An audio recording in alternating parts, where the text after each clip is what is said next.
Formula One, sports car and endurance racing, rallying, touring cars and bikes. If it has wheels and an engine and they keep score, it's on Midweek Motorsport.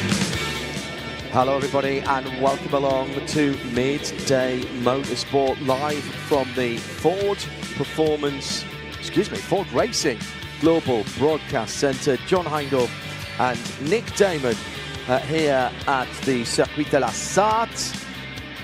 We are ready to go for a programme that will be slightly shorter. We'll knock about 5 minutes off the end of this one because Johnny Palmer's going to come in along with Joe Bradley as our pit reporter informed by Driver Database. Hello to Kevin Payne. Thank you for the wedding anniversary best wishes for the responsible adult and I. Ed Moses, no airfare this week, listening from next to post 17. Quite a quiet part of the day, he says, before a busy evening for Hypercar. A number of our collective members marshalling this weekend. Kuiper Hoffman as well, we've seen him already. Right turn lover. Airfares for Midday Motorsport, that work thing intervening, but I'll be reserve me a virtual seat for quality and night practice. Done, RTL. Mike Perrin has disembarked at Dunkirk and on the A16, tuning into Midweek Motorsport for the first leg of the journey. Greetings to the RSL team from Raffi. No AFAs. I'm on the train from Firenze to Venezia. Oh, how lovely. Brody is listening in live from home. Brody, sorry you couldn't get down, either of you, and hope the cat gets better soon. And we've swapped a few messages. I think the cat is well on the way to recovery, but not up to being left alone for a week. The good news is Brody's got the week off, so he'll be tuned in all the time on RS1. The noise in the background is the Road to Le Mans Free Practice 1. We've had a couple of red flags early on there, so kills the breeze. And that is Nick Damon, just in case you hadn't noticed. Brody, we'll hope that we'll see you next year. The Goodyear blimp. No jokes there, Nick. Very good. It is on its way and entering French airspace as we speak. Hello to Quattro for that. Maxime in Ostend in Belgium. Hello to Etienne, who is here listening on 91.2 FM. Met him in the paddock this morning. Indeed, everybody who's popped their heads up or walked over, tapping on the shoulder to say hello. That's great. Harry Chandler's listening live from Beausejour. Tour guiding this year with 4 first-timers. Good for you, Edge. Dave Monks listening from a slightly overcast Arnage. We need to bump into you at some stage today, Mr. Monks, to hand over an important piece of paper. I have in my hand a piece of paper. Peace in our time, maybe not so much, but you know what I'm talking about. JG, thank you, Johannes. Good to know you're tuned in as well. At RSL_studio, I might as well just do that. Hashtag 21 RSL24 for 21 RSL 24 hours of Le Mans. I'll be watching on Specutainment as well, to be honest. Now, the question is, can I introduce Tim Gray, or do Nick and I take the show on ourselves? Up in London is Tim Gray. I know he's there because he's tempted. Right, I've got to keep talking for a little while, so I can tell you that ANS Motorsport and Maxi Dodds is leading in the Ligier on Michelin tyres from the fabulously named Brutal Fish by Campos. Lucas Fluxacross in second. Oscar Christensen is the best of the LMP3 Pro-Ams, the Racing Spirit of Le Mans, and DKR Engineering, Quentin Antonell in third. Where's the GT3 leader? That's Kessel Racing and David Fumanelli in 14th. position. Tim Gray up in London. This is Le Mans calling London. Le Mans calling London. Can you hear me, London? He might be talking, but I can't hear him. Not until the bed ends. I know he said try me now. Oh, though. try me now. Yeah, I tried. I can't hear myself. What do you turn up? Probably that one. That's the one. Yeah. Okay, we shall carry on until the bed ends. I hopefully we don't have a top story that I've got to crash into, because that'll be interesting. So coming later on this afternoon, of course, we have all of the track action for you, but we'll try and put a sort of a programme together. We do have a big interview. I spent some time with Jake Hughes yesterday, and he's our big interview. Yeah. We've also got a live studio guest, which is always better than a dead studio guest. Thank you. We're here all week, apparently. Right. Let's see if Tim Gray. Not stretching. Shall we just crack on? Probably yes. Okay. I'm just waiting for the bed to end. I don't remember it being this long. Is it a looping bed of the Cure? Is it? The Cure. It is the Cure. They're playing Isle of Wight Festival next weekend on Sunday. This isn't the Cure. It is the. It's the Cure Seashell Sanctuary. Yeah, but that's not the Cure. The Cure are like Robert Smith, aren't they? Oh no, yes, you're right. This is two old brains tired after several times at this moment. It's like, my goodness sake. It's the Cult.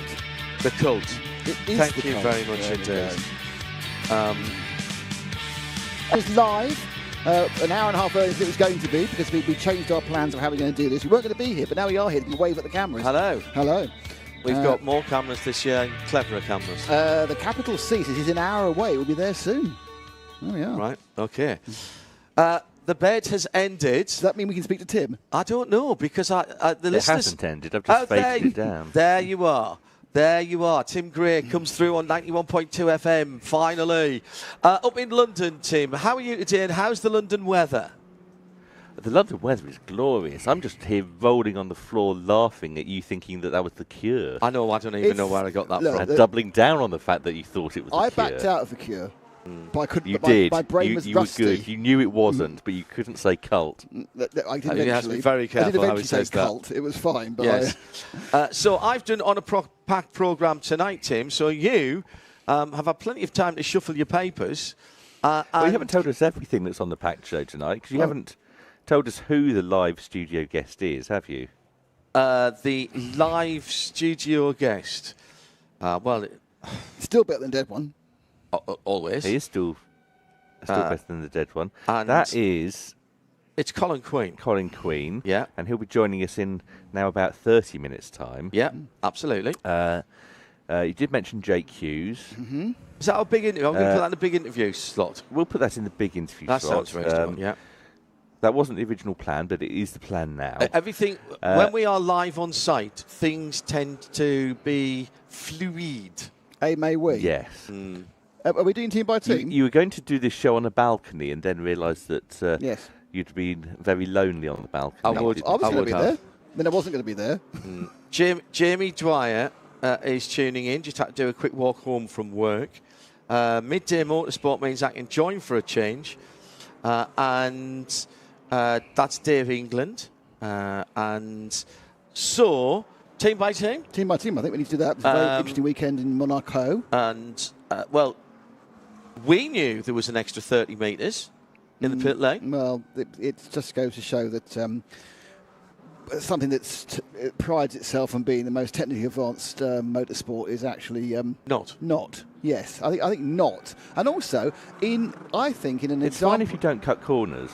But the corners weren't cut. That was the point. Doesn't matter. They forgot about the extra. He was still doing the speed. It was fine. You weren't speeding. Anyway, we'll explain this more details why it happened. Yeah. But you sit there going, and you didn't think perhaps once you're supposed to rescind these things? No. No, because that would have been a really good idea. Yeah. Anyway, we'll talk more in detail about that. It affected everyone equally.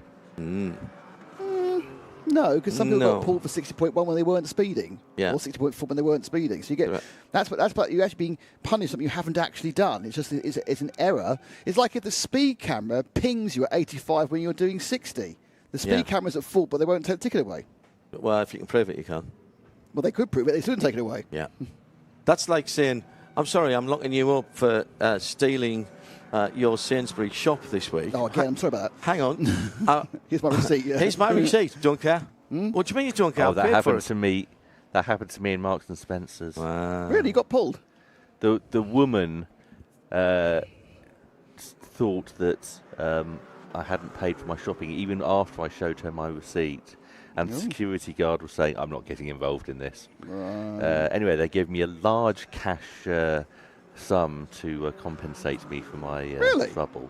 Did you have to independently ask for that? Or did it happen in the shop as they were embarrassed? It happened after I phoned them, and then Brilliant. the manager phoned me back. Excellent. They're quite good at customer service eventually. I've just had a parking firm back out of a court case because I was prepared to take it all the way, and they actually gave up yesterday. Moving on. Top story, please. Can you play a Well, jingle? You can play the jingle. I can play a jingle, yes. Yeah. Do you want me to play a jingle? Yeah, play the jingle. Exciting. I was going to actually start by doing team by team and get it out of the way so we can focus on Le Mans later. Well, okay, let's do that. But then It's- it is. Time for Nick Damon's team by team review of the Monaco Grand Prix. We're starting. Oh, okay, right. All right. It's starting because we mean to go on. I'd quite like a hooray. Oh, sorry. Give me it again. It's time for Nick Damon's team by team review of the Monaco Grand Prix. Hooray! Oh, I'm not missing it. Hooray! Yeah, too fast, too slow. Hooray! Oh, around the corner. Hurrah! And we're going to start with Cadillac. Hang on a second. That was the most underwhelmed I've ever heard, John. Honestly. Is it? I'm just checking. It is Cadillac. Yes, Cadillac. So Cadillac very, very nearly scored a point. However, because Sergio Perez has no idea where his grid slot is, not just once, but twice, in the ultimate game of who's got the most penalties. But put it this way, they're worse at penalties than Arsenal, or better at penalties than Arsenal. They've got more of them. They end up ending up in the 11th or 12th. Perez was actually quite quick. But the first problem was he actually pulled into the spot vacated by Gabriel Bortoleto. And the second one was he apparently just put himself too far to the right. So it was a couple of silly mistakes, and they missed their chance to get a point, which I think would have been quite good. The only problem was, of course, that they weren't particularly quick, and Valtteri Bottas had the same problem with, as always, with reliability issues. His car, both cars look running too hot brake-wise as they learn as they go. And again, Perez was much better than Bottas, but I think Bottas had such bad luck that they kind of removed this "we're going to sack you next Tuesday" a threat he had over him. Let's move on to Audi. Audi were in 10th place before they were penalised, which then put Perez into 10th place before he was penalised. I'm not going to spoil it who actually got that final point. We don't know yet. It might change. Very good point, actually. Very disappointing weekend for Audi. They were running during practice as the best of the rest, pace-wise. Bortoleto loused it up in qualifying 1 or qualifying 2? I think qualifying 1. The interesting thing was he actually managed to break the suspension without hitting anything, which was slightly worrying, or the steering on. And then Hulkenberg didn't make a particularly good start, was coming through the field, absolutely swiped Sainz off the track during the second restart, and got a penalty, so he wasn't 10th either. So, Audi are having a difficult time getting cars to run and getting processes to it. And realistically, they're making a worse job of it as far as the rules and reliability are concerned, taking over a team that had been established for 35 years than Cadillac have, who started from scratch. Every other team scored a point, Nick. This is amazing. So our third team we're going to talk about is Aston Martin. Aston Martin, who weren't scoring, who were in 12th place, and with Fernando Alonso, and then of course they penalised Hulkenberg, and they penalised Perez, and they penalised Hulkenberg, and that meant that Fernando Alonso scored the first point for the Aston Martin Honda team. What a fantastic achievement! It was a slightly, probably clouded by the fact that before he knew he'd scored a point, he described it as a complete waste of time. The worst weekend he had absolutely no positives, and Lance Stroll had driven into a wall. He didn't actually blame the breaking up surface, he blamed the engine pushing him into it. So they are now, 4 months into the racing season, or 5 months That's into what the racing engines season. do in rear-wheel drive cars. Well, yeah, but the engine is supposed to not go forward when you're not pressing something. It's, if it drives by itself, that can be a bit of an issue. So, yeah, basically, it's not getting any better. They apparently have some upgrades that are going to solve everything, which sounds a bit unlikely. Anyway, so the good news is that it carries on like this. Next year, I'm sure Alonso will be taking the Monaco off to go and do Indy. As he normally does when you've got a rubbish Honda at the back of his car. We move on to Haas. Yes, so Haas... I guess because Esteban got some points in, didn't he, in kind of a chaotic race at the end.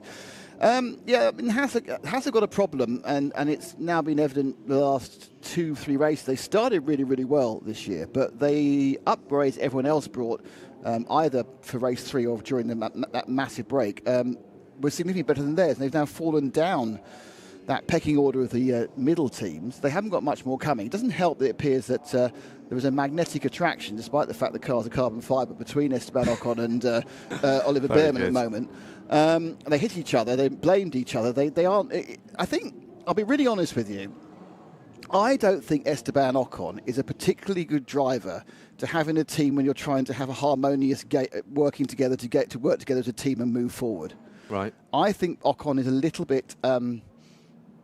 I'll say I know all drivers are selfish, but they normally get the message when they have to work together to move forward. And I don't think Ocon's really got that in his makeup. I think it's all about him. I know he's had a difficult, he had to start fight and scrap. And I think it's one of the reasons he's had problems keeping jobs. I mean, even going back to the Racing Point days. And I think it's come up again. He doesn't appear to be working with Behrman, who I think possibly also needs a little bit of a let's work as a team concept. Behrman obviously was probably really pushing because he was under the impression that there was a Ferrari job going at the end of the year. Well, that's not happening given the uptick in form of a certain 7-time world champion. So now what Behrman has to do is concentrate on a gradual improvement, working with the team, and then hoping that Lewis only goes on through 2027. But yeah, it'd be a disappointing couple of races with no real sunny horizon. Of course, this weekend we're at Barcelona, which is the ultimate test of aerodynamics. So we'll find out who really is where. But it does look like Haas are a little bit further down than they thought they were. Williams. Yeah, I mean, Williams managed to score points with Alex Albon. Alex has had a terrible season so far of bad luck and everything else. Carlos Sainz would have scored points as well if he hadn't been chunked into the wall by Nico Hülkenberg. It got a bit confusing when they were trying to engineer this double-point score. When Albon was then told to let Sainz through, that was fine. Then told to hold everyone up. The only problem was his holding up failed miserably because they had a deployment issue. So when he was holding him up, when he was supposed to accelerate out of the corner, the car went, I'm not going to bother. And I think Arvid Lindblad went past him. Luckily, he had to pit. So that kind of manipulating of the track, which is so popular, let's be honest, at Monaco, didn't really work. Then, of course, they had to restart and things were looking a lot better. And then Sainz got kicked off. But in the end, they did score some points. So Albon got a few more points for Williams, who are slowly improving. I think basically by just hacksawing bits off the car and getting close to the minimum weight. So they've got they have free time really, which they're still working on. But they are, I think it's a disappointing performance so far this year, but it's slowly improving. Let's move on to Alpine. Yeah, so Alpine, after a couple of races where Franco Colapinto has been absolutely the better of the two Alpine drivers, it was Gasly's turn to completely turn that around. Colapinto had a pretty anonymous weekend. Anonymous? Yeah, had a weekend where he made no impression. I think he made an impression on the wall, actually, on the in first practice, but it wasn't a great weekend. It wasn't a bad weekend for Colapinto, it just wasn't anything special, and he had been looking particularly good, but it's a unique circuit in Monaco. I don't think actually he's ever been in an F1 car hit before. I think all his part season started. I think his part season's always started after Monaco, so I think this was his first Monaco. I can't did Monaco last year? I can't remember. When did they sack? Was that his first race? I can't remember when they got rid of Doohan last year. It was after 5. Anyway, it doesn't matter. He hasn't done much. Gasly was great. Gasly was great. He managed to get the overtake done on Norris. So in fairness, that was mostly down to Piastri. Into Saint Devote, and then of course sat in front of him and just parked poor Norris for 30 laps till Norris's car broke down. Then he carried on going forward, getting past people who weren't there. His cars broke down or had problems. The only problem was he managed to get 2 speeding fines as by the Northamptonshire Constabulary. Do you know these team didn't tell him? His team had not told him he had the fines, the penalties. Oh, really? So he had a 10-second penalty in the race he had no idea about, which is why he was so distraught when he found out he wasn't on the podium, because he didn't know until after the race. Obviously, they felt that was the best way to motivate him. But, yeah, so he wasn't like sitting there knowing he wasn't in third. He thought he was in third until he crossed the line. And so basically, he was very upset. And what that has done is it's brought into focus this a very strange situation with the pit lane. One of the main reasons for this problem with the timing of the pit stops is they've slightly changed the pit entry this year into Monaco because they've added the 2 cars of the Cadillac cars. So it's made the entry different from how it has been before. This is why we haven't had this problem historically. And it comes in on a curve. Now, they don't do the speed trap effectively by the way you often see it tracks with a man with a gun, a little radar gun, ping how fast you're going. It's all done by time over distance. So they say, right, if you go from point A to point B, in X seconds you've done a certain speed. That's fine. That's fine, unless point A and point B are on a curve. So if you go point A and point B are on a curve and you measure it round the curve, if you don't go round the curve because you can cut across the middle of it, you've done less meters. Still at 60 kilometres an hour, but the 2 bits of timing, you think, oh no, you're at 60.1 or 60.4. So the drivers actually do what drivers are supposed to do, which is minimise the length of the track, got themselves pinged. And that's why everyone was getting, some people were getting pinged for tiny amounts because they, and again, the big thing really is why when they realised it, why the penalties weren't rescinded. Because they knew the cars weren't doing speed. But anyway. Colapinto did do Monaco last year. Thanks, Jesse. Okay, well, he was brought in after Miami. Miami, okay. So he did. Thanks, Jesse. There we are. He did it in a rubbish car last year. I don't understand. Well, there's a lot of things I don't understand. But so you're saying they don't have micro sectors in the pit lane? No, they have a couple of. So what they've done is there's 3 or 4 measuring points, absolutely. But if a measuring point is on a corner and you take the arc of the corner as a distance, and someone cuts across that, still legally, they're going. They have made a shorter basically, point. it depends where you've taken the measurement, how far away from the wall on the right hand side. And it depends how That's much. basically what it comes how down much to. the curve you've taken as part of the measurement, the distance, when in fact the straight line is shorter, and that's what it was. It was just. So it wasn't anything to do with them extending the pit lane for Cadillac? Yes, it was. That's changed the entry. The entry now has more of a curve. There you go. And so that's now got more of a curve, which you can cut if you're a proper racing driver, because that's what you do. Yeah. But unfortunately, the sensors still go, oh, that should be 51.3 metres, but you're only travelling 50.5 or 50.6, and that's enough to make your speed. Yep. No, absolutely. It's ridiculous. So everywhere else in the world, a calculation of speed is time over distance. Whereas in Formula One... No, it is time over distance, but the distance wasn't finite. If you're doing if you've got an absolutely straight pit lane, time over distance is fine. Yes. If you've got a curve on it, it's not. Not if you take the middle to the middle. You can only, to be absolutely fair, you'd have to take the inside to the inside. That's what the problem is. Correct. But they take middle to middle. You have to take the shortest distance that can possibly be taken legally. They took middle to middle. Because I think that's where their sensors are there anyway for other things. So, but anyway, I assume that what will happen is Alpine, who've got this penalty, trying to overturn these 2 penalties of Gasly, I think it's being heard tomorrow. Everyone thinks that what will happen is that they will be told, we're really sorry, and we'll make sure it doesn't happen again, and there'll be remedial things put in to make sure it doesn't happen again. But they won't get that place back. It's very unlikely. There's been a red flag really? In this event. It's going to resume. In fact, it's just resumed again with 13 minutes and 20 to go. Daniel Frost for Race GP or RACE GP ahead of 23 events racing. Giovanni Mascio. 23 events is one of the teams actually our guest drives for when Alex Quinn turns up later on. Then DKR's the best of the Pro-Ams and the best of the GT3s, United Autosport, and Michael Berch, or Michael Birch, is the best of that from High Class Racing and AF Corsa and High Class Racing again. Those are High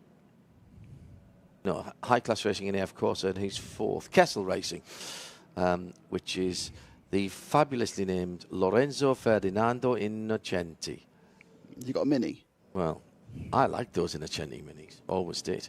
You're listening to Midday Motorsport. Nick and John in the Ford Racing Global Broadcast Centre. 91.2 FM around the circuits. RS1 around the world. And on Studiovision as well. And where do we find Studiovision if people want to tune in? It's on YouTube.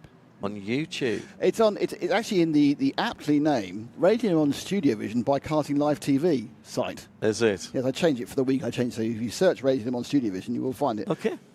Very good. Come straight to it, and you get to see me and John from various different angles, which sounds very exciting. Okay. Is there a rear angle? No. Surprisingly, no. The reason for that is actually because then it will get. Is there one of those helmet cams? I could do one. It is interesting. There's things you can do, but you're just not allowed to because of the various copyrights. Yeah, we can't do rear angles because then you'd see the screens. Yeah. So we have to do it. Over the shoulder shot. Mm-hmm. What about a pedal view? It's quite dark down there, and you basically just see the base of a television. Yes. Very nice bit. Should we move on to the rest of Team by Team? Yes. Because there was one team, and only one team, that had both cars in the points, and that was RB. Racing Bulls, yes, with the they managed to get both of their Red Bull powertrain engines to work properly. No problem at all with either of them.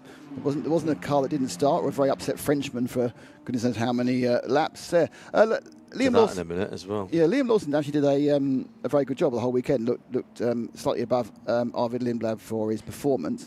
And but at the end of the day, I mean, he would have scored points without all the mucking about that happened and the penalties, but probably been 8th or 9th, which is a good result for Racing Bulls at Monaco. Lindblad definitely benefited from the chaos that occurred because he was running down outside the points, but of course he managed to get past the Williams, which gave him a bit of a trap position over some of the other cars behind him, not over the Williams, oddly. And then, of course, the restart, he managed to move forward. So it was just a really, really good weekend for Racing Bulls. A hat full of points, 18 points, which in the midfield is Christmas comes early. And, they can be very, very happy with what they did because they had two cars reliably handling well into the points. And I don't think they actually had any damage either that weekend, which is even better. McLaren are next. Well, McLaren, I think, will come out of this weekend feeling thoroughly disappointed because they were so far off the pace of the other teams. They were much slower than the other three top teams. I mean, if you looked at what was happening in the race when Piastri, I think, was in 4th or 5th, he wasn't even 5th because he's behind Hadjar and Russell. When Hadjar was having all his problems and losing 3 seconds a lap to the leaders, Piastri wasn't catching him up. Like half a second, and Piastri, Piastri's pace was that of a slightly hobbled Red Bull racing car rather than a completely hobbled Red Bull racing car.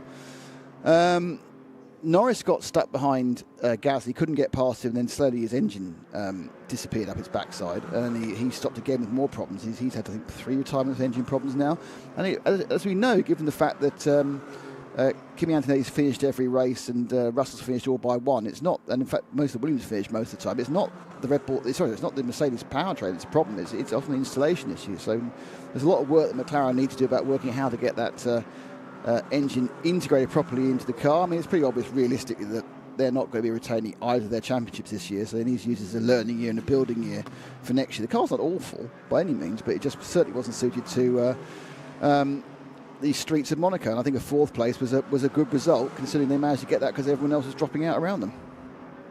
Will they win this weekend? No. Well, they might because Zach won't be there. Zach will be here. They tend to win when Zach's not there. Zach wasn't there in Canada. They didn't win. He was at Indy. That's right. He was. Yeah. Good point. And also, Barcelona's not that far away. He could be at both. Yes, true. Yeah. No, that is true. I know he's here on Friday night. To fly out for the afternoon. Yeah, probably fly out for the race, wouldn't he? You'll see the start here. Yeah. Get a little private jet, hop over to Barcelona. Watch the race. And then maybe whiz back for the end here. Could do. Depends on where the cars are. Oh, that's a good point as well. How they're doing. Yeah. They aren't winning. Red Bull are next. Yeah, I mean, Red Bull did the sort of thing that Red Bull were doing a lot last year, where they were all at sea, and then somebody sat in the simulator overnight. I'm not quite sure who is this simulator, because it was Sebastian Buemi. I don't think it was him this weekend, because he would have been at test day. Good point.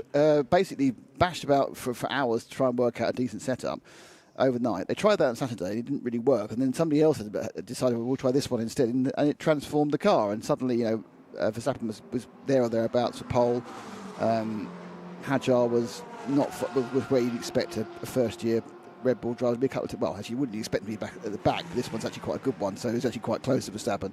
A couple of tenths off, and it was great, and everything was looking fantastic, and we were quite with, well, this is going to be quite an interesting race, the young gun against the old stager. Well, actually, it's not fair to say, because the old stager was in third, that was Hamilton's. What would the middle one be? The young stager, perhaps, in Verstappen. The middle child. The middle child, yes. The petulant middle child. Oh, popped. So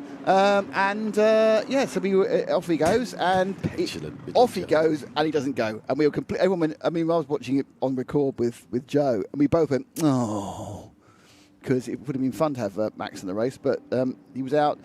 He was surprisingly unmoany. I kind of thought there'd be an absolute, pram toy road interface, but there wasn't. It was like, oh well, what can you do? Well, that was saved for another driver, it was slightly which positive. you haven't talked about yet. It was slightly positive and everything else. All right, oh, okay.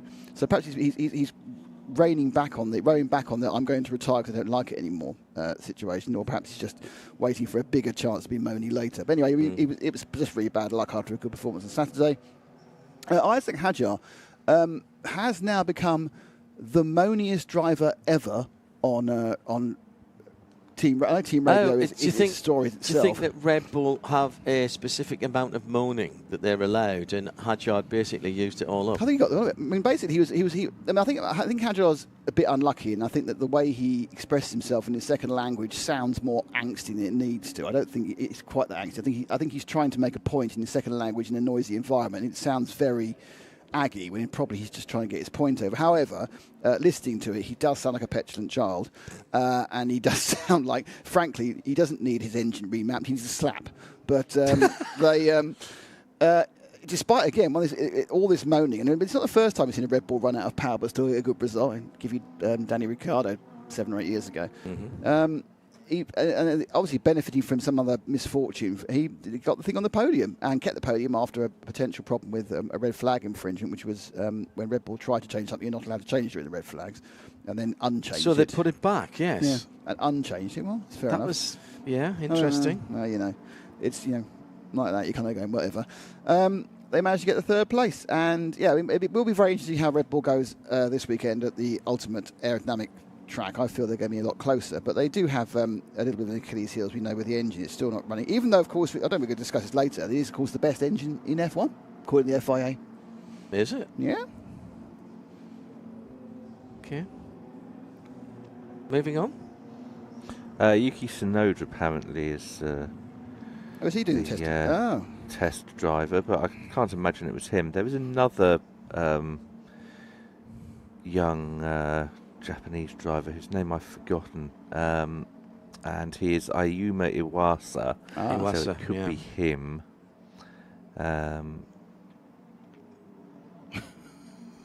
I've just seen that the Red Bull Academy has signed someone called Rocco Coronel. Yep. Is that Tom's brother or boy? A son, or I would have thought, or maybe Tim's son. Yeah. You know what? They've signed him. They're going to undersign him again. They'll sign him again. Yeah, absolutely. That's an old one for the Twitter fans of old.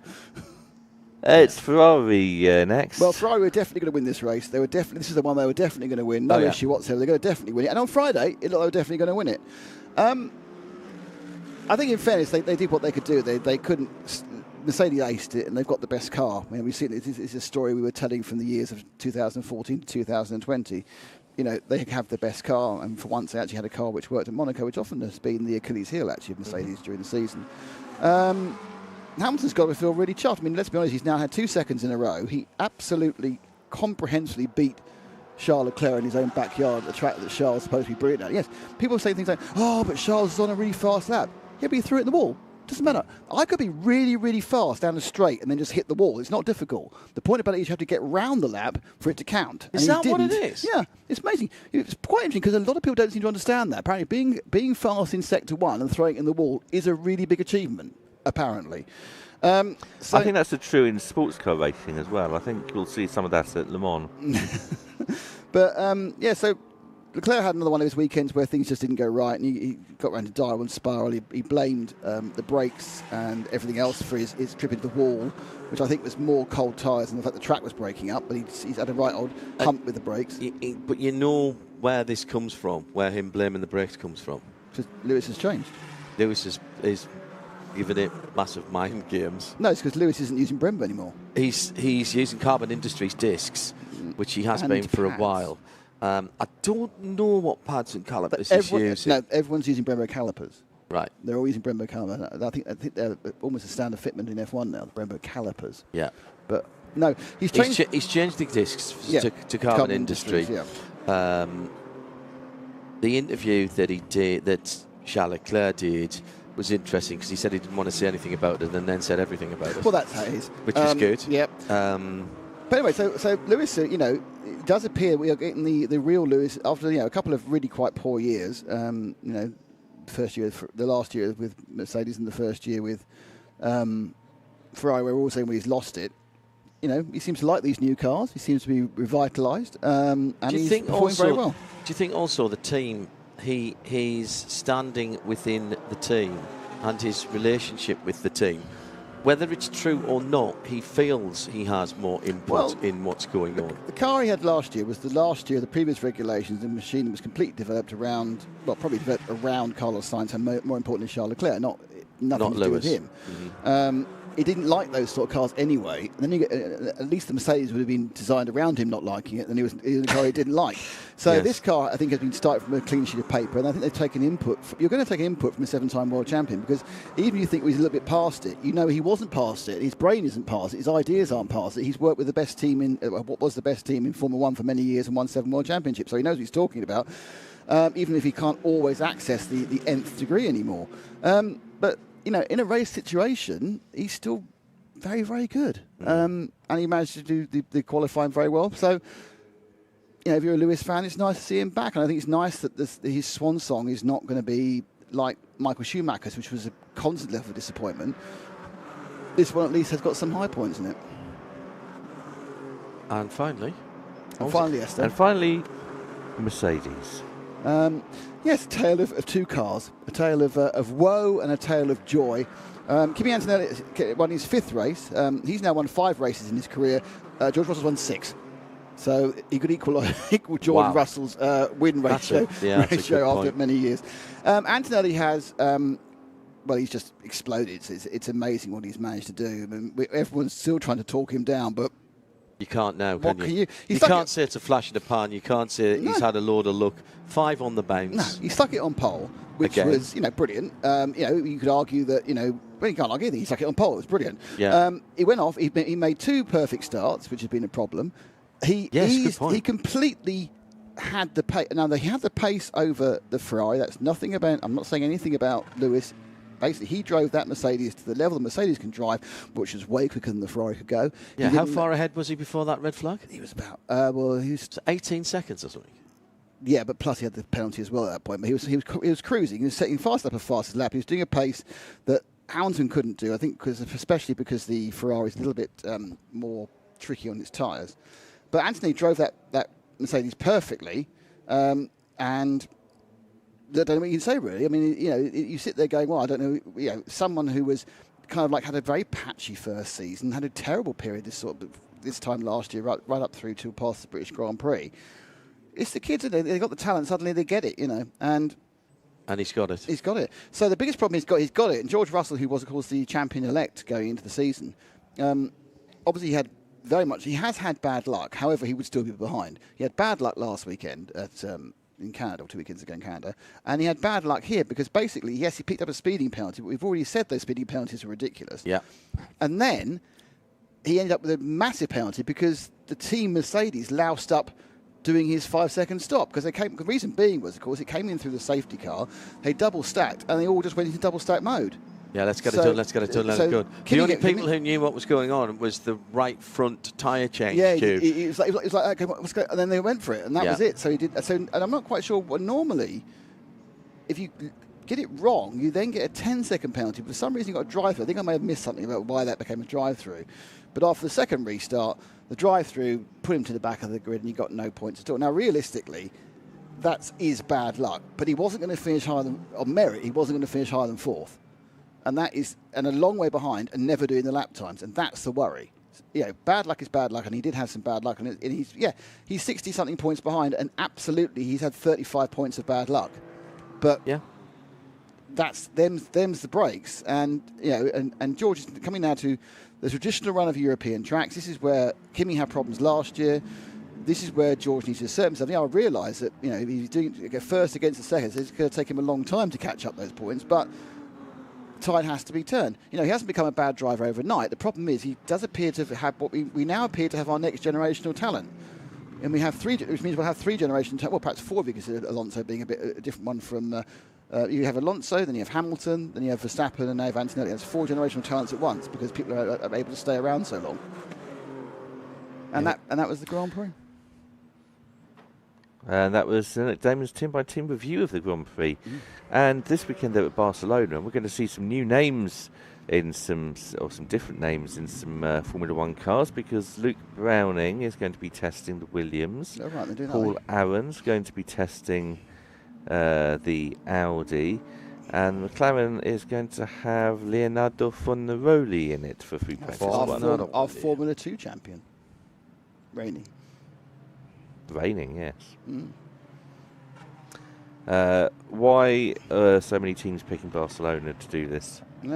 Because they did a test there, and people have got their eye in for the track. It's a track they already know, I assume. Also, the advantage is if you want to do some aerodynamic testing in FP1, you can stick on some massive rakes, and anybody can drive the car at 160 kilometres at a steady state, and you may as well get your test drives to do that. Yep. Let's do some sports car news. Where would you like to start? I would like to start with 2027. Yeah. And IMSA in 2027. Yeah. Specifically. Yeah. Which we now know won't have a Genesis in it. I and don't... won't have...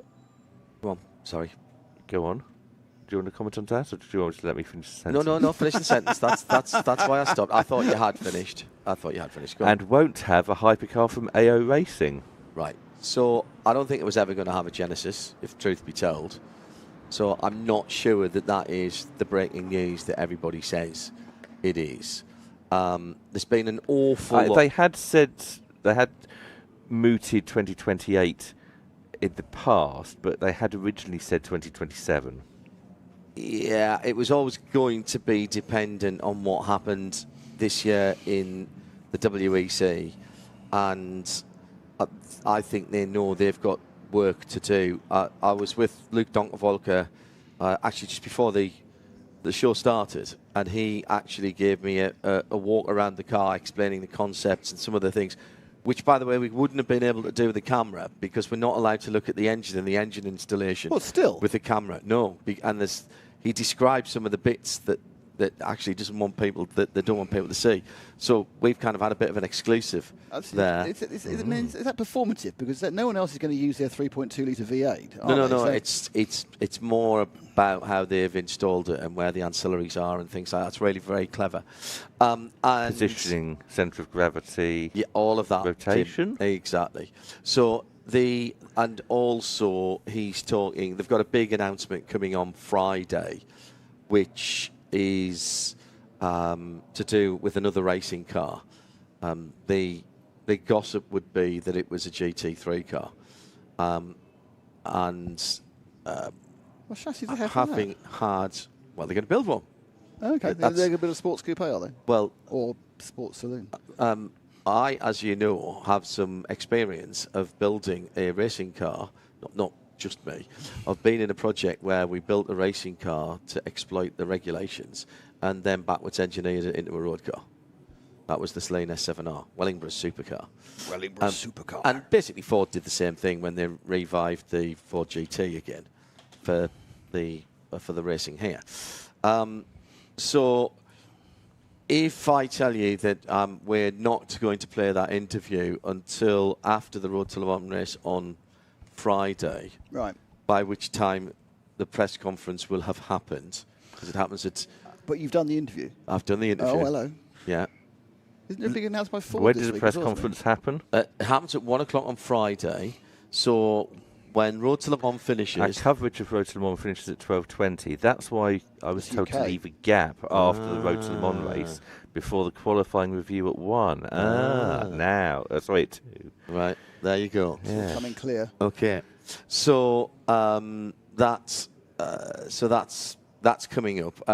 There's a second interview with Luke Donkervolker that I did on him more broadly. When's that coming? That's later today. That's 8:10 at Le Mans time today. Oh, brilliant! That's if you were at all interested in the science of design, of car design, and the disruptive nature that car designers can be if given enough autonomy and climbing high enough in a company like Luke has done.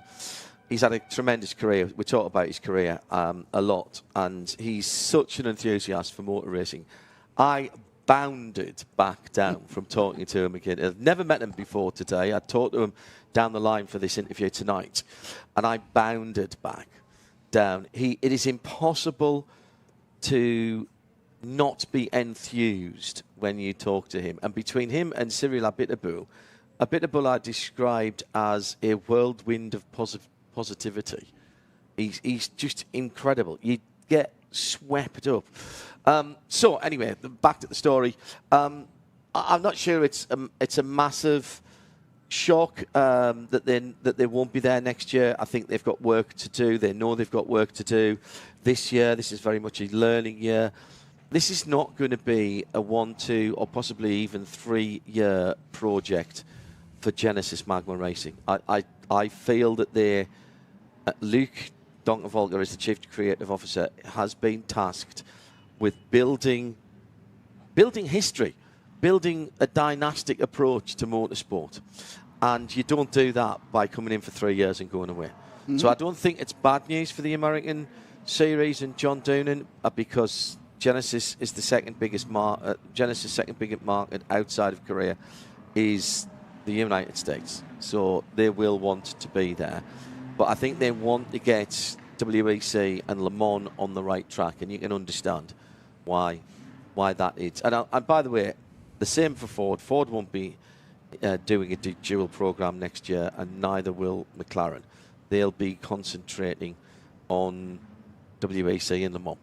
And when and if McLaren go and when and if Ford go, I think there's two slightly different stories there. McLaren get their coverage in the States by, how many Grand Prix has the States got now? Three. So that's McLaren's coverage. And IndyCar. And IndyCar as well. Yes, very good point. Okay, so that's that. AO not getting an LMH car. Maybe the second hand one, wouldn't it? Did they want one? This is something that Gunnar Jeanette was talking about last year. It was, that's maybe right. for 2027.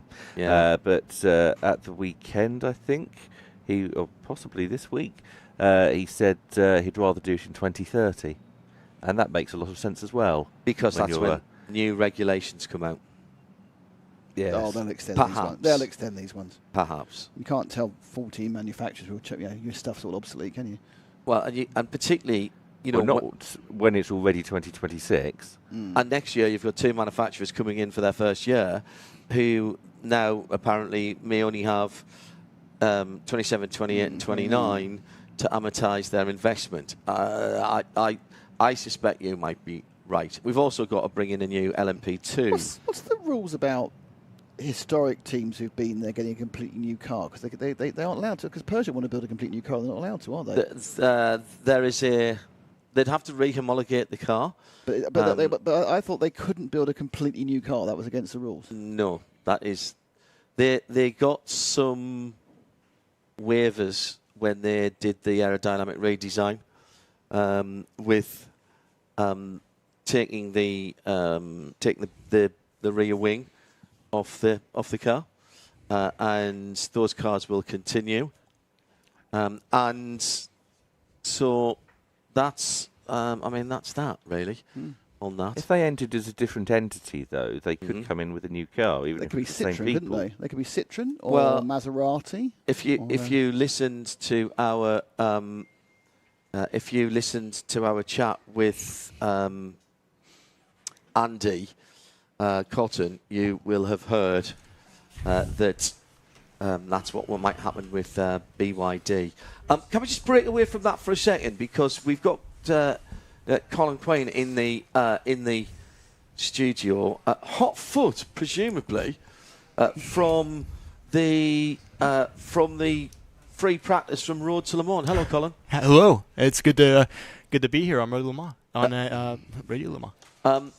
Did you take part in that session? I saw you that one of the teams that I know you drive for was out there. Yeah. No, I just had to sprint my way over here. Got quite delayed off of an accident in the last session, and did the first stint, and my teammate Giovanni Mascio finished out the session, and quite good. P2, I believe. Yes, you are. P2 RS or Race GP. Dan Frost with the top time in LMP3, then DKI Engineering just behind you. Brutal Fish by Campos. Great name for a team, by the way. I assume that Brutal Fish is probably some sort of subset of Weird Fishes, but it's a designer clothing brand of some sort. I'm getting a shrug. We're looking around everyone here. No, I've no idea. Tell me a little bit about your season so far, Colin, if you don't mind. You wear very proudly the Stars and Stripes on your race suit. So what's an American doing over here in Europe racing when you could be racing in IMSA? Yeah, it's I'm racing in both the American Series in Super Trofeo North America, Lamborghini, and also here in Europe in the Michelin Le Mans Cup. So, yeah, it's it's been quite a couple hectic few years for me, coming from single seaters over in England and making the transition over to America in sports car racing in the Lamborghini Super Trofeo Championship, and then. Yeah, so this year had a great opportunity to go out and test with 23 events racing, and went quite well. Wasn't really expecting to be racing here this year. It was quite last minute, and no, the opportunity came about, and had to adapt quite quickly, and well, here I am today. We have had a great season so far, 2 rounds. 23 events. Am I right in saying that is a collaboration with Amato Ferrari, who is AF Corsa, looking for new talent? Because I noticed you've got the tricolore colours on the car, which kind of, when I saw the car, because it's a French team, 23 events, yep. And I got very, very confused about my country's flags, and then I looked you up and I thought, he's not Italian, is he? No, he's I didn't think that you had any Italian heritage from what I would find on Driver Database. No, so this is kind of a junior squad, a talent finding and proving squad for AF Corsa. Is that how it works? I would say that's absolutely how it works. And no, I'm so grateful for AF Corsa, Amato, knowing him now, and putting me in this position this year with this incredible team. It's been such a pleasure and an honor. What's the ultimate goal, then, Colin? What do you want? Well, hopefully be racing in the 24 and sometime soon. Have you put a time frame on yourself for that, or is that a bit dangerous? I think I wouldn't say a bit dangerous. Anything can happen in motorsport. Opportunities arise anywhere, and I think just doing the best I can this year. And just keeping up what I'm doing. We'll see what the future holds. How does driving an LMP3 car compare with a Super Trofeo car, which is probably, with respect to all the other major manufacturers who have single manufacturer series, that's probably the most powerful? And I'm pretty certain it is the fastest in a straight line, because it's not got a huge amount of air roll. Right. Faster than GT3 cars, actually, in a straight line. How does that compare, then, jumping out of the Super Trofeo car into a downforce, much more draggy prototype? Yeah, it's night and day, honestly. Completely different driving style. The Super Trofeo, it just requires just total commitment in a strange but very rewarding way, compared to, I would say, any other car I've driven. Coming from Formula cars, do you think that they'll make it into the brochure for Super Trofeo? Strange but very rewarding. No, and I would say, coming from single seaters, that was kind of the the way for me in terms of evaluating that car, the Super Trofeo. And then coming into the LMP3, obviously it's a lot heavier. It's definitely has a bit more power than what I drove in England, GB3. But the same, I would say, very similar in terms of pretty much the precision you have to have with the car compared to a GT car. And I think having that experience in single seaters definitely made me a little bit more adaptable in this car, transitioning from the Super Trofeo to this. I've left this till the end because this doesn't define you at all, which is laudable. But you had some quite serious health problems when you were younger. You were born with a congenital heart problem. We've had footballers in the UK with hole in the heart. Asa Hartford, Man City player many years ago when I was coming through. And you've had to have a number of medical procedures. How did that affect your early career? Did it affect your early career?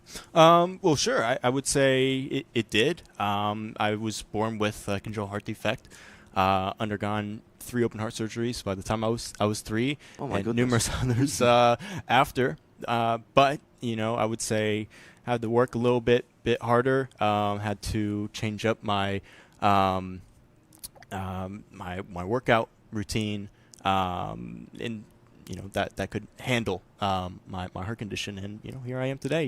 Living life to the fullest. And it sounds a daft thing to say, as you've got to go through your medicals, you got to do all that, all of that sort of thing.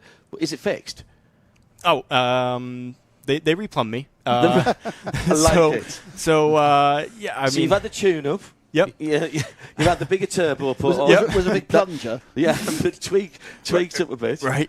Yeah, and that's you live a normal life, and you look at you're fit as a fiddle, and you've gone motor racing. Yeah, no, absolutely. And I wouldn't say 100% fixed. Obviously, still have the condition, but am able to compete in motorsport at a very high level. And good for you.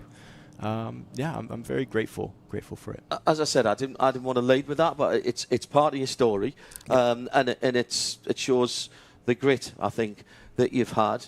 Colin, thanks for coming in. No, thank you very much. And saying it's good luck for the rest of the weekend. We'll be covering the race. 3-hour race on Friday. First time we've had a 3-hour race. So that, what's the tactics there? Do you just do half of the race each? Is it a stint, and a stint? We'll figure it out. But yeah, it's 75-minute minimum per driver. Okay. So we'll figure it out as we go along. 75 minutes is more than a fuel stint. Yeah, it's mandated 3 stops. You can have right. mandated 3 stops. Yeah. Yep. And we'll see how it goes. I mean, I don't mind the 3-hour race. Did a 4-hour NLS race last year to get my P permit around the Nordschleife. So not bad. And Le Mans, what an incredible circuit to be racing at. It's a true honor to be here. I know that there's not many opportunities for a driver to be racing around here. So, and especially in the main. The second main race to the 24th. On the full circuit. That's the key. That's the key. Colin Queen is a name that you need to put in the back of your mind. Colin, thank you very much indeed for joining us here on Midweek Motorsport. Still to come, we have all of the afternoon action. Next up, more driver interviews as we head into the second hour. Midweek Motorsport. Half time, and while we swap ends, here's what's coming up.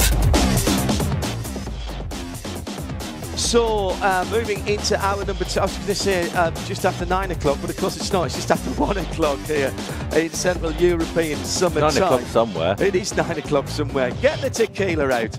That'll make the afternoon interesting. Still to come, more sports car news. We'll have more of your comments, please. Isn't Colin Quinn a nice young man? On at Specutainment, get them fired in.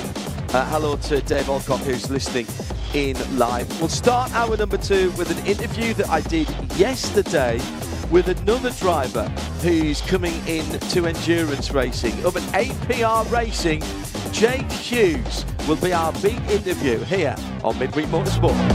Midweek Motorsport on RadioLeMans.com. getting set for this year's Le Mans 24 Hours. 2026 is the 94th edition.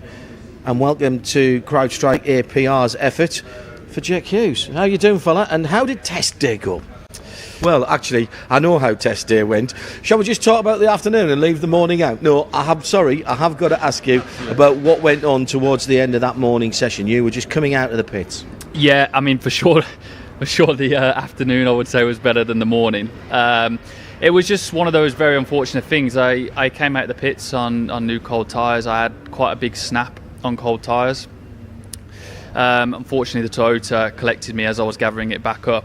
You'd literally popped out of the pit lane 2 corners before that. This was at the Dunlop chicane underneath the Goodyear Bridge. I know that's confusing, but that is the correct nomenclature. So you hadn't even got into your lap at this point? No, exactly. I was cruising, just went through the right of Dunlop chicane, got a big snap.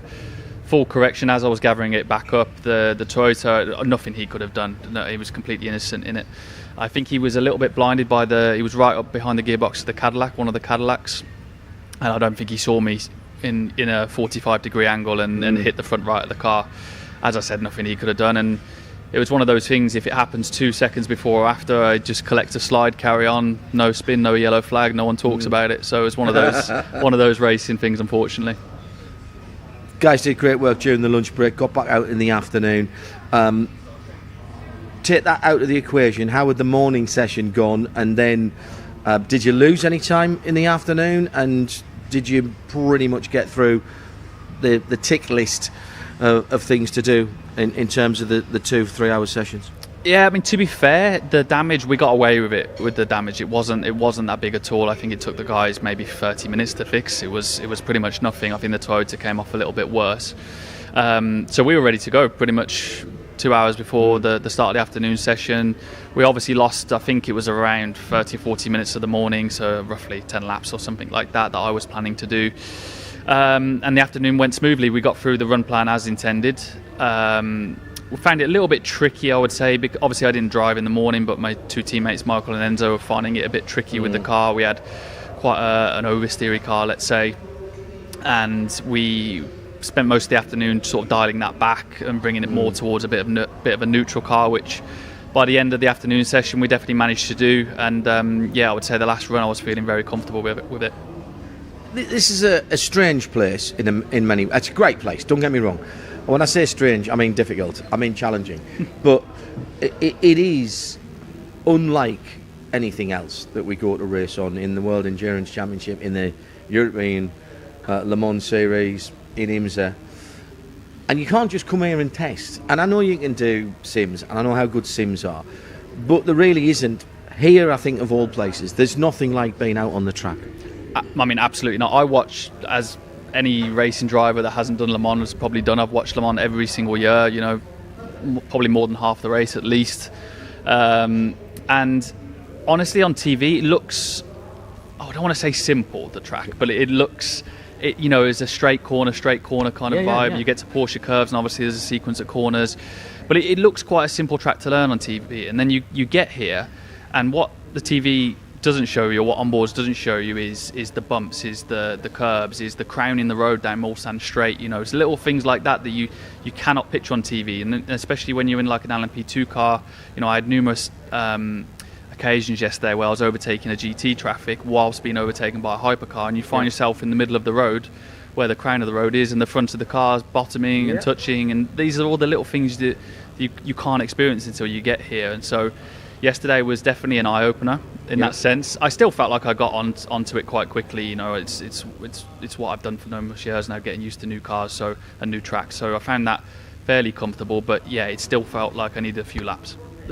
A friend of mine, who shall remain nameless so that I protect the guilty in this case, said to me when he was about to come to Le Mans, many years ago now, actually, and he said, I don't know what you guys go on about Le Mans and all of this. I understand the history, but I've looked at the track, and on paper it looks pretty simple. Yeah. And I said to him, you don't race it on paper, mate. You don't drive it on paper. Those little nuances that you're talking about, even in a road car, you get a bit more idea if you drive around it or you do the track walk, or I know a lot of people cycle around there. But even year on year, Some of the curbs changed. There's been a bit of resurfacing this year from the first chicane down to Mulsanne. There's a couple of patches I noticed at Arnage on the acceleration through the acceleration zone through the centre of the corner. All those things just make a difference. And the vast majority, of course, is still public road through the rest of the year. So there's going to be an evolution of the track that is quite impressive, actually, over the week or so, particularly if it stays dry. So that means you would have had to do all your rookie bits and pieces, your tests, and go and do the simulator work. And how was that then? Because we hear about that. It's something the ACO talk about, but the opportunity for you who've just been through it, Jake, to tell us about it. What was it like from your point of view as a highly experienced and skilled driver? Was it a bit like going back to school? A little bit of a flavour of that, but I think it's vital, though, to be honest. So it's not just obviously for. So you didn't resent it at all? No, I think obviously for maybe bronze drivers and such, they probably take a little bit more from it than I would, let's say, even just from just cycling around the track model. But I mean, for me as a pro, like, it's more for the procedural stuff, like safety cars and the slow zones and things like that. That's all stuff that on paper, right? But it's good to get an example of it in a simulated environment when there's literally no pressure on. There's there's no consequence for getting it wrong, and you can really play around a bit and try pushing into slow zones and things like that. And the safety car procedure is actually quite an interesting one because it's unlike anything else, right? Correct. And it's on paper it's quite simple, but you can get it wrong. Yep. And even for a pro driver, whilst we'd like to think we're always perfect, as I saw yesterday morning of a little snap on cold tyres, we never are fully perfect. And so it's nice just to get that in the back of the brain on the simulator before you come here for real. And the other thing is that this is a big circuit. Can you get radio communications all the way around, by the way? That's a question I haven't asked people for quite a while. Yeah, pretty much. There's a small dead spot, I wouldn't say dead spot, patchy spot around Mulsanne. Yeah, which is the furthest bit out of the way. Yeah, exactly. And you would expect that to a degree, I suppose. But even there, you can still understand what the engineer's saying. Right, so you can get a bit of help if slow zones are coming out, if safety cars are coming out, if they're about to be withdrawn. But ultimately, getting into the slow zones is one thing, and most people get that right. Where I always think there's time to be made up is coming out of the slow zones. You've got to be really on it. Yeah, exactly. You see, I think it's a little bit of what you see on the Nürburgring, right? Sometimes in terms of... Yes, that's right. I think you can get a little bit trigger happy with when you would launch out the slow zone if you're not... You can see it, at least when I tried it on the simulator. I haven't experienced it yet on the real track, but you can see the green flag, and you have 7-8 seconds probably on 80 km an hour to prepare for that imaginary line. And you can imagine a certain environment where you're racing for position, maybe you're the car ahead and there's a car behind that's pulling out a little bit and showing the nose. Yeah. And it's a mental sort of race that you can't give anything, but you also cannot get a penalty. No, absolutely right. So yeah, there's a definite skill to that.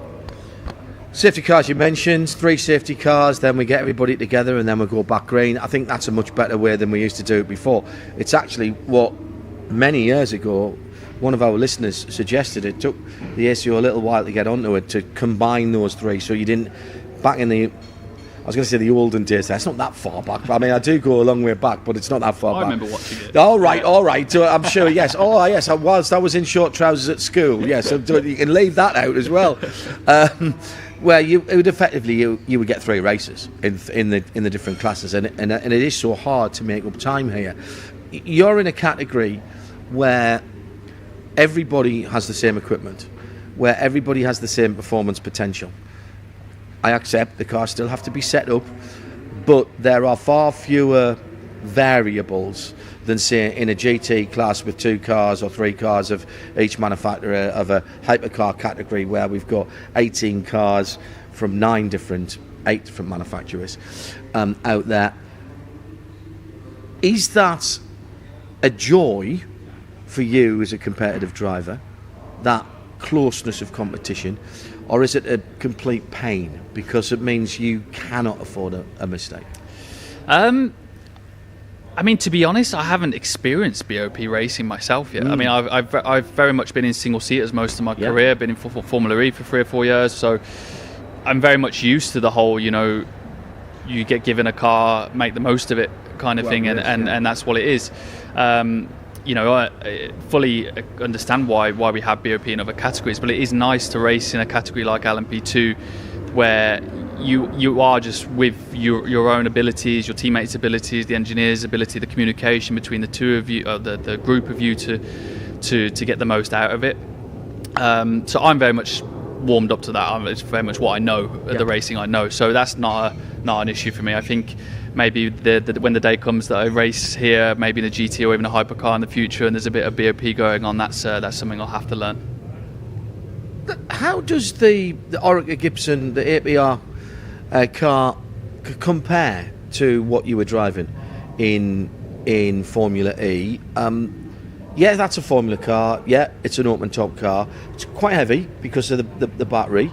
Is there anything that you've been able to bring over? Different motive power, all right? So that's an obvious one. But in terms of your driving style, is there anything that you've been able to bring over from that into the P2?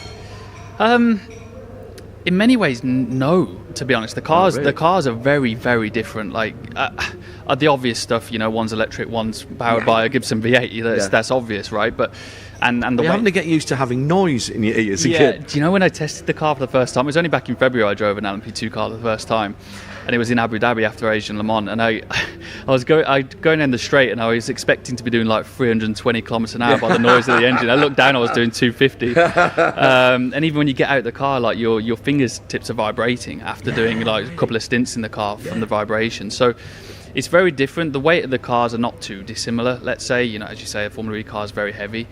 But I would say... But I presume the Formula E car carries its weight in a different way. It's quite a lot of the weight's low down. Yeah, exactly. But they drive very differently. One's on an all-weather tyre, groove tyre. One's on a slick tyre. But I would say the easiest way to compare them is the Formula E car relies a lot on mechanical grip and system controls and software updates and things like that. Very digital in a way. The P2 car is very much aerodynamically based. That's where it generates most of its grip. It comes into its own in a medium to high speed corner. In a slow speed corner, it becomes quite a heavy car. And it's obviously whilst it's always been updated, the Orica, it's quite an old car now. So it's very much like even when I got in the car for the first time and realised I had to change brake bias with the old notch next to the wheel, I'm very much used to being able to press a button on and be able to change the digital brake bias, let's say, on the fly-by-wire. So that was a funny one, but I love this car. Honestly, I've fallen in. I keep saying to people, I've fallen in love with endurance racing very quickly. But even this car as well, it's so raw to drive. It's like I said, it's visceral. It vibrates. It's loud. You can push it as hard as you want. The tyre's very consistent. It has a lot of aerodynamic grip. Are you getting the feedback that you want, that you need from the car? Yeah, absolutely. You feel everything. You feel absolutely everything. One thing I've really been surprised at coming here at Le Mans is it's probably the track with the highest sort of arrival speeds into corners, and you go to into corners like entry to Indy through the Kink and Porsche 1. That right-hander into Indianapolis, that is a real pain in the whatnot corner. I bet it's great in a P2 car. It's amazing. Are you still on the throttle there? You turn in, you pretty much turn as you brake. Wow. So you pretty much don't lift the throttle until it's time to brake. And again, like coming back to what I said earlier, like when you watch it on TV they often have like the raised camera position there looking, and you don't get the sort of the road height view. Yeah. Jesus, it's a fast corner.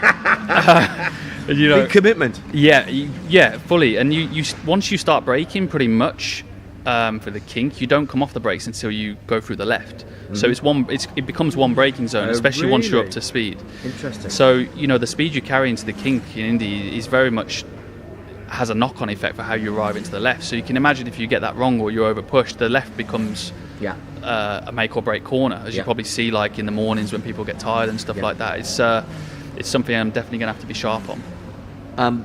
Let's talk about the rest of the lap then, as you've talked about that. Okay, we'll leave the Dunlop chicane out because you've learned that one now, and at least you know what not to do. I've got to tell you, that's possibly the only thing that we've got in common.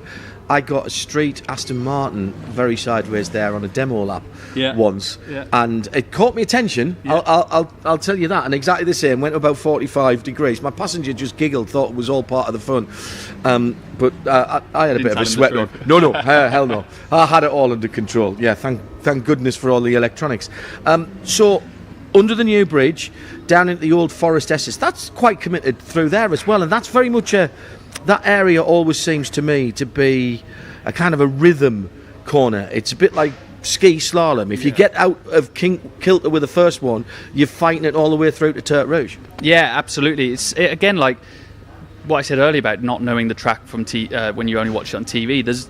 Before you brake for the S's, as you're going through the right where the green bollards are, there's a bump. There's a big bump through there just before you brake. Didn't have a clue that was there until I got here. So once I finally started doing my first lap, so I go through there with a bit of steering angle, and the car gets a little bit of a wiggle on this. So that's one thing I noticed, but it's heavily banked. You have a choice of what to do through there as well, especially through the left. You have a choice whether to stop the car and get very early aggressive to throttle, stay flat through the right before Tertre Rouge, or you can carry a lot of minimum and have to change, make the right a tighter line, and you don't get the exit. You can play around with third or fourth gear in the P2 car there. So there's a lot of variability in the driving through there, but very fun to drive. Then you come down to Tertre Rouge. The Red Hill, as it is, Tertre Rouge, not Tete Rouge, not Redhead, Red Hill. Yeah, no, you said it right. A lot of people don't. Very important corner because it leads you on to the first part, the first long run down to what's now called the Daytona chicane. Again, a corner that on telly, that on paper looks, oh yeah, that's all right. It's not at all, is it? It's a big corner. Yeah. It's a big corner, and especially when you know the consequence for not pushing it is so big for lap time, but the consequence of getting it wrong is also so big. So you can't afford to. You have to know what the car is doing through there. You have to. You need to be able to feel confident to push through there. You need to feel confident because again, it's a bit like the kink into Indy. You kind of brake as you turn into the corner, and to be honest, it's not a lot of brake pressure anyway. So you require a lot of commitment on the steering wheel, a lot of trust in the rear axle of the car. But if you don't have the front, you can't pick up the throttle. Yep. So it's such a difficult corner to get right in not just setup, but how you drive the car. But like you say, it's again such a fun corner to drive. It's so fast, and then you exit the corner, and there's loads of traffic to deal with because through the S's and Tertre Rouge, it's been difficult to get past GT cars or whatnot. There's hypercars queuing up, waiting to get past. So yeah, you got to be awake through there. The two chicanes. The guys who designed the track and the chicanes, they swear to me that they are identical but mirror images of each other. I am absolutely convinced that the second chicane is slightly tighter than the first, particularly from apex out. But they say it's not the case. The first one, Daytona, is right, left, right. I always think that's a more open chicane and that you can get on the power way earlier and hammer across that exit curb. Whereas the second one, which is left, right, left, coming on to the last part of the Mulsanne straight, it always seems to me that left-hand curb, the exit curb, comes up a little bit quicker. I would agree on the exit, absolutely. Then I don't know, there's a slightly different profile. I don't know if it's the way they've done the resurfacing this year for the exit curb on the second chicane, but it's a bit more of a ridge than the exit curb on the first chicane. So if you sort of go over it with a bit of the middle of the car over the exit curb in the second chicane, the car jumps, whereas in the exit the first chicane, the car takes it easy. Could be, it's my first time, right, so I don't have a comparison last year, but it could be to do with the resurfacing there. I think the entry are quite similar, to be honest, but again, to do with the resurfacing, the second chicane feels faster now. Like the confidence you have to go through the first apex and the second chicane feels different. The change of direction, performance of the car feels a bit better as well, but I think that's mostly asphalt related. So up over the old brow of the hill, which was shaved down after Mark Webber's accident in the Mercedes all those years ago, a good amount, sort of 10 feet plus. If you look to the right, if you're ever driving down that part of the track, when you can drive that down the track, look to the right and you can see where the track used to be and where it's come down. It's a goodly amount. I remember standing around about there in my first Le Mans back in 1989 taking photographs of Jaguars and things like that coming towards me, and there were no chicanes in those days. That was incredible. Only 2 layer Armco there as well back in those days. This is all our yesterdays. So into Mulsanne Corner, you don't have to do the roundabout, thank goodness. It's cut off. But again, that's a break and turn kind of area. The poor guys in the GT cars, I've seen this so many times. You can look 20 times as you're coming in there. You're normally sitting on the left hand side of the car, you're coming up, look, nothing there, I'm going to turn in, oh my god, there's something there, because the closing speed there between the P2s and the GTs, and particularly the hypercars and the GTs, is incredible, because you guys are I presume still fully committed through that first turn-in phase for that corner. Yeah, I mean the P2 is probably the maybe it's not in distance, but it feels like it's the latest braking car out there. Yeah. You know, even compared to when a hypercar's come past me and pull back in front just before the braking, I have to actually back up a little bit to my normal braking point. So you have to be awake to that. Yeah. But speaking about how that drives into more sand, we turn in flat and we brake pretty much at the painted curb on the inside. Wow. It's very late. And now it's resurfaced. I don't know if back in the day there was tricky sort of feeling on the brake attack, but now it's super smooth. But you can really get a bit of inside front locking at the end. Right. And that's something. Just as the arrow's bleeding off. Yeah, exactly. Right. And again, watching it on TV, you often see like cars into that gravel trap through the night, and as the front tire cools down, maybe it gets cooler. Yeah, and you're thinking, oh, what a plonker you are. It looks so simple. Just don't do that, right? And then you get here and you feel the grip, you feel the inside front slipping into the corner, and it's all stuff you put through practice. You put to the back of your mind that it's like, well, okay, so actually, in the night when the tyres getting older, cooler, whatever, you're going to have to be careful of something like that. But it is quite a smooth braking zone now. So out of there, accelerate and back up through the. Did you go all the way down to first there? Or did you take that in second? Second. Okay, so second, all the way up, fastest part of the track now, I reckon. You can tell me if I'm wrong. Through the two right-handed kinks, coming down into that kink that we were talking about in Indianapolis. Nice big bank in there. Arnage, probably the slowest point of the circuit now. First gear, really easy to rear lock through there. There's a bump on the exit of Arnage, which is like right as, at least in the P2, it's right as you're on wheel spin. It's right as you're upshifting. Of course it is. The TC's trying to help you as well at the same time, and it's just like you've got these 3 or 4 things acting pretty much at the exact moment. So the traction zone's tricky through there. So then you get a little bit of a breather up, a slight climb. You probably don't see this on television either. It's a slight climb, little left-hand kink, and then you're setting yourself up for the entry to the Porsche curves. My God, if we're talking about commitment, the entry to the Porsche curves, and you change surface there as well as you come off that first right-hander, and then effectively you're in a straight track. There's no runoff at all at that point. What's that like in the P2? How do you approach it? How do you get through it? With a lot of, I'm trying to figure the right word, but you breathe in and hold your breath, do you? Exactly, another B word maybe, or something. A lot of those, and again, like you're right. It's a lot more uphill than it looks. Especially, funnily enough, even as you get to the braking point, you think you should be able to see the corner. It's actually quite blind. Correct. And you brake, and especially in the first laps, before I knew, I didn't have my references. You watch the onboards, and you get like a reference on the side of the track to brake, but your eyes then have to pick up the apex, and when you don't know where you're going yet, your eyes don't move to where they should at the exact moment. That's a very good point. Yeah, and with the corner like that, when you arrive so quick and you don't see the apex and you don't yet know where you're going because you don't know the track, there's moments where you think you're on the wrong line, and it's easy to do something wrong that you never intended to do. And after a few laps, you get your references, you know the curb's going to be where it is, and it's very, you need to push so hard that you don't go on the throttle before the entry curve, let's say. It's really easy to feel like you can get on the throttle early and you think, I'm winning loads of time, but actually the time's on the braking on the entry. I've heard people say that entry, it's not that important because you've got to make sure you're still to the right for the next left-hander. That's that's true to a point. You can't give up that next left-hander. But you can lose so much time in that long arcing turning to that first right-hander. But you have got to stay, you're quite tight to the safer barrier that is there, and then you're into the Porsche curves proper. What a challenging set of corners, and I bet it's great in the P2. Oh, it's amazing.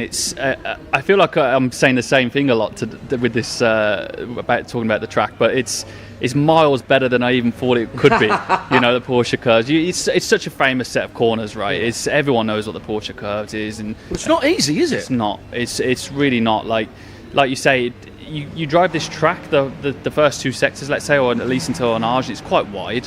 In a way, you get the lane system on the Mulsanne straight, and you can go 3 wide, and all of a sudden you come through one of the fastest corners on the track, and you're presented with walls and safer barriers and curbs which you cannot take. You cannot use them. They're a lot taller than they look on TV, and they're flat, but only just flat. So it's like it's not. It'd be one. So if I was a rally core driver, it would be flat, maybe. Yeah, flat maybe. Yeah, exactly. And they're definitely not flat for you when you're first getting up to speed. Really? So Porsche 1 completely determines how you arrive at Porsche 4. Yes. Really, especially in the P2. I'm not sure what the GT and Hypercar is like, but by the time you're doing your quali lap, Porsche 2 and 3 are flat. So you need to carry enough speed through Porsche 1 to not have it easy flat in Porsche 2 and 3, if you see what I mean. Yes, I do. But then you arrive in Porsche 4 with whatever speed you've been carrying, and it's such an aggressive entry. You feel like you've been so naughty with the steering angle you apply for like Porsche 4. You're like, there's no way the car should accept that. There's so much grip. Yeah, there's so much grip, and it's so long and fast that you think it's going to step out, but it never really has a chance to step out. You're always fighting the front axle through there. Like the entry feels rear limited, and you think it's going to carry on, and pretty much as soon as you get into the corner, it becomes front limited straight away in the P2. Interesting. And then you make sure you're in the right position for karting, and even that's like off camber. You don't see that on TV. No. And you always go through karting, and you arrive to the track limits on the exit, and you think, oh, there was another 2 kilometers an hour through there. Could have gone. And every single lap you do it, and you're like, there's still more. There's still more. It's just one of those tracks. And then right at the end, you get the Nagy double Ford chicane, as it effectively is. People look at that and think, why? And I can understand that. But actually, those are 2 very different sets of corners at the end of the lap, because you can be very committed through the first one. The first curve of Ford chicane has really surprised me how much you can take of it, because you have the kind of like the normal raised section of the curb, and then you have these sleeping policemen, the yellow, like you have in Dunlop or exit of karting, for example, as well. And at least for the P2, I'm so surprised with the P2 how well it takes curbs. I'm so surprised. Like you look at it and you see how low the splitter is, and how much aero it has, and you think it's a single-seater platform, let's say. You think there's no way it can take that curb. It can take so much more than you think. So that forward chicane is pretty much at least in quali, in the race you might need to protect the car a little bit more, but you're right up against the gravel on the apex of the first one. And if you take it fast enough and well enough, the left side tyres are in droop, so it doesn't even flinch the car in some ways. But it's one of those ones where if you're half-hearted with it, you'll feel it. If you fly over it, the car just jumps over it, skips over it. And then all the way down the box for the second part of it before you're 5th to 3rd. It might be 6th to 3rd depending on the wind for first part of forward, and then you carry the first 2 apexes in 3rd, and then you double downshift into 1st for the last part. The first apex of the last chicane, the second last corner, is very aggressive. Very aggressive. Like I think in quali, it's one of those where you'll just jump over it and make sure you're in track limits. But in the race, that's one I think you have to stay away from. Traction limited coming out of that second part of the chicane. It's if I could say where the P2 maybe has a weakness is traction in general. The drivability is always a bit tricky, and it doesn't have a lot of torque. It has a lot of power, but it doesn't have a lot of torque. So you quite peaky. So you need first gear, but really ideally you'd be in second, but there's no torque in low down in second gear, so you need to be in first, and then you get wheel spin. So it's one of those things where you do the whole lap 30 and you haven't got enough torque to short shift to kill that wheel spin. Exactly. You need to rev it out. You do the whole lap, 13 kilometers. You see on the Delta, I'm on a good lap. You survive through forward 1 and 2, and then all of a sudden you get a bit of wheel spin on the last corner. It's gone. You're like, wow. Let's start again. Exactly. Let's start again. That's magnificent, mate. Thank you. It belies the fact that this is your first visit here, but it's clear to me that you are thoroughly enjoying your Le Mans experience already, and I applaud you for that, because you only do your first Le Mans at one time, obviously. What else are you looking forward to as we wrap up the time with you? And thank you very much for taking time to talk to us. There's still a lot to go. We haven't even turned a wheel in competitive terms yet.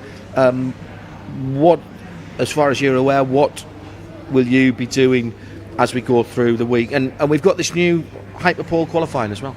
Yeah, exactly. So I'm in Pro-Am, so it's about what we're doing for practice now is it's one thing like me and Enzo as let's say the pro drivers want from the car. It's another thing what Michael, our bronze driver, wants from the car, right? And it's the first time I've raced in Pro-Am, first time I raced with a bronze driver, and that's new for me, and that's something I'm having to think about as well, of how I manage the weekend with the team, with him, and make sure he's feeling comfortable with the car, you know, because he might, well, I feel comfortable with the car, he might not. Absolutely. And as we all know, Michael being comfortable will win us a lot more race time than me being comfortable. Absolutely right. So it's about finding, you know. So you might have to drive around something. We know that what you can do in a car.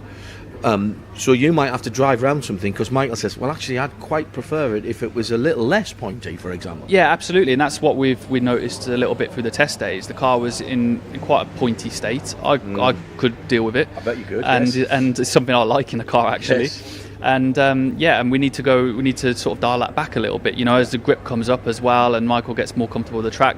The goalpost will move, right? So Surely. we don't just sort of say, well, we're happy with it now, and that's the car we're taking to the race. We've got practice for a reason. We'll keep moving it as we go through the week, and hopefully we arrive with a car for the start of the race that, you know, definitely Michael's comfortable with, but also me and Enzo are happy with as well.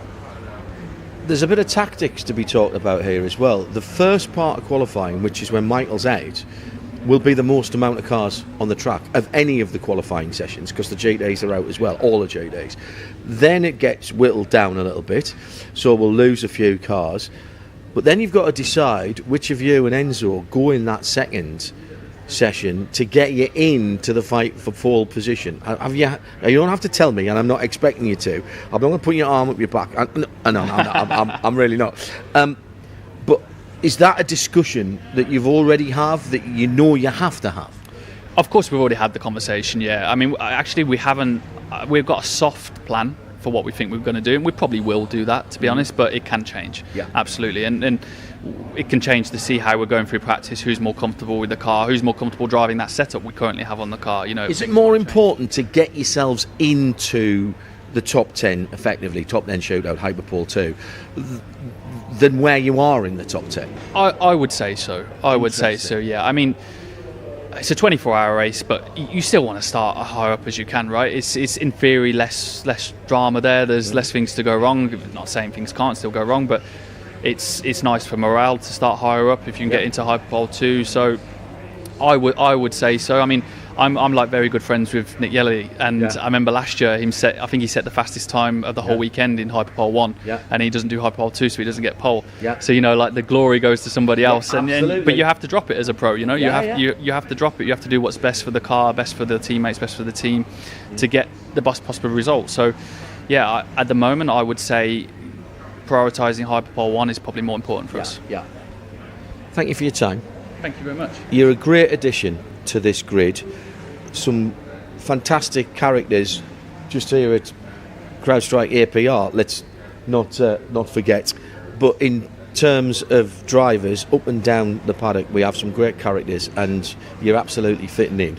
I'm delighted to see you here, and hopefully we'll see you doing some more endurance racing in the near future. Is that the plan? You were very slyly there, just said Hypercar early on in the interview. You've got experience of managing systems with Formula E, which is exactly what you need for the current breed of LMH and LMDH cars.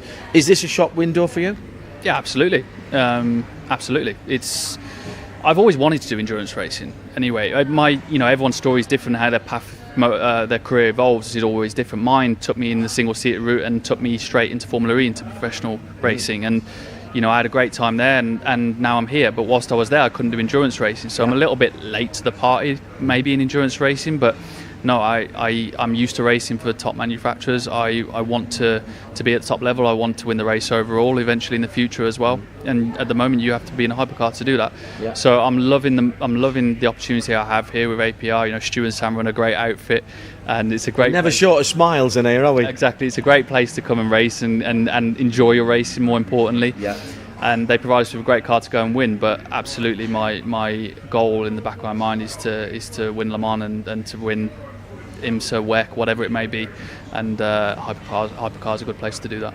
And I think you'll agree, dear listener, on 91.2 FM and around the world on RS2, any manufacturer could not have a better representative than Jake Hughes, who we've been spending some time with. Thank you very much. Go well and enjoy. Thank you very much, sir. Enjoyed it.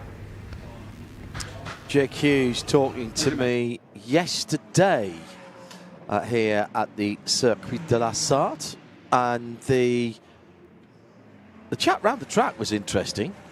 Have you raced round here virtually before? Thousands of virtual laps. It's actually one of the tracks I'm good at.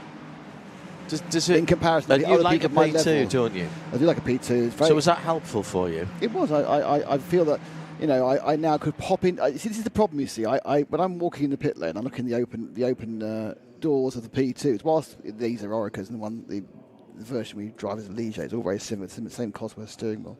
And I sit there and think, I could drive that, no problem. I'll hop in, I could drive that. And of course I realised you couldn't. No. I could go round, possibly. Yes, possibly. But probably wouldn't get enough heat in the tyres for them to work or anything, but I'll give it a go. But I think it's a lovely idea.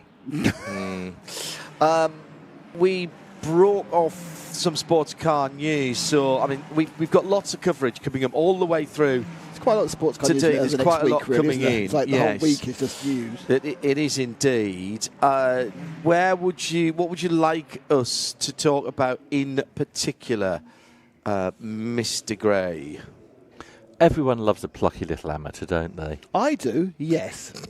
I'm assuming this isn't one, but keep going.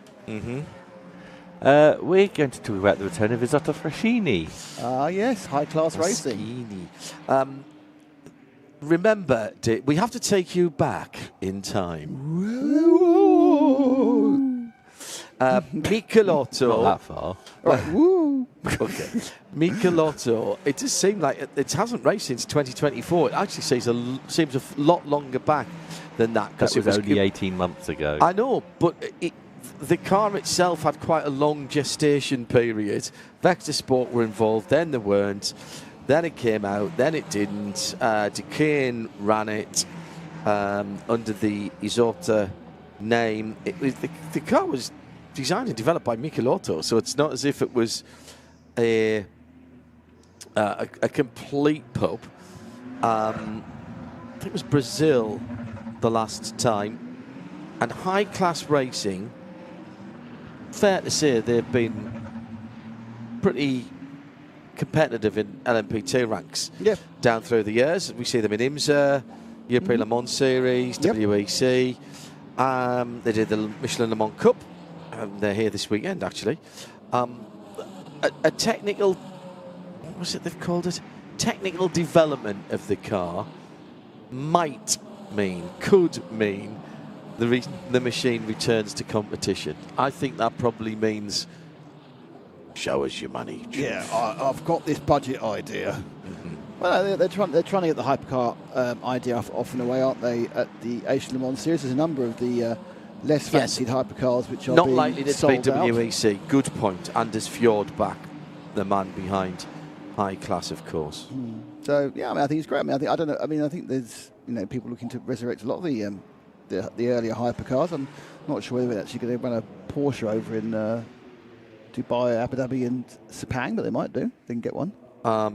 There is a Porsche that is owned by a member of the Porsche family that I am being reliably informed that is going to be let's be honest. out. As of October, there's 2 spare Acuras knocking about. More likely to go to Asian Le Mans Series anyway.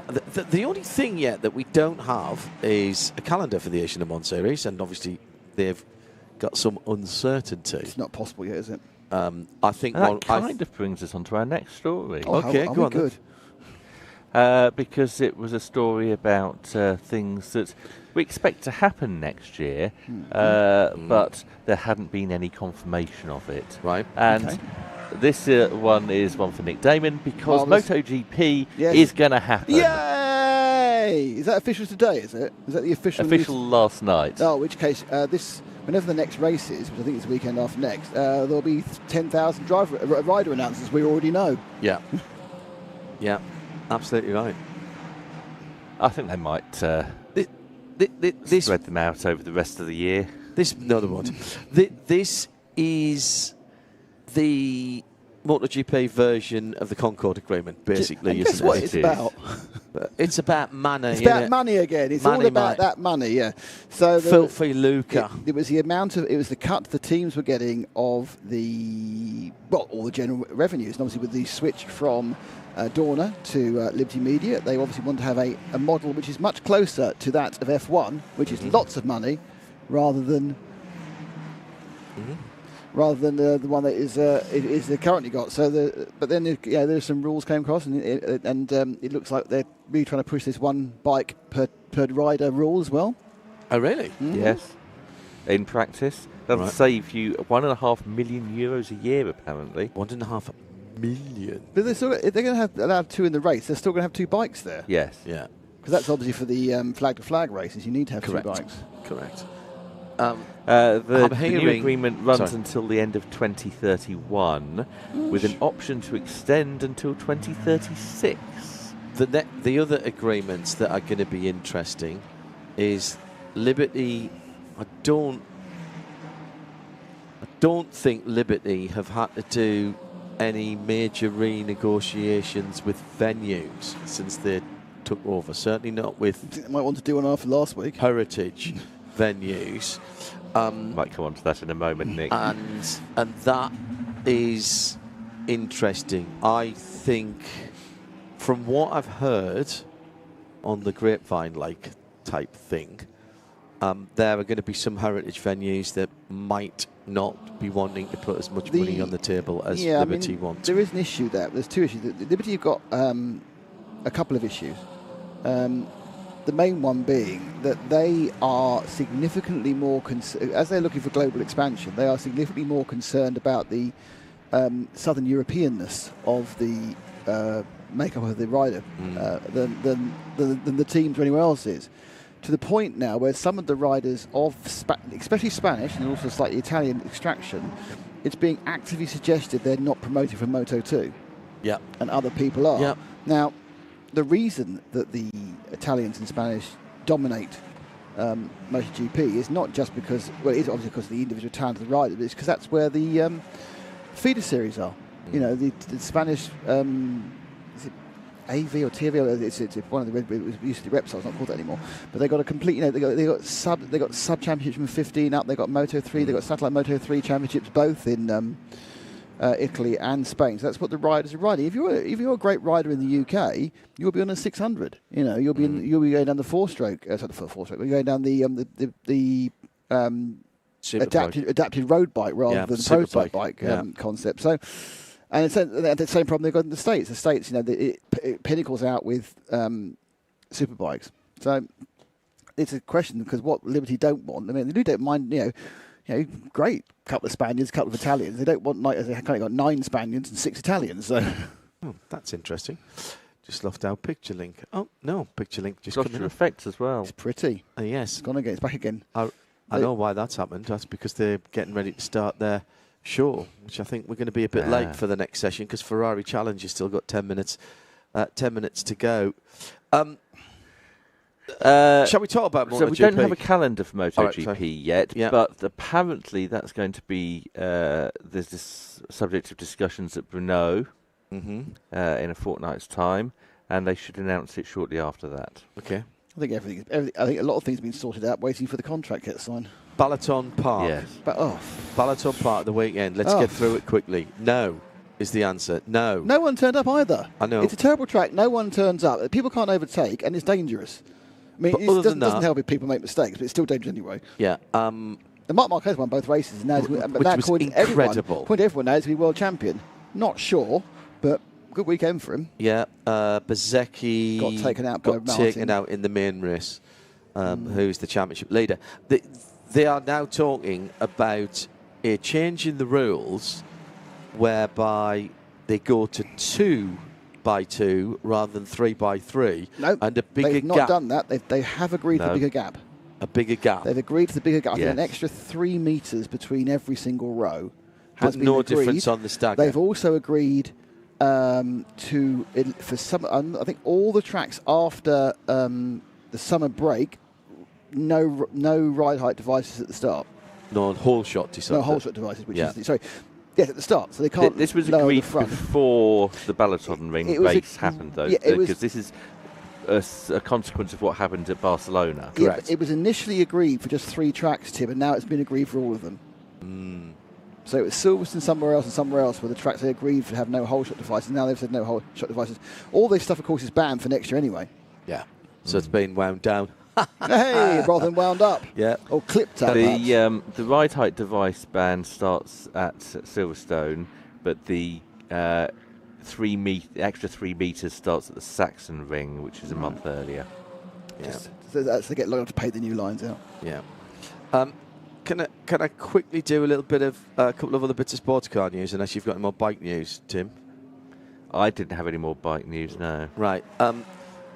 Thanks to Jesse, Super Taku Fuji 24 Hours was last weekend. Tatsuya Kachioka on his record-breaking 4th win, and it was TKRI that notched up consecutive wins. Another Mercedes AMG win in a 24-hour race, and now they equal Nissan for 5 outright manufacturer wins. We were rather busy here with a variety of action, and in the States, of course, but that went on over the weekend. The pit stop challenge, do you know who won the pit stop challenge? I don't know. Tell me on the pit stop challenge. It's very interesting, actually. I did hear Bruno shouting about it. He for was about shouting a lot. Hang on a second. Also, they also had some of the world's. I don't know whether it was lost in translation. Some of the countdowns didn't quite run as you'd expect them to. No. It was 8.8 seconds, which was the top time. In GT, WRT, BMW, with the number 69 team. In fairness, they had an identical team to the AF Corsa crew in Hypercar, who won the pit stop challenge. But it was, I don't see how they won it if they had the same time. But the joint winners, if you want, LMP2 honours went to the CLX Motorsport Orica crew, and the 83 499P as well. Why is Ben Keating going to be smooth this weekend? I don't know. He doesn't upset his elbow. Well, interestingly, the car has been completely re-liveried, and the new wrap has all of the decals printed on it in the right places. So there's absolutely nothing stuck on top of the car. Well, that links back, of course, to McLaren being fined, what, €30,000 because they put a sticker over the clutch release button. I mean, I'm sitting there going, what is wrong with you? That is obviously something you don't do. And it's obviously something they decided to do until they got caught. Yeah.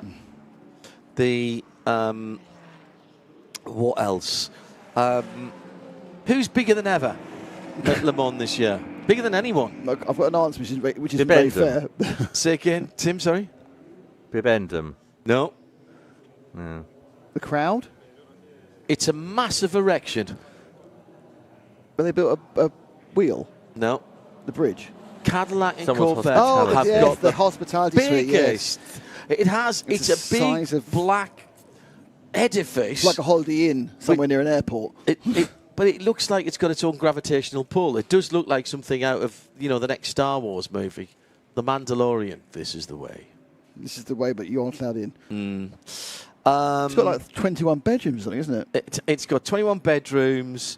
It's got massage It is basically suite. a holiday in there. It is basically. I've been in smaller. But you know what? There's no points. You get no points. No points. And they don't. I bet they don't have a pancake machine. I bet they do, but it's called a man or a woman. Right. Who'll make you a pancake if you ask nicely. Okay.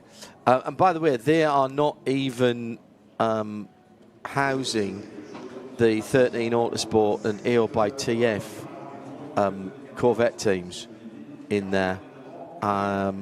Physio, engineers, meeting room, immediate office, soundproof phone booth, sponsor lounge, team restaurant, coffee corner. Oh, hello. And a terrace.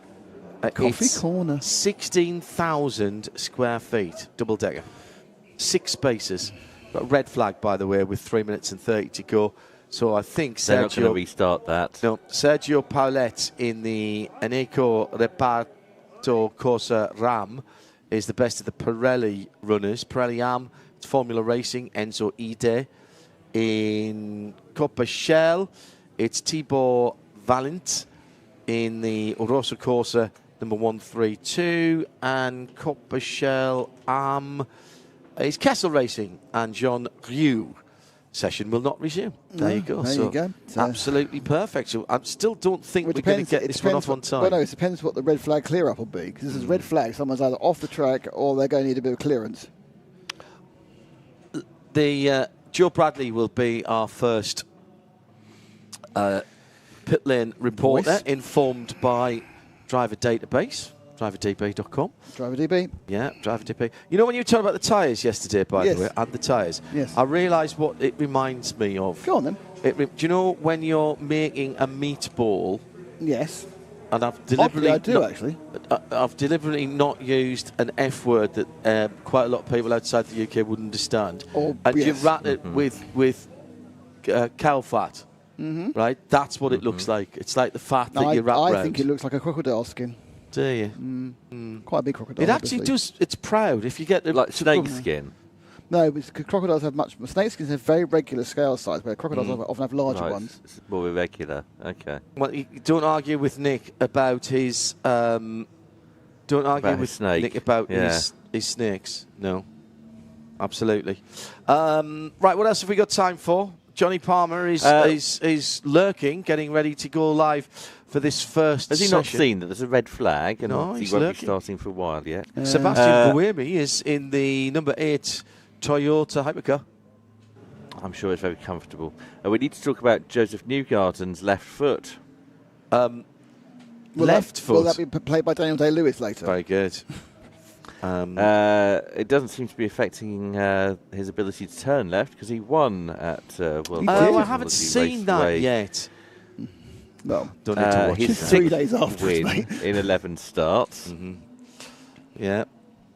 And how Not bother watching 15th? I just look at the highlights. Sorry. His 15th hang on, short hang on a oval second. win. Video. Hang on. Yes, we will do. There's a potential delay of 10 minutes. We'll bring you a drink. Oh, that's nice. That's nice. Yeah. That's the number 7 Toyota crew talking Lovely drink. to their driver. Do you have someone to bring you a drink, Nick? No. I have to go brought- and get it myself. I You should brought ask my Johnny drink. Palmer if he's hovering. I want. He bought me Haribo. He's not. He's Palmer's not getting hovering. ready. He getting close. literally can't wait to evict from this seat. He's pushing. He's ready for it. So, highlights, right? Go on. I watched the Grand Prix highlights on Sunday night after I'd finished doing the IMSA. What, the 7-minute ones? No, Channel 4 ones? the longer one. Right. The longer Sky Sports one. Right. Oh, the hour. Now- with adverts.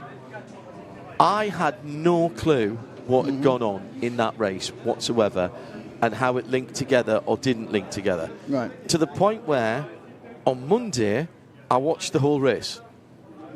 At the end of the whole race I was still none the wiser, if I'm quite honest. There was so much that wasn't explained. So no wonder the highlights didn't make any sense. I know they've changed that, and that is the FOM TV guys, but they were a bit all over the place again at the That's weekend. 3 races in a row. Yeah. I don't know why. But Anyway. you could follow it, but to follow it you had to be staring at the timing screen to work it out for yourself because you weren't being helped by the commentators or the pictures. But also, I was looking at the timing on the screen, and when clearly Lewis Hamilton had served his 5 seconds, it was still it's there. It's manual turning off and someone was being rubbish. Okay. I was very, very, very confused. You're being rubbish. Eduardo Freitas is about to sit down, and we'll hear his voice in a moment or two as well. We've got 3 minutes, nearly 2 minutes to go. What would you like us to finish up with, Tim? Well, I'm just going to say we had a message from one of our listeners, Jack Shalowski, who said he's lost the audio on Studiovision. Everyone else got it. But then he realised that as he leans backwards, he was accidentally leaning on the volume down button on his headphones. Excellent. and by leaning forwards Jack. again, that's Brilliant. Jack, Brilliant. that's brilliant. We've all been there, though. The final hey, look, the early Aston Martins used to catch your knee on the seat controls on the early Vantages that were on the next to your knee on the transmission tunnel, and you could find yourself cornered and just gently drifting away from the wheel. It's honestly very off-putting, particularly on the Crieff Road between Crieff and Aberfeldy up in the Scottish lowlands. Ferrari, finish off with Ferrari. They are the defending champions. Fernando Canizzo has been talking to the press and says they will use 3 Evo Jokers at the end of this season. If you were listening to the programmes that we did from Scrutineering, you'll have heard James Collado saying the new tyre doesn't really work for them. They want to focus on the integration of the car, said Ferdinando Canizzo. Everything has to be working in sync, so instead of playing the Evo Jokers one at a time, we're going to use them effectively to create a completely new car, which, as we said, you can't do, but you can do the Jokers. Every component of the car will be integrated. If we change just the rear suspension, it would have an impact on the areas. We're tackling different areas in an integrated way. It will not be a completely new car. Having said, it'll be a completely new car. Yeah. But we will use the same homologation.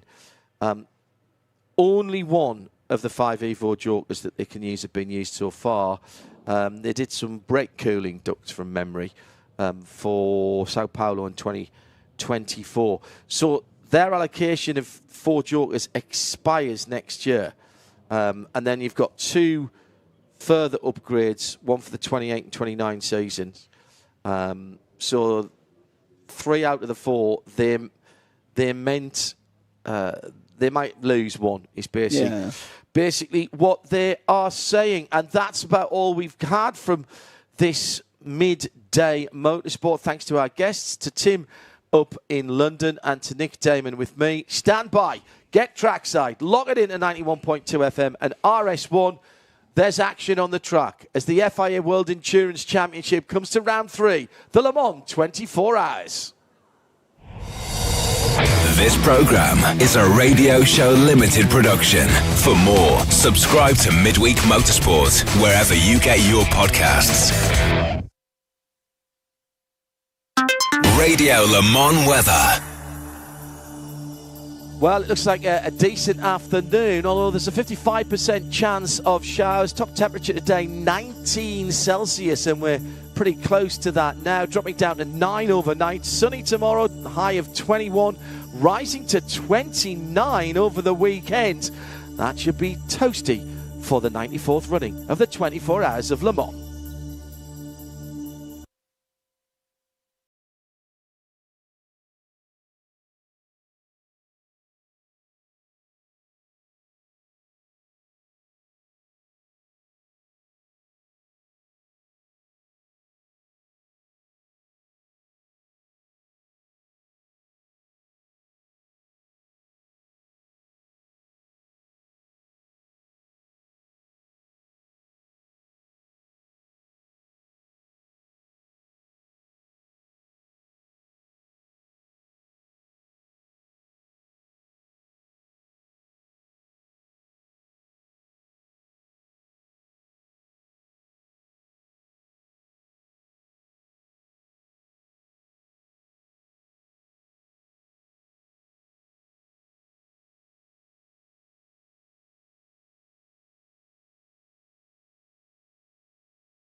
It does feel like we've had a bit of wait, really, to get to the most comprehensive coverage of the world's greatest motor race anywhere on the planet. On 91.2 FM, Sirius Channel 137 and XM 202. And around the world at radiolemans.com. This is Radio Le Mans. We are live for the first time.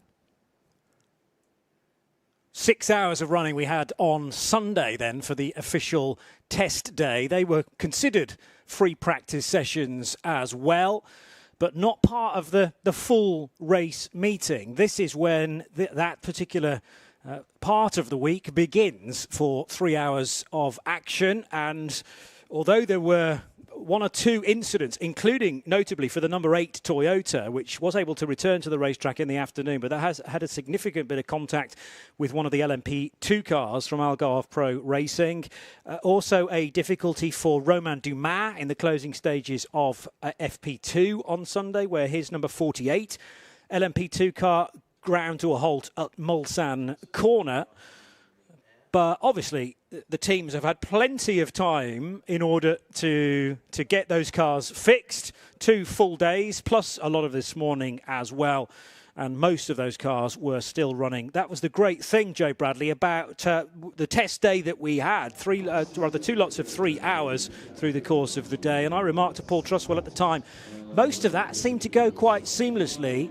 The other thing is, Joe, we've got another 9 hours of free practice to go to both today and tomorrow. Yeah, the 3 hours that we've got in front of us, Johnny, unless the sun comes out and stays out, I feel there's perhaps a little bit of insignificant data going to be acquired today because the weekend forecast is for it to be a lot hotter than this. Highs of 29 degrees, whereas what is it now, about 22, 23? And up until fairly recently, the cloud cover was keeping the track surface cool. My opening statement was going to be Ferrari, who have won the last 3, and each of their cars have had a turn on the top step of the podium. So who's it going to be? Maybe if you're Ferrari, you're going to be thinking about honing that car and tuning that car to have a crack at pole position. But then I looked down the Hypercar entry list, and other than Genesis, which is the first time here for them, I would suggest every Hypercar manufacturer here is going to be going for pole position. So the next 3 hours is about tuning those cars to be optimised around this track. And it's going to be very exciting. Limited amount of tyres, remember, over qualifying and practice session. Limited amount of tyres once we get racing. But I think we're going to see things, everybody going to be going for it from the very outset. At the moment, red light shining at the pit out, so we're still waiting. A few dignitaries lining up, as is the custom here, to wave the cars off for the first, what is effectively the first race week competitive session, isn't it? Yeah, but that's the unusual thing about the way that these sessions have been ordered, because in a World Endurance Championship weekend, you get 2 free practice sessions, then there's a gap, then it's into qualifying, then it's into the race. Whereas we're doing free practice, quali, back to free practice for 2 sessions, then a bit more quali tomorrow night between 8 and 10 p.m, and then finally an hour-long night practice session to finish things off. So you're having to change gears quite a lot, metaphorically, to say, what mode are we in through the course of the next 2 days? It's not just Johnny Palmer and Joe Bradley broadcasting from the Ford Racing Global Broadcast Centre, but John Hindhaugh joins me as well for this first segment. A hive of activity now as the cars are being wheeled out onto the apron, John. We are a little bit late because of a number of red flag interruptions in the road to Le Mans. The Ferraris actually, until 3 minutes before the end, actually did all right. That was only the one interruption. Air temperature at the moment is just under 18 Celsius and the track temperature is 31.5. Humidity, 53% at the moment. That track temperature is going to be the one to watch for this weekend, because if it does get up to the forecast 27, 28, 29, 30, on Sunday it's no cloud, 1% rain. Saturday, a little bit of cloud, 1% chance of rain. We are not going to get, I don't think we're going to get near to those kind of temperatures today or tomorrow. It's a very short warm-up session on race day morning. And the issue with that is that even then at midday, how much are you going to learn about the temperatures later on? There's a finite set of tyres as the green flag. No, as the green flag hasn't gone, but everybody's been released because there's 3 minutes to go, so they can pull out into the fast lane. And that was like a Le Mans start on its own, as everybody was tilted round to 45 degrees. 14 sets of tyres for the hypercars for the race, which can be a mix of the 3 available compounds. Actually, you've got to choose 2 of the 3 compounds to run during the race. There's a Michelin wet as well for that. And then you get a separate allocation for practice, and depending on how far through you get in the Hypercar 1 and 2 process, or whether you don't get through at all, you get some more tyres, a different allocation for practice, and then for Hyperpole, etc., etc. Yeah, for each car will potentially take part in 2 Hyperpole sessions, and for those 2 Hyperpole sessions, you get 3 sets of tyres. Yeah, correct. So when do you use them? When do you use them is a great question, because I thought, they'll just give each car 8 tyres. Yeah. So 4 for the Hyperpole 1, 4 for Hyperpole 2, but there is another set there. If you haven't qualified through Hyperpole 1 and you're on the cusp, do you burn another set of Michelins to get yourself into 2? Yeah. And every driver in every category that I have talked to has said, much like we had at the Nürburgring last month, it's more important to get into the top 10 than it is where you are in the top 10. And in fact, Jake Hughes in Midweek Motorsport there, when we did that interview with him, said exactly that. So expect perhaps not to see, it'll be 3 different drivers if you get through. 4, 3, 2, 1. 1 minute. Under 1 minute to start the session. Under 1 minute to start the session. We do inform all drivers that due to an accident in one of the sessions before, there is a cut in the asphalt at MP13, which will be signaled with the slippery track flag for the first 2 laps of the session. Thank you. So that is in between the 2 chicanes, after the Daytona chicane, and on the way down to number 2, JP, I reckon. Yeah, and it's interesting that some of the Mulsanne... 30 seconds to open pit exit, under 30 seconds to open pit exit. Some of Mulsanne around the chicanes has actually been resurfaced. I was chatting to Gaël Julien, who's one of the Road to Le Mans racers for Friday morning, a 3-hour race between 10 and 1 o'clock. And I had heard from some drivers that patches of this racetrack had been redone within the last 12 months. And he says, it's actually pretty grippy in areas of the Mulsanne Straight. I hope that's not a new section of track, which has now got a big gouge out of it. It is. It is. Oh, no. Right, okay. It's been resurfaced from outside, from the exit of the Daytona chicane all the way to Mulsanne. Okay. And it was really noticeable when it was wet when I got here on Thursday.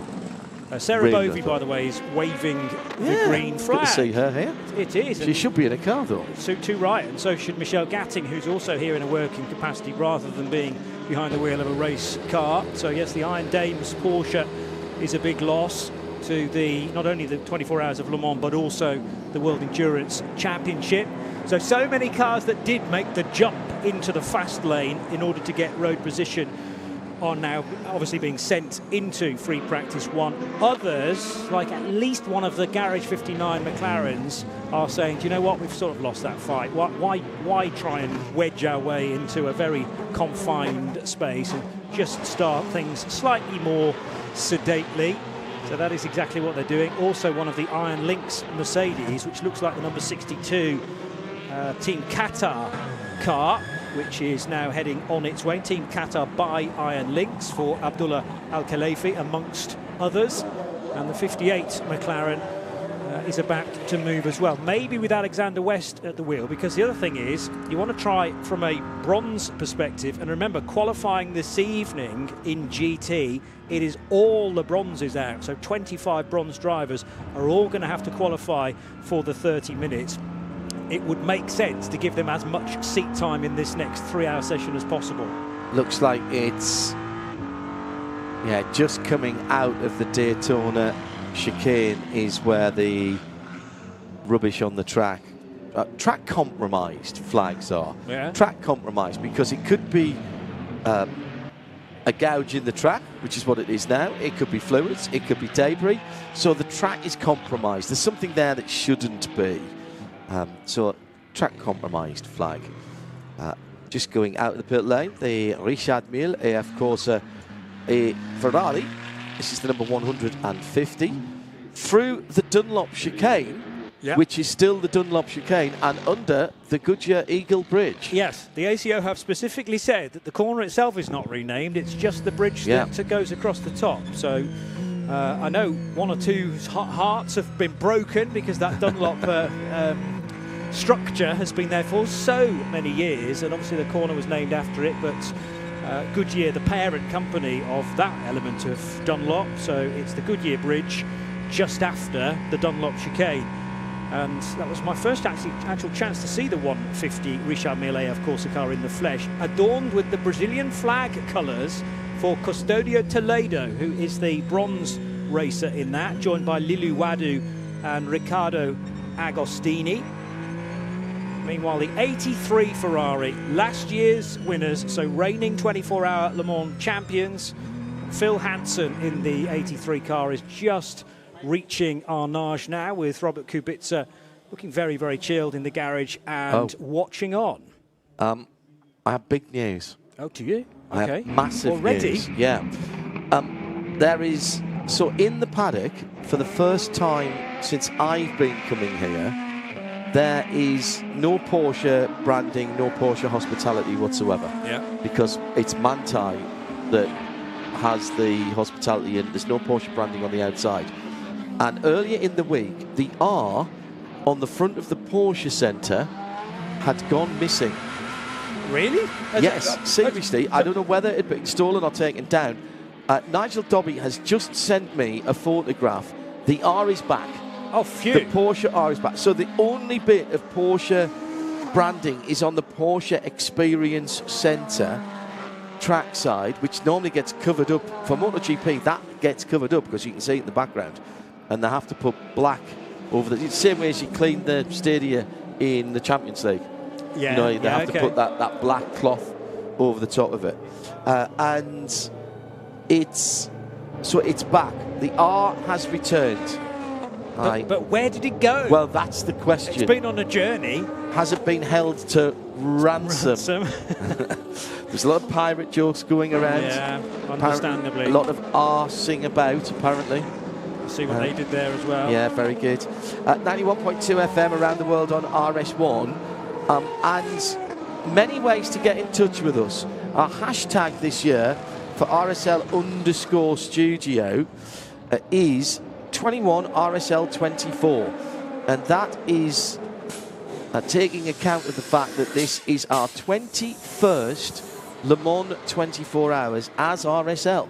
Some of us have been here considerably longer, including yours truly. However, it is hashtag 21RSL24 on the RSL_studio Twitter, Radio Show LTD on Instagram and Threads, and Radio Le Mans on bsky.social. That's radiolemans.bsky.social. Got it all covered this year.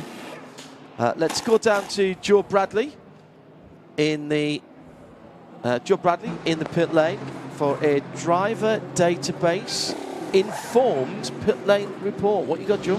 So I'm just loitering at this stage. The cars have just gone out. Cadillacs, all three Cadillacs. That's the Cadillac Hertz Team Jonas 12 and 38, along with the Wayne Taylor Racing Cadillac. That's the number 101. All came back in. Now that's not uncommon. They've gone out. They've done a lap. It's a long enough lap around here to get the tyres up to temp and up to pressure. So I thought they were just maybe going to just bleed a bit of air out and just optimise the tyre pressure. But all three, like it was choreographed symmetry, went swiveled round through 90 degrees and all went backwards into their respective garages. And having so front of the cars, all three cars have come off. and they're making some sort of adjustment at the front of the car, in the cockpit, and indeed the rear of all of these three cars. Now, I'm kind of puzzled what you would be adjusting so early in this session, immediately coming to the conclusion that we had to change something on all three. It's not just one, it's on all three. Did they leave the sandbags in? Is that what the problem was? No, well, all three. I'm saying that with a big smile I know you are. on my face.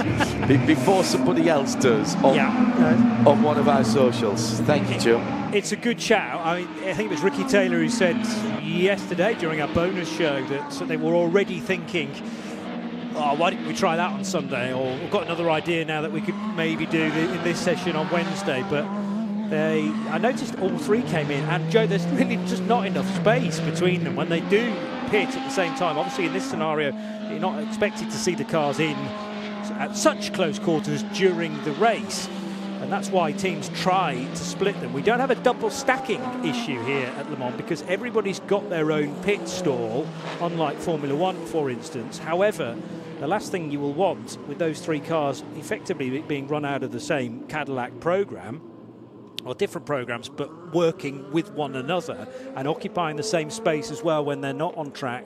Ricky was saying it's good to actually just hang out with the Jota guys and exchange ideas in the catering area and the chill out area of that massive Cadillac building in the paddock. But biggest ever. Biggest ever. Yeah. Bigger than last year. Bigger than anything that's ever been in the paddock before. Is that right? Yeah. Broken all those kind of records. 16,000 square feet. Goodness me. 21 bedrooms. Multiple levels. Two levels, 21 bedrooms. Yeah. Ferrari with a big lock-up going into the Dunlop chicane, and that was Antonio Fuoco in the number 50 AF Corsa. Got down. I tell you what, they've got down to some fast times pretty quickly. 3:26.7 for Kamui Kobayashi in the much revised TR010. If you haven't been keeping up with all of our programs leading up, and Johnny and I did a preview for each of the classes, we will be asking questions later, so I hope you are making notes. TR for Toyota Racing, no longer GR for Gazoo Racing in this form of racing. Pit lane speed entry being investigated as well. That is for... Where's the number gone? There it is. That is for the 17 car, which... I haven't even got that Genesis. Car. It is the Genesis, but I haven't got it. Oh, there it is. It's gone in, come straight back. That's why I couldn't see it on the track. And that was Andre Lotterer. This year is the 10th anniversary of Toyota's heartbreak year. Yes, it is. 2016,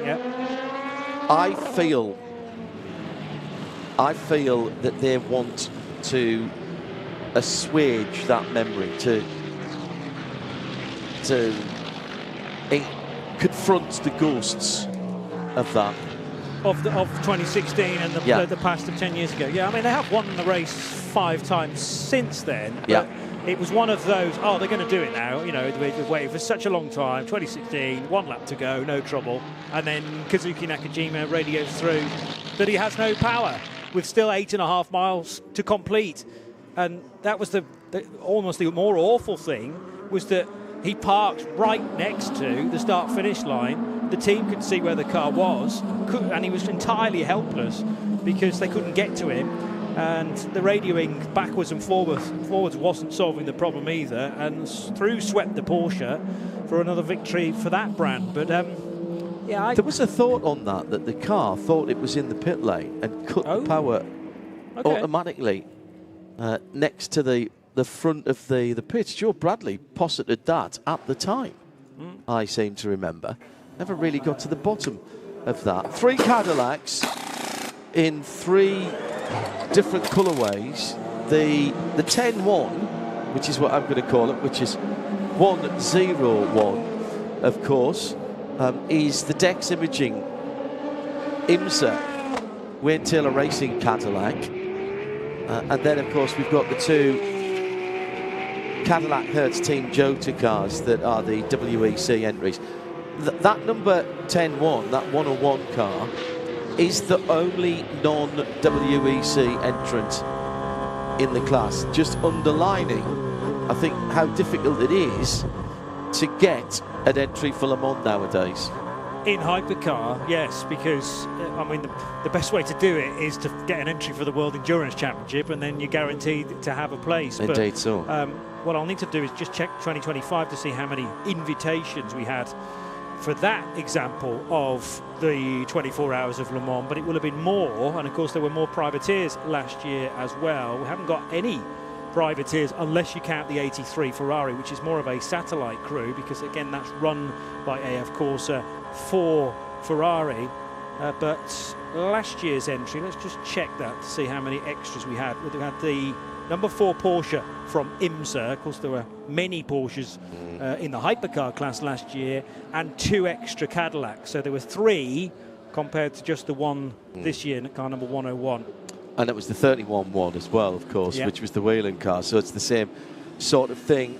Joe Bradley is our voice in the pit lane. He'll be joined by Nick Damon in our informed by driver database pit lane team in a moment or two. Joe, just give me 1 second. Yellow flags at MP5. We've got car 37 stopped there. Eduardo Freitas, meaning we don't necessarily have to do any commentating now. That's quite good. Very helpful. Yeah. That's Theodore Jensen. Now, this is one of 3 19-year-olds all in the same car, Adrian Clomanil and Ian Aguilera, and I fancied these guys to do pretty well in the race, but there's a little bit of, I mean, clearly a lot of the rookie nature and inexperience, and yes, they've done their 10 laps. And we've got a bit of, well, we have had this morning some rainfall floating around. Deploying slow zone 2 at 14:24:30 in 45 seconds. So that's both of our race directors' voices that you'll hear over the next few days. Slow zone 2 will be deployed in 30 seconds. We'll leave that out for the moment. It is down at the bottom of the hill just before you go into what I still want to call the Forest S's.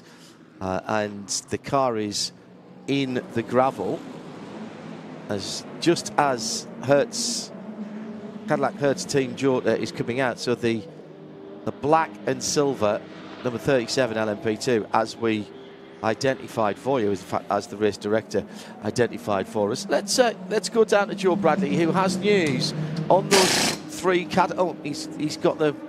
He's got the gun out. He must be doing a bit of work down there. Why did the Cadillacs come back in 1, 2, 3? Well, it made sense, didn't it?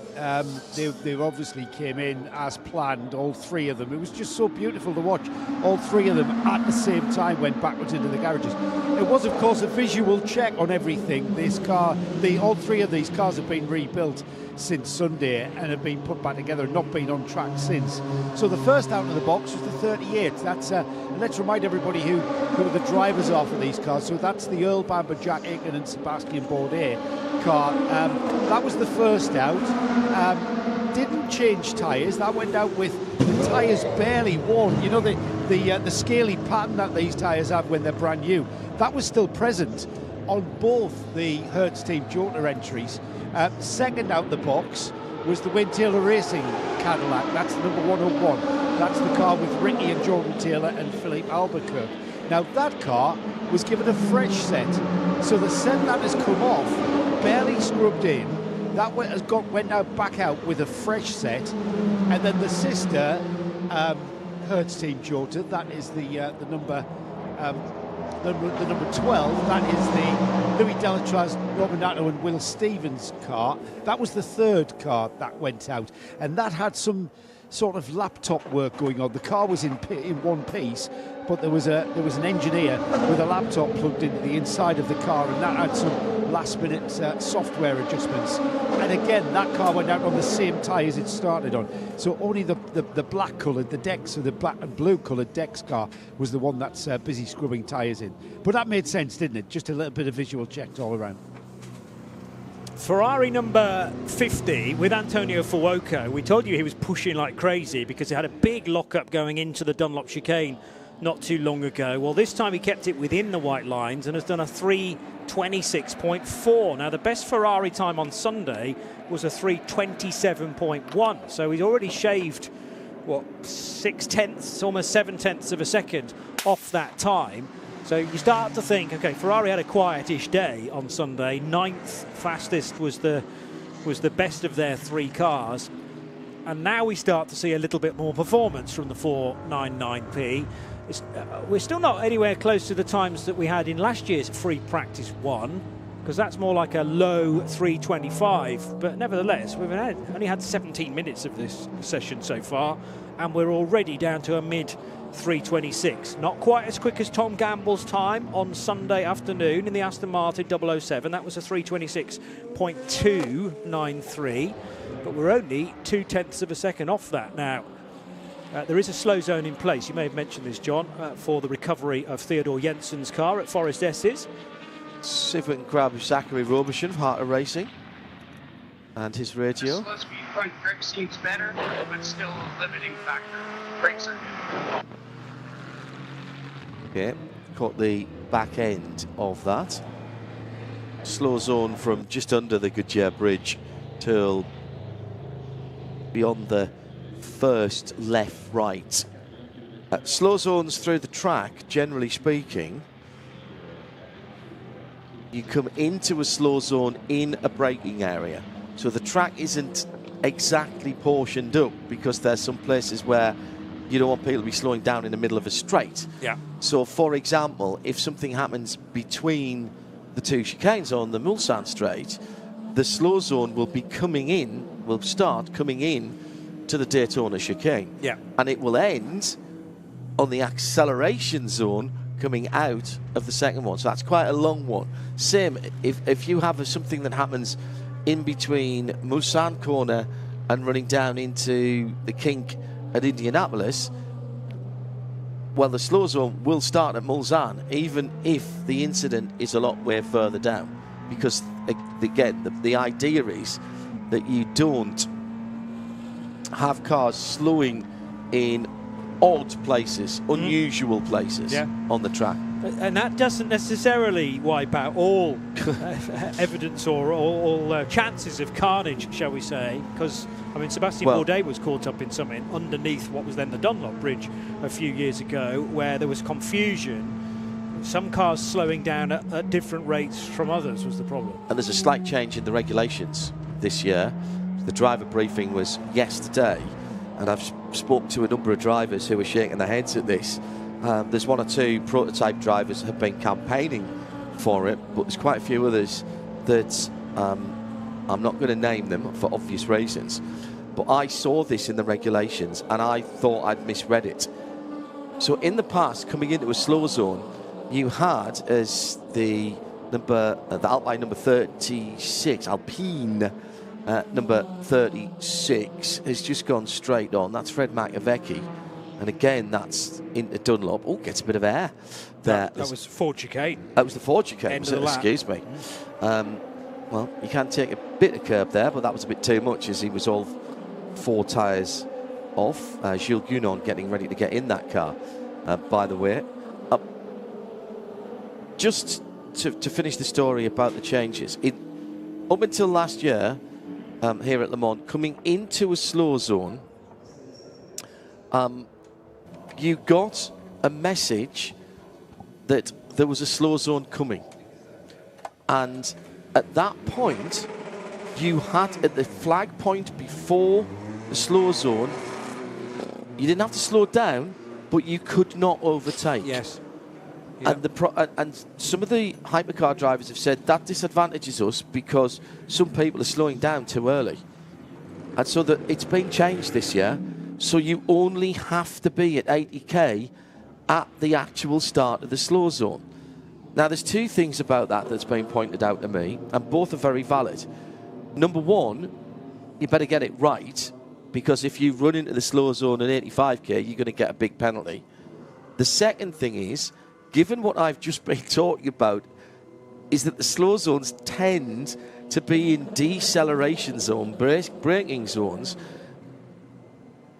and the prototype guys will want to get past the P2s or the GT3 cars. It tends to be into a corner.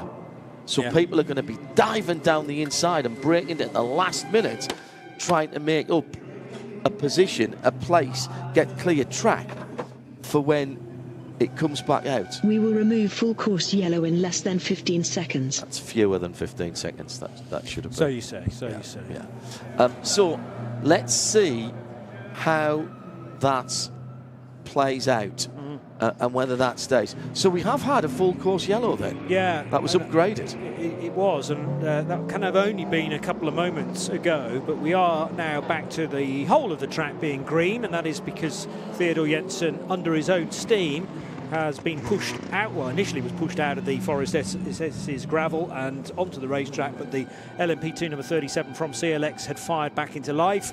He was able to complete that lap, therefore, and is just heading into pit lane now, ahead of the two WRT BMW GT cars.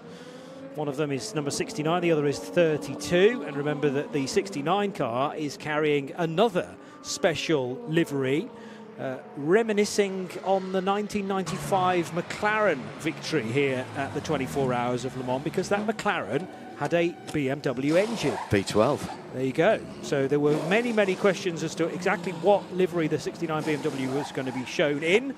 And we have 5 more different paint schemes to look forward to in the remaining WEC rounds, because it will change with every single visit to, well, we know where we're going initially for the WEC. There's still question marks about the final 2 races at this stage. So, well, John's looking at me almost knowingly. No, he knows a secret about that. I think if we don't go to Qatar and Bahrain, which I think at this stage is probably still unlikely. Agreed. It's got to be Southern Europe. Yeah. Portimao. Portimao and Paul Ricard would be my 2 guesses. And would you do a 10-hour race at Portimao? 10 and a 8, I think. And an 8-hour race at Le Castello. You could do it. You could do 2 8s. The ICO have said, and you've heard me say this before, JP. I sat in a meeting at Imola, and they want to retain, roughly speaking, the amount of racing, but more crucially, they want to retain the points scoring potential across the season. Yes. And those 2 races are 1.5 times races, because they're longer than 6, but not as long as 24, which obviously is a double points race. Indeed, yeah. The same methodology, by the way, for Friday's Road to Le Mans race, because because it's a longer race than the normal 2 hours, carries 38 points for a race win, as do the Qatar 1812 and the Bahrain 8 hours in the World Endurance Championship. So 1.5 times the points for Friday morning's race. You'll hear all that live on Radio Le Mans 91.2 FM, live from the Ford Racing Global Broadcast Centre. First time that's ever happened in the Michelin Le Mans Cup. 3 hours, yeah. 3-hour race, absolutely. It's normally been, well, I was looking this up.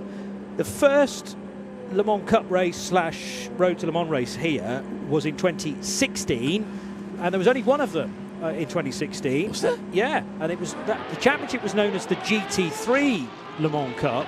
Yeah. Because it was predominantly a GT3 championship, and then they put a load of LMP3s in it for the race here, but it was only one hour race on Saturday morning, I think. And then the following year, because it was so successful, that's where we went into the 2 race format, one on Thursday, one on Saturday. And now celebrating 10 years, in fact, and an 11th season of the Michelin Le Mans Cup, we've got a 3-hour race to look forward to, which will be round 3 of their championship. We've had just over 25 minutes of this free practice session. Ian McCarthy says if it's 10 years since that Toyota heartbreak, then it's 10 years since Audi were last here. That's absolutely true. Incredible to think that.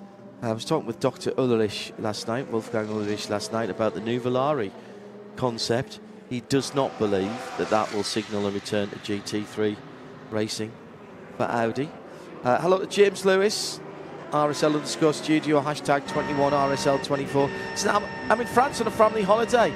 I'm only an hour away from the track during the race, listening online at the moment. Shame to be here and missing it.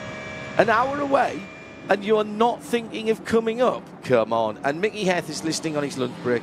Roll on 4:30 this afternoon when I have a few days off at work just for Le Mans. Let's welcome Nick Damon into his more natural habitat, which is down in the pit lane as part of the driver database informed pit lane team. Welcome to race coverage or competitive coverage. Nick, what do you got? I've just been meandering around trying to see what's going on, and I've parked up at the Alpine team. We've not had a very stellar start to the first practice sessions of the 2026 Le Mans 24-hour. The number 35, that is the Felix da Costa car. He's actually sitting in the car. That's up until about 2 seconds ago had the rear cover off, and they were putting in a selection of DOT5. They were either doing clutch fluid or brake fluid, because that was the type of fluid bottles they had. And that's been sitting on the apron. I think they're actually about to go now. However, whilst I was going, what's wrong with that? The number 36 turned up, and that's been wheeled into the garage as well. That's gone up on the high stands. Just trying to see what they are having a real look under the car. So I think that is possibly damage from a curb or something else, or a ride height change. They are having an absolute very intensive search, I think, to find out what the issue is. They're taking the covers off. They're not working on the rear end of the car. They're not working on the engine. They're all lying down. There's two engineers lying cross-straight, effectively looking at the plank. So whether they're perhaps measuring a potential plank wear, perhaps trying to work out some sort of a ride height issue, but they are all there for the Alpine team, in fact, as the other one does go off. But it's not a smooth start for the French outfit. I've got a little bit of an update up at Toyota. The number 8 Toyota has been brought in by Sebastian Buemi.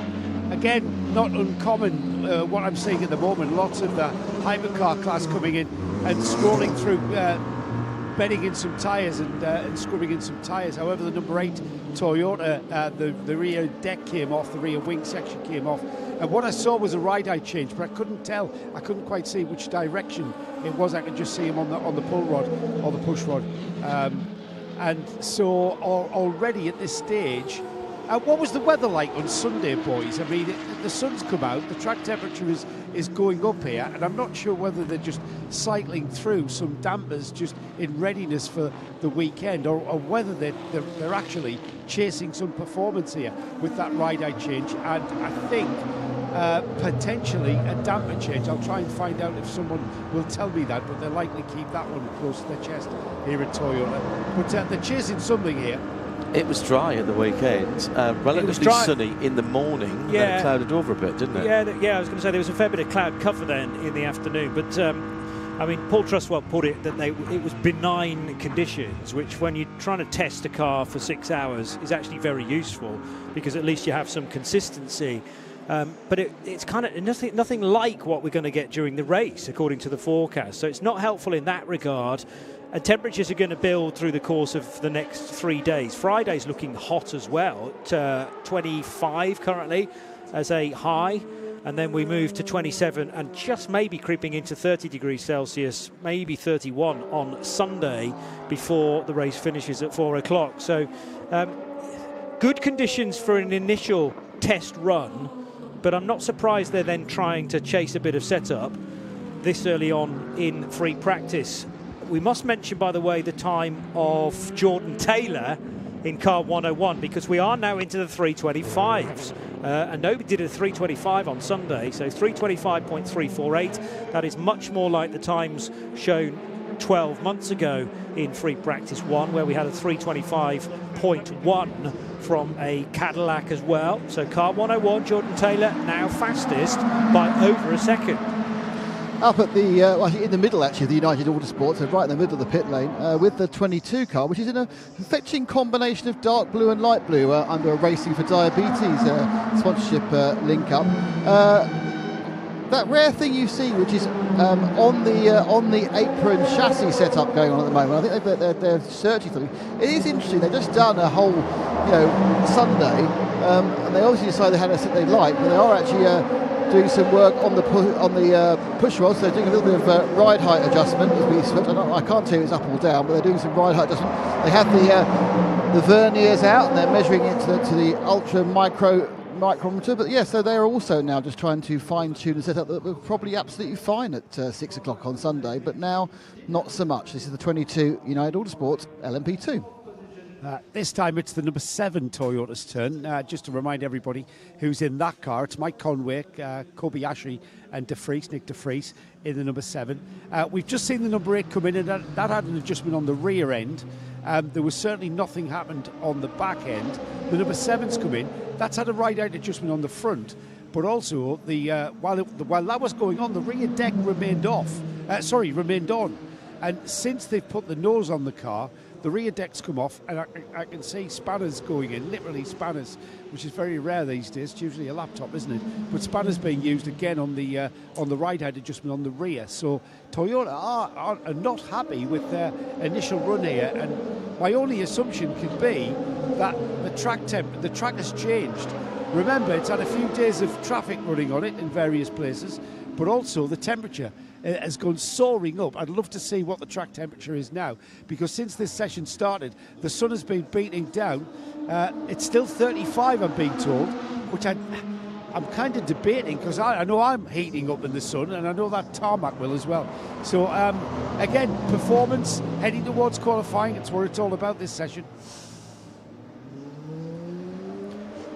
So thanks for that, Joe. Nick, prior to that as well, our driver database informed pit lane reports for 2026. One of the Genesis has been called to the weighbridge and the scrutineering bay as it came into pit lane. That was Andrea Lotter as number 17. Yeah, okay. Radical new wrap for the Genesis GMR 001s after they appeared at Imola for the first time, one in black, one in silver, but this time the magma-inspired liquid lava for both cars. But yes, Jordan Taylor now quickest in the session as the number 4 LMP2 car is now off the road. That's the CrowdStrike Racing by APR car. And that's George Kurtz behind the wheel. That's the leading Pro-Am runner, Johnny, on the timing screen. Second overall with the best time for that car sitting at a 3:36, and that is almost the identical place that we saw the CLX Motorsport car in the gravel earlier on, which by the way, that car was recovered to the pits and has not yet come out from Theo Jensen in that car. It wasn't recovered to the pits. He managed to drive it back. Oh, did he? It was recovered to the track. Okay. And then Theo Jensen was able to drive it round. Still a considerable I saw them amount. lifting it. I thought they were going to put it on the back of a flatbed, so they put it down. He shook it around a bit. Yeah. Yeah, he drove under his own steam then, so clearly the car refired. I mean, it will have been absolutely full of gravel, as now George Kurtz's number 4 CrowdStrike Racing LMP2 car will be as well. Jordan Taylor feels like lower track grip, lower level speed. It'll probably just get better, but definitely the balance it has shifted a bit, says Jordan Taylor in the 101 Cadillac. It's rained quite a lot. It didn't rain overnight, Saturday to Sunday. I remember talking to you and sending you some notes and saying it was sunny, bright sunshine, not a cloud in the sky on Sunday morning. It didn't rain overnight. It absolutely poured down last night. To the point where there's dirt on the side of the car, not because I've been driving through puddles, it's just what's bounced up from the ground. It was throwing it down yesterday evening whilst we were at dinner, and thank you very much to David Richards and the rest of the ProDrive team. 25 years of ProDrive at Le Mans, and a very, very lovely social occasion last night with a knees under dinner. And the great and the good were there to congratulate David and some of the current team members and past team members there as well. Really thoroughly enjoyed it. And whilst we were in their unit, it absolutely rained heaven hardest. And then overnight, it did the same. So this is truly a green track that will evolve very quickly. EDEC Sport in the what I believe is going to become the Sunderland away strip for next year. White with the 2 red stripes. Top for United behind the wheel of that. We've got a few red and white and a few orange cars as well for Johnny to get excited about with his links to Blackpool Football Club. Yeah, there's a sort of tangerine livery about halfway down that Genesis. I've identified a couple of pixels that are just about right, the right shade. The right Pantone, yeah. I'm happy with that. We've got Matt Bell, who quite famously always has banter with me about football, because he and his brother are quite staunch Newcastle United fans, and he has some very harsh words to say about their new home strip, the Newcastle home strip. Okay, really? This year. Not a fan? No. And George Kurtz is back on the ground, by the way. And, of course, Matt is in a very Canadian patriotic coloured car with Ori Fidani and Lars Kern. He is. So what colour is Just are heading his into Terre overalls? Rouge now, in fact. That's red and white. Oh, they are absolutely red and white. Absolutely red and white. Yeah, they're in with a chance this year. Well, all joking aside, I've known Matt and Rob Bell for a very, very long time. They're good lads, very fast drivers. I actually found my way into the 13 Autosport garage earlier this morning because I was intrigued. They sit right with the TF Sport Corvettes, and I actually didn't realise that there is a bit of overlap there.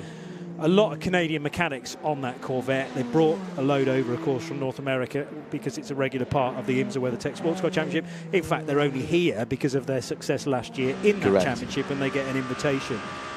But the Holman and Moody Trophy. There are supply overlaps within that because TF are bringing so much gear, so many mechanical apparatus as well. So just from a logistical point of view, it's great that they fit so well into the TF Sport mechanism, I suppose. As I say, it's still very much 13 Autosport, and underneath that, AWA, who are running the programme for Ori Fidani. Fidani, by the way, I think he's now bought the AWA team, but changed absolutely nothing in it. Other than the name. Other than the name. Which is 13 Autosport. And that's his lucky number. So 13 Autosport is Ori's company, and that's why now that is how the team has been branded. The two awards that get an invitation to Le Mans are the Jim Truman and Bob Aitken awards. That's LMP2 and GTD, respectively. EO, BJ Hyatt won that. It goes to the driver, interestingly. Yes. And then the driver can decide who he takes along with him in terms of the team. It could be his own team, or they could look at someone else. And in GTD, it was the guys from 13 Autosport. Nick Damon has an update for us. Yeah, down with the in the heart of racing, the little village they have. This is with their car, which is on the far right as you look at the pit lane. It's a 007, the Aston Martin Valkyrie, the Hypercar. That has come into the pits. The driver has departed. The nose is off, and they are having a bit of a stare at the steering system. The steering system? Steering at the stair system. The steering at the stair system. The steering system. They're basically, yes, there is something potentially they're not happy with the steering. They're looking at the rod ends, the track rods, and they're also actually having a look at the steering wheel. They've mounted up onto the dash a little metal device that locks the steering wheel. So it's a kind of they screw it in, and then it screws down. It holds the steering wheel in a vice-like grip. So actually they can lock. That's how they're locking the whole steering mechanism. Michelin are also looking at the front tyres that came off the car to see if that's the reason why it's not feeling quite right. But they're looking at some puzzled people who are trying to work out why the steering's not doing the steering things it should do. But they have no more idea than me at this point. There's 1, 2, 3, 4, 5, 6, 7, including George Howard Chappell is here. Haven't seen him for a while. He's now back working with the Aston Martin side of things. And there's 7 of them.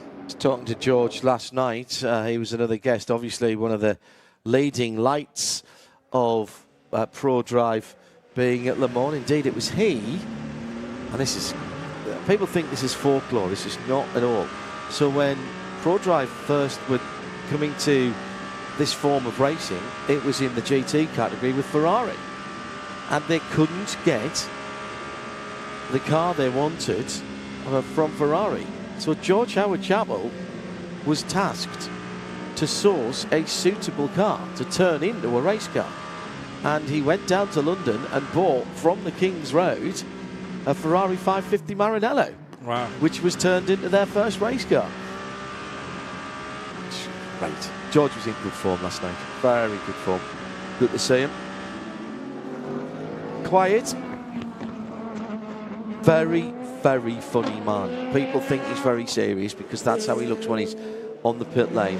You do not have to scratch the surface very hard to find a very sharp, very funny man in George Howard Chapel.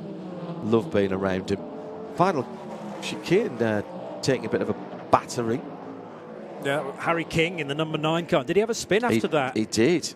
So that's at the Forest S is coming into Tertre Rouge. It is just over the crest. Has he hit the wall there? If he didn't, he's very, very lucky. He did eventually, I think, just a little tap. On the what threw him into rear? a spin? It looks like a tyre's down, maybe. How did that? I'm not sure whether the nose. Oh, yeah, he did hit with the rear left, and he's pulled a bit of the banner away with him. In fact, the CrowdStrike Racing banner along with him in that number 9 Proton competition car. Not the first time that Harry's been in an LMP2 car, by the way. He's well known for being so fast in a Porsche Cup car, a British champion, and he raced in Super Cup as well. He was a winner around the streets of Monaco, I think, although that was one of those races held pretty much entirely behind the safety car after a huge crash up the hill at Monaco a few years ago. But yes, he has run, Harry King, in the Asian Le Mans Series in LMP2, so back in a prototype. I'm very excited to be doing so. With, you know, Proton competition have their Ford connections in GT. Why put Harry King in an LMP2 car? That's the fascinating thing moving forward. Harry King with his Porsche connections. Yes. And Proton have a Porsche 963, which at the moment is under a dust sheet, not doing anything. Yes, they ran as a private car last year. Agreed.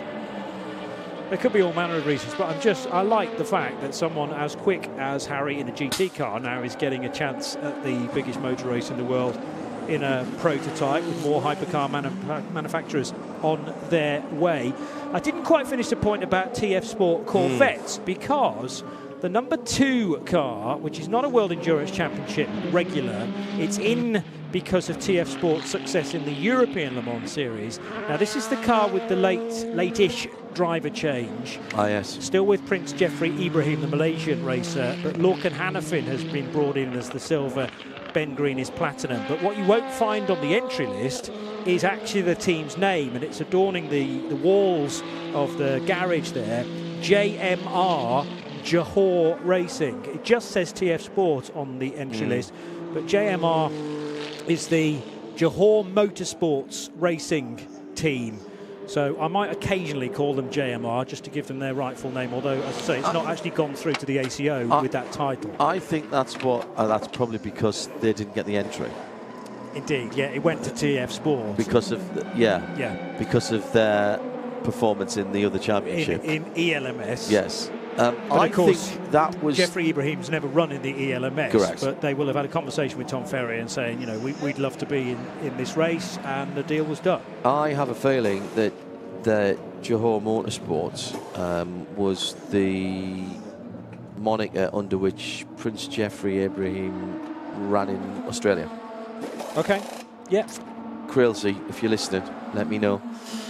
Proton competition radio, it's becoming more and more frustrating out there. Meantime, the injured bright yellow number 9 Proton competition LMP2 with, we think, a left rear Goodyear that's taken a battering. Was that cause or effect? Oh no, it's not the tyre that's gone down, that's a suspension issue. It is. So we saw that car clattering curbs early on. Yeah. Have they pushed it too far, too early? If you were listening to Midweek Motorsport early on, you'll have heard Jake Hughes, former Formula E star, saying there's some curbs here that you can use and you have to use, and there's some that you absolutely can't. But that's a rear left suspension failure then for that black and yellow car. Right, it was all over the curb with the right-hand side wheels, and it's jumping around then on the road. And then I think the start of the very next lap, he got as far as Forest S's, gone left and right there without too much of a problem, then exiting Forest S's and over that slight rise in front of a fair old crowd, even on Wednesday afternoon, and sideswipes the barrier to driver's left, picks up a bit of the advertising as well, strips that away, But you're quite right that the rear left Goodyear is still inflated. It's the suspension that has collapsed, presumably because of damage. That was my thought as well about the Fred Makovic Alpine, that Nick said it was up on the high stands, the number 36, and they were trying to assess potential concerns with maybe the plank. Well, Fred Makovic had actually straight-lined the Ford chicane not so long ago either, and maybe that's the damage that was picked up on the 36, similar to car number 9. Let's get to Nick Damon for this update. Yeah, the number 9 Proton P2 has arrived, looking remarkably undamaged. It's got the lightest of scuffage at the rear of the rear deck. I mean, honestly, I've seen worse from two cars that have come together. However, it has had a complete rear suspension failure. It is literally hanging. Interestingly, it's actually done a little bit of damage right to the inside of the deck. So it looks like it's punched something through the carbon fibre. So interestingly, whilst you would expect the bit which hit the wall to be showing the major parts of damage, it's other parts that have got issues. There's even a hole in the top of the rear deck as well, but it's not actually looking on the side. So it's got a funny angle. It's obviously then run down the track in various other things. It has lost the front at the front end. There's a kind of the side area, the side of the splitter at the front. That's fallen off, but that's an easy repair with a bit of grey. We now have a full course yellow on the track, and the Proton guys will now start trying to work out how many things they need to fix and how long it takes to get this car out. But it doesn't look massively damaged, just irritatingly damaged. Expect to hear our race director coming on in a moment to tell us that the full course yellow is about to be withdrawn. Toyota having a near miss, and just for a moment. We will be removing full course yellow at 14:59 in 30 seconds. Thank you. Did tell you that would happen. Yeah, he did. Yeah. I did see which of the Toyotas this was. They've just had a full Tokyo drift sideways moment for Jose Maria Lopez in the Acodis ASP team, number 87 at Lexus. That's the very fetching green livery in that car this year. I like that. Japanese car, so it's the right car to do that sort of drift. Just fantastic. All the way from the final corner out, just dropping the left-hand rear into the dirt. He's Sebastian Buemi on the radio. It's bouncing on the upshift, it's bouncing in a high speed. I feel like I'm not feeling enough grip to compensate the bouncing. I would go back. It bounces in 20 a lot, in 21, so it's just taking a lot of control. Copy, then we go back. Then we go back. So that suspension change that our driver database informed pit lane reporters were talking about hasn't worked for that car, and they are going back to what they had. It's bouncing. We referred to turn 20, which is the approach to Mulsanne corner, so that right-hand kink before you then get on the brakes and turn right properly. You were referring as well to a breathe-in moment for the other Toyota. It was the 7 of Kamui Kobayashi trying to get by George Kurtz at Virage Ducati, the left-hand, very fast left-hand kink at the end of the Porsche curves, and that was 2 wheels on the grass from Kobayashi. He did just about get through, but George Kurtz will have had a bit of a shock, knowing that Hypercar was wanting, it was on a push lap, very similar actually to the 8 car this time with Sebastian Buemi, as we know, at the wheel. Just before we go down to our pit lane team, Buemi, when he said the car was bouncing in 20, that's the Porsche curves, and that was Mulsanne. But through the Porsche curves, that car looked a real handful as it was coming through there. The Toyota team, Toyota racing team, had a new nose out for that car. Wasn't bouncing quite as much as it did on Sunday morning / afternoon. That when was it was about fully 3 foot off the ground. Hit his Buemi. Oh no, we're just going to get that. Okay, we're going to refuel you with the car, and you can hop out in the garage. Right, let's catch up what's been going down in the pit lane. Nick Damon first with more news on that bright yellow number 9 P2 car. That's the Proton car, which had rear left suspension damage, Nick. Yeah, and you kind of think, oh, it's going to be a broken wishbone, or it's going to be a pull rod, or it's going to be a tie rod that's gone. But no, it's none of those things.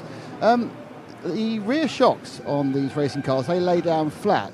and they effectively they're operated over a 90-degree angle. The movement up and down from the push rod then turns the kind of a cam, which is obviously mounted on a circular mount, and that then turns up and down energy 90 degrees and goes in and out, and that makes the suspension go up and down. So obviously that cam, which is a pretty hefty piece of metal, is mounted into the rear of the gearbox, and it's mounted into the rear of the gearbox with a pretty massive bolt.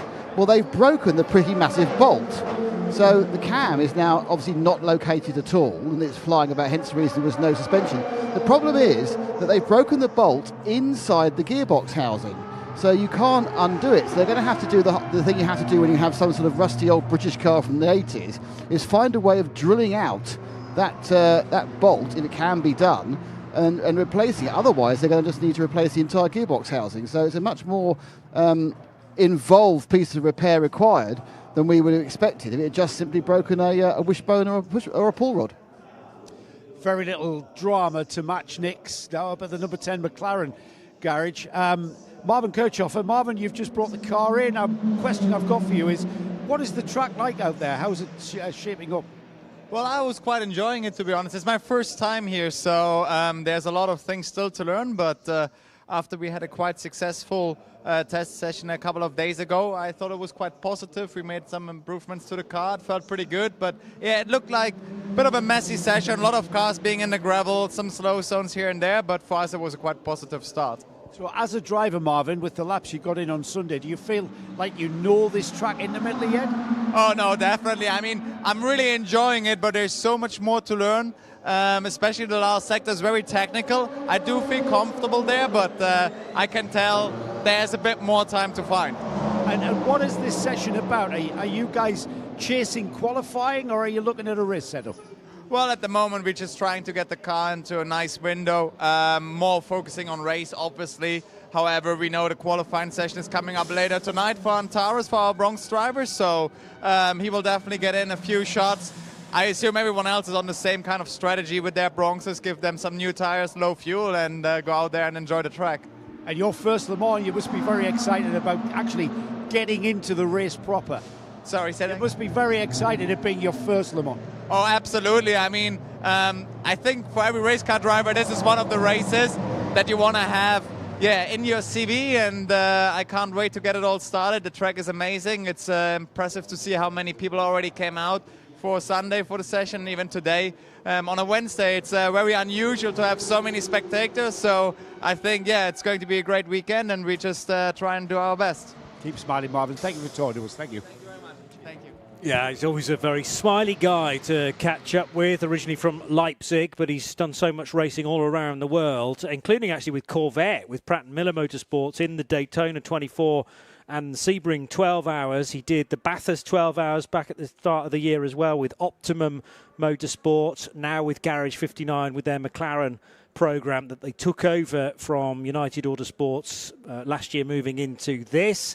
And with a couple of WEC races now already under his belt, actually sitting second in the LM GT3 Championship heading into round 3 this weekend. Interesting point here on RSL_studio from Ben Holden. It says, have the ACO scrapped, deferred, or are they still planning on redeveloping the Pritton Grandstand complex? I remember the announcement a few years ago, but I can't remember seeing any info. Let's just have a listen to Ben Keating on the radio first. All right, Ben. So, Nicky says the car's pretty good, pretty decent window. Low speed, good. Mid speed has more support, and the high speed is about the same before. So we'll go for a half an hour.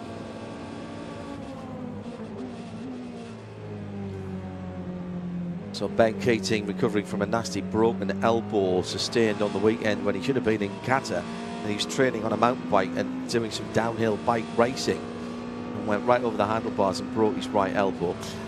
Ben, you're right that there's been a bit of movement on that, interestingly, because the ACO are moving their officers from the Tribune on the other side, or at least the bulk of them, to a new spot over by the Techno Park, to the southern entrance, Port Sud, of the circuit, and that's going to free up some space there. the idea was that would then allow a redevelopment of that part of the SEO tribune, and the press room could be moved to the outside of the track, and that would then free up the driver's right side of the track, the current pit lane, to be redeveloped. Ongoing, I think, because they've got to work out what they're doing with the hydrogen storage and. A couple of 5-minute stop and goes. Logan Sargent and Jack Doohan, a couple of former Formula One drivers, for track limits. 5th transgression for both Doohan, and Logan Sargent. So they're going to be standing still. Have a soft-boiled egg and some toast while they're waiting there. Might as well. It's just after 3 o'clock in the afternoon. Let's take a look at the weather here on Radio Le Mans.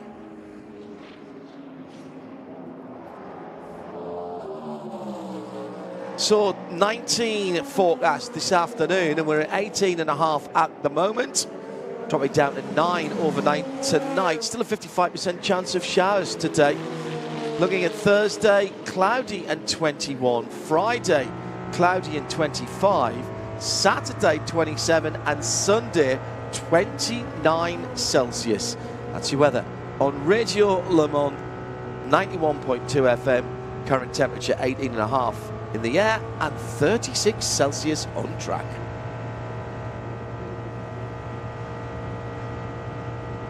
So just coming down to the first hour being completed, JP, because we were a little bit late off the top. And the stop-and-go penalties that have just come through for track limits have reminded me that there was some hangover penalties from test day into this session, because if you start to breach track limits and up to your 5th offence, then what they were doing was penalising cars within the test session itself. But if you started to run out of time in order to sit for 5 minutes in pit lane, they were then extended into the first free practice session today. John Ferrano was one of those cars, the number 3 for DKR Engineering. So not sure whether he's already completed that. If the 3 car didn't start the session, the suggestion is that he certainly did. And another one was actually cancelled after further evidence was supplied. That was for number 26, the Vector Sport car for Ryan Cullen, and they looked at that again and said, OK, fair enough, you've given us a bit more evidence, maybe some in-car footage. We've realised that actually you didn't breach the track limits, so that was then wiped from his record, and a clear session was ahead of Vector Sport. Fastest, by the way, in LMGT3 is so far the number 78 Lexus. One of the BMWs, though, absolutely bumping and boring its way over the Ford chicane, the BMW GT car, which will have been the 32. And that was a real off-track moment for, I'll try and get you the name of said car, which will have been compromising its lap time. So BMW from WRT, there's the 69. The sister car is being driven by Sean Gelael, and it is now turning right at 10 Rouge and back onto the Mulsanne straight. So of course, once you do make a mistake like that at Ford chicane, you're generally already past the pit lane, so have to do a full lap before Sean Gelael might pit again just to assess any sort of damage. No such problems, though, for the sister 69 BMW, which is now in the hands of Parker Thompson and is 17th in class. LMP2, the fastest car there is Edex Sports, being driven by Paul Lafargue, car number 28. Actually clock who did the time in the Vector Sport, the family run car, but he shares with Valerio Rinicella and Job van Uitert. Second fastest in LMP2 and the quickest of the Pro-Ams is now the AO by TF car, with James Allen driving number 99 Rocky the Pegasus. But Sean Gelael flat on the throttle, so not really that concerned about any damage that may have been done to the BMW. Although there's a GT car a bit further up the road from him, which might be gaining, yes it is, significantly. So maybe Sean is just having to limp that car around the rest of the lap in order to then get it in for further assessment. Rejoining the session is the number 38 Cadillac from Hertzstein Jota for Sebastian Bourdais. And that car's now up to second fastest, by the way. So it's now Cadillac from Cadillac, although different entities within that. So WTR. We remarked on Sunday that I'd be making that mistake quite a lot, because you've got WRT, who run the BMWs, and WTR, Wayne Taylor Racing, who are aligned, of course, with Cadillac, just as they are in the States. And the gap between Jordan Taylor and Seb Bourdais is 0.6, nearly 0.7 of a second.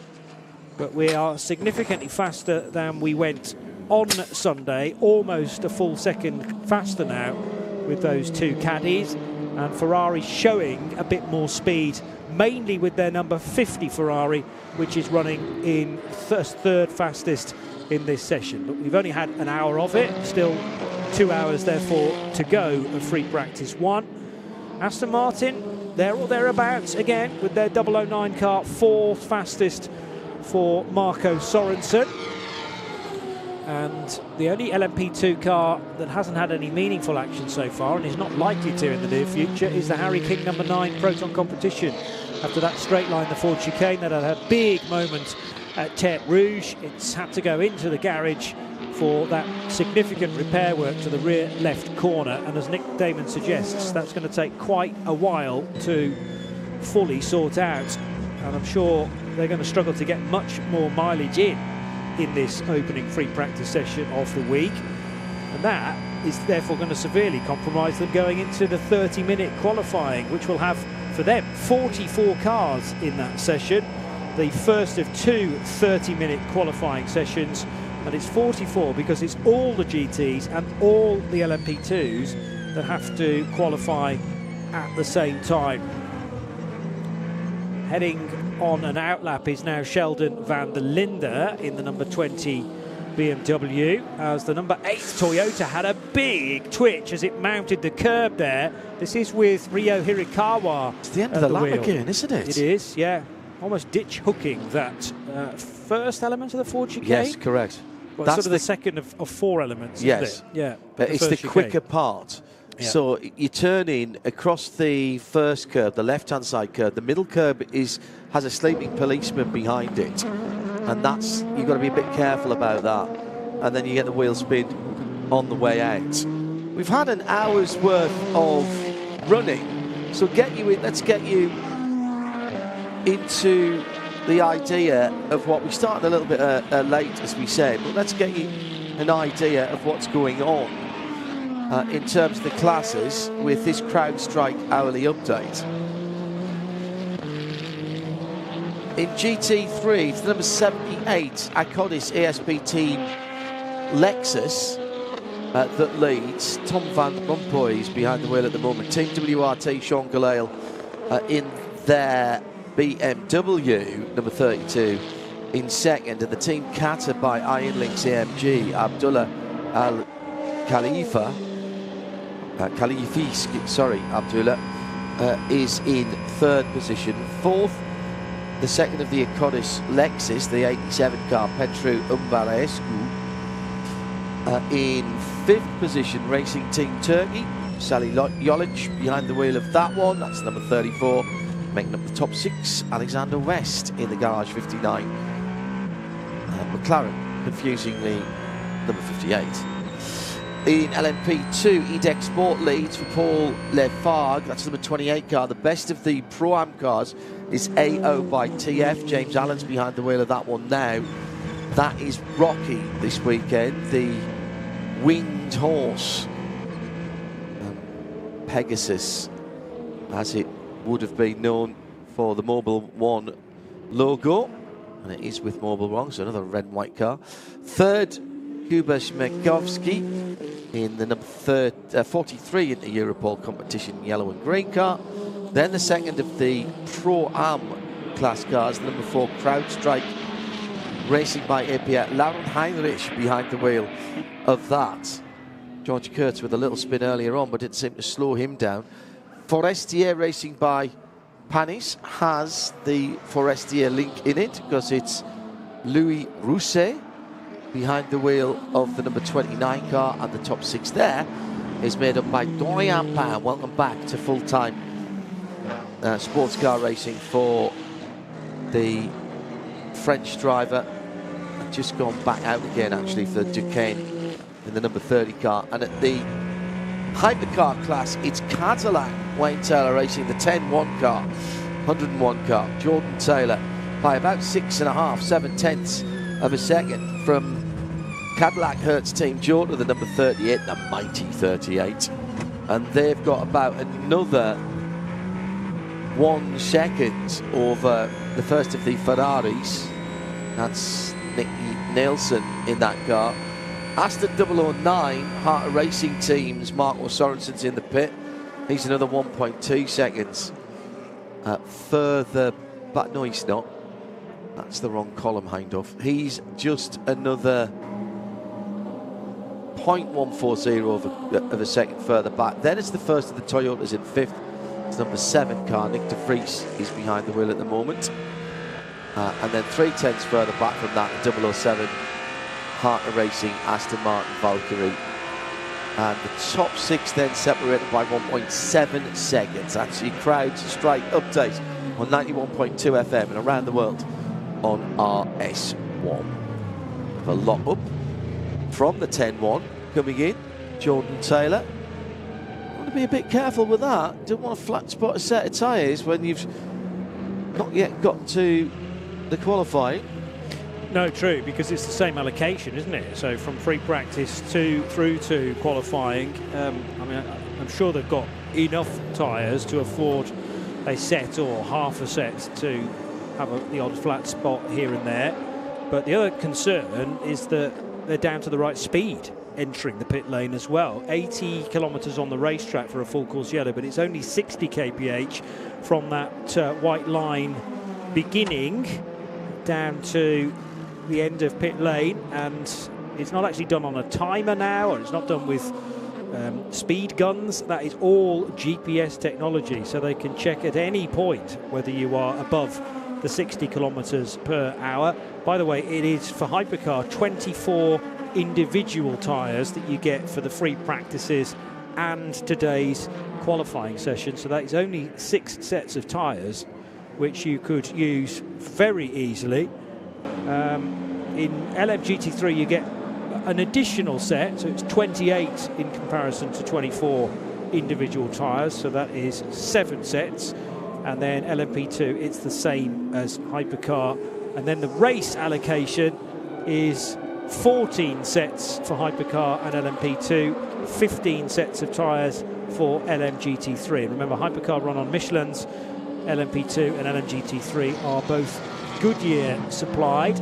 The fastest Corvette out there remains Jordan Taylor's 101 car, but Sebastian Bourdais is only 6/10 of a second away, and he's just...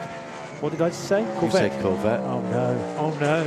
They're fierce rivals, although they're sort of sharing hospitality this weekend as well. Yeah. Cadillac. Don't worry. From Cadillac. These are the times to make these mistakes, John. Free Absolutely practice right. one. Free practice. Yeah. Doesn't cost you anything now. Good. We haven't got the swear jaw. But Bourdais had to leap on the brakes there because one of the 2 Manthey Porsches was occupying the very bit of track he was going for. In fact, he's in a Porsche sandwich. Now, remember, Cadillac and Porsche were fighting one another in Hypercar in last year's race. They're going to have to contend with these 2 very pretty Manthey Porsches that are celebrating 75 years of Porsche motorsport.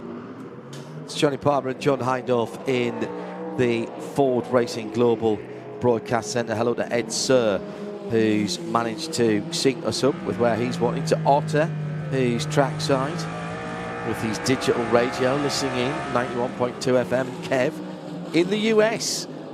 Watching on HBO Max with the Radio Le Mans commentary. If you're in the US at the weekend, by the way, we will be live and ad-free on Sirius 137 XM202 this year. Sirius 137 XM202.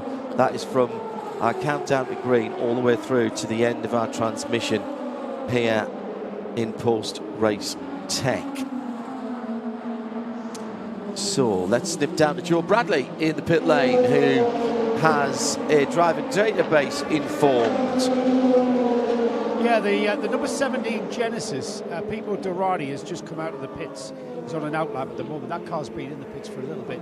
And I suspect it's suffering from a bit of overheating. I suspect that because what I watched the team do was bleed the cooling system. They brought out this really beautifully created reservoir, aluminium reservoir, that basically sat on top of the cockpit of the car in a little slot that had been manufactured into the cockpit of the car. And then all these small gauge pipes coming from it, all connecting into the cooling system. A little bit of tapping was going on the header tank on the radiator on the right-hand side of the car. And I can literally see the bubbles of air going up this small gauge see-through pipe. There was no signs of sort of anything sort of being damaged. It's, as the team suspected, a little bit of air needing to be bled out of the system to make sure that the cooling system's working at its maximum efficiency. We're about to find out because number 17 is back out there. So hopefully, I mean, this is new car issues, isn't it? This is exactly what we suspected we might see in their first year of racing, especially here at Le Mans, and the first time we've seen the Genesis Magna Racing team. Sure. Not the first time we've seen all their drivers, though, is it? No, indeed. If you get in the pits, Joe, and if the car goes into the pits, I was given a guided tour of that car this morning with Luc Donkervolker, who's the Chief Creative Officer for Genesis Hyundai Kia. If you can get in round the back of that car when they've got the bodywork off, just have a look at the mounts for the turbos. We're not allowed to take pictures of it. We couldn't point a camera at it, but I was just looking at it because... Were they works of art? The whole back end of that car, when the bodywork is off, look at the shape of the bell housing. Look at how they've manipulated the shape of... You think a bell housing is just a bell housing, don't you? Think again, mate. The way that they've manipulated to get the heave damper on the top of it and the push rods. And just look at the two little, almost chicken bone-like mounts for the two turbochargers, which it's on the top of the head, right next to the coil packs. And it dangles down, and it's just a thing of beauty. It's 3D printed metal. Well, when you consider the motorsport culture and heritage that is underneath that car, Hyundai have been rallying at the top level for a long time. They've been in world touring cars for a long time, and all of that technology, all of that engineering prowess is what we're seeing really, really being optimised with the prototype, isn't it? Oh, completely.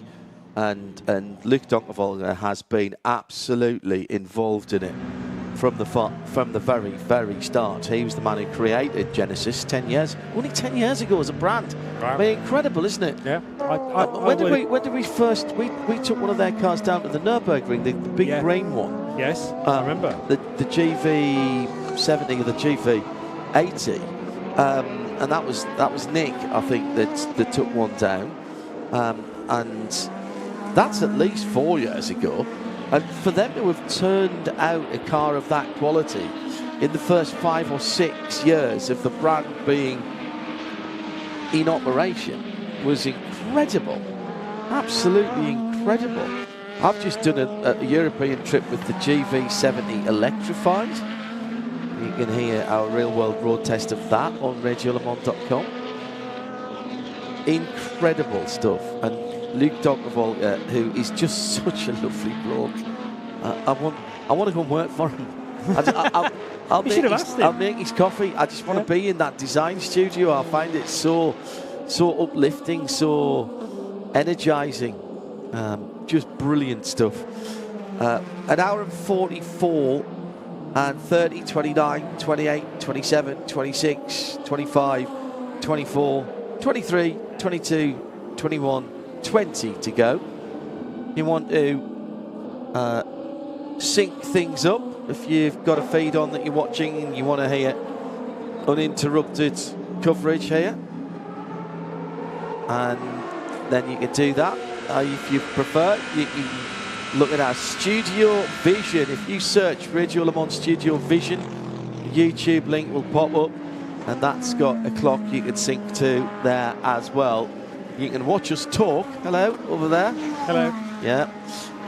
But I suspect it will be the audio that you'll want. there looked like there was a big twitch partway through Paul Chicurge there for the number 20 BMW of Sheldon van der Linde, which has had, by the way, a revamp to its Shell Helix livery for this weekend, specifically for Le Mans. So the nose of that car very, very white now, yellow and red front to rear, so yellow mid-flanks and the red rear deck and rear wing. So looks revived. And of course, BMW coming off the back of their best results in the World Endurance Championship to date in the Hypercar era, winning and finishing second. That's the Werts Racing Team's home race, just up the road from their brand new headquarters, the other side of the motorway at Liège Airport. Really impressive facility there. I know you've been to WRT's new building. You've not been in there yet, have you? No, I've driven past it a couple of times, but I haven't actually had the opportunity to see inside, because there were many different, I think, smaller units. Correct. And the idea was then to just combine everything. As now there's a concern. QMMF, yeah, I think they've got a hub problem on the left rear. This is left rear again. It is. Yeah, different car, mind you. Yeah, different class. Yes. But that is either a hub or a suspension problem again at the left rear. And another Goodyear tyre being tortured by contact with bodywork. Yeah, I wasn't sure whether that was a suspension problem or maybe just an ill-fitting wheel and tyre. That's a good point, actually. It was tough to say. I mean, it could easily have been a hub difficulty for Abdullah Al-Khalifi. Not a surprise to see the Qatari pitting at the end of that lap. It's a fast car, mind you, third quickest so far in GT, behind the Team WRT BMW of Sean Gelael. That's been across the scenery at Ford Chicane as well, quite violently for Sean. Adrian David is now on board the number 78 Lexus, which set its quickest time, the quickest time of the session, a little earlier on. And car 78 was at the time being, well, that might actually be an Adrian David time. Tom Van Rompuy, I know, has done laps in it. LMP2 quickest car is still EDEX Sport, with Paul Lafargue getting plenty of time in. I think this is very deliberate, particularly in LMP2. If you're running in Pro-Am, you've got to have a bronze, and that bronze has to do the qualifying today. So we're seeing lots of bronze time being utilised. And if you're a non-Pro-Am car, your lowest ranked driver has to be a silver, at least one silver, and you've got to therefore use a silver driver in qualifying as well. It'll be a bronze-only qualifying session for GT, but that's the reason why hardly anybody else is really getting a look in during a fair segment of this free practice session, of which we've had almost half of it. We started late, I appreciate, so we are now a minute away from 3:30 in the afternoon, but there's still another 10 minutes to go of this session after it started 10 minutes late. And now for car 21, the Alessio Roveret car, and number 2, which is the TF Sport, the Johor Racing Corvette. Lorcan Hannafin on a warning flag because of track limits.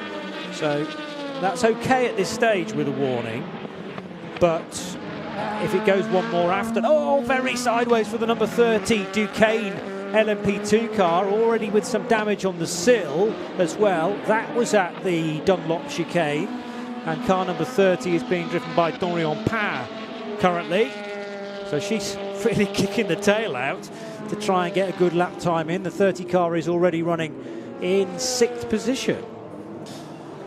Johnny Palmer will be back later on tonight, but following the tradition that only Johns or Johnnies can be in the first session, John de Geese has joined us from Sportscar 365, the man who founded it, founding editor, and does just about everything with his team. I think we just say General Factotum, John, is your title there. Okay. Good to see you. Thanks. You too. I know how busy you are, so thank you very much for coming down to see us. Thank you for your pit notes. Great to see some cars on track, finally. Yeah. It's been a long couple of weeks while we've been waiting for this. Yeah, I think the anticipation has been building. We we saw cars on track last weekend, last Sunday, obviously, but now to be in a proper free practice session is quite exciting. There's a lot going on. There's going to be a lot of press conferences on Friday. We'll leave that until they happen. At no point in us speculating on what we think we know, and what in fact we might even know. Some of those stories are not ours to tell. But in terms of what we're seeing on the track, Cadillac at the front, Aston Martin reprising their speed, and that glorious V12 noise around here just sounds even better this year. Don't know what they've done to it. But Ferrari still in the mix. Yeah, I think that they're certainly going to have the pace. We've seen that before from here. They're obviously three-time and defending race winners. They didn't have the pace necessarily at the test, but I wouldn't read into those times at all. And even right now in FP1, I wouldn't read too much into it either. Everybody's on their own plan, their own strategy, their own run plan, trying to do certain things, test out different tires. There's a big question that we might be able to quadruple stint Michelin's in the race, depending on how things go. Are Michelin going to sanction that? Because that's the question, isn't it? They were taking away the tyres from the prototype class, the top prototype class, to have a good look at them. This is not a high degradation, high wear circuit. The opportunity might be there, and a lot of the teams, I think, will breathe a sigh of relief if they can quad stint them, but that has to be given a tick in the box, presumably, by Michelin on a safety grounds. Yeah, as far as I know, that they have to basically make sure it's possible for every manufacturer in an equal way. That way, one brand can't do it or one brand can do it, and that could be a big safety situation and a potential big advantage in the race. So I think it's a sensible approach. We still haven't heard if it'll be possible or not, but we'll have to wait and see. They always say, don't they, Michelin, we never want to be the story. That's not what we're there. We're there to facilitate competition. Exactly. And that's clearly what they're trying to do. Usual suspects at the sharp end of LMP2 right now. That one, well, there's no sandbagging there. Everybody drives. They want to get some time under the wheels. So EDEC, EO, Europol, CrowdStrike, Forrester, no United Autosports at the sharp end, and they've been popping in and out, and they've been doing quite a lot of changes here. Yeah, I don't really know why, but again, this is pretty early days still, I think, for everybody. Let's have a listen to Gray Newell. Qualifying. We're in for 3 push laps, 3 push, but really work the tyres on this out lap as you would normally in qualifying. They will be ready by the time you get back round to the start finish. Now that's all settings should be preset. You're on the Brembos now, so get a good feel of the reference for the performance on the out lap as well. So now that's interesting, because that was Gray Newell on his out lap in the number 23 Heart of Racing GT3 Aston Martin Vantage, doing a qualifying sim. Later on tonight, and we've talked about this a lot, we're going to say it a lot more until we've got through it so that we all understand it, because I've got to keep saying it to myself. It has to be the bronze driver who qualifies the GT3 car, the lowest ranked driver that qualifies the LMP2s. In Pro-Am, it has to be the bronze. It's open season in Hypercar, so this is really interesting that this early on, in a session that still has pretty much half of it to go, John, that they're giving Gray Newell a proper qualifying simulation to go out there. There will be slightly fewer cars. In fact, there'll be 17, 18 fewer cars on track when he actually goes out to do this later on this evening. Yeah, I think it's important, especially for Gray, making his 24 Hours of Le Mans debut, to get this experience in the books now. They may do a few quali sim runs, just for him to get into that rhythm. Obviously he's qualified a car before in other championships back in the US and has done a very good job in his progression from GT4 to GT3 and now into the World Championship. But this is still new ground for him. I spoke to him at Spa, and he was just feeling honored to have been in this lineup with Heart of Racing as they expanded to a 2-car program, taking over the second Aston Martin berth in LMGT3. So he's certainly soaking it all in and really looking forward to seeing what he can produce. Let's head down to Nick Damon, who is part of our driver database informed pit lane team. And he's down at Team QMMF. We saw this car with a bit of a problem, Nick. Any chance that Abdul Al-Khalifi can give you a shout of what's happening there? I'll ask him. Abdul, I mean, you brought the car in with I'll use in layman terms, a wobbling rear wheel. It seems to be causing quite a lot of consternation amongst the mechanics. What's actually happened at the rear left there? I would say, from what we saw now, it's completely the upper wishbone arm completely short off the chassis. It's very weird that this happened, because I talked to the engineers and they said this was a problem from last year, and they reinforced that part, but for some reason that part still came off. Was there any contact from your side, or did it just come off on its own? No. I think it's from ND1. I felt the rear was some rear steer from yesterday, but was slight, but started to increase every time we pushed more, and finally it sheared off. We followed a lot of the QMF journey, including their first victory in the Creventic series. How much does it mean to you and to Q8 to actually, Qatar, sorry, it's terrible, you and Qatar, to actually be here at Le Mans? It means a lot. This was always the goal, and we always wanted to be here. I'm really happy to be part of this Le Mans 24 hours, and honestly, everyone is looking up to be here in the future from all the generation in Qatar. Yeah, we've actually worked with quite a lot of the youngsters in the QMF at the UAE Rotax series. I mean, how deep is your motorsport career? Did you start with karting, or did you come to racing quite late? Honestly, I didn't start from karting, but for some youngsters, yes, for sure, it's the base and the only option, honestly, karting and simulators. But it doesn't mean if you start late that you cannot make it. Of course you can. There is many options to start, like Creventic, of course, and many other great championships to compete in. But yeah, here we are. And of course, it's your big moment, hopefully coming up in a few hours' time, isn't it? Because you'll be doing the first qualifying. Yes, I hope they can fix the car first, and then we will think about that. But we have more problems to deal with now. Thanks for talking to us. That's Abdul Al-Khalifi from the Qatar Motorcycle Federation. I think those two countries are friends. I think I'm all right.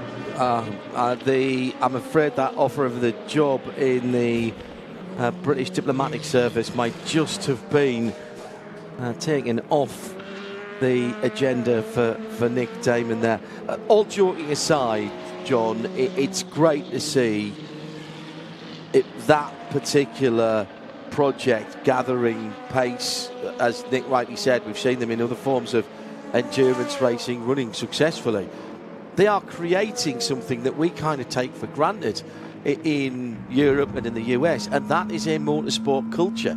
They haven't had one. They've got an automotive culture, but not necessarily a motorsport culture.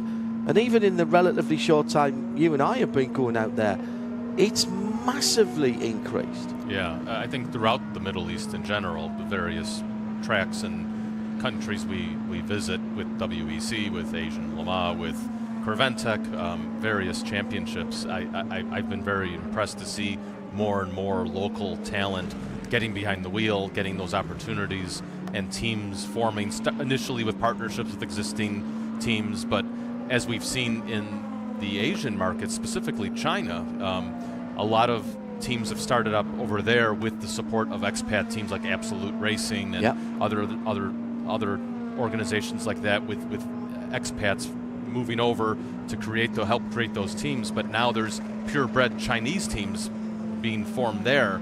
So I would sort of look for inspiration, from the Middle East and from Qatar to maybe perhaps China, to see how the motorsport culture is growing in that region as well. So it's great to see it being embraced by a lot of more locals.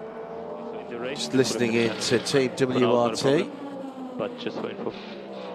And that was the number 32 car in the pit lane, I think, of their two cars. Yes, it was. So that would have been Sean Galale who was being talked to. Just getting the news of what's going on with the car.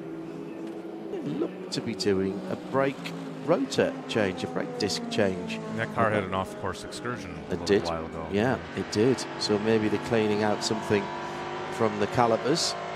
Petru Umbarescu in one of the two very fetching liveries that Lexus have. Now, I feel like I've said this before, John, but this is probably the last outing for the Lexus in this form here. Surely the old lady is going to be allowed to retire after this one. Yeah, I think it's almost a certainty. I was actually surprised to see that Lexus, or GR or whatever, they haven't actually formally announced it, but it's our full understanding that both the Codis ASP and the IMSA team, which is likely to continue with Vaster Sullivan, I don't see any reason why not. They'll both have the GR GT3s next year full time. Yeah. The car should be debuting somewhere, perhaps NLS later in the year as an SPX entry, and then I think Daytona will be the first big race for it. KCMG have been helping test that car on the Nürburgring Nordschleife in some of the test days before previous NLS events. I know David Pithard was behind the wheel of it. He wouldn't confirm or deny that when he was in our booth. But it's quite clear that the birth of this car, and you and I have talked about this before, but I accept there's a lot of people who are just coming to us fresh. I'll get back to that in a second, because there's damage to the right rear of the Garage 59 Antares driven McLaren, and he's just come out of the pits. It's right rear damage. It's just the very outside edge of the rear wheel arch, the guard behind the rear wheel. So there's, is that the rear deck that hasn't been fitted properly, or has there been a spin and a tap somewhere? Down into first gear, onto the pit lane limiter, and Tara's out, and that team coming off a... There may be a very minor contact with the LMP2 behind me. I think I'm coming to the pit after smoke. Tire contact.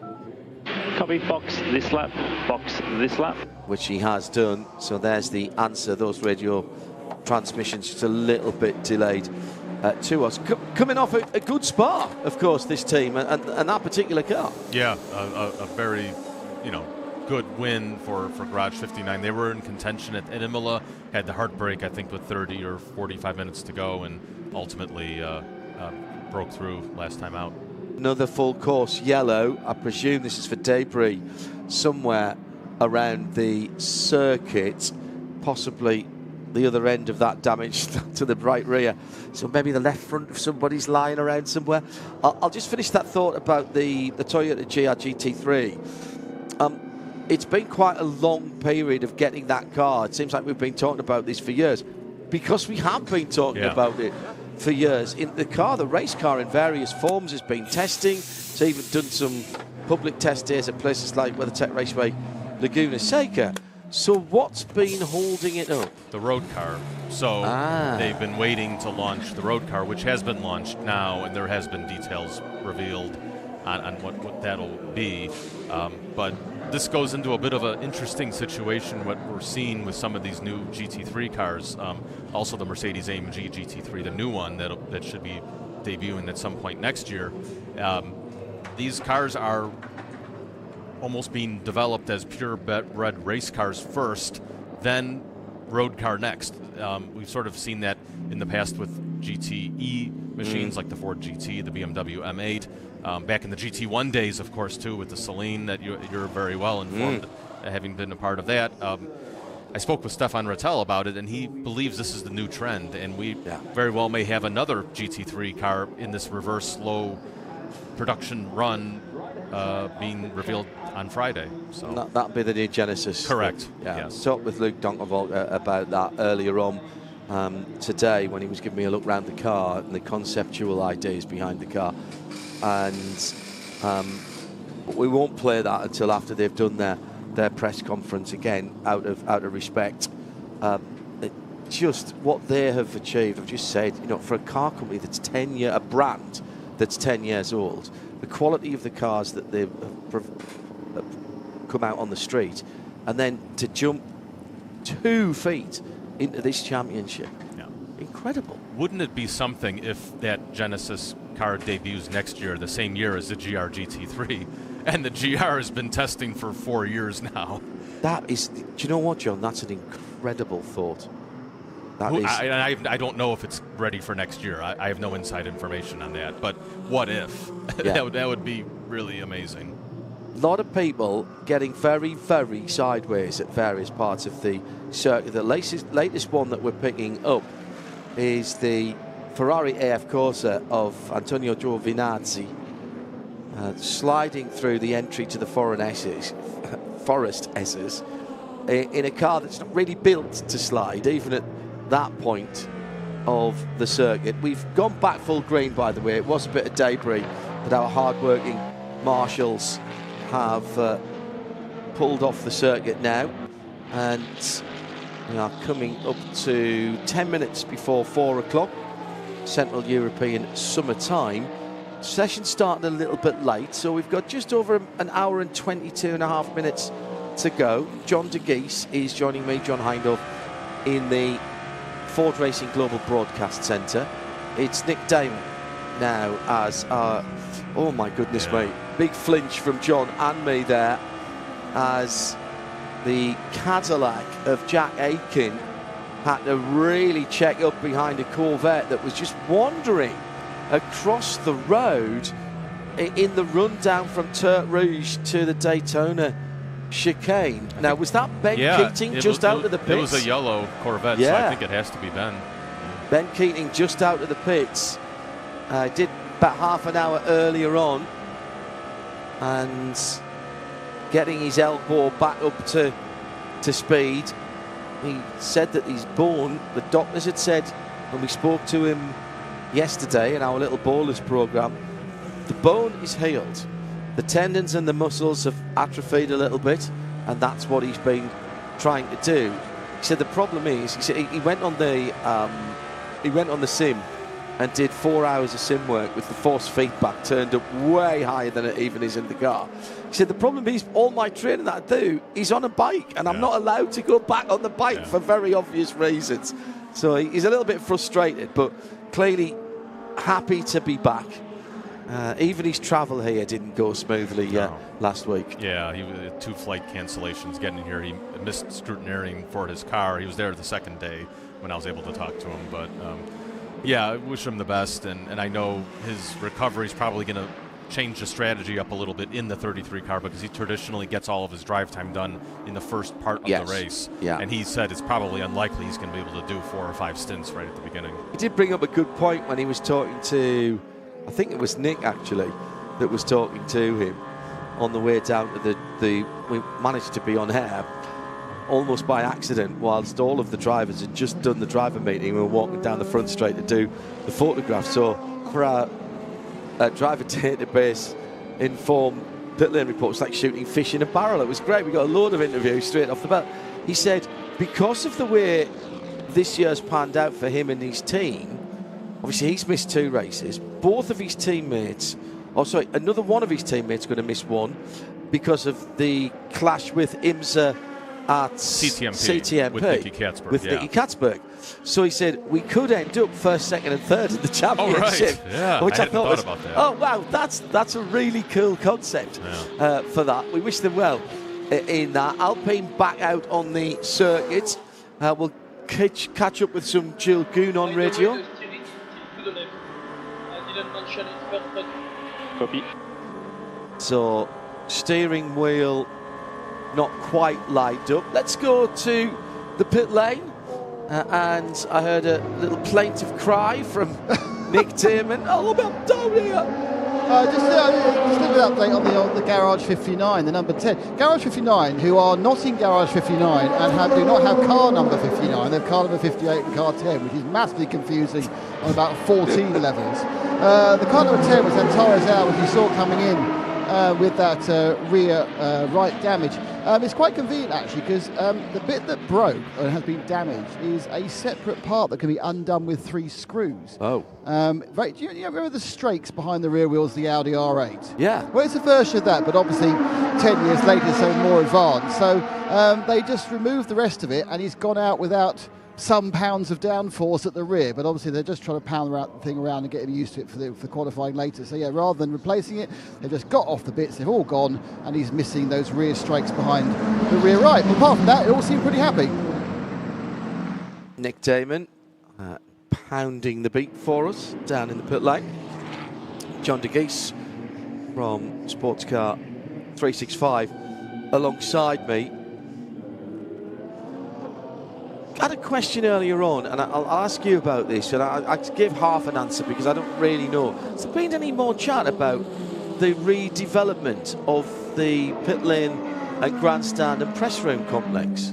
Because it went quiet for quite a while. Yeah. We know the AC are moving out to the other side and moving out over to Techno Park, which would allow some movement and potentially the press room moving. Yeah, over that's there. been rumored for some time. Yeah. And honestly, I hope it doesn't happen because that sort of isolates the press further from the paddock. But yeah, I don't know what's going to happen in that regard. I know there was some talk at one stage when there was a lot of interest with the hydrogen formula of potentially redoing the entire pit lane and setting up refueling pipes underneath for hydrogen and everything.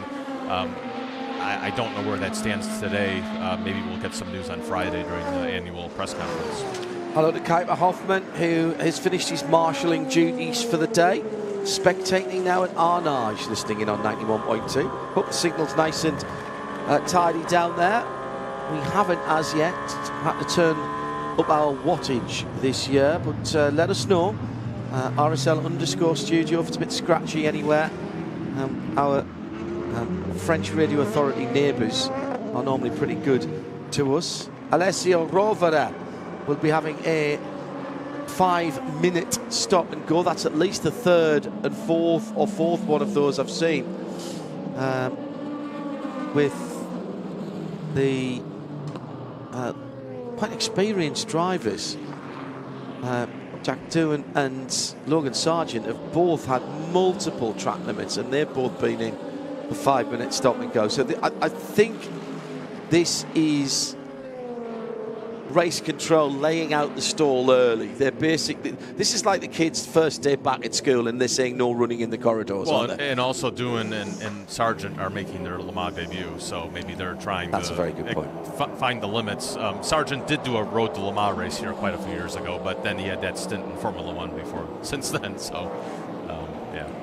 Gilles Gounon getting weighed as he gets out of the car, so had the seat in his hand. So just a short run there for Jules.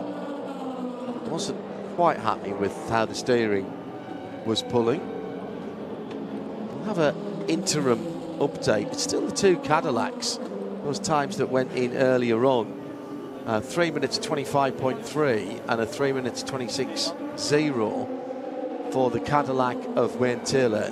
It's number 101, but if you follow the American Le Mans series, think of it as 10-1, in the same way as the Wheeling car last year was 31-1. That's the way I've kind of got it in my head, so that it works for me. The mighty 38 is Jack Aitken still out there after that near incident with Ben Keating in the Toyota. Why did I say Toyota there? In the Corvette. It's not even the same number of syllables. Good heavens. That could have been tricky at dinner, couldn't it, if those two had come together. It's the Alpine number 35 who's next up in third position. Still barely, in fact, not a second away from the Wayne Taylor Racing Cadillac. Another 10th.5 further back, Nicholas Nielsen for Ferrari AF Corsa in the best of the Ferraris, which is now in fourth for the number 50. And the top six made up by Roman De Angelis out. No, sorry, he's not. He's in the pit at the moment. The Heart of Racing Valkyrie, 1.2 seconds away. And Mike Conway, 1.4 seconds away, or at least his car. And out of those cars, I was about to say 4 of them in the pits, but 3 of them have just bailed back out again. So it's now only Roman De Angelis who is there. In LMP2, it's EDEC Sport by about, not even a third of a tenth, actually. That's really tight between The 28 and the 99 are here by TF. These are all the same car, of course.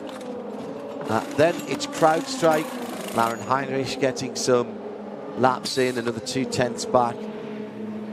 Another 2/10 back, Kuba Shmerkovsky, who's been doing some long runs, actually. So he's been there for over half an hour. He's been out in the car. That probably means he's done a pit stop in that time. Just another 0.003 further back. This is close. And then Forestier and Duquesne team.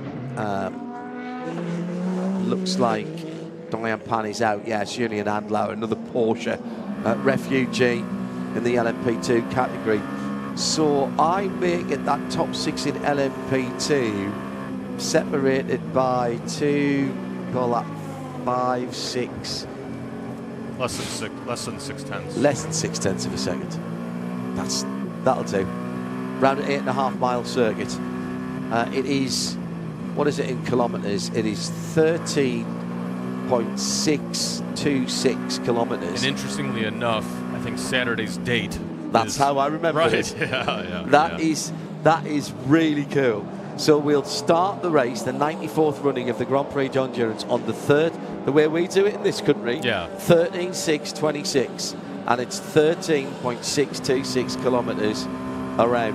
Other nice little things. Look on the Genesis and on the rear wing end plates, there is a set of coordinates. That is the start-finish line at the moment. And right on the very front wing edges, it says designed by Genesis, which is on every one of the Genesis road cars as well that Luc Donckervolta has been involved with. So it carries over from the road car. So a nice little symmetry there. Just to finish off the run through, so LMGT3, a Codis, number 78 in the pits from Team WRT, the number 32 BMW. Then the QMMF Kata. It's actually called Team Kata by Iron Lynx. Then it's the second of the Lexus. Then it's the best of TF Sport Cars, which is Ben Keating. So he's actually dropped a couple of places. So Petru, I think, is improved. And the top 6 is the second of the Iron Lynx. That's Maxime Martin, who's just pitting. So there's your little interim update. We'll do a full CrowdStrike hourly update in about half an hour's time. So, busy day today, huge day tomorrow with qualifying. We'll have it all for you. But now, time to take a look at the weather here at the Circuit de la Sarthe.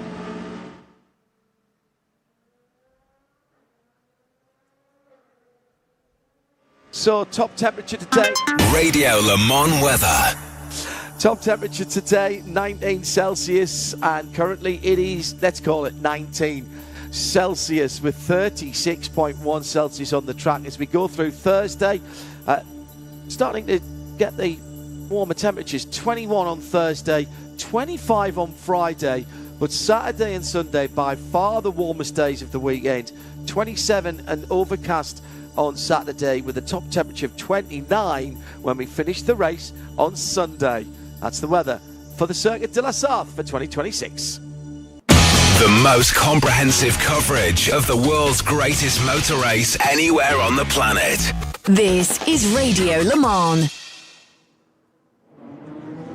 John Hindhaugh and John DeGeese. John Hindhaugh and John DeGeese watching this first and effectively only free practice session as off. Where's that, the last corner? Yeah. So that again, it's coming into the pit lane was the issue for the TDS Racing LMP2. It is a tricky entry to the pit lane, and Toby Luca, another rookie. Shopify car, and just, I mean, sort of no harm, no foul, other than the 10 pounds of gravel that he's brought back with him. But again, people finding their feet into the pit lane for, not into the pit lane for Team WRT number 32. stayed out. The BMW of Darren Young. Nick Damon down in the pit lane has news for us. I am at the Hertz Team Jota Cadillac pit. It's number 12. Norman Nato is suited and booted but not in the car because they are chasing what looks like a brake problem. And the reason I say it looks like a brake problem is because they are leaning over the front and they've got some bottles of brake fluid waiting to refill or attempt to bleed the brakes. There is a mechanic sitting in the car occasionally pressing the brakes, but there's also a lot of discussion. So it's obviously not the work of a moment about why it's not quite performing as it should be. But yep, number 12 has been in here for a while and it does appear to be a braking issue. Not the only one having a braking issue, so is Zachary Robichon. He's reporting a brake bias issue in the heart of racing number 27. And that car currently sitting in 5th position for Zachary. There's been a bit of a change around. Codis ASP number 87, Clement Schmidt, has just got into that car. Tom Van Rompuy has got into the fastest of the GT3 cars so far. 007 Ross Gunn just going back out as well. How do you assess that first year and the first 2 races for the Valkyrie programme from Heart of Racing, John? I think they're continually getting better. It's interesting because they were at the forefront. They've been near the front in WEC, but they've been struggling a bit in IMSA lately. It's hard to sort of gauge what exactly is the difference. Obviously 2 different crews. They're one team, but based in different parts of the world, and obviously the WEC program has been getting better. They obviously topped the time charts at the test day. It's been competitive in the first 2 WEC rounds, so it's an outlier because it's the only more or less production-based LMH car out there, non-hybrid, only non-hybrid. Non-hybrid, yeah. There's a lot of different factors that go into that, and it's always sort of an oddball in a good way. It's great to have the car out there. The V12 engine's amazing, but it's hard to predict where they'll be good at, and I wouldn't read too much into the times exactly from last weekend. I thought it was interesting that finally Ian James, and I had a little chat with him about this last night actually, they're beginning to consider what they might need to improve at the end of this season. They didn't even want to talk about quote-unquote jokers in the last season. They were getting used to the car. They were learning the car. Yeah. They were finding it out. It seems to be, if he's talking about that now, they've identified things that they want to tweak a little bit. Yeah, that's for sure. Although the feeling I get from Ian is that he's maybe not a fan of Evo Jokers. No. You talk to manufacturer reps or team principals up and down the Hypercar paddock, and even in GTP, and I think there's a lot of people against the idea of Evo Jokers. Because it's sort of counterintuitive to what BOP is. BOP is supposed to balance the cars together, but then if you bring out performance updates with an Evo Joker, all of a sudden you have to start all over with the BOP because there's the new baseline. So it's kind of like making it more difficult for the organizers, the technical committees from the ACO, FIA, IMSA, to balance these things because everything's continuing to change. And they're actually got a point, I think, at the beginning of last year where they put a rule in, a gentleman's agreement, let's say, where you don't roll out Evo Jokers in the middle of a season just for that reason. So we know that Ferrari's going to come with an extensive update next year, taking at least 3 Evo Jokers for their 499P. Ian, it sounds like they will, with the Valkyrie, to some extent, make some updates. We're still waiting to hear from Peugeot if there's an all-new car, potentially in the wings. There would need to be a rules change for that, so we're waiting on Friday to see if there will be. A lot of manufacturers did make their Evo Jokers this year, but I think there's even more looking for further updates if they still have a few in the cards, because the first set of 5 Evo Jokers expires at the end of 2027. So theoretically, they lose them if they don't use them next year. So somebody like BMW, which has had 3 Evo Jokers, I spoke to Andreas Roos, BMW M Motorsport director, about it. He confirmed that the updates made for this year actually required 2 Jokers, sort of a combination of the bodywork and the cooling package on the BMW M Hybrid V8. So they still have 2 more at their disposal, for instance. So it's an interesting time right now to see where these cars will be developed, especially going into next year, knowing that if you don't use your 5, then you're going to lose them at the end of the year. Yeah, that was the thing that I hadn't realised about, and that wholesale change mentality from Ferrari is really interesting. They would still have one more that potentially they could lose. Well, the other aspect is, for instance, I got the feeling that BMW wasn't expecting to have to use 2 Jokers for their updates, and the ACO, FIA, IMSA decided, well, that was a big enough update, we're going to dock you 2 Jokers, or however you want to call it. So I think Ferrari's keeping that final one in their pocket in case their updates require 4. Ferdinando Canizzo said in a press conference earlier this morning that it could be 3, it could be 4. They think it'll be 3, but it's to be determined on what the changes will be and how much it'll cost them, basically. You can make that's a lot of changes. Yeah. He said it will completely change the car, but it won't be a completely new car. Even though you're allowed a new homologation, they could actually roll out with the new car. Yeah. And why wouldn't you do that, John? Probably a cost side of things, because you don't want to start from scratch. And then I suppose the other thing is you're introducing some more variables there. If you say, right, all these things that we're going to do are, I'm going to say cosmetic. I don't mean just bodywork, but it's likely to be things, bit of a lock up by Ricky Taylor in the 101, just going into Dunlop chicane under the Goodyear Bridge. Yeah, I don't want to say cosmetic because it sort of sounds like we're just talking about tinkering around the edges and maybe moving a canard here and putting a little flick up there. But if you're using Jokers, you're doing a little bit of a redesign. It doesn't seem to me like you're getting into the nuts and bolts of the bespoke chassis. You're kind of keeping some of the bits of the car consistent so that you know that you've got the baseline to start from. Yeah, but there's some that are more extensive than others. You look at the Cadillac bodywork, for instance, and it's significantly different. The Porsche 963 by the Penske cars in GTP is the same way. BMW to some extent as well. You know, not just the nostril with the styling, but there's been also some other updates. So I think they're fairly considerable updates, especially when you think of aero. You know, any little bit makes a big difference, you know, from a handling perspective. And that was like BMW's goal, is to make the car better handling in traffic and at top speeds. And they flat out said that it made these updates for Le Mans. And Cadillac's whole aerodynamic approach. Let's have a listen to Gio Pesce. Vibrations are, on the front right. It feels like it's on the front right quite a lot.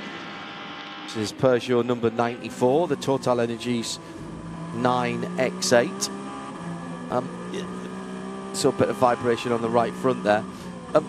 Cadillac completely changed their aero strategy, if you like. They'd started, as the Valkyrie still has, with their tunable aerodynamic device in the front of the car, and they've now moved that to the back, and that's the same for following dirty air.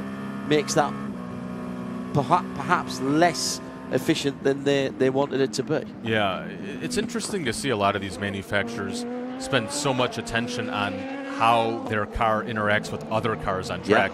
We're seeing the same thing with GT3. That was a big focus of the Lamborghini Temerario GT3, for instance, as that was developed. I don't remember manufacturers talking about things like that in the past, so it shows how engineers and the like are taking things one step even more forward with these developments in whether they're Evo Jokers or brand new cars. It is very much a change of emphasis, isn't it, on how they go. We expect us in has come the 7 Mike Conway driven Toyota TR010. We're used to manufacturers improving their cars within the regulations. A lot of what we're seeing is either opening up a window of setup, opening up the amount of tracks and the variety of tracks that they feel the cars are going to be successful on, or generally speaking, just making them more consistent to drive in a bigger variety of conditions. It's not necessarily about outright top speed lap time performance, because all that should be theoretically balanced by BOP. Yeah. So if you get a better optimized car for handling, that is something that isn't necessarily controlled by the BOP. It does result in a better lap time, but the BOP, at least in WEC, at least we're under the understanding of that a lot of it is done by perceived performance, potential performance on the track, not actual lap times. So you don't see that kind of correlation when it comes to having a better handling car through traffic, for instance. Yeah. But we've been saying this for such a long time now, though, John. In a championship, in every session that is separated by fractions of a percentage point, literally anything you can do to make life easier is going to go better for you. Turn 2, never quite got that right, honestly, so just slowly chipping away at that one. And then turn 5, just mainly understeer there. I didn't get to do a change, so every time he asking me, it was kind of just not enough time. I kept missing it, so I never got to turn 5. But yeah, just general understeer there. We'll probably do, yeah, maybe a B-valve or a shift as well. And then understeer through turn 7. That's Turk Rouge that Mike Conway is starting to talk about that. So he's talking his engineer around the first part of the lap there. He's in the pit lane at the moment in that TR010 Toyota, the number 7 car. No major changes at the moment. We'll have a look at some of the stint lengths. And in fact, no, everybody still going. Nick Damon, where have you wandered down to? I'm at the Peugeot pits. Are you? Looking at 93. I've changed from a curse to a blessing. Have you? So in my perambulations up and down the pit lanes, I walk all the way up and all the way down. It takes quite a long time to do a lap effectively. Probably, I'm one of the slowest lappers of Le Mans here today. Last time I was down with the 93, it was up at the hijacks. As I walked past, it came off the hijacks, came down, went out again. This time I came back and it was also on the hijacks. And as I've walked past, it's come back and gone down again. I think it's set. They're working quite heavily on the rear of the car and the underneath of the rear of the car. This particular time, I believe Nick Cassidy was on board. He certainly came off the car. So it doesn't seem to be a problem. It seems to be that making setup changes at the back of the car seem very involved. You have to have 2 men lying on their backs underneath hijacks with big spanners.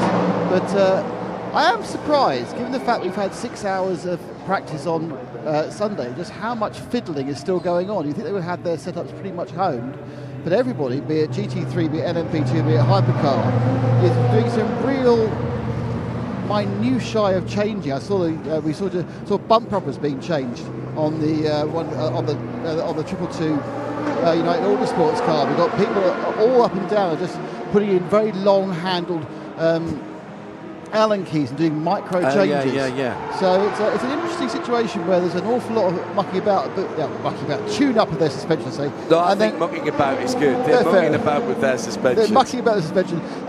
There is also a little bit of, as you'd expect, there's a little bit of brake bedding in. The people are putting in new sets of discs and putting some pads down as well.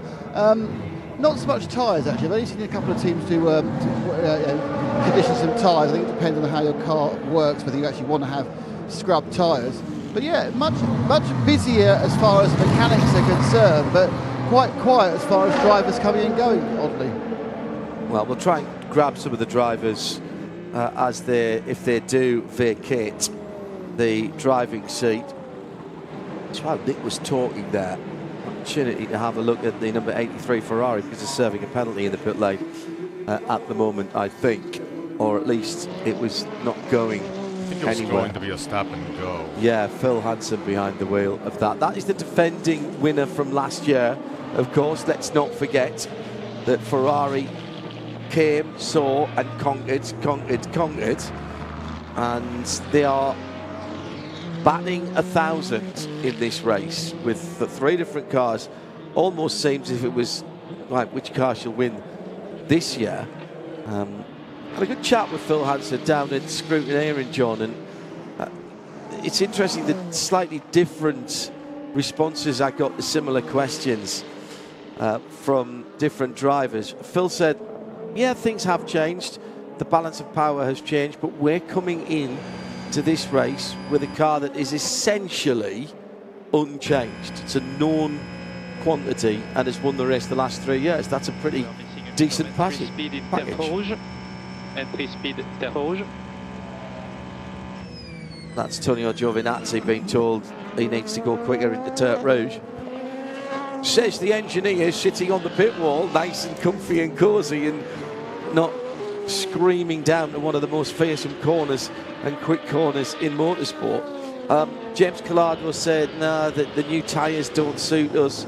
The rehomologation, getting us into the new window, that didn't suit us either.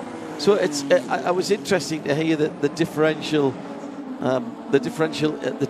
in opinion from the two drivers, from the AF car and from the works car. Yeah, it is interesting, and most of the drivers that I've spoken to in Hypercar, I think they've said the biggest change is the new tire, the Michelin Pilot Sport Endurance, the new soft, medium, and hard compounds. That was a big focal point during the test day. Sure, there are a lot of changes with some of the other cars, but like you point out, it's the Ferrari that's largely unchanged, the Valkyrie, and then also the Peugeot, and everybody else has had either a new car with the Genesis or updates with the Evo Jokers. So, yeah, there is a lot of variables heading into the race this weekend. It's hard to really put a favorite, say right now. I would, have to think the Cadillacs look very strong. They had been in the test day as well, but I wouldn't count out Ferrari. I don't think you could ever count them out. I totally agree.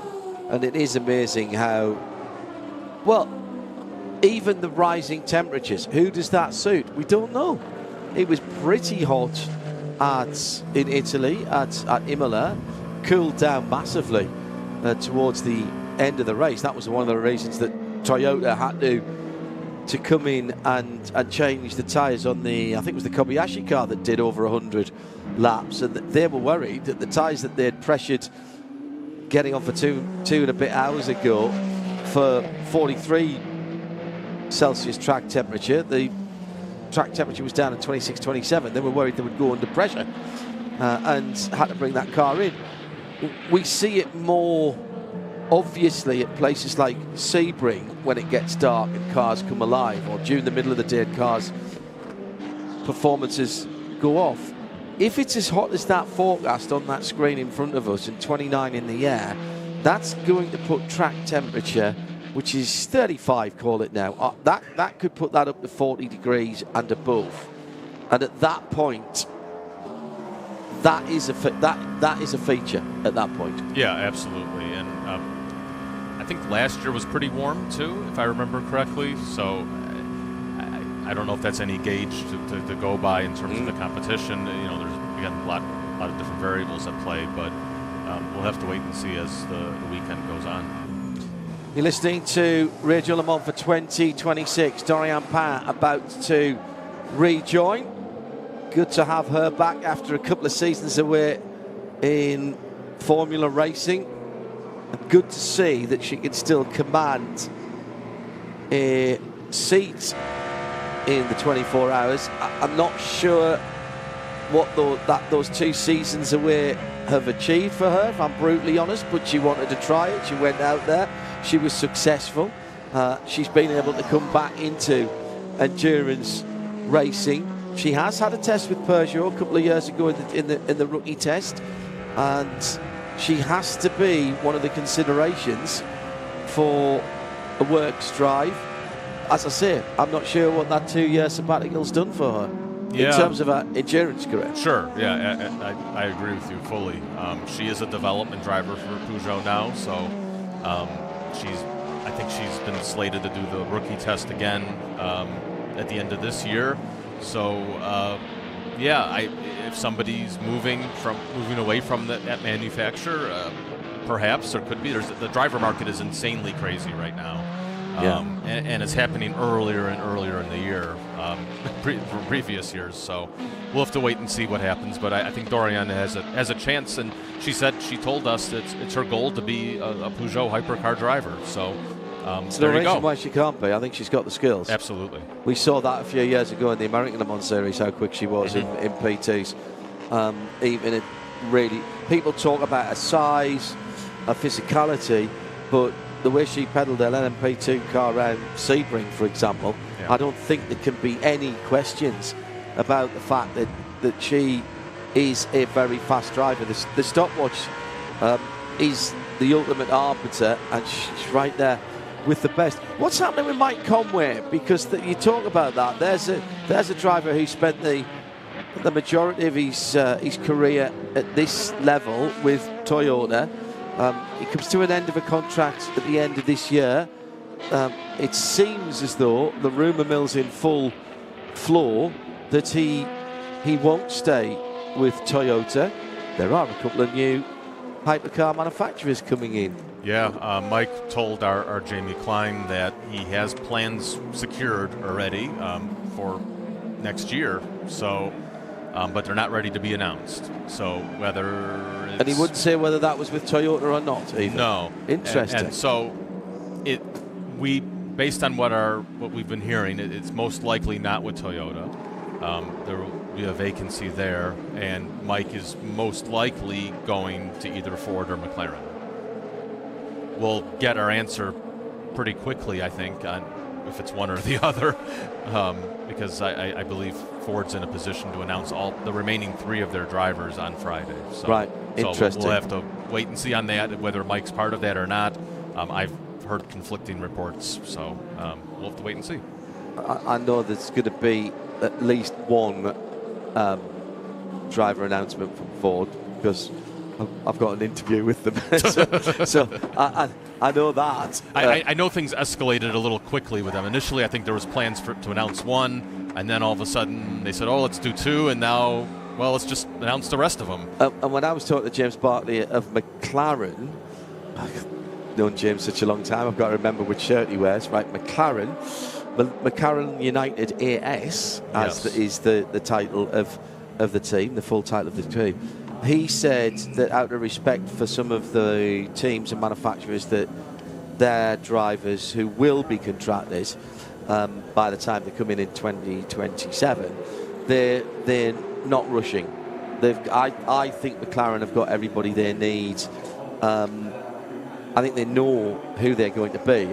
I'm not sure they want to talk about it now. Yeah, I believe they still were yet to sign 2 drivers as of Spa, according to James. Again, that could have. That's almost a month ago. So let's not take that for granted. But I think what's happened is the news with Acura and Alpine both not returning in their respective series has opened up the driver market considerably.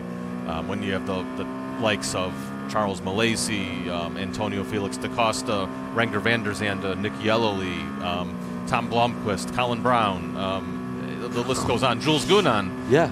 When these drivers are now free agents, I think McLaren and Ford sort of put their brakes on a little bit to say, hey, let's sort of evaluate them first. There's been rumors of who might go where, but I think it's a very complex market right now, especially as we're waiting to sort of see what the calendar will be for WEC as well next year, if there are going to be more clashes with the IMSA WeatherTech Sports Car Championship. Correct. If that's the case, then the likes of Cadillac and BMW may need to hire more drivers because they can't do it with both series. It's our fourth call, no more track limits, otherwise we need to box. Okay, that's turn 7 is Terre Rouge, the red hill.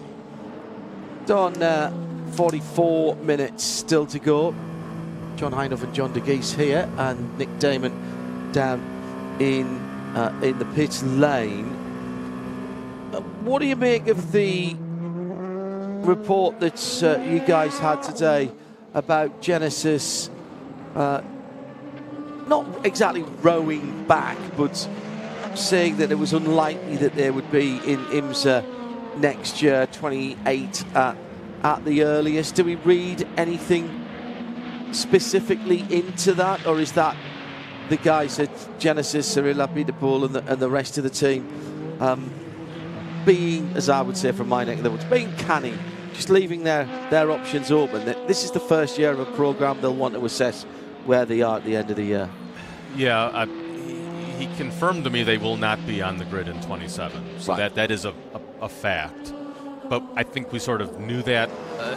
Yeah, I felt we kind of knew that. So it's been sort of, I wouldn't say delayed, but the timeline has been pushed back on multiple occasions. The first plan was full season 27, and then at some point last year he said, maybe we'll wait till Watkins Glen, and then he said maybe we'll wait till Petit Le Mans, and then now it's 28. So there's a lot of factors at play, I think, with the Genesis program. Obviously, missing out on 10 hours of running in Qatar to start the year is not only a detriment to their program here, but it's being able to see where they are from a development standpoint. And also, I think they want to evaluate the U.S. market a little more, see if they want to do a full factory program or maybe a semi-works program. I think it hasn't been determined on that. They're still planning to enter the WeatherTech Championship at some point, but I think he also said they want to use the Lone Star Le Mans event in September as a gauge to see how the U.S. market will, be with their brand. It's interesting that event, which I'm going to have a listen to. Little wheel lock on Team the radio. front right. And still a bit of vibration coming on the front left. That's Victor Martins, the Alpine number 36, still getting that front locking. Interesting that they mentioned that event. That's the second time I've heard the quarter circuit mentioned about the fact that manufacturers like to go there because as a venue, it's easy to get to in the US. You've got Austin, Houston and Dallas airports right there. You've got a plethora of hotels at every level. Lots of things to see and do away from the racetrack, and some great restaurants, music venues, etc. And the facilities at the track, being an F1 track, of course, the suites, etc.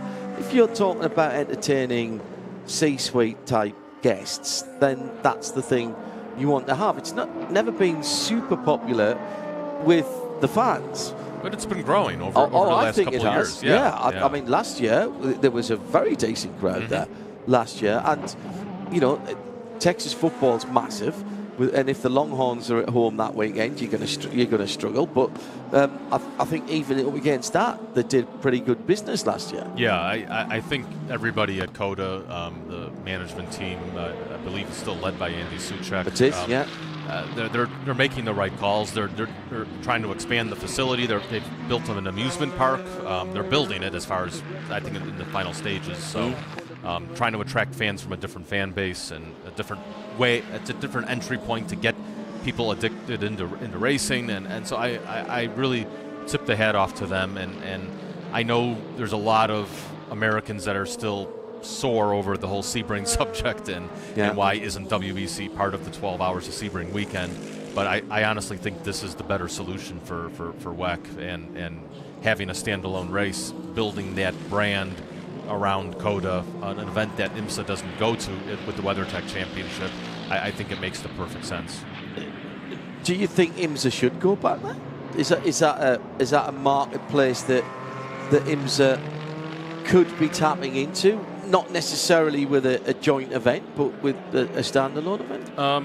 I think they're more looking at the Pacific Northwest. And speaking with IMSA President John Doonan, he's made no secret that he's really wants to break into that market. It's a high, value tech sector.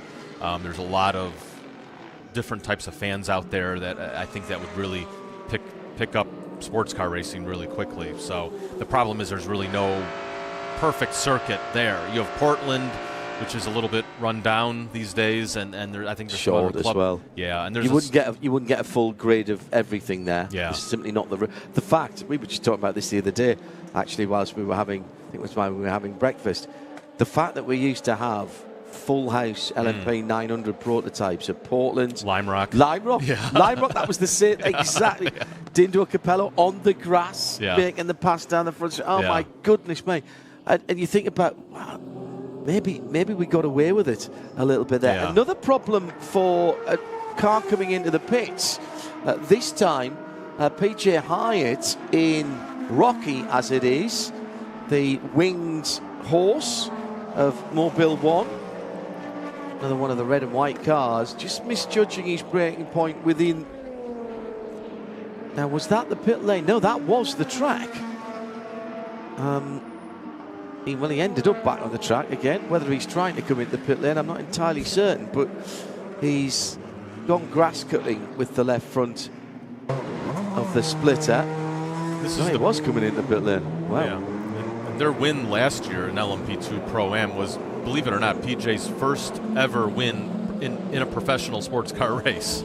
And it came here last year. I think we kind of overlooked it, maybe, perhaps. I was talking to Dane Cameron at Scrutineering, and he said it's remarkable that PJ got the victory here, obviously, and that set off a huge run of momentum both in the ELMS and in the WeatherTech Championship that led them to titles in both series. So it's kind of cool they're returning to the site of the breakout race for that program, and obviously running a new AO character with a commercial partnership with Mobile One. This is the first time they've done something like something with that. And I think that's probably the first of more to come from that kind of angle. So really good on AO for stepping things up and finding a creative way to promote a brand and also a character and bring more younger fans into the sport. The FIA World Endurance Championship. Well, here's how things look. Round 3 of the FIA World Endurance Championship is the Le Mans 24 Hours. Let's start in LMGT3, where it's Team Acodis and the 78 Lexus that leads on the timing sheet in this free practice 1 session by all of a tenth of a second. And then back another tenth and a half from... Then it's the second of the Acodis cars. That's almost 3 tenths further back for the number 87. And then behind them, Hartnett Racing.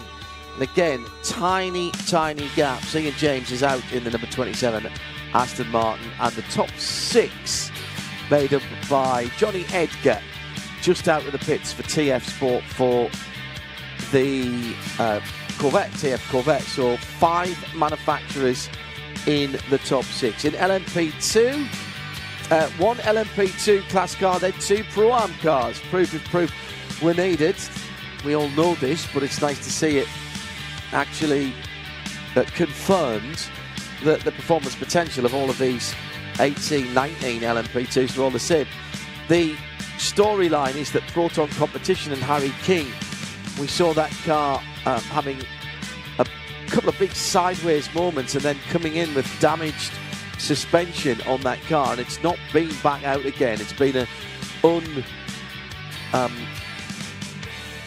what's the word I'm looking for? They have not had the best time, and they have not been able to profit from being out there.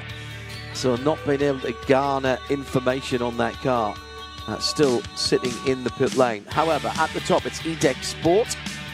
Their time is a 3 minutes 36.224, 3:36.403 for CrowdStrike. Then into Europol is the number 43, and they are on a 3:36.4, 3:36.6 for Forestier Racing by Panis. And in 6th position, Duquesne. Julian Andlau brought that car into pit, so that's the number 60. And they are on a 3 minutes 36.7.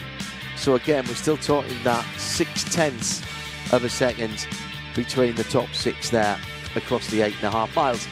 In terms of the hypercars with just over 33 minutes to go, it's the 2 Cadillacs. The times from earlier on remain 3:25.3, 3:25.6. And the number 10, see, I knew I'd do that. The number 101 Wayne Taylor racing car from the number 38, Mighty 38. Earl Bamber's out in that car at the moment. 4 of the top 6 in the pit lane, including the quickest car and the 3rd quickest car as well. Charles Malaysia brought the Alpine Endurance team number 35 in. They are 3:26.0, 3:26.3 for Robin Franch's car. That's in the pit lane as well. Toyota is still out there pounding around. Brendan Hartley, the number 8 Toyota, and making up the top 6, Miguel Molina for Ferrari AF Corsa, the number 50 car. That's your CrowdStrike hourly update on 91.2. Keeping you up to date. The hourly update. The FIA World Endurance Championship. In the back of the TF Sport garage with Ben Keane, who just accused me of being Dutch, which is a rather strange thing. Let's get inside the Ben. Why do you think I was from the Netherlands? Well, maybe because I like you and I like everyone from the Netherlands. I have so many teammates from the Netherlands. Maybe that's why. I've only been speaking to you in America about the last 7 or 8 years, but never mind. Ben, it's not often you start with a racing driver by asking them, how's the elbow? So I felt the elbow today more than I have in the past, which was interesting. But the doctor told me I couldn't hurt it, but it wasn't going to be very comfortable. So I have confidence to go out and race, and I expect that it won't be very comfortable. But hey, you can't miss the 24 hours of Le Mans. You got to do what you have to do. Talking more about the car, we've seen everyone up and down the pit lane has been doing an awful lot of small adjustments or medium adjustments despite the practice session on Sunday. How different is the track today than it was on Sunday? So I felt like when I went out just now to start off, I felt like the track had less grip overall. I had pretty big understeer in the first 4 or 5 corners, 5 or 6 corners, and then oversteer everywhere else. It just, to me, I would say the rain kind of cleaned it off and made it a little bit more green.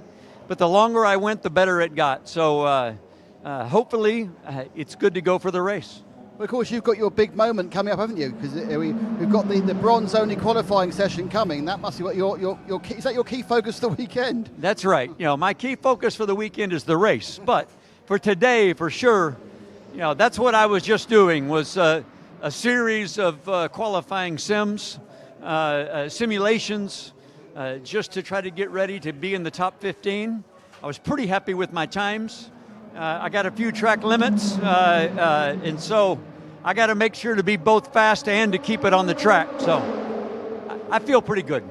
I suppose the question we often ask at this point is how important in a 24-hour race is qualifying, but of course these classes are all so close, aren't they? So I will say it depends on what year you're talking about. In the old days when you had 3 different safety cars, you almost never got the chance to get any lap time back, and so it was really important. I think we won in 2022 from 19th, which is the furthest back anybody has ever won the race from. But I surely hope we're not starting P19 this weekend. But with the new safety car rules, I suspect at some point throughout the night we'll end up with a safety car. And I think qualifying matters a little bit less with the safety car rules the way we have them now, which I appreciate.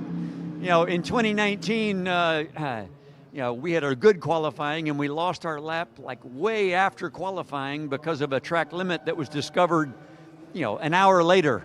And so, I appreciate not being completely out of the race if you're not there for qualifying. Ben, wish best of luck for the rest of the day and for the race. Thank you very much. I think it's down to the fact I'm wearing a helmet that he thinks I'm Dutch. I think all Dutch people ride bikes. That could be it, couldn't it? Nick Damon is our pit lane eyes and ears, informed by driver database, driverdp.com. All new resource to keep up with the machinations in the driver ranks. I suspect there'll be a few hypercar teams using that, and manufacturers using that resource in the weeks and months to come. Dave Alcock has said something interesting, John, so I'm going to ask you about this. He says VW, Audi and Porsche group have had Porsche, Audi, Lamborghini, Bentley in the top class all down through the years. None of them now in the hypercar category. Any rumours about any of the VAG brands coming back to the top line? What is happening with that SC63? So, yeah, I don't think we're going to see the SC63 back. Right. There was some attempts to run it in Asia, I believe, but in the Asian Le Mans, but it's at least not happening for this coming season. In terms of Porsche, I think they're most likely candidate to be back, either with the 963 before 2030, or maybe with an all-new car with the 2030 regs.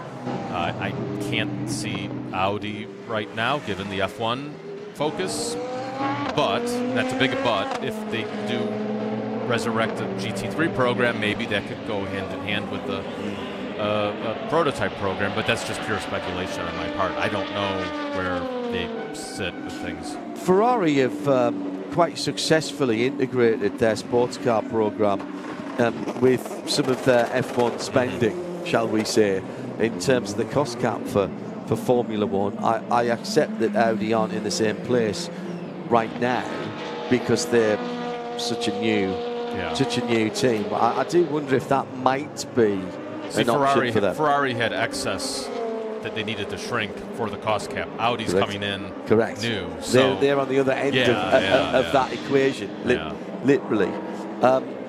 There's always somebody that wants to tell me that Bentley's coming back, and Frank Stefan Balliser is there now, and of course he was head of Porsche Sport and Porsche itself, head of 911 as well. And I understand why people would say that. Bentley are changing a little bit. I think going more towards EVs, right? Much more towards hybrids and EVs, which works. You know, those big, comfortable, prestige, silent cars absolutely suits an all-electric powertrain. We'll keep our eye on that. Yeah, but you look at Genesis, for instance. They have a range of cars, anywhere from full ICE to hybrid to EV, and it works perfectly for them. So, you know, I think we're certainly looking at a hybrid era to continue into 2030. It's maybe a little more, I don't want to say it, but a little increase in power maybe, but nothing like what we've seen in F1. We'll have to wait and see what's announced on Friday, but yeah, I don't see hybrid going away in the top class. It'll actually, I think, be mandated because any new LMH car that's built has to be a hybrid right now anyway. So, there you go. Sean de Geese, who's with me, John Hindhaugh, in the Ford Racing Global Broadcast Centre. Under 25 minutes to go. Mike Conway is going to get a penalty here. He's under investigation for his 5th track limits violation. That will get 5 minutes, as we've just had a new fastest lap of the session. Earl Bamber. It is another Cadillac. It's Cadillac Hertz Team Jordan that's gone from second to first, and he's put in a 324.773. Now, we didn't even see a 325 on Sunday, and then we've seen the 325 today from the Wayne Taylor Cadillac. In the heat of the day right now, too. Exactly. It's not very warm, mind you, but still, it's going to get cooler into the evening.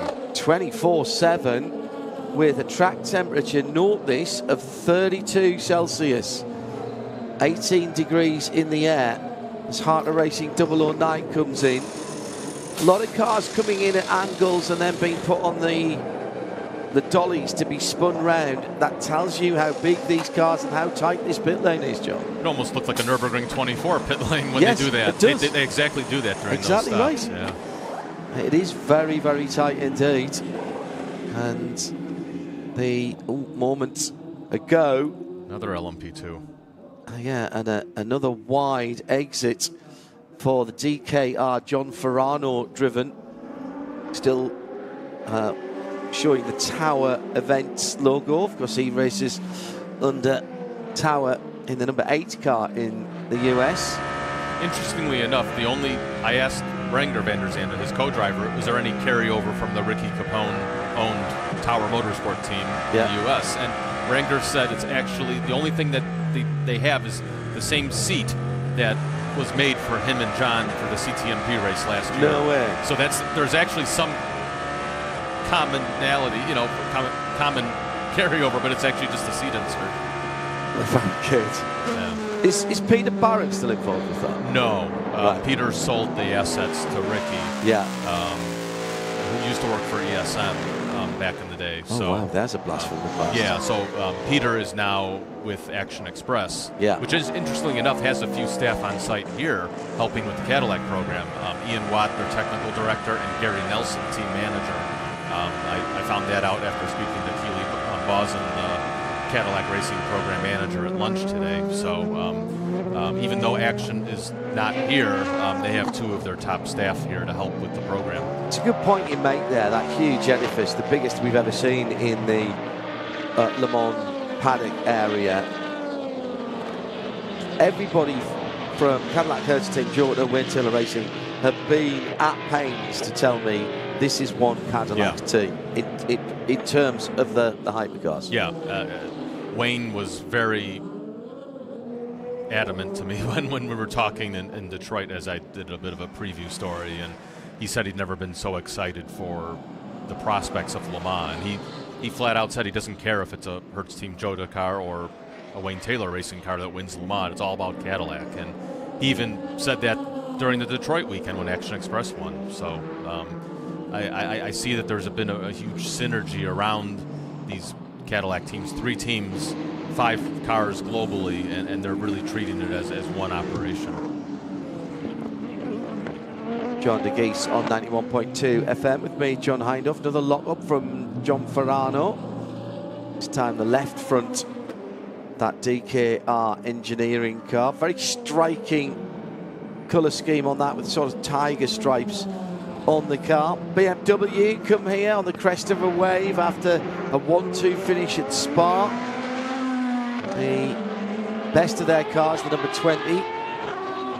That must have been the Aston Martin going by, because I heard the scream even from the trackside mics. That's going to keep us awake, which is good. We'll know that he's still going round. There it goes.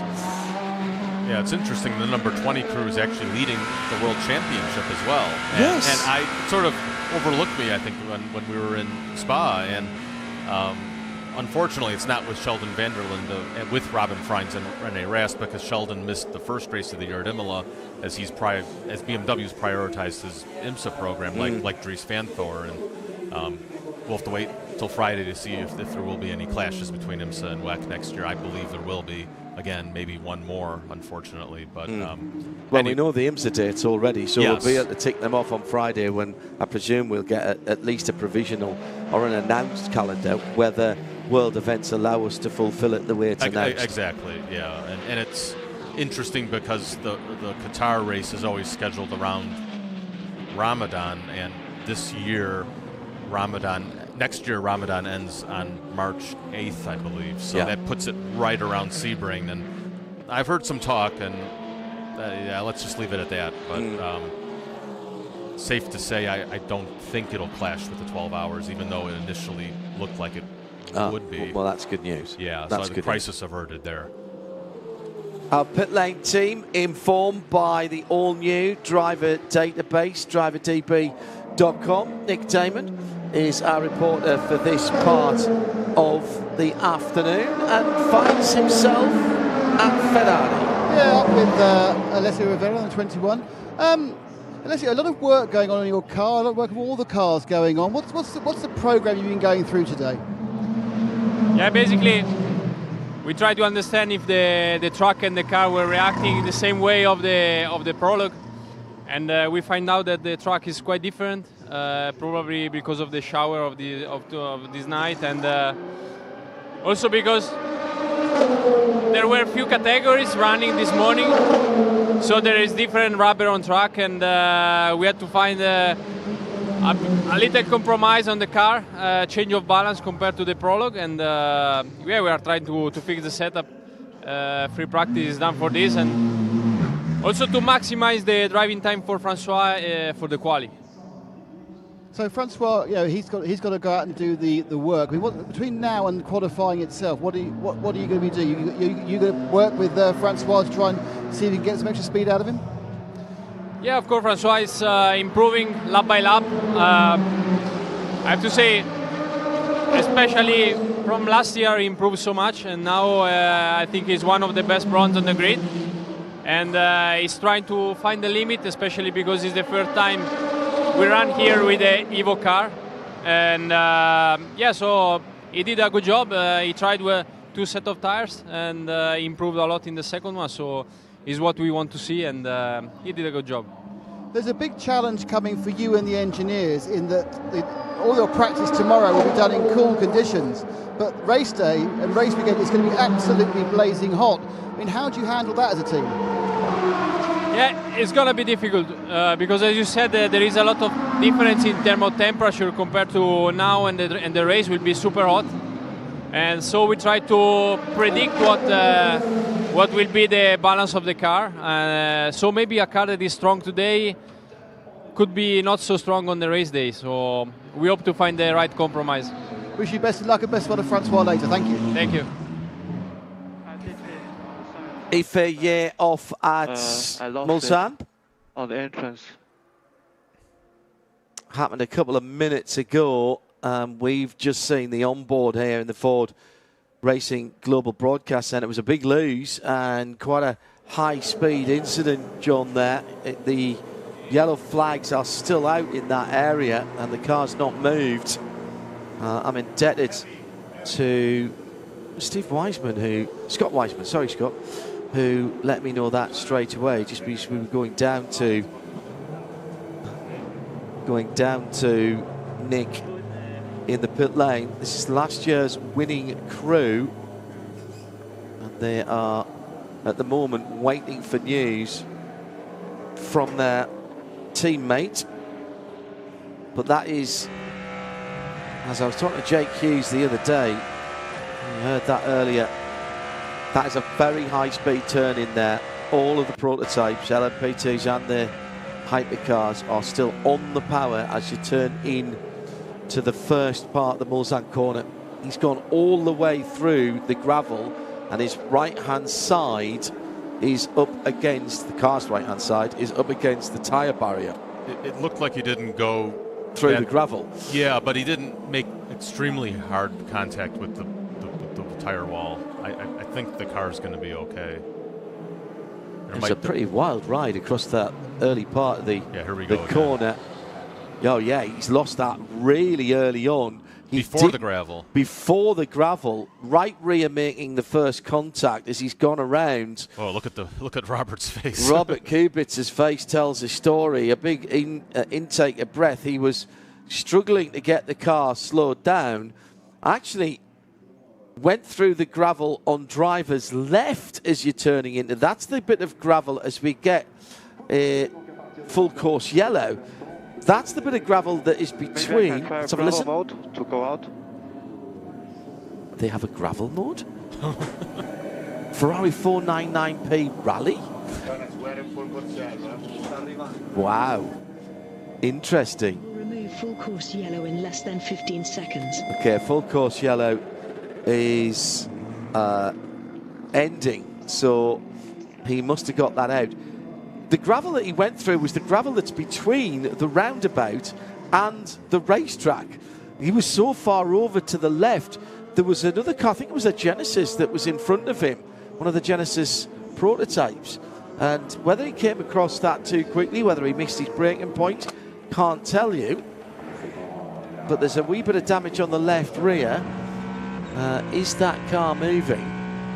Answer no. Yeah, yes. I believe he is, because yes. it showed stopped on the timing now. Yes, it is moving. So the 83 is moving. It could have been a lot worse. Yeah, could it ever?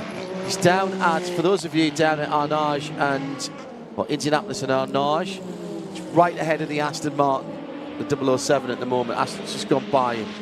So if you are looking, this is the bright yellow number 83 Ferrari, which is in 15th position, 3.5 seconds off the pace set by Cadillac Hertz Team Jota and the mighty 38.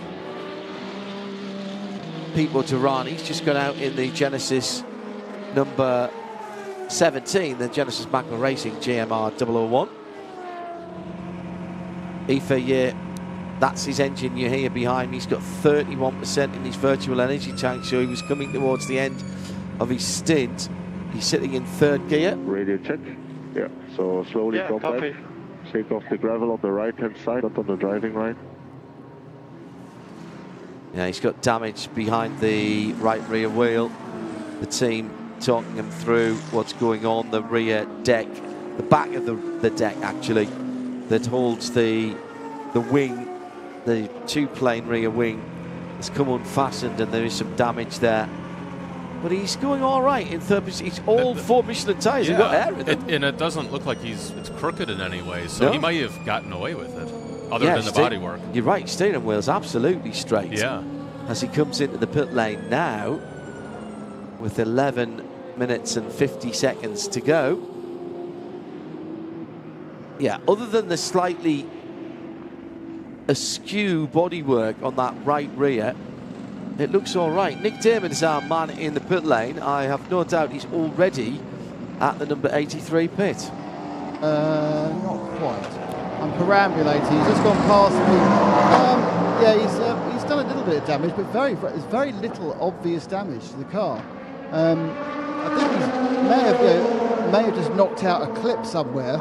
I'm sure there's more under the skin, but the over the skin, if there's such a thing, looks pretty much undamaged. He's got away with that massively. Obviously, a clean-up operation. I need to get a very thorough check out of it. But actually, I'll be honest with you guys, that 83, like, he absolutely got away with that one. They are checking to make sure there's no damage across the rear axle. The worry there, and Nick will stay on there, yeah, the centre spar on the rear wing has come adrift from the rest of the bodywork on the bottom. The worry on the back axle will be that with a sideways swipe, and here's the radio. Very strange. I just locked the front tires, like I just brake, and then the flat spot, I caught it straight away, and then I just couldn't save it from there. Very strange. They'll be worried about any dynamic force going across the axle into the gearbox area. There's a bit of carbon fibre that's been chafed on the back. If is out of the car, it comes into the braking area. I think it was the Genesis. A little more like the back lock than the front, but he's in the car. It's a long way off the car. That was a bigger hit than just a tap, though, wasn't it? Amazing, John, that it's done so little damage. I don't even think it had broken a wishbone. That right rear wheel looked like it was tracking in the right way. It has, as Nick rightly said, it's dislodged the rear clip effectively. Yeah, exactly. And I think that might have been one of the factory 499Ps ahead of him. Oh, is that what it was? The light red car? Yeah, I think you might be right, yeah. Oh dear. Well, at least he didn't hit him. So. No. Another 5-minute stop and go. Mike Conway got one for his 5th event, and now Gonzalga has got one as well in. So that's whether he serves at one of his teammates do. That is the Iron Lynx. It's Matteo Crassoni who's in the car at the moment. So Ifeye, with helmet still on, is having a quite animated chat in the pit lane. John? Yeah, and there's been an improvement up at the top of the leaderboard. Jack Aitken 3:23.786. Now he's a second and a half. The Wow. 38's a second and a half from the Wayne Taylor car. So this is Hypercar practice time, isn't it? Yeah. That's what they're doing here. They've had Earl do one. They've had Jack do one. I wonder if they'll have the third driver jumping in to that and say, right, have a go. And here's another moment. This is down at the Forest S is coming into Tertre Rouge. And the number 183 AF Corsa Ben Barnicat car. There's another driver who's surely a Hypercar driver in waiting. Got onto the grass driver's right. That seldom ends as well as it did there. I actually don't think he hit. He bounced. I don't think he hit anything solid.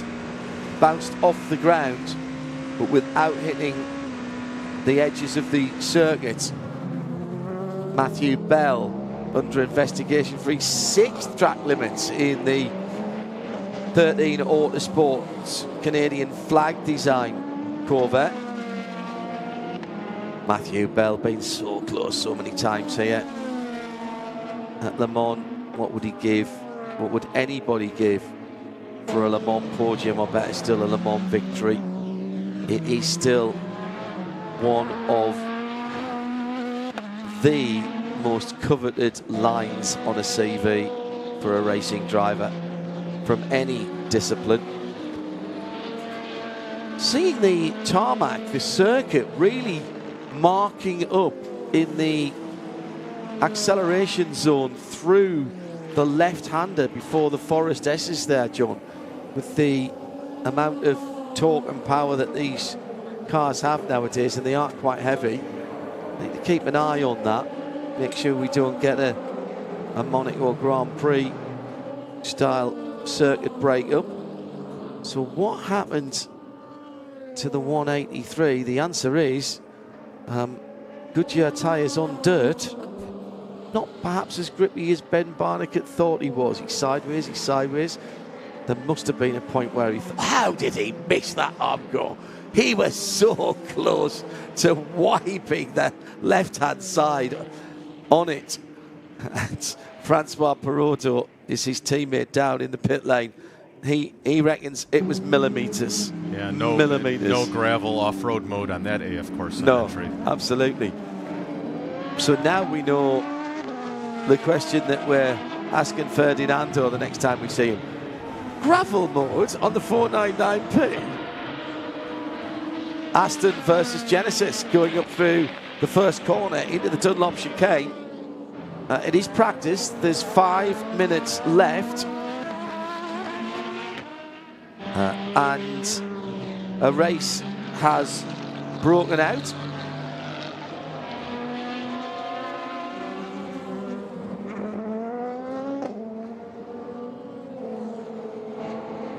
What do you take from this session then, John?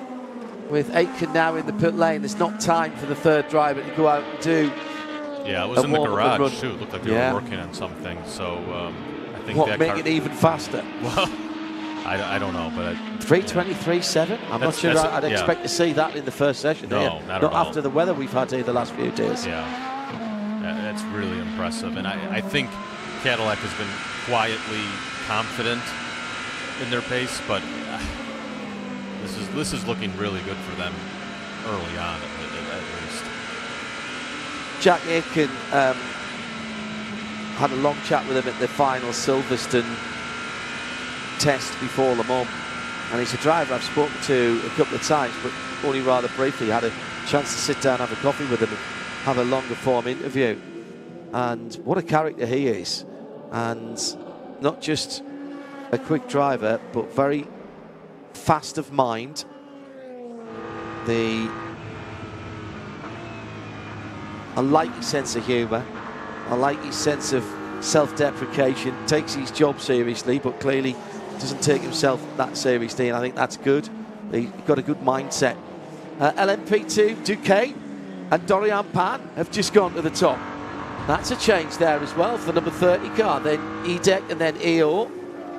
They were first and second a few moments ago. So Dorian improving at the end of 3:35.2. It's still at Codice.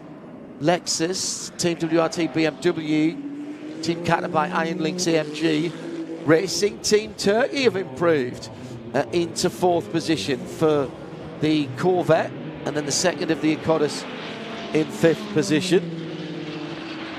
It'll be interesting to see the trap speeds from this session because the Corvettes were considerably quicker than the competition in LMGT3 really? At the test day. Right. Yeah. I think they were top 4. Oh, we've got an Alpine in trouble. LMP2 is...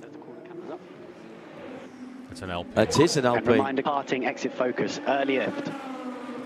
That's WRT talking to Augusto Farfus, but that's a broken Alpine coming through Turk Rouge. Did exactly the same as Ben Barnicat, did not get away with it, and has had significant contact on the left rear, just over the rise as you turn in. He ran out of front grip there. Yeah, it's Fred Makovecki. A very rare error by the Frenchman. Write this one down in your notebook. That on the 10th of June 2026, Fred Mako slams the Armco coming into Turk Rouge. So that's going to be a little bit of work for those guys. Here's the radio. Are we trying to stop at the same place? Yeah, it's not safe. Yeah, copy. So what happened? He's on a push lap underneath the Goodyear Bridge, down through the first the right-handers. The motorcycles go off to the right. He's going to the left. He's putting a lot of work into the steering wheel. The car doesn't look like it's quite settled. Then he's on the grass, and Yeah, do you know just like Barnicoat, except he hit the wall. He hit the wall. Yeah. It looked nothing from inside, actually. He's just understeered off over the blue and yellow curbs, kind of high-centered on that, rather than Barnicoat was running out over the block paving at the end of that raised curbing. And, I mean, we are talking millimetres difference from what we saw from Ben Barnicat. And that's going to be a bit of work. 90 seconds to go. Let's see if there's anybody else on a quick one. Just looking through the times. Kevin Estra has got his best first sector in. So has James Allen for AO by TF in the number 99 car. John, I know this one's run over, so I'm going to let you go. Thank you very much indeed for being with us.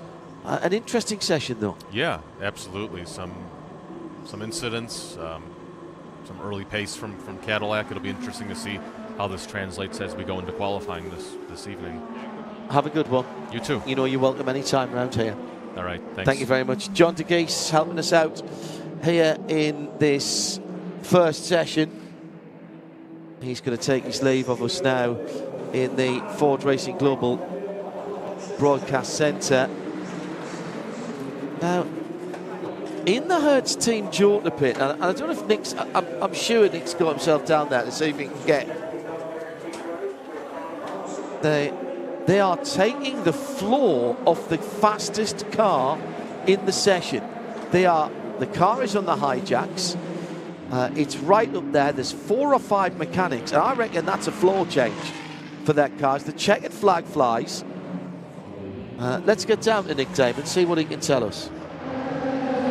Yeah, they're doing a complete strip down, both actually of that car. They're also doing a similar amount of work on the blue 110 machine as well.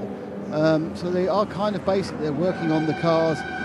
Interesting though, I'm surprised in the work they're doing because they're actually supposed to be doing pit stop practice. According to the information on their overhead screen, with pit stop practice supposed to be happening. However, obviously that's slightly an issue when your car is on the hijack. It's really difficult to hop in and hop out. Thanks, Nick. I'd take a Jack Aitken and... They've all disappeared, long gone. I think what we'll do is we'll just let everybody come round. We've got yellow flags in between. So, Nick, I think you can stand down now and make your way back. Or head for some... Oh, no, not quite dinner time yet, is it? Thanks, Nick. Nick Damon and Joe Bradley are two voices of the pit lane team, informed by the all-new driver database, driverdb.com.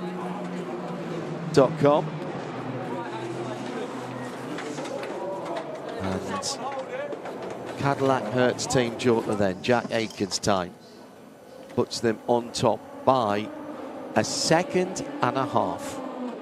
Let that sink in for a moment. 1.5 seconds. Philippe Albuquerque was last in the 101 as the Alpiner Fred McAvicky is trying to get out to a safe place. He didn't think it was safe to drive the car back. Third for Rene Rast BMW, that's the number 20 car. Fourth for Cadillac Hurst Team Jota, Will Stevens, still out there actually in the 12. He's not improving with all those yellow flags. Fifth, Charles Milesi in the other Alpine, number 35, and then Toyota Racing number 8 in sixth. In LMP2, Dorian Pants just put the fastest time in for Duquesne in the number 30. Kevin Estre said he was improving, he's just popped up to second. In the TDS Racing number 14, Valerio Rinicella for EDEC, just take the checkered flag at third. Second of the Pro-Ams, the first being Kevin Estre, of course. EO in the 99. Fifth in the category, United Autosports, Gregoire Saucy. And sixth, the 183, Ben Barniger, despite the fact that he had that scary moment. And in GT, improvements across the board. Still Lexus at the top with that early time. Augusto Farfus brought the BMW WRT M4 into second. His teammate Dan Harper into third. Good run by Team Catter by Iron Lynx to put the Mercedes AMG in fourth. Fifth by Racing Team Turkey by TF. And sixth is the second of the Acodis ASP teams. Well, that's an interesting one. That is an interesting one. Who had Cadillac, BMW, Cadillac, Alpine and Toyota in your top six after that? Who had 1.5 seconds between first and second in FP1? Very, very interesting.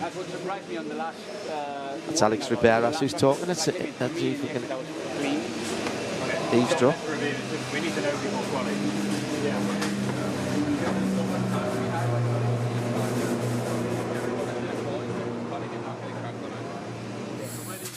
So, Earl Bamber originally taking the 38 car to the top, and then Jack Aitken improving on that.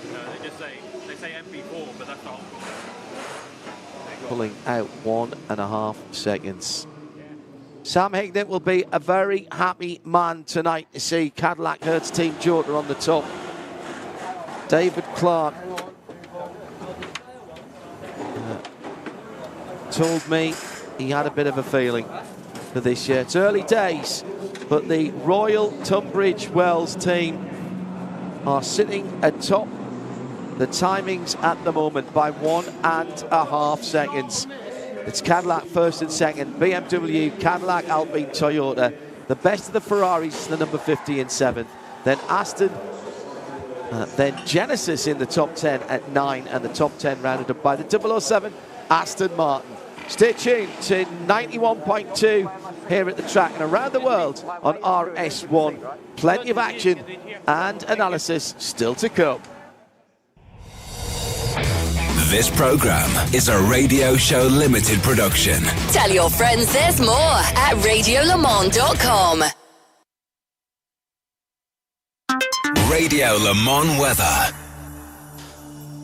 Well, as we head into Thursday evening, we've had our top temperature still sitting at about 18.5 Celsius at the moment. The forecast was for 19. It'll drop to a slightly chilly 9 overnight tomorrow. A little bit of cloud, but 21 degrees. Getting hotter to the weekend. Sunday, a toasty 29 Celsius with pretty much no chance of rain and no cloud either. That's your weather here on 91.2 FM. George Kurtz in conversation with us next. Here from Le Mans.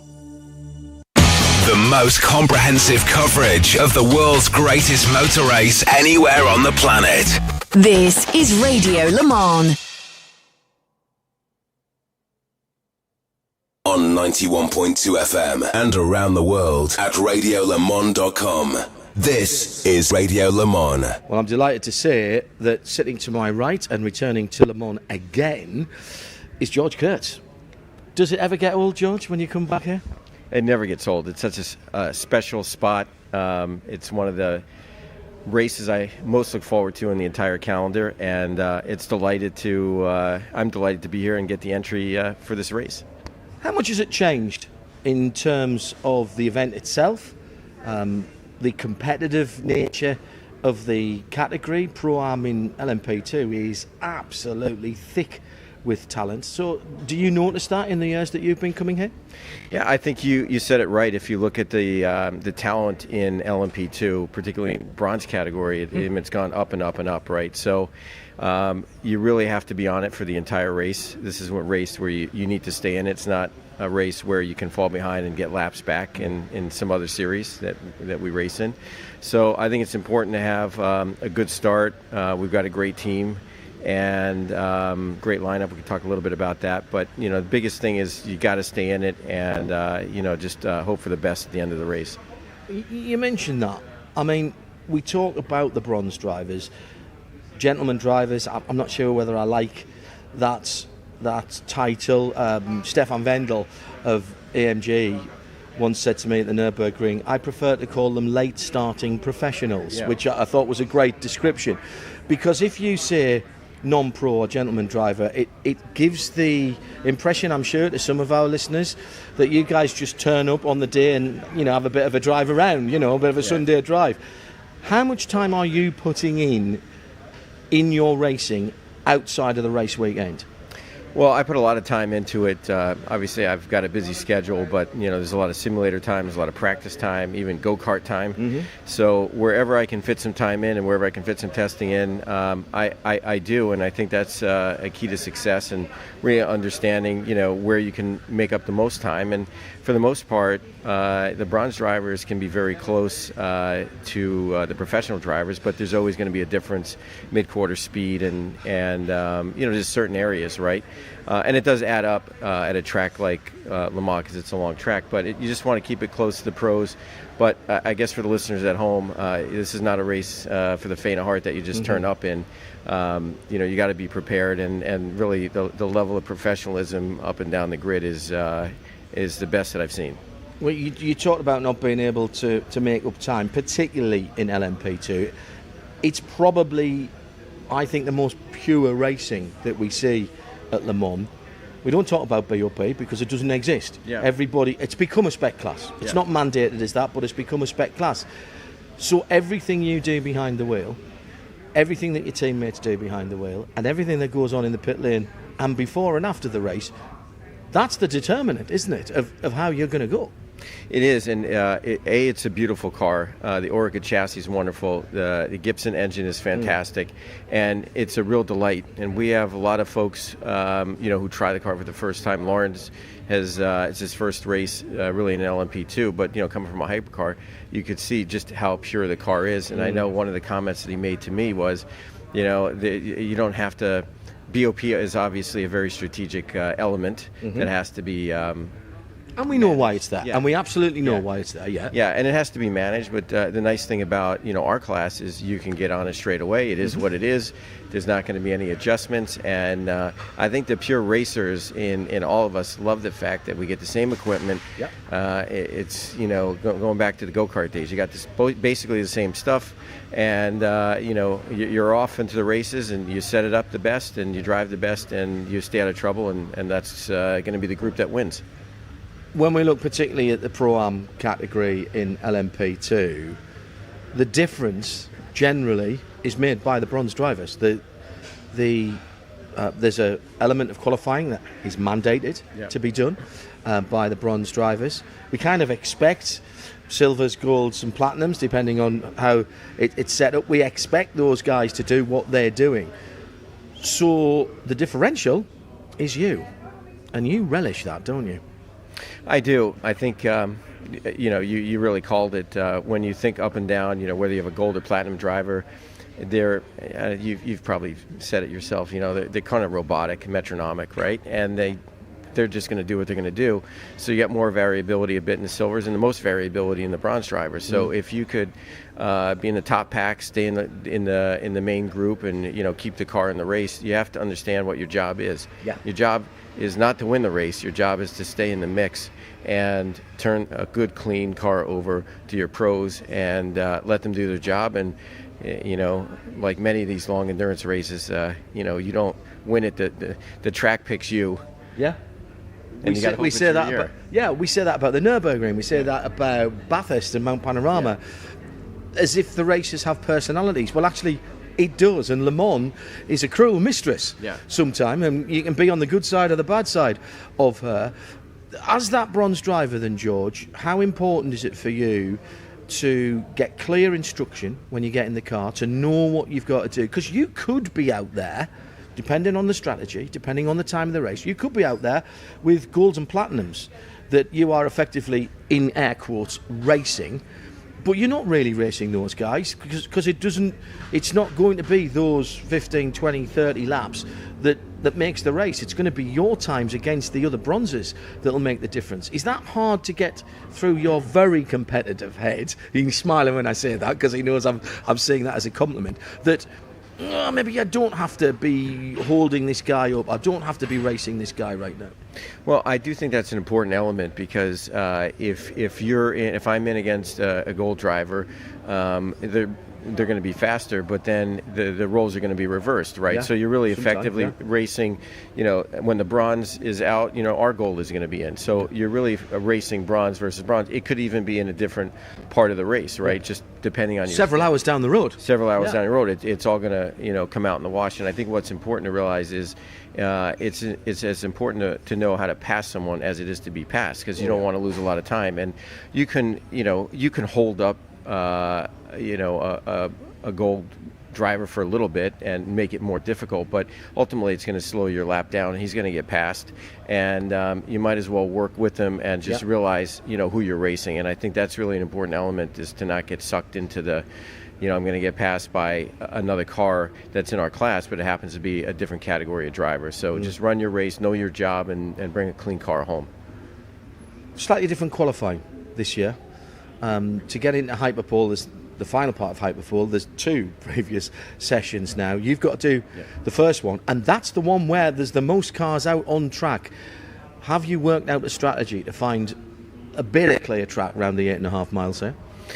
Yeah, sometimes when you try to overthink it, it just it makes it worse. I think we're going to try to do our best to find some clear track, and you'll have to manage it. I'll have to manage it when I'm out there as best you can, and you got to get the laps in, because if there's a red flag, if there's a track limit or something, 30 minutes goes pretty quick. So we're going to do the best we can. I don't think we're going to overthink it, and we'll hope for the best.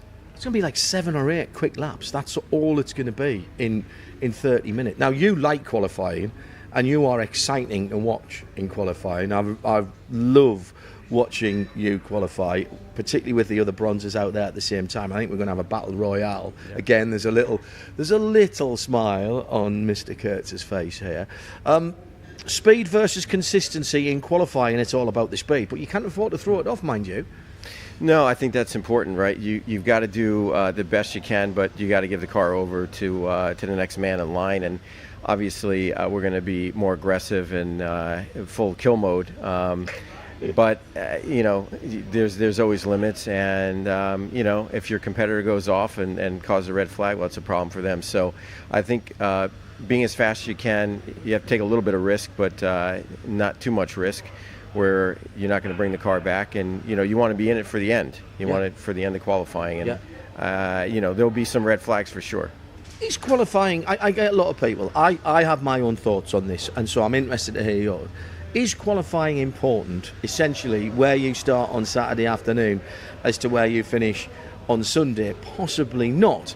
But is there merit in being closer to the front of your class than there is in the middle or the back?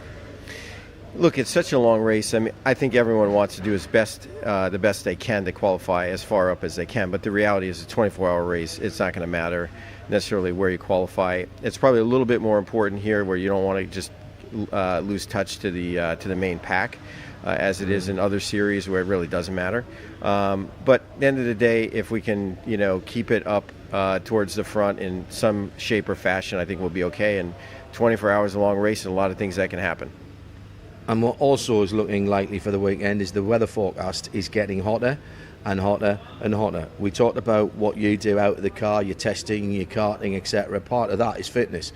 You are looking particularly fit at the moment. You've never looked unfit, my friend, but you have been working. I can see that. If it gets hot, nobody likes being in a racing car in hot temperatures, but you ready for that? You feel that you can give your best and you're in the best physical shape that you can be? Well, I don't mind it, and remember, I live in Arizona, so I go karting in probably 35, 37 degrees, running. I'm out all the time, so the heat doesn't bother me, and I think living that atmosphere has helped. Whether it's Sebring in when it's super hot, or even Daytona in some areas, I'll just stay in the car and manage to kind of get through it. So I do think it's an advantage just coming from where I live, because I do the training in such hot weather. Yeah, 6 hours you've got to do in the car minimum. You've been known to do more than that when you're enjoying yourself. That brings no fear for you. No, not really. I think you got to know what your job is. Just expect the unexpected, but you got to just put the time in.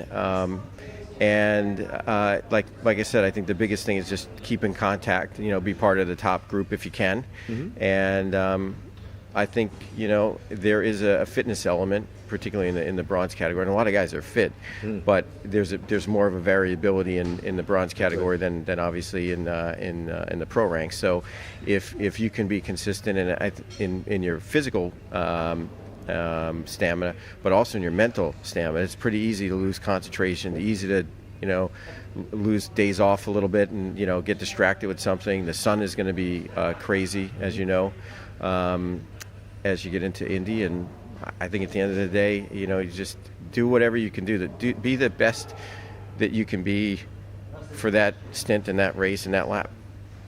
I think what some of our listeners who are long-term listeners know this, but perhaps some who aren't, it's worth mentioning that if you guys can keep the car at the sharp end of LMP2 in the overall, and you've got your pro driver going in the end, there's no performance potential difference between an LMP2 car and an LMP Pro-Am car. Is there a genuine chance of an overall podium for a Pro-Am car, and for the CrowdStrike APR car in particular? Well, I think there can be, and certainly not even just with our car. I mean, I think there's a handful of cars that are good enough to potentially get on the podium. So we would love to be one of those. I think that would be fantastic. But overall, we know what we're here for: the Pro-Am win, and that's going to be the goal. And where will the race be won and lost Saturday and Sunday? You've done it a few times now, and you've won it. Yeah. So you know what it takes to win. You know what it feels like to lose. I think the night. Well, the start, obviously you got to be cautious. The night is one where there's a lot of rubber down, and this is a track that gets particularly rubbered up with the marbles. And if you go off, it takes a long time to clear the tires, and you lose a lot of lap time. I say off, just a little bit offline, and. Keeping the pace up at night, I think, is going to be super important. And then, once the sun comes out, if you're in contention, there's so many things that can go wrong, and you're listening for the next noise and the next, are the brakes working? Is this working? You're just worried about the unexpected. And I think the big thing, too, is even if you're keeping things clean, there's cars coming from all directions. There's people spinning. There's you're right in the middle of in terms of pace. So you've got to pass GT3 cars, and some of those cars are pretty quick out of corners, and they've got ABS, which you don't. And then you've got the Hypercars coming past you. I mean, where are you looking? You must have your head on a swivel.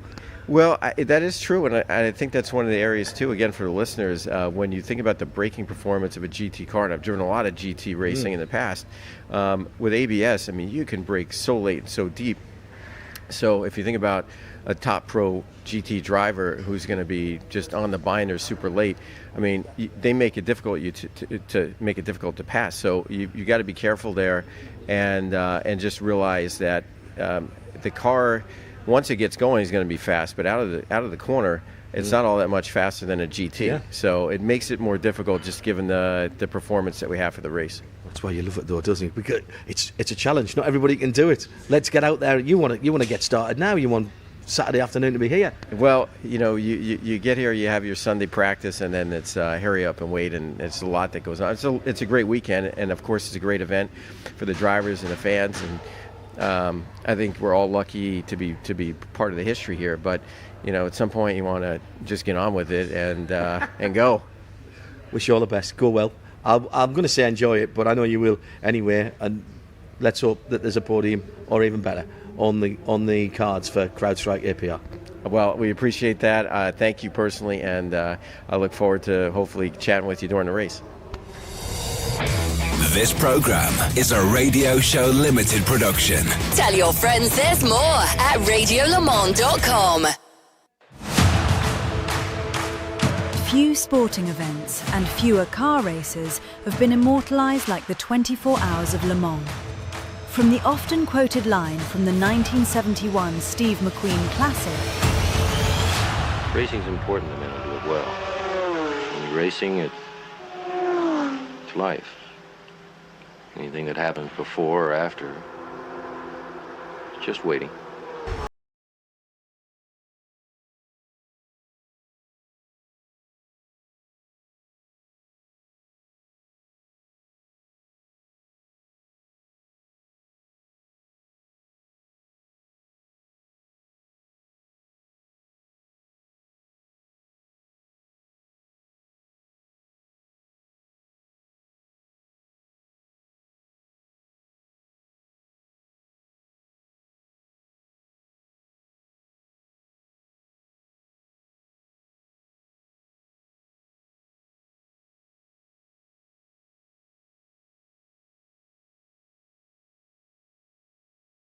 will equally be believing that they are seeing the very best of Le Mans ever, because that's what it does to you. My lasting memory is eating at a restaurant in Arnas called La Grange, because we used to stay in a house very close to La Grange. And in fact, the La Grange was owned by the proprietors of the house we stayed in, Monsieur and Madame Filon. And I was there for many, many years. And my abiding memory is asking for the cheese board, and this board turned up with probably 20-odd cheeses overflowing and almost sliding on the floor, and a great jar of gherkins. And Madame was most upset because I ate all the gherkins as well. This is Historic Racing News, where motorsport's history lives. Now, here is your host, Paul Tarsi. Greetings. Now, every June, we're pleased to provide a different perspective on Le Mans for the listeners of Radio Le Mans. And also, of course, to our own listeners as well, both in the UK and all over the world. I suppose it's quite a few people who are listening who won't know who on earth we are. Who the hell are Historic Racing News? We are a group of people who love historic racing, and that kind of has two different aspects to it. One is about the history of our sport, wherever it is. The other one is about the world of historic racing, vintage racing, call it what you will. I'm joined on this particular broadcast by my friend and colleague Jim Roller, and it's a whole different world, isn't it, Jim? It completely is, but it has so many parallels to the modern world, and we don't necessarily ignore the modern form of racing. We talk about that a little bit, as we are part of annually this Radio Le Mans broadcast with our perspective on Le Mans history. You and I met working at Radio Le Mans, and so we have a natural tie to the Sarthe and everything that goes on there, and so it is only appropriate that then we look back at the history of what is, for us, the seminal event of endurance racing. Yes, I mean, seminal event of the year in many ways, as we'll hear as we go on. We produce a 2-hour show every month, which you can get on your favourite podcast channel or on the Radio Le Mans website. and we air live on the first Wednesday of every month, straight after Midweek Motorsport. And you can get it on our YouTube channel, HRN Chronicles, where you also get some cool videos and some other things. This time, though, we thought we'd do something a bit different and talk to some people who have some very considerable Le Mans experience and history, and to ask them just one important question. What does Le Mans mean to you? We split the show into two halves, and I'm joined by Jim in doing that, and we're going to be going through all of that. Jim, I'm going to ask you that question a bit later on as to what Le Mans means to me. In part two, we're going to be talking to Nick Damon and Joe Bradley, but in part one, I spoke to Graham Tyler and Robin Goodman about the early days of Radio Le Mans and their experiences. I'm sitting here with, I think the right word is, two stalwarts of Le Mans, two people who've probably seen more about Le Mans than I have ever seen, Robin Goodman and Graham Tyler. And that, gentlemen, you've both been involved for a long time. Robin, when did you first set foot on that Sartois soil? Well, 1987 with Radio Le Mans, but I had been coming to Le Mans prior to that because I was lucky enough to be the ad director of Grand Prix International magazine. So, and my governor had entered a car, and I got involved with it as a result of that. And to be honest, I was getting a little bit bored with F1, but it seemed to me that 24-hour non-stop racing sort of had a certain appeal. I mean, how do the engines last as long as they do? How do people stay awake for as long as they do, etc., etc.? And I very easily and very quickly succumbed to what we know affectionately as the magic of Le Mans. And it was indeed a magical place. I remember all the rogue traders going up the hill near the champagne stands, the sand, which seemed to survive for at least 2 weeks after you'd come back from Le Mans, the ridiculous hours that we used to work, the antiquated equipment we had to use, the fact that we had to build a studio before we could actually use the thing. And what year are we talking about here, Robin? Well, this was right at the start in '87, as I say, and it was really born out of the idea that the Froggies used to produce this newspaper, and I can't remember who it was who published it, but then the big black crosses used to appear in it as cars dropped out and so on.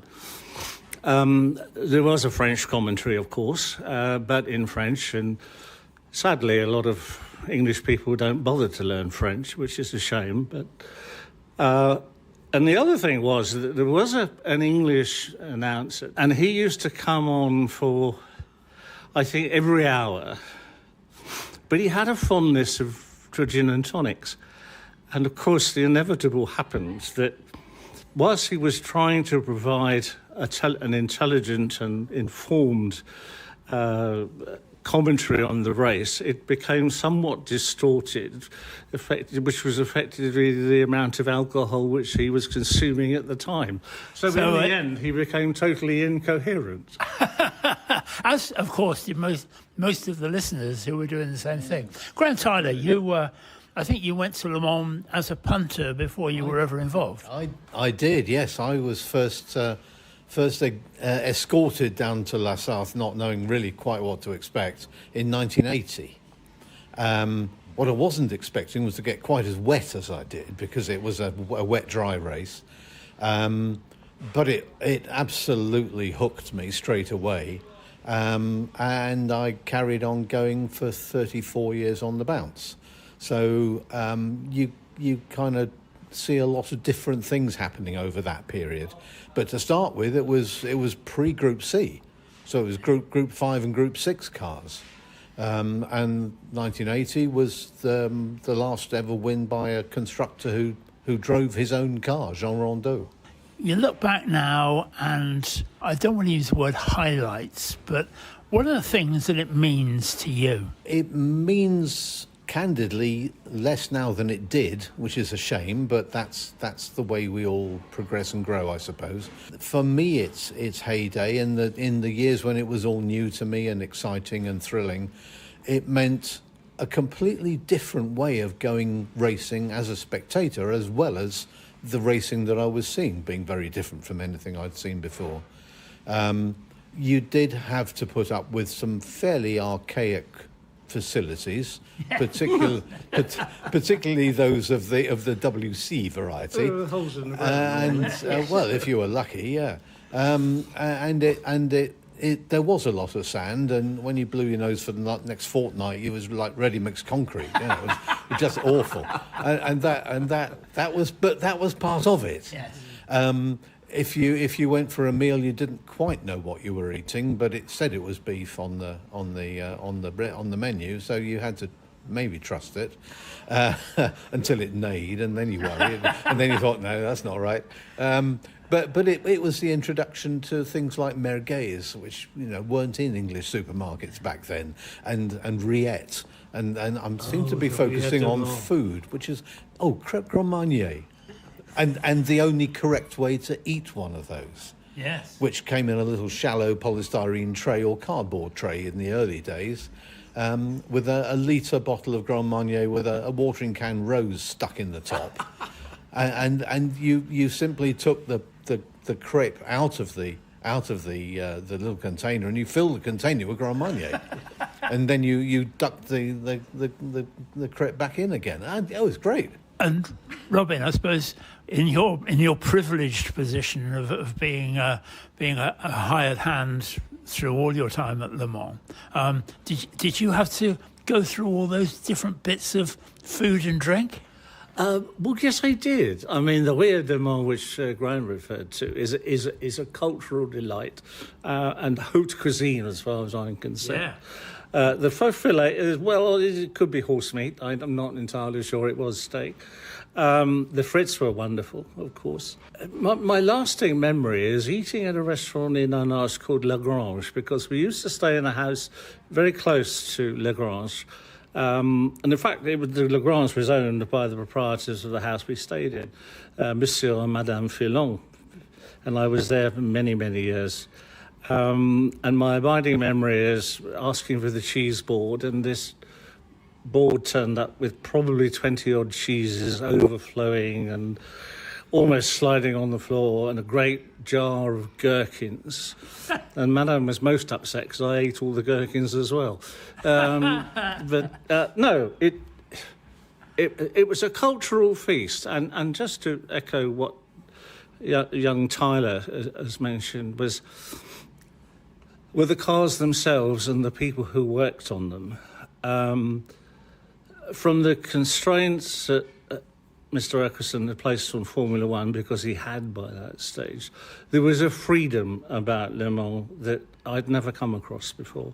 You could talk to the mechanics, you could meet the drivers. Everybody was happy to talk to you, and everybody was friendly. And if you did have a little bit of French, the French appreciated the fact that at least you bloody well tried. So, yes, in the 25 years I was there, I have many, many fond memories. But, as Graham also said, it changed. The traders on the hill disappeared to be replaced by chromium plates and glass and mirrors and God knows whatever else. I accept that, the commercial side has to keep pace with progress, and it's not a free-for-all by any means. I mean, the city, Le Mans, owns the race, owns the circuit, it's theirs. And I suppose in many ways that's what makes it unique in motorsport, because it stands alone. right from, when was it? When did it start? 1923? And to have a race of that length and the characters that were in it, I mean, yeah, actually, I felt privileged to be part of it. And I played a very small part in it, but it's something that I count myself very lucky on. I mean, I've done something that many people only ever dream about. Yeah, I think probably we can all put our hand up to that and say, you know, that we've all been privileged in doing so. But the event itself is almost a carnival with a motor race in the middle of it, isn't it? It's rather more than anything else. And Graham, you and I both went as punters before we went as professionals, and there were people there who probably didn't see a car on track for the whole week. Oh yeah, because they were normally horizontal beside a row of empty bottles, and that was one of the great British getaways. Was Le Mans week. You didn't have to like racing, but you had to like partying, and there was plenty of that going on, and still is, I'm sure. But the race itself was what hooked me, and as I was able to get closer to it, thanks to wheedling my way into Radio Le Mans when that came on stream, it was a privilege to be on the other side of the fence and in the garages and in the pit lane and talking to everybody and getting a real feeling for what the race meant to people. I think my absolute abiding memory of what it meant to people to win that race was 1991. When Mazda won, the first Japanese manufacturer. I have never seen an entire team broken down in tears as they were at the end of that race. Everybody in their garage was in floods of tears. They were just so emotionally involved in it. And to finally be the first manufacturer from Japan to win the race, and that race means a lot in Japan too, it was just overwhelming, quite literally overwhelming for them, and they didn't know how to deal with it emotionally. That for me will always live in the brain. And I'm sure that up and down the pit lane over the years you saw many other things. And Robin, you ran the famous Radio Le Mans shop. Yes, I was known as the shopmeister. Young Hyde used to refer to me as such. And that was great fun because the location varied slightly, but we were nearly always opposite the beer cellar, with the sort of umpa music. And I developed this habit of bringing down my own public address system, which I used to replay Radio Le Mans commentary through, just in case anybody had missed it or hadn't bought one of my radio sets, which really peed me off if they didn't. And very often I used to get a message back from the beer cellar, would I mind turning the sound down because they couldn't hear themselves speak because I had these enormous speakers outside. The people that I met during my time in running the shop, I used to see quite regularly. Every year they'd come back. There were 4 Americans. There was one Brit, actually, became nationalised Americans. But one of the American guys, I believe, was a sort of very well off. John, I can't remember his surname, but he used to immaculately dressed, apart from the fact that he had this dreadful pink Porsche cap on his head. And it was one of those horrible luminous pinks, and it really didn't seem to suit. But they became great friends. And I said, it's so nice to see you guys. They said, well, yeah, we don't, we thought long and hard about it. And I said, well, why is that? And one of the guys said, well, of course you realise that only 11% of Americans have got a passport, and they think the world actually ends at the end of their country. He said, and we tend to go to places where they speak English, and we tend to hunt in packs. So that's why we've come. But they changed, and over the years we'd take it in turns to buy each other dinner. And it became a wonderful routine. And I look forward to it because there was a guy from Haymarket called Louis Antoine, mon compère, as I used to call him, because he had grey hair and I didn't. In those days. Yeah, in those days. But no, we became firm friends, and they always bought stuff. The French would buy stuff as well, and my understanding and comprehension of French increased alarmingly, commercially, of course. Le parapluie for an umbrella, un sac plastique was a plastic bag, and so on, I remember. Important stuff. No, important stuff, yes, encore de bien, etc., etc. But no, and the guys I worked with, who did come, a lot of them came from autosport, a lot of them came from other sources. And everybody worked together. We were a team, If we were in the paddock, if you went down for something to eat, whatever, if you saw a cigarette butt on the ground, you'd pick it up and put it in the ashtray. In fact, I did do some signs once. When the ashtrays are filled, please feel free to use the ground. And sadly, people did. But no, even down there, everybody did. If something needed doing, it was done. And nobody questioned, and they got on and did it. So, yeah. And there were characters, of course. Gizzit was one that comes to mind. Ex-army, squaddy. Oh, it's tall bird basic and that. And if you saw something that he liked, you said, oh, Gizzit. And that's how he got his nickname. Oh, right, Gizzit. Yeah, right. Yeah, and I remember on one occasion, because we had to build the studio, as I've said earlier, and we had two porter cabins, the lower one of which was house a lot of the kit and the important place with money and so on, and the one above it was the actual studio itself. And we had to build this metal fire escape because the regulations in France are similar to those in the UK, and it was a bit rusty. And I don't know who it was, but somebody said to Gizzit, "Would you mind painting it?" Which he duly did at night. Unfortunately, it didn't dry, and we ended up with this series of black footprints across the carpet of the studio of this wet paint. I think we've all can look back on stories of non-motor racing stories exactly like that to do with Le Mans. Graham, you actually patrolled the pit lane for many a long year. Tell us about some of your favourite interviews. Favourite interviews were one that always stands out, and he'll probably be listening at some point, was Martin Short. Martin Short used to race at Le Mans with his own team, Roll Centre Racing, and one year they had a spectacularly good result, and they were subject to the Le Mans crowd being revved up at the end of the race, and time was that you would have one of the commentators shouting out for the English to do this, that and the other, and they would all do it out over in the grandstands, and you could see it from the pit lane, and in particular they were asked to give a shout out to Martin Short and his team, and the response was huge, and Martin's face just was a picture, because he hadn't expected that.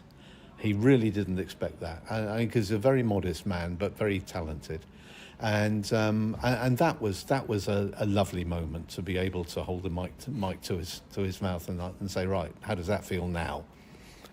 And it was terrific fun. And yeah, I mean, up and down the pit lane, day and night, and hot and cold, and very very often in a fire suit. So that must have been hard work. Yes, it was a good way to lose weight over the weekend. But there was a team of us. It all, everything about Le Mans comes back to teamwork, one way or another. Whether you're the broadcaster, whether you're the guy running the shop, and all the team that support that.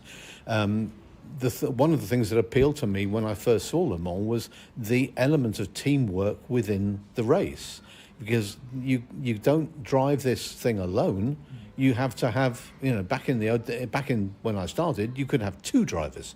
Now it's three, and if you need three drivers to coalesce as a team, and bear in mind they've all got an ego the size of a planet. You have to give up some of that in order to become a team, and that's the only way you're going to win this race. But behind that team of drivers, there's a team of mechanics who often work shifts, or if they're a smaller team, they work their sleep, they work their sleep, they work their sleep.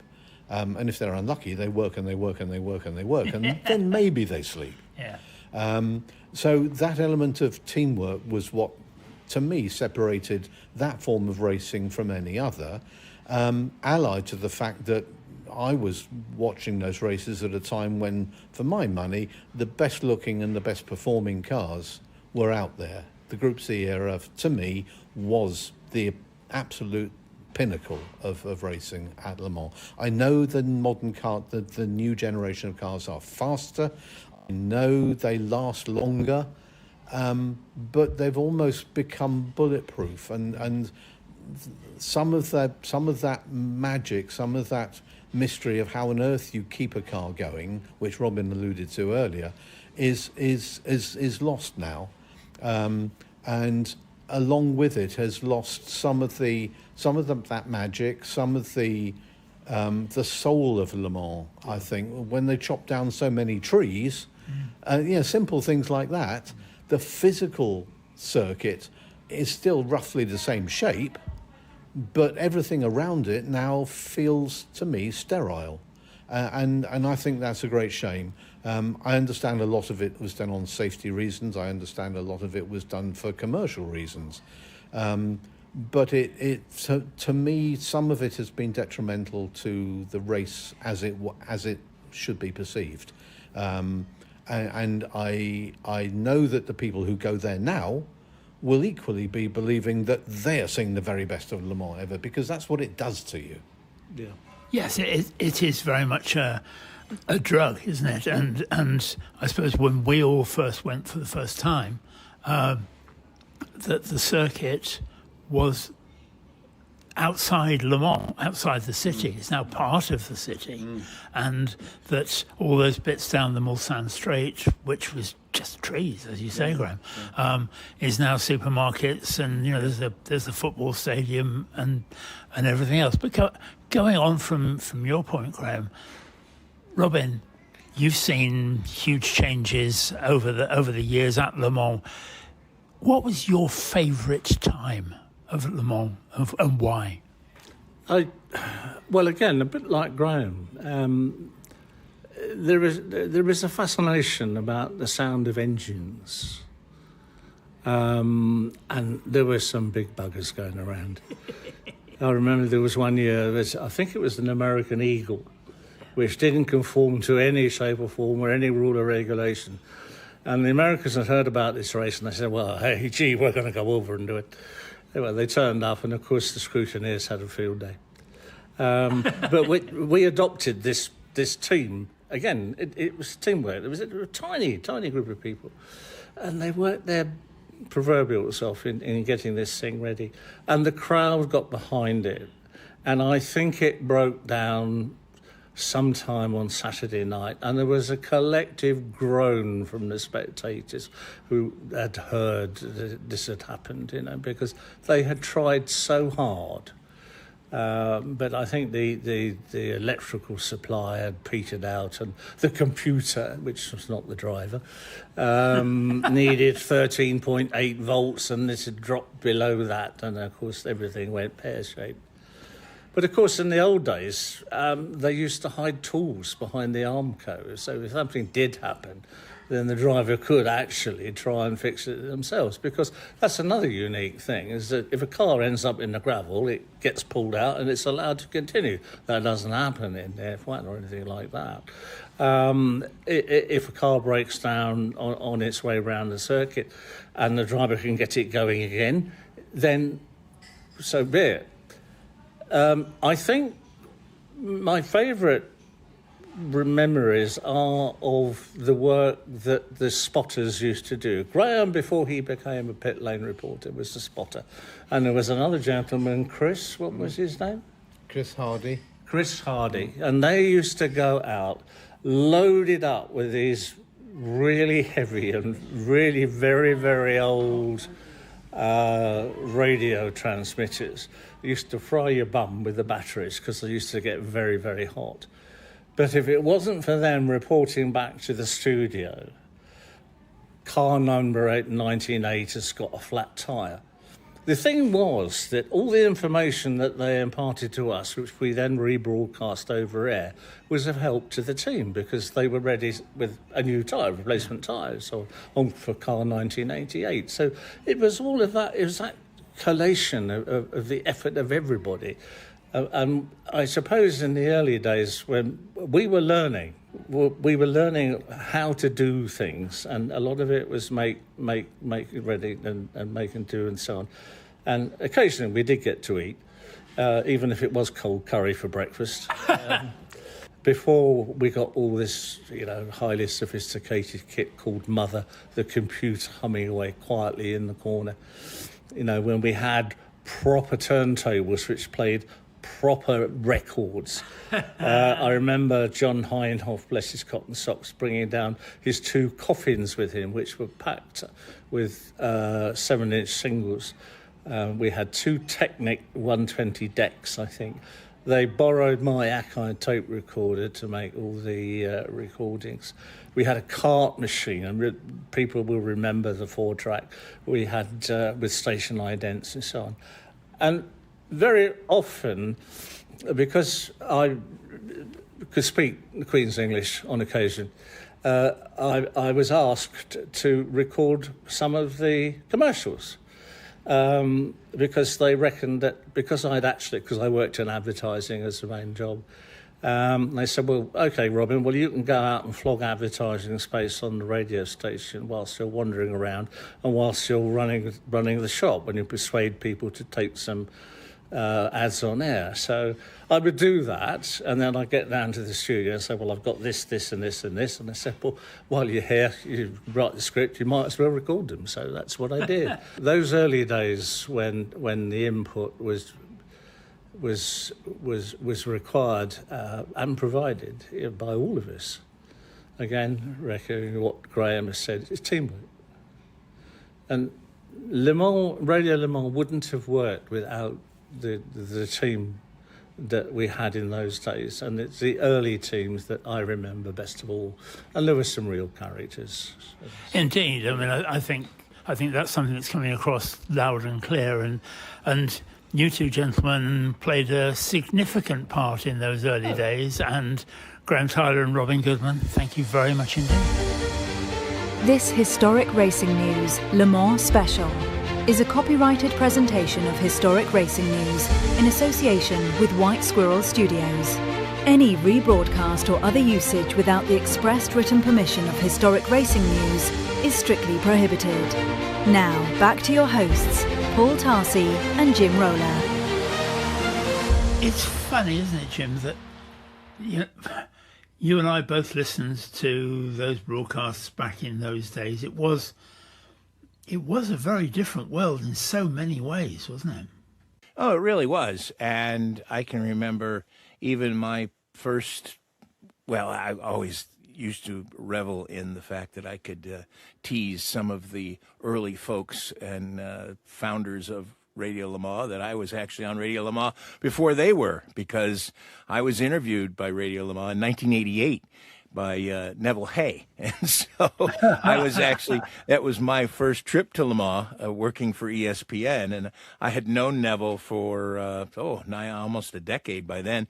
And he had me on to talk about American television coverage of the great race. And so that was actually my first appearance on Radio Le Mans. But whether it be working with Robin up in the village as he was setting up to take care of the radios and all of the paraphernalia and that sort of stuff, or listening to Graham do his interviews in Franglais, which always had a nice twist to it, and more about that in a minute, because that's part of one of my greatest memories of Le Mans is Graham's ability to speak French.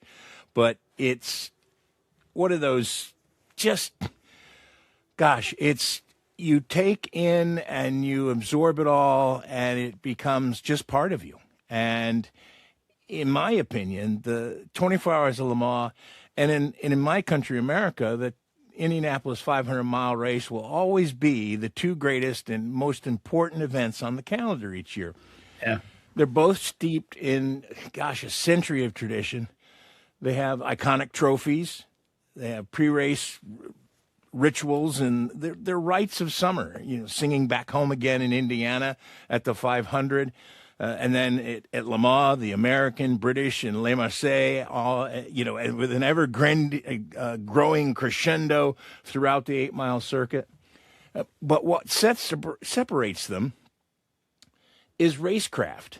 For me, Indy will always be the greatest spectacle in racing because of the pageantry of the event and the blinding speeds of the racing. 230 miles an hour constantly for 500 miles, anywhere from 225 to 230 miles an hour, lap after lap after lap. Le Mans, however, will always be the greatest motor race to me because the difference is the racecraft required to win a 24-hour grind through weather, mechanical issues, and frankly, surviving other people's mistakes and having to live with strategy decisions that you make at 8 p.m. on Saturday, Sunday at 2 p.m. when you're an hour from the finish. And did you make a mistake? Could you have done something different? All comes down, and then the last and final thing is all of those heartbreaking times, whether it be the Toyota blowing a wheel while it had a huge lead, or your last year at Le Mans when the Toyota stopped at the start-finish line, and had he stopped before the start-finish line, maybe it would have been a different outcome because he could have chugged across. But because he had passed the start-finish line, it was, it was a fait accompli.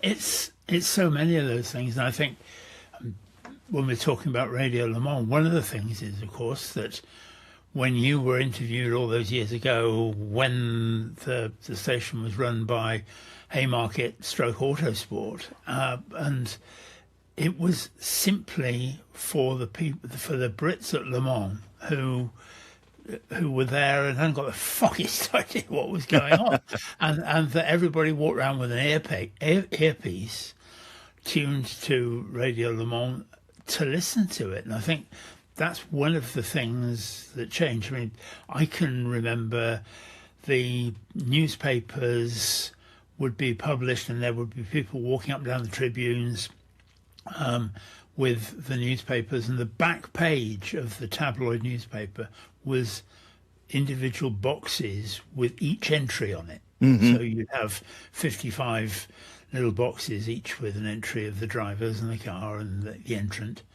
And then they would produce various different editions which had a big black cross through the middle of the ones that had retired. And that was fascinating in itself, because you couldn't possibly cover, understand it all there and then, and that you would go and buy your newspaper at whatever o'clock in the morning, 7 o'clock in the morning, I suppose, and think, oh, I see, that, yes, it did retire. That when I went to bed at 2 o'clock, it was chugging around on 3.5 wheels, but now here it is, and it has retired. It was that kind of thing which was different, and yes, that you could say, and Radio Le Mans people did say, yeah, we're broadcasting to the 35,000 Brits who are at Le Mans this year. The listening figures. 35,000 is a very soft number. I would say it was closer. And currently it's closer to about 100 to 125,000 Brits come. And I should say, I agree with you. In 2000, when I did my first Radio Le Mans broadcast as one of the commentators, it was a radio station, and I had to do a DJ shift, and we had talk shows, and we had a morning breakfast show, and we had all of those things. And I have to give John Hindhoff and Eve Hewitt credit at RSL, because they saw the handwriting on the wall, and as the event became more global, Radio Le Mans has become more global because because of their internet reach, and it has really changed the face of what the service is. And I think much for the better. You know, I was blessed to attend 25 races, either as a producer for ESPN or Speed Channel, and then commentating for Radio Le Mans and part of the ACO's English language feed with the great Martin Haven and Graham Goodwin and the person who I think is currently the best analyst in motorsports, Anthony Davidson. But you'll never forget your first, and it was 1988. And the British fans, it was when Jaguar broke Porsche's stranglehold on the event. It was a time when there were no chicanes. And the initiation that you had to go through if you were a newbie was to stand on driver's left at the Mulsanne kink and not flinch when the cars went by, because they were going well over 230 miles an hour. And the pits back then were a unique experience. Everything is sanitized now. They've got the big pit garages and the massive structures out back with large lumpy people that keep people from entering the garage area unless you're a favored journalist or you know somebody or you're really good at sneaking in. The pit stalls were tiny back in those days, and there was that gravel walkway in the background that unfortunately served as the latrine. And depending on the temperature and humidity, the piquant that filled the air went from foul to gaggingly noxious. And it was just, you know, but it was part of the event. I mean, health and safety would have had a field day back then. Late in the race, the pits were so crowded with hangers-on that you don't get nowadays, and media and everything else. And the gendarme would just take the ropes and stretch them out in front of the car as it was getting ready to leave the pits and start pushing people back. And if you weren't paying attention, you could get tripped and trampled and everything else. But it was all part of what the event was. And it was really, really special. And it has always remained special for me. It's not just what happens on the racetrack. It's all of the things around it, whether it be going to scrutineering in the square downtown. And for me, the other cool thing was, even back in 1988, we stayed with families. I think only twice have I stayed in a hotel accommodation ever at Le Mans. I've either stayed with a family or in a camping car in the TV compound. Those family interactions and interactions with the locals that really, really kind of made the event, as we said earlier, a pilgrimage. And you would get to...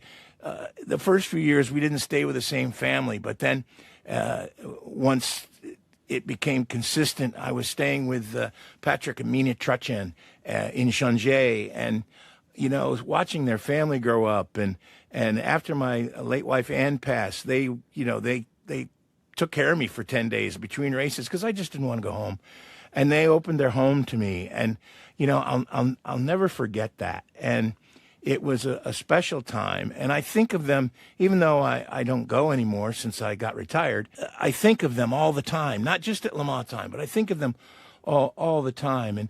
And I'll tell you, there's one really, really funny story I'll tell you.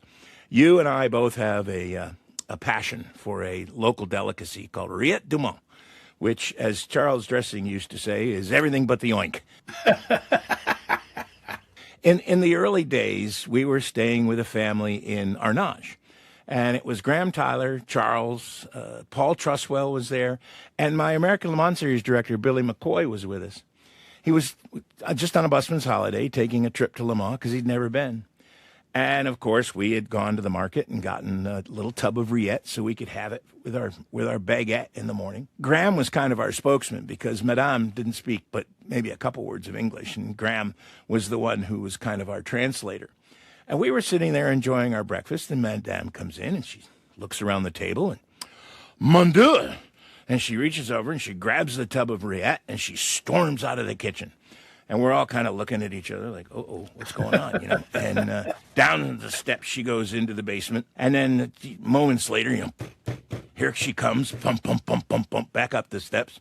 And she comes in, and she takes the tub of Rillette that we had and unceremoniously throws it in the trash and drops down on this table a tub of homemade Rillette. And she looks at Graham, and she says in French, "Had you wanted Rillette, all you needed to do was ask. You didn't need to eat that swill. Perfect. So we had Riet the rest of the week, and it was absolutely fun. These are the sort of stories that I think everybody has their favourite Le Mans story, and that's a great one. And we will be back with part 2 of this show with Nick Damon and with Joe Bradley. Whenever we can squeeze into the schedule. But for now, Jim, thank you very much indeed. My name is still Paul Tarsi, and if you have been, thank you very much for listening. We hope you enjoyed part 1 of our historic racing news Le Mans special. Be sure to check out our YouTube channel, HRN Chronicles, as well as our Facebook page for more fun and interesting content. And each month, don't miss our podcast, Historic Racing News, available wherever you get your podcasts. Stay tuned to Radio Le Mans and RSL to hear part 2 of our Historic Racing News Le Mans special. You won't want to miss Paul's conversation with Nick Damon and Joe Bradley, 2 of the folks patrolling the pits each year.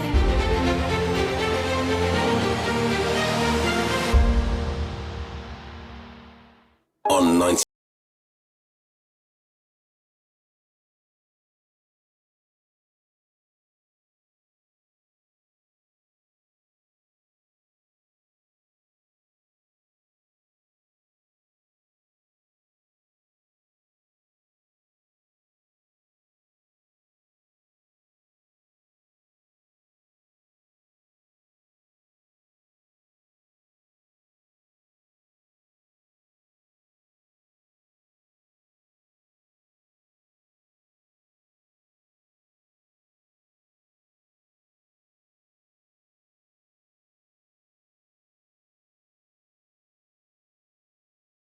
Of Porsche enthusiasts, Professor Porsche made a visit to the 1950 Paris Motor Show.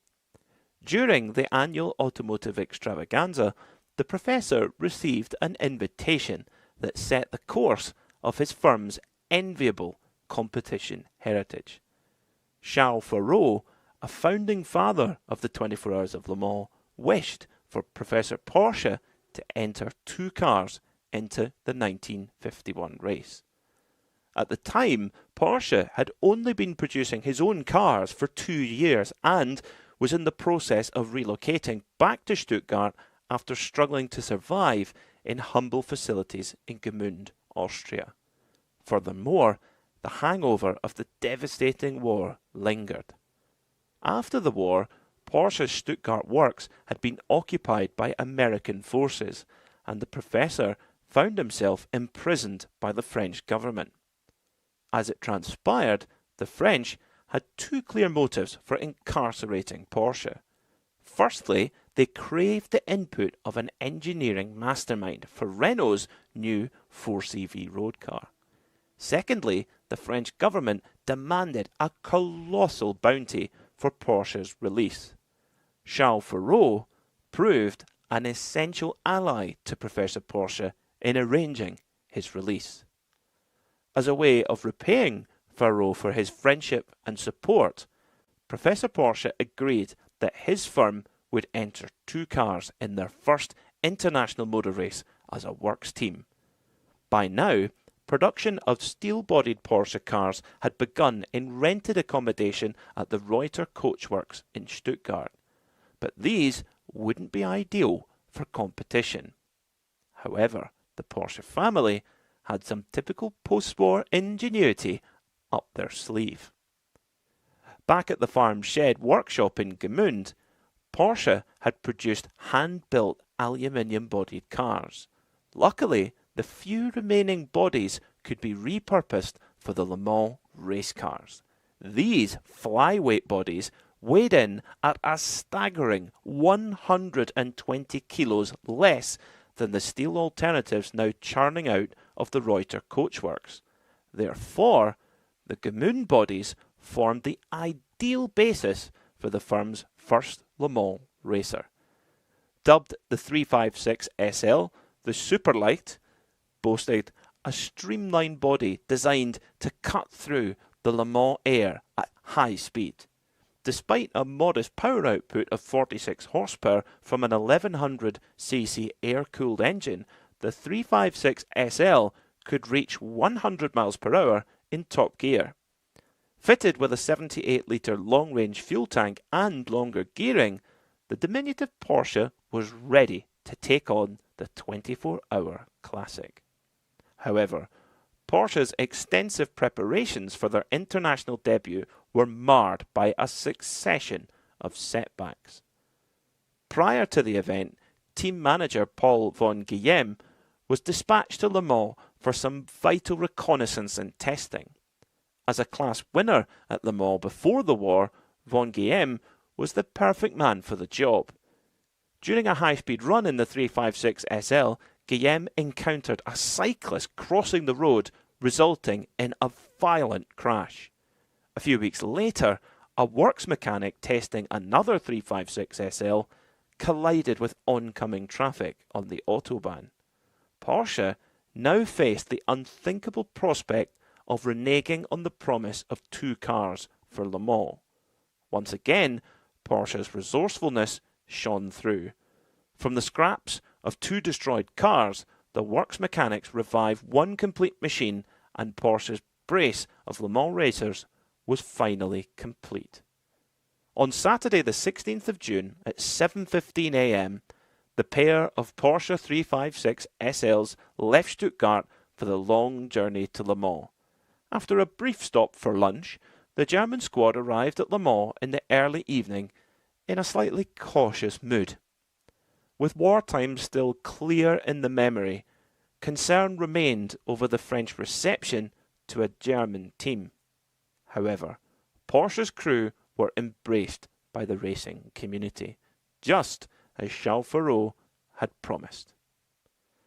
Porsche's squad faced yet another setback during practice when Rudolf Servine crashed at Maison Blanche. With the number 47 car now destroyed, Germany's only driver entered for the race would not take the start. Therefore, Porsche's number 46 entry was the last car standing for the fledgling constructor. Heading into the race on the 23rd of June, Porsche's hopes of success lay with the French crew of Auguste Voyer and Edmond Mouche.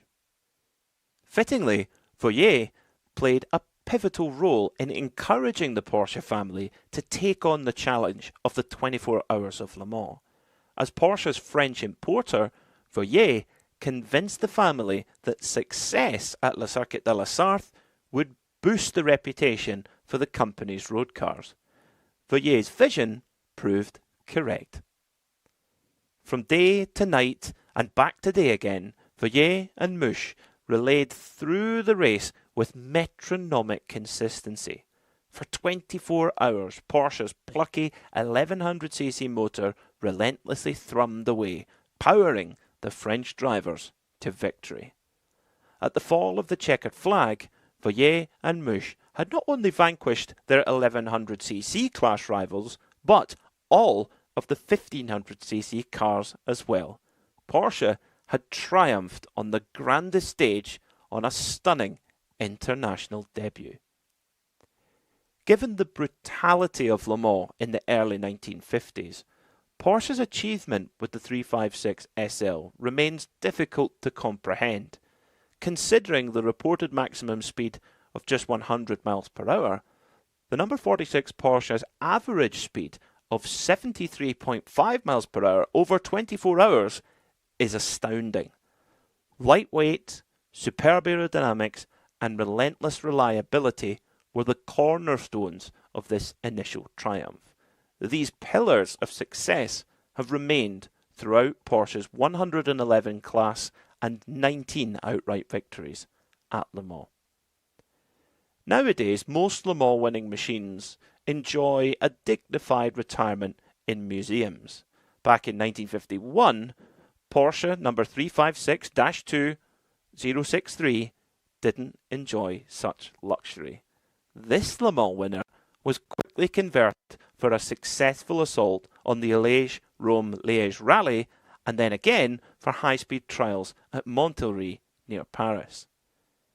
After being imported to the USA by Max Hoffman in New York, 356-2063 was sold to Johnny von Neumann of Competition Motors in Los Angeles, who continued to race the car with reasonable success. Today, Porsche's first international race winner lives on in California after a surgical yet sensitive restoration by master craftsman Rod Emery. Renowned Porsche collector and custodian Cameron Healy exhibits the car at events like Porsche's Rennsport Reunion. Shortly after the maiden Le Mans victory, Professor Ferdinand Porsche sadly passed away on the 30th.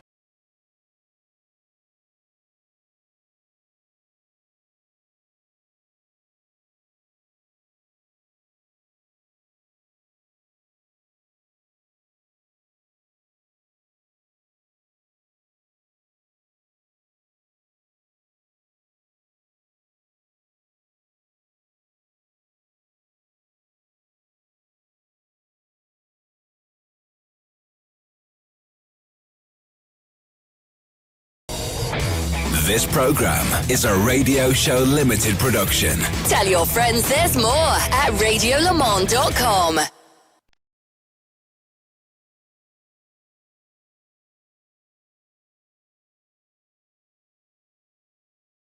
Car I took to Le Mans this year and back again was the 2.5 litre Tourer self-charging hybrid Cougar, and I thought it was a fantastic car to travel all the way down through France and back again. Comfortable, capacious, capable, performance when you need it, and all at a price that isn't too out of this world. But what really struck me is the steps that Ford has made with the Cougar in very short space of time. It's a really, really comfortable vehicle. Right. Real World Road Tests on RadioLeMans.com. First, the facts. A lot of cars, if you're my height, 6'4" plus a bit of hair, don't give you much headspace. This one, with a panoramic roof, means I can't even touch the roof. So that's very, very good indeed, and it does make a difference on a long distance not to be tucking down. Right, that's enough about me. How about the car itself? 4-seaters, 5 at a pinch, of course. Really, really comfortable. Hey, let's come clean. I was in the ST line with spec, with lots of extra elements added to it, including some sensational-looking 20-inch wheels that were very, very smart indeed. Five-spoke with absolute black innards and polished metal frontage. Really, really impressive on great big Continental premium contact 6 tyres. Really did the job beautifully. But what strikes me is the sheer level of luxury inside this car. The seats are fantastic with a sort of brushed finish and leather outer edges and then very smart looking red stitched trim. In the back, space is pretty good indeed. In fact, of course, when you've got reclining rear seats, that makes the world of difference. If you need a bit more storage space and no one's in the back, you can move them forward as well, and that really helps. You know, or you can have smaller people in the back, like children, and you can edge a bit more space for the boot, which in its normal state gives you something like 536 litres of storage. And in terms of going to Le Mans with 3 people and their gear, fits very nicely indeed. Right, let's talk about the oomph. This is a car that's got plenty of oomph, but the important thing for me, I live off-grid. Unusual, I know, but it means I can't have an electric car because in winter, my PV panels that are supposed to be powering my house would be spent an awful lot of that energy powering the car. This self-charging hybrid became quite a game for me because I really love the fact that days of old when I'd be doing 2 30-mile round trips per day on a school run, I could have done all of that on the battery if I so chose. But what really strikes me, particularly in a hilly area, is how frequently you're recharging the battery as you go. I'm a massive fan of self-charging hybrids as of now.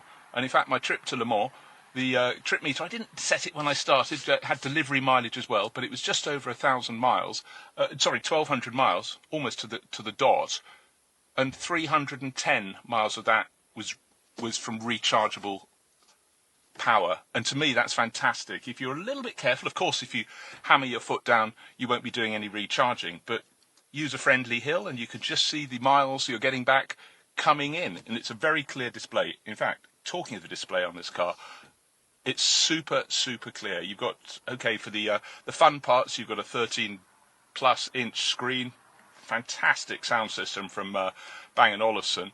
But the screen in front of the driver, super, super clear. There is a little flip-up, heads-up display, but you know what? Unless I crouch down, I can't see it. Another slight grief is I can't quite adjust the rearview mirror to cover everything I want. If I was a bit lower, shorter, it would work perfectly. So for most people, that's fine. Mirrors give a fantastic view, but get this, 360-degree parking cameras, and also really helpful when you're pulling up next to those toll booths, those many, many toll booths on French roads, to just not get too close to the very high curb that's always just below the machines, to which you're trying to get close enough so your passenger can lean out and get a ticket. But I'm just going to reiterate those figures, if I may. Down to Le Mans and back, plus delivery mileage, 1,200 miles, and it was 312 miles regained from power that's been achieved by the car being a self-charging hybrid. To a lot of people, this will be old news, except better figures, because, of course, these figures have improved enormously. But to a caveman like me, who prefers cars that have big V8s and analogue everything, quite a revelation. It became a bit of a game to see how efficient I could be without the others in the car noticing. In fairness, I think they were probably asleep. But this is a really, really good car. I mean, where do you start? I mean, huge instrument cluster. It's 12.5 inches, 13-inch touch screen, as I said, and that comes with Apple CarPlay, Android Auto, 5G modem, etc., etc. And I tell you what, there's one thing you don't want to touch by mistake. It's a little button on the main display. I must have grazed against it. I have never been on seats that heated so much. I thought I was going into the menopause. Anyhow, that was fine. Switched that off and it cooled down immediately. Really, really comfortable interior. But it's the clever things of modern cars that have passed me by. It's the way you've got sort of self-deciding headlights. They work out according to the map that you're following where the road's likely to bend next. To me, that's bending my mind, but it really is very, very clever. And one thing I do find, I've driven a couple of hybrids in the last few weeks, a little bit annoying. It's a modern car thing, of course, and a lot of people go, just live with it, Jones. But I tell you what, the number of bings and bongs that you have to possibly deselect. But one thing that does help in that, sure, if you're in a 90 kph zone and it suddenly goes to a 70, you may not get down quickly enough. It gives you a little bit of scope on that with warning bings and bongs, but in time, particularly in some countries where they decide if it's a tighter corner, even if it's a dual carriageway, they'll drop the speed limit. It's a little bit annoying. However, it probably makes you a better driver and more likely to get away without any speeding tickets, so that's a good thing. But the thing that absolutely strikes me is the Cougar has been out for a while, but it's been tightened up. It's got a much more muscular appearance, particularly in the ST line and the ST line X specification. And the level of luxury, I mean, the interior trim is really very, very fine indeed, with a lot of leather. But to me, this has got the best panoramic roof I've ever had in any car. A lot of them have a bar across the middle, but this one is a huge long roof that covers both of the front seats and goes halfway back on the rear seat. So anyone in the back feels, much more engaged with all that's out there. And I thought it was very cool, and then I realised it also went backwards, so you can hoik that open and pretend you're almost in a convertible. But again, it's the level of trim, the level of luxury in the cab. But for me, the masterstroke is the intelligent stuff that I hadn't really ever looked for in a car. The intelligent cruise control, again, goes back to interchangeable and frequently changing speed limits on European roads. It's just a very, very comfortable environment to go to. But when I got round to reading through some of the bump to go with the car, one thing that could be very useful indeed, it can switch to running electric only when you actually enter a ULEZ zone, an ultra-low emission zone. That could be very, very useful in the years ahead, one feels. And talking of running just electric only, you can get roughly 40 miles as long as you're driving fairly judiciously on electric power. So for a lot of people, that could just be the answer. But as it is, it's got loads of huge range if you're running not on electric power and the 2.5 litre engine kicks in. It comes in two specifications. You can have 180 horsepower or PS, fair starker, or you can have 243. The difference between them, if you're doing a combined run, as for example taking some of those B roads back up for Le Mans, is very little, because the 180 model you can do 52.3 combined, and in fact the larger engine, the 2.5, 53.3. So it's very good mileage. And I tell you what, driving a bit faster down to Le Mans and back, average for me was 45.5 miles per gallon effective performance, but obviously that included quite a lot of motorway mileage. So on a regular round, normal drive for most people over 50 should be easily achievable. In terms of the grunt, the 180 PS car, you can do 0 to 60 in 9.1 kilometres, and 7.3 in the 243. So, another real-world road test. Check out more at radiolemans.com.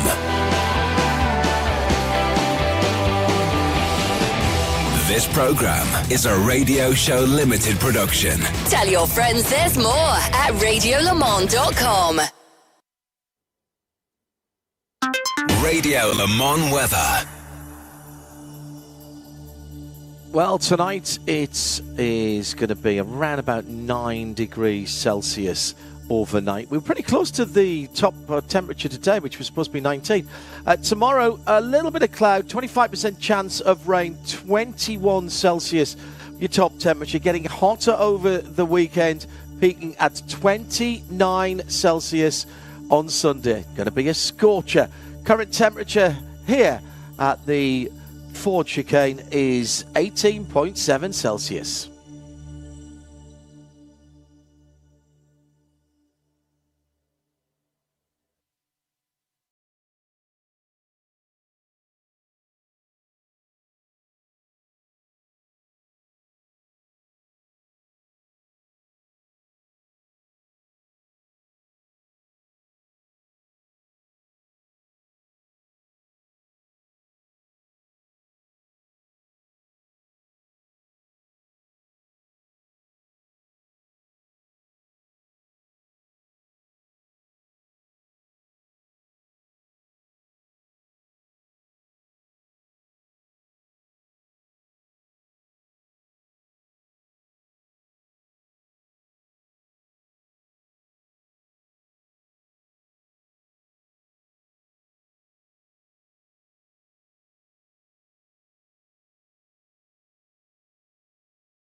Well, good evening, everybody, and welcome to Le Mans 2026, the 94th running of the Grand Prix d'Endurance this weekend. John Hindhaugh in the Ford Racing Global Broadcast Centre. Short break, not even enough time to grab something to eat because we've got quick fire action coming your way for the next hour and a half or so. Qualifying starts in just over 5 minutes' time. And it's a brand new qualifying format. One or two people down in the pit lane looking more ready than others. 44 cars going out in the first 30-minute session. This is all of the LMP2 field and all of the Le Mans GT3 field. We'll break it down for you as we go along, but ultimately what happens is that this is the all skate for these two particular classes, and then we cut it down in stages to just the final 10 from each class. So effectively, in 2 stages, we're going from 44 to 20 cars, 10 in each class at the end, and they are in what's called Hyperpool 2. That's where we set the top 10. At each part of this, as the people drop off the bottom, here's some team radio. I would try to do out push, even if it's not a full push. We might need this lap time if there is low zone or a crash or something. That's Martin Berry, who was being talked to there by his team. The Iron Lynx Mercedes AMGs are at the far end of the pit lane, and they basically telling him now that he's got to go for it early on. The interest to me is what happens in the first of the 2 Hyperpool sessions. So this is effectively a qualifying session. You will qualify if you are in the top segment into Hyperpool 1. If you're then in the top 10, you'll go into Hyperpool 2. And at each level, as I said before, the radio interrupted me. The times that the guys have got at the bottom sets those bottom grids. Welcome if you are joining us around the circuit on 91.2 FM. Busy grandstands, busy up by the Goodyear Bridge, and a lot of people wandering around the circuit. If you are not at the circuit, the frequency, or at least the place to hear us, RS1, and if you're listening to us, you found us already, well done. At the weekend, we will be taking over the airwaves of Sirius 1. So we are not in the whole traffic, so you can have a little bit of fresh air. We will do out, push, and then in, okay? And then put neutralize, out, push, in, okay? So Abdullah Al-Khaifi in the Mercedes AMG number 62.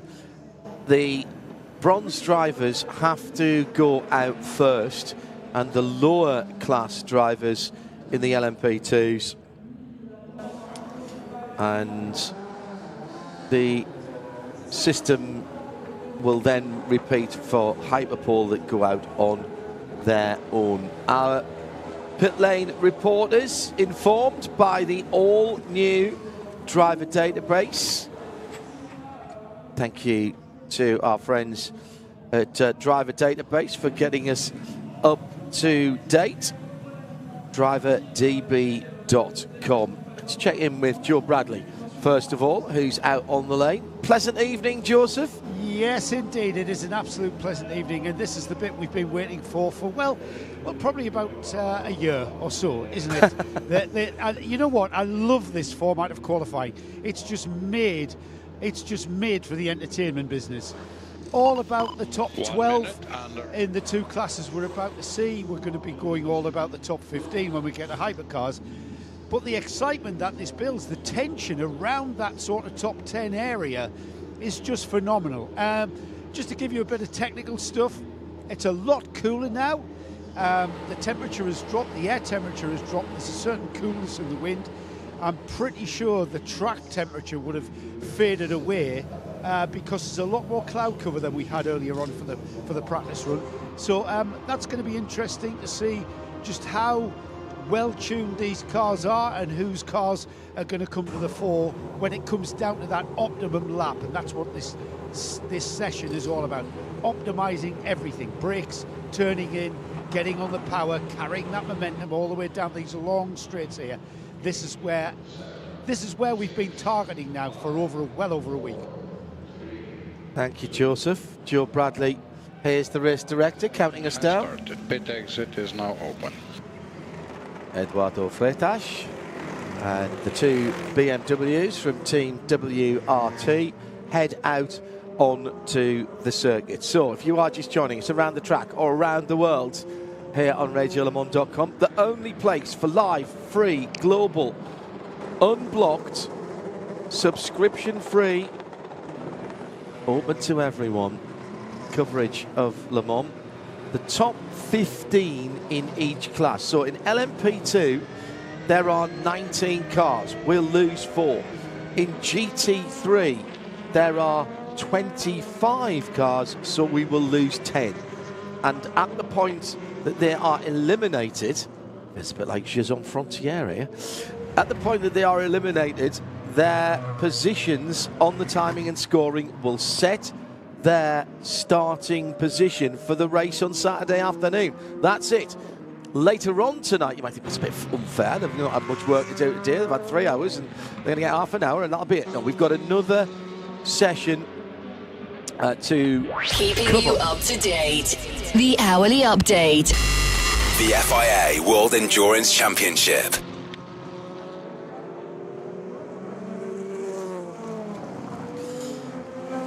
So they will have their positions, as I say, set. And then we go from 15 to 10. And the 10 go for the top 5s. Hello to Matt Hawkins, he's here. He's opposite the Goodyear Bridge, or the chicane. And the Goodyear Bridge, or the Dunlop chicane. Packed, he says, both tribunes full. And in the gangways to the seats. Don't require a ticket for the grandstands tonight, of course. They only kick in on race dates. 18 in the air, 31 on the track, so not that much cooler on the track than it was this afternoon, interestingly enough. Qualifying, good cars. 50 kilos of fuel, expected 5 push. Richard Mille. Team being, or passing on to Custodio Toledo. The expectation from the team.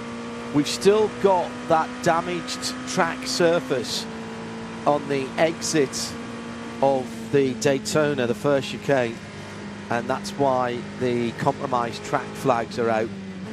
Basically, it looks like the Catalan flag, the yellow and red. So waiting for the first times to come through.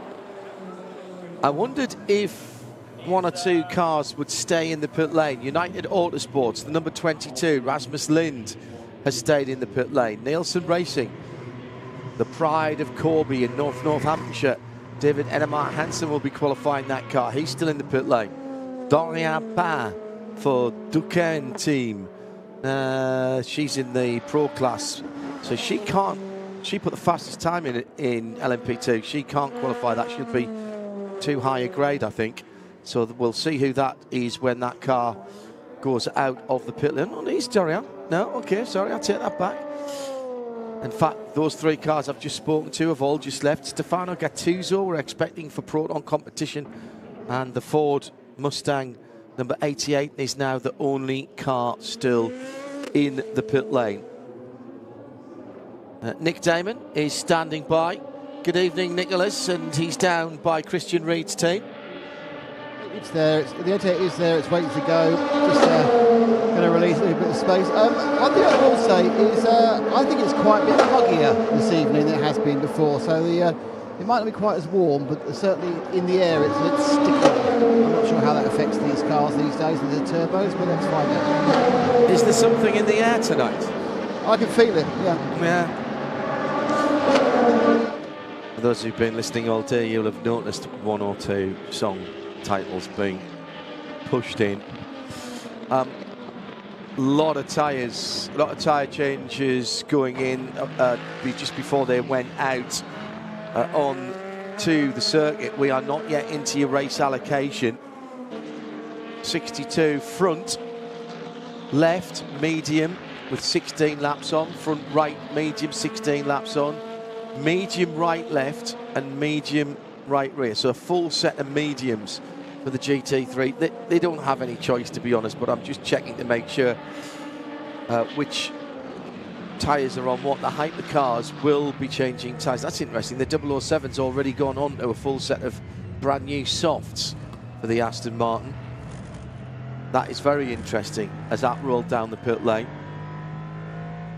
So no times of any note to come in yet. We're still waiting for the first fastest laps.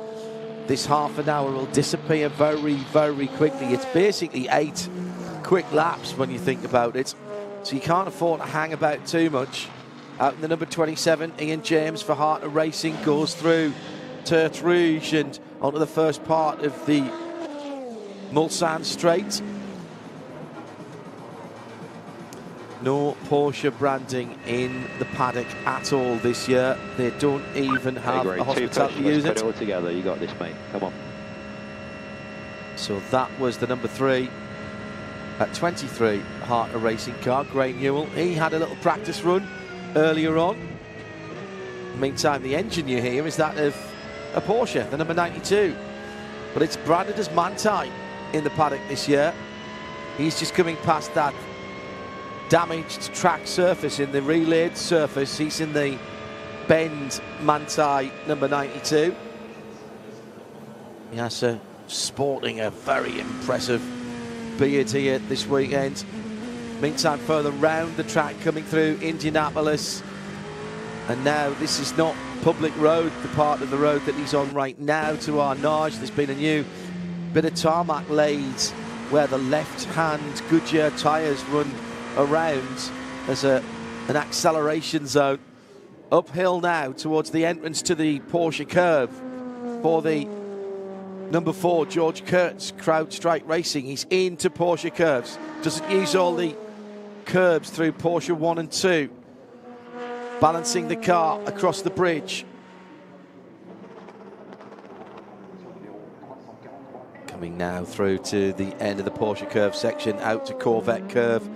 Tricky little right-hander.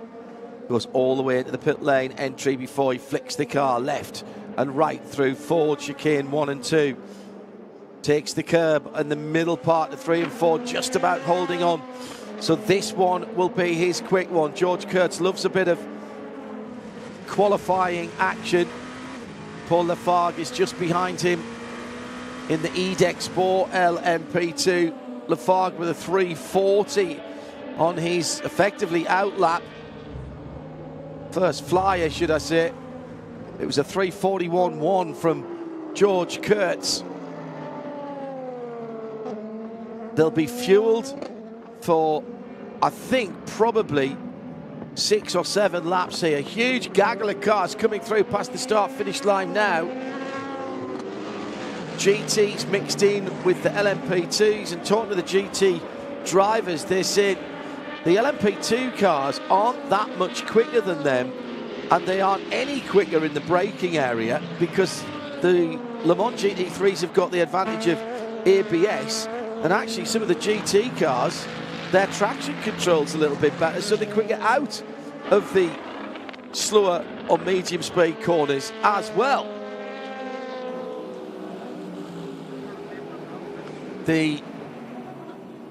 All of the LMP2 cars are Oreca's, of course. Mistake by the Algar Pro Racing car. Number 25 across the curb going into Dunlop. And that puts Michael Jensen, and that is how you say it, because it's Michael Jensen, not Mikkel Jensen. He had to miss the second part of the Dunlop chicane.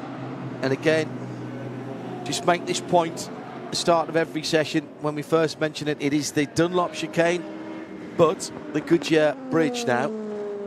So EDEC, Paul Lafargue by about 3.5-4 tenths from CrowdStrike. George Kurtz, that's the fastest Pro-Am car. 28 from 4, then AF Corsa, Francois Perraudot, another Pro-Am car. This is going to be tight. It's going to be really tight.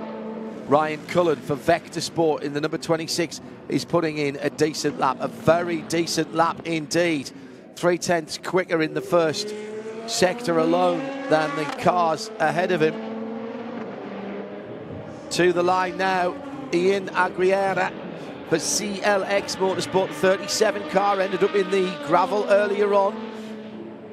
No harm, no foul, hammering the middle part and actually flying over the middle part of the Ford chicane. You can't do that on the right-handed part that comes next. There's a big red plastic piece of sleeping policeman curbing there. In LMGT3, Kessel Racing and Dustin Blattner has the advantage at the moment. But remember, we are looking from 15 down over. Quite a lot of the LMP2s that are from 15 down over haven't put a lap in yet, including United Autosports number 22, Nielsen Racing's number 24, Dorian Pan for decamped number 24, number 24, yes, sorry. In the Europol's 43, he's just out of the pits now for Jakub Szymanowski, Stefano Gattuso and Yasser Shaheen still waiting to put laps in GT3. So this is building up rather nicely. Down to 15 cars, so just 4 from LMP2 to take the early bath and set their grid positions for Saturday, but 10 from GT3. 15th at the moment, Kessel Racing, Takeshi Kimura, Antares Au, most recently a winner in the FIA World Endurance Championship for Garage 59, the number 10 McLaren, not in hyperpole action as it stands. Neither is Peter Dempsey or Ori Fadani, Darren Leung, Johannes Selger, Ben Keating, Prince Jeffrey Ibrahim. They're all on the outside looking in at the moment. And we're down under 18 minutes, 17:47, 46, 45. Live coverage of the one and only qualifying session for LMP2 and LMGT3. And again, never mind the top times, although it's Dorian Pan with a 3:36. I think she can park that. I think she can park that, Duquesne, number 30, and I think Ryan Cullen can come in on a 3:36 as well. There's big gaps after those two. Ian Agriera is going to put the CLX Motorsport right in there as well. Johnny Palmer has joined us here. I have. Peter Dempsey's just got to the top for Racing Team Turkey in that very sanguineous dark red coloured Corvette. 10 cars in GT3, 10 good teams, 10 good lineups that will take no further part in qualifying in 16 and a half minutes time. Yeah, and I felt a bit sorry for Prince Jeffrey Ibrahim, because he got a bit of a shove from the number 9 LMP2 of Jonas Reed. They were going through Terre Rouge, and there was definitely a touch, and it put the Corvette, the Johor Racing Corvette, well offline. And I hope that the number 2 Corvette, now that he drives, is not feeling any damage, anything out of alignment as a result of that, because it was a fair old whack. Now Ian Aguilera's gone fastest, so he's even quicker than Dorian Pan, as you were building up to, by almost a second. They're thoroughly happy with that at CLX Motorsport. It was his teammate Theo Jensen who had the moment at Forest Esses earlier in the day, but I still think 37 could be on course for a very good result this weekend. 3 19-year-olds, they're by no means using their full rating, because you could have a silver, a gold and a platinum in that car, but they've gone with 3 silvers, all 19 years old, and they are stars of prototype future potentially. Is that the young? I think we said it was the youngest team, didn't we? In terms of combined age. Yeah, probably. There'll be teams here where there's one driver who's older than all 3 of them put together. Yeah, I think that's right. Easily. Cross the line for the grey and green LMP2. Who was that? Bijoy Gargs trending for a good one. Now all the LMP2 cars are coming to the top, but there will have to be some Pro-Am cars at least in the top 15, because there are only 13 LMP2s, so there's a chance for at least a couple, possibly more. And as I thought, Jonas Reed did indeed make contact with Prince Jeffrey Ibrahim, because that's now under investigation at Terre Rouge. And the key thing about that is that the number 9 LMP2 car is one of the top 15 at this stage. And if there is a penalty for Jonas Reed for that, that could theoretically take him out of 13th place. And then whoever's 16th in this session might be moved into it. Depends how quick they are making that decision. Yeah, don't take your helmet and balaclava off, mate. You still might be in it if you're sitting in 16th Although position. Hypercar's tomorrow, so you probably can. Yeah, yeah, good point, sorry. So, Tobias Lutke at the moment, Toby Lutke, TDS, RD Limited, Proton and DKR are below the line at the moment.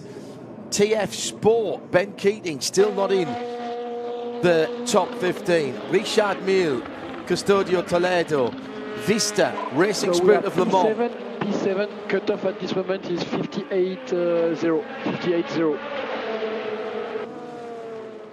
And I have on the dash 57.2, that's correct. Yes, everything good. Box this lap. Tom van Rompuy in the number 78, being told to box. Wow. That Acodis Lexus this lap sits in 7th position, so halfway into the qualifying, effectively. Dempsey's just bettered his lap, by the way. He's done a 3:55.396, so that shifts things a little bit. Well, it moves the pole car further away, the provisional pole car. He's not going to get pole in this session, but it is fastest. Now, change of Second tyres. sets of tyres. We wondered if people would do this, Johnny. Yeah. They've got effectively... this is all coming from their practice and qualifying allocation. You get extra tyres if you get into the Hyperpole 1 and 2, which we'll have for you in massive excitement tomorrow. The one thing I don't think you can do is refuel in this session, so you wouldn't have been able to go out very light to do a few laps, then fill the car and go out considerably light again. So you're fueled to the finish, but it's rear tyres on the AF Corsa Ferraris, both 21 and 54. Dorian Pan's going to go back to the top when she comes round next time. She was fastest in the last session. Let's go down to our driver database pit lane team. Are you feeling informed, Nick Damon? What are you seeing down there? I am being informed by, I think, just about every single one of the GT3s coming into the pits, changing tyres, got both the hard racing, got both of the Lexuses, don't know, never know the answer to that, will we? There's the two Proton Fords. They've all come in, really, the GT3s have all gone for 2 sets of tyres. Though interesting, I only think I've seen one, possibly 2 of the P2s roll down as a desperate fight not to get the wrong side of the cut-off. Waiting for Dorian Pan's time, and she does indeed go clear at the top again by just over half a second from Ian Aguilera's effort in the 37 CLX Motorsport car. So Dorian Pan in the Duquesne black and green number 30 to the 4. Louis Rousset stays third fastest for Forestier Racing by Panis. So they are the defending European Le Mans Series champions, and we're kind of always guaranteed a position on the grid at this year's 24 Hours of Le Mans. As a result of that, Vector Sports, number 26 for Ryan Cullen, is surely safely in, as you were suggesting. And Bijoy Garg, a former winner of this race a couple of years ago for United Autosports, he's now changed teams to Inter-Europol competition. But Pa lived up to your promise and has gone quick again. She's been very good this week so far, not letting me down. Well done, Dorian. Yeah. Thank you very much indeed. So, coming down to the last 10 minutes and 47, 46, 45, 44. If you're watching on Studiovision, hello, Johnny Palmer, hello. John Eindhoff, oh no, this side. John Eindhoff, Johnny Palmer, okay. That's us. Round the circuit on 91.2 FM. A reprimand for the contact at the Forest S's for, it was Jonas Reed, wasn't it? Yeah. The Accordis, Tom van Rompuy is under investigation for pit lane speeding at the pit lane entry on his way back in. Now, well, that is normally all times to this point deleted. Well, is it? Or will they just make him do a drive-through? I don't know. I wouldn't like to chance it. I mean, if it's under investigation, they've obviously got clear evidence that it has happened. And Tom Van Rompuy was told to box, box, box not too long ago. Did he make it back into the pits? He's still running according to my info. So they got him in maybe for new tyres and have sent him back out again. He might need another time if they decide to strike everything to this point. Where is he on the timing screen? He's not. I don't think he's quite safe, is he? In 7th place, Tom Van Rompuy. Possibly. Maybe he is. Let's say that time that he's got there. Well, I haven't changed drivers. No, that's Clement Schmitz in the other car. Sorry, just panicked myself there for a moment. So Jeffrey Ibrahim did improve in Corvette number 2, but still not good enough to get him into the top 15 places. It's also going to be a change of rear tyres. No, all 4 tyres on the number 33 TF Sport Corvette. Okay, great. So the Ford ahead is a good car to follow. He is quick. If we can get same gap you had to the Ferrari in the first run, that would be perfect. So about 3 seconds out of the final chicane. And that's a radio message to Gray Newell in the 23 Heart of Racing Team Aston Martin, who is currently 9th fastest. Meanwhile, another Aston Martin, the 59 car, which is the entry from Racing Spirit of Le Mans, is not in the top 15. Clement Matter is in 19th position, but has done a personal best time through the longest sector of the lap, second longest sector of the lap, beg your pardon, which is the Mulsanne Straight from Tertre Rouge down to Mulsanne itself. So he's having to just edge his way by one of the Manthey Porsches before the braking point for the Ford chicane, swinging left and right, and then copies that manoeuvre through the second element of the Ford chicane and over the line. Clement Matter 19th. Is it an improvement? It will get him 17th, but he still needs 2 more positions, and he's only got 7 3/4 minutes to do it. So that's potentially 3 laps. Yeah. But he's going to have to get the hammer down if he's going to do that. Let's go down to Nick Damon in the pit lane, who is watching the current fastest driver bring the car into the pit lane. But this is not where the action is, Nick Damon, really, at this point, is it? Well, no, apparently that they are very, very confident that the number 30 has done what it needs to do. They've pulled it in, they've not put any fuel in, they've not put any tyres in. She's just sitting on the apron, I think, waiting to see. I mean, obviously they're going to make the break. They're going to make the grade. That's not an issue. It's just how important it is to be fastest. I suppose not particularly if you know you're going to actually get into the second part of Hyperpole. We had a couple more of the P2s come down the lane, but not really do anything. No one's come in and had a quick tyre stop, so not overly sure. Miguel Jensen is on his way to you for Algarve Pro Racing. Yeah, just gone past me, yeah. Right, they're outside of the 15 at the moment. So he's run down the lane, and I don't think he's stopped. So he's just gone. He's just gone through the lane. He hasn't stopped for anything. Now I wonder if the whole reason he's done that is to try and get a bit clear track position. Yeah, could be. Without holding anybody out, he's come out right in front of the red, white, and silver number 48. Thank you, Nick. And that is Fred Podard, the American driver for RD Limited in the Pro-Am category, and he's not in the 15 either. So the Meyer Kaz yet to be set.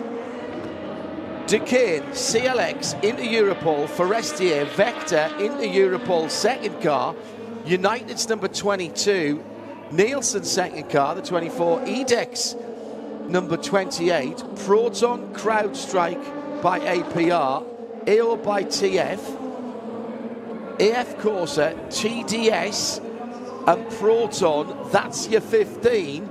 And the gap between 15th and 16th, Alessandro Pagidi for AF. Sorry, and I can confirm it was a track limit Tertre Rouge, so we focus for the next 2 laps. Keep pushing, we will have enough time for 2 more laps if you keep pushing. That's James Cottingham in the Manthey DK engineering car. Now, that's important because you get no chances here, Johnny. Track limits cancels the lap you were on, and they're very good at taking that off. The guys and girls at Alcamel, our timing and scoring partners here.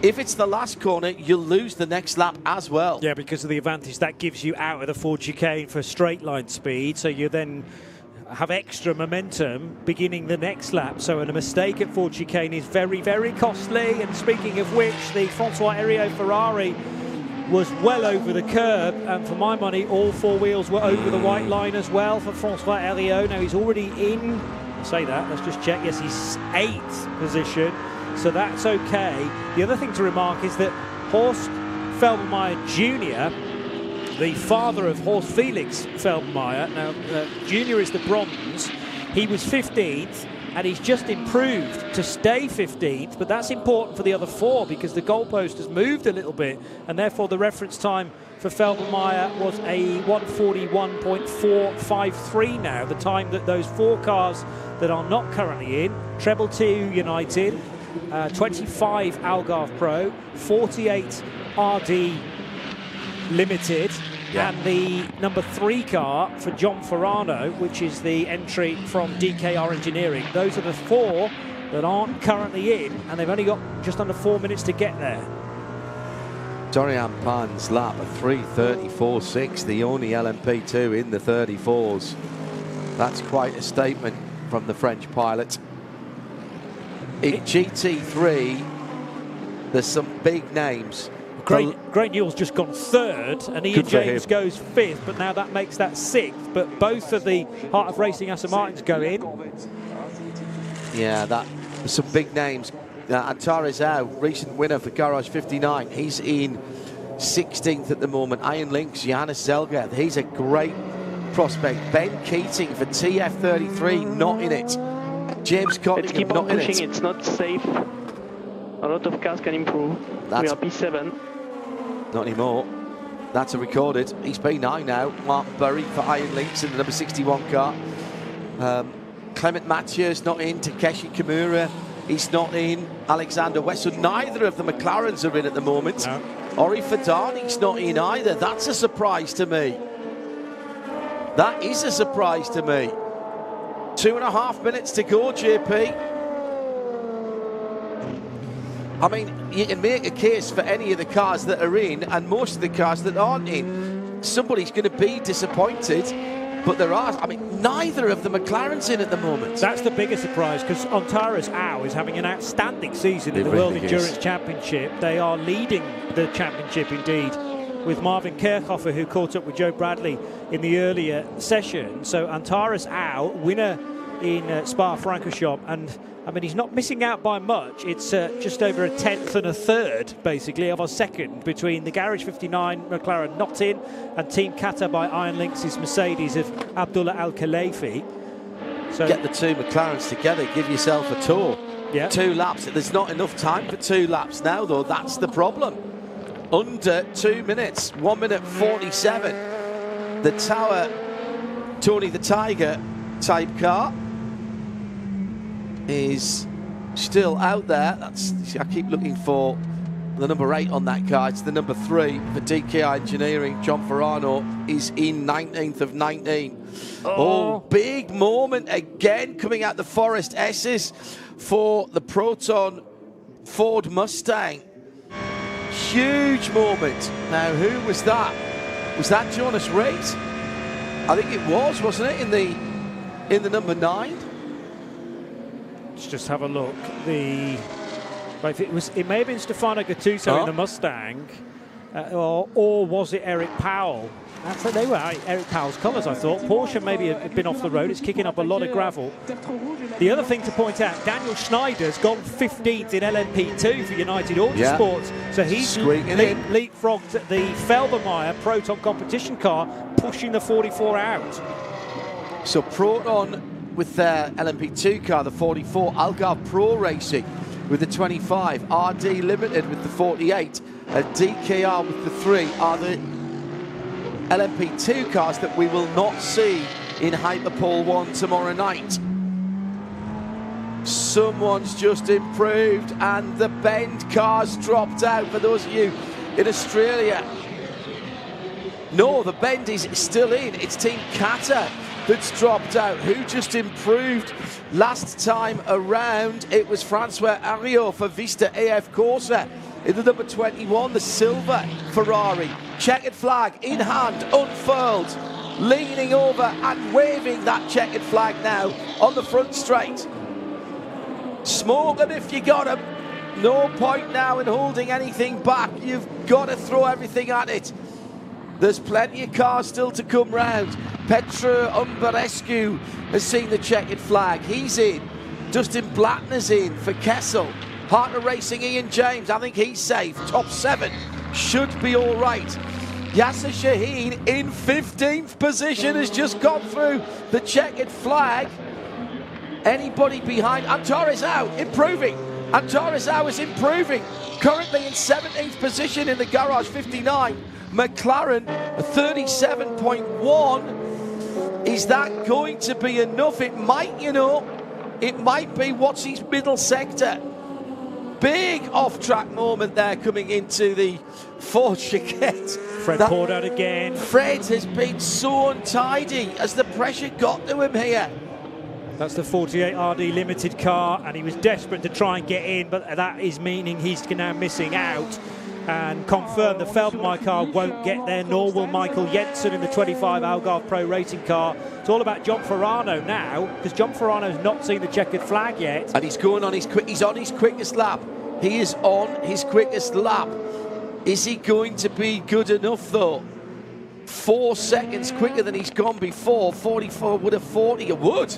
That would get him in if he can nail the final sector. Here he comes to the line now. He might be bumping someone out. Ferrano goes across the line. It's not enough. No, it's not enough. It's 43. not enough. He gave it his all, in fairness.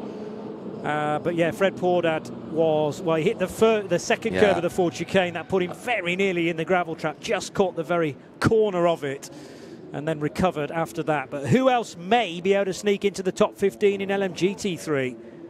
Oh, let me see. I think Antares-Au might be still in with a shout, but so is Abdullah Al Khalifa for Team Qatar. Yasser Shaheen is the man on the bubble. He's with a 3:57.4.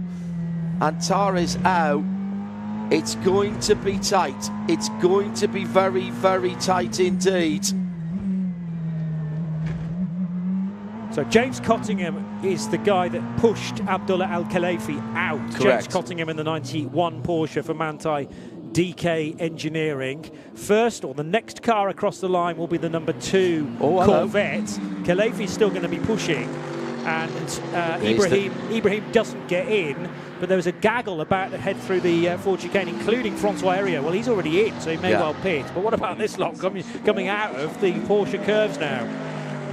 Yeah, also in there is the 13 Autosport Ore Fadani as well. He might actually be holding up that silver and maroon car. There's a couple of cars under investigation for impeding. Oh, well, Abdullah Al Khalifa has pitted and not finished the lap. He must have seen the delta. Anybody improving behind him? Antares-Au still waiting. It's the Antares-Au time we need to see. Cottingham, in the meantime, has gone 4th. He was already in, but he's now gone 4th in the 91 Porsche. Takeshi Kimura in the 57 car isn't yet in. He's in 21st position. Antares-Au has not made it. Garage 59. Neither of the McLarens in. Oh my goodness me. And remember, that's not to do with success ballast, because that's not in operation here at the 24 Hours of Le Mans. So Antares-Au trying absolutely desperately to squeeze a further 10th out of his time, but actually that wouldn't have done it either, because Abdullah Al Khalifi had dropped out as well because of that James Cottingham effort. And right on the end, PJ Hyatt has got in. He's gone to 11th for the EO by TF. He's actually the best of the Pro-Ams. That's knocked out. Who was that knocked out? Proton. Well, Proton were knocked out by United's Daniel Schneider. I think PJ was all right anyway. I think he was in. He's just improved. But he's improved. He's gone to the front of the bronzes. All the bronzes in that session. So that is a good effort and a bit of bragging rights at the end as well. Right. Dorian Pan gets the congratulations she deserves. That's 2 sessions in a row that she has topped the session. the best of the Pro-Ams, and in the show tomorrow, Joe Bradley has a driver database informed pit lane report. PJ, congratulations, you're in. You're still in this qualifying race. I love this format. Do you guys? Can you take the stress? I have been waiting for bronzes to have the opportunity to qualify at Le Mans for years now, so I think it's a wonderful opportunity. I tried my best to do my job, and now that my other guys get to do their job tomorrow. And so, yeah, qualifying around Le Mans is a dream come true, absolute dream.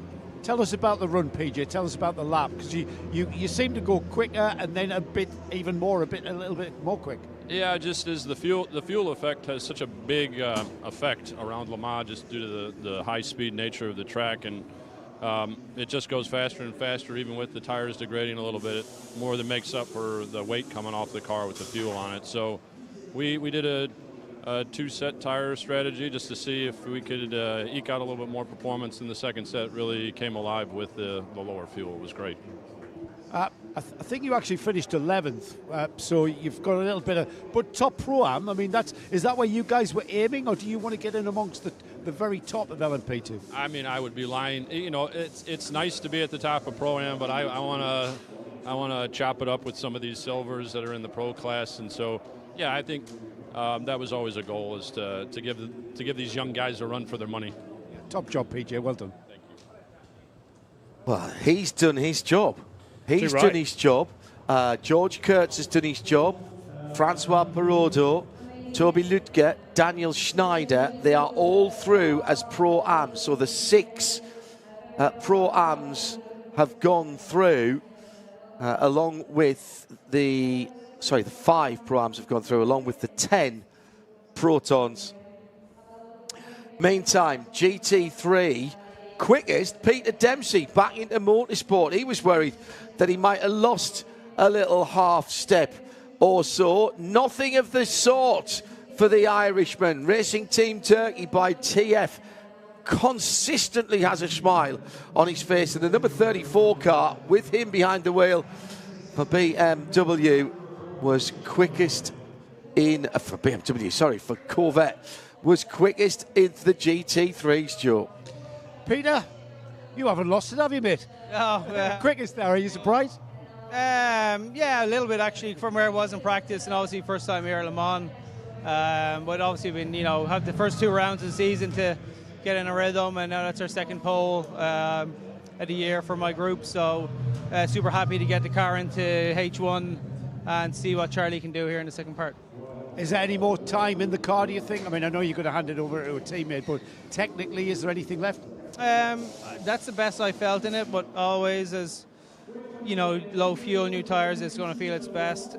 We still struggle a little bit with instability at the end of the brake zones, so I'll just talk to Charlie about that before he rolls out. But he's been pretty happy with the car. I've been the one complaining the most, so I think he should be in a good spot here.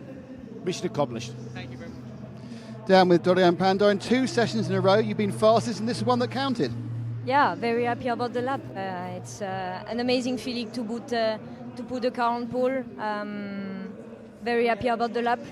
The car is amazing to drive around here, especially in low fuel, new tires. So very happy about the progress, and very happy about the team as well. They give me a good car today. So now we have to focus on Hyperpole, but I think we can be really happy about the pace so far we have this weekend.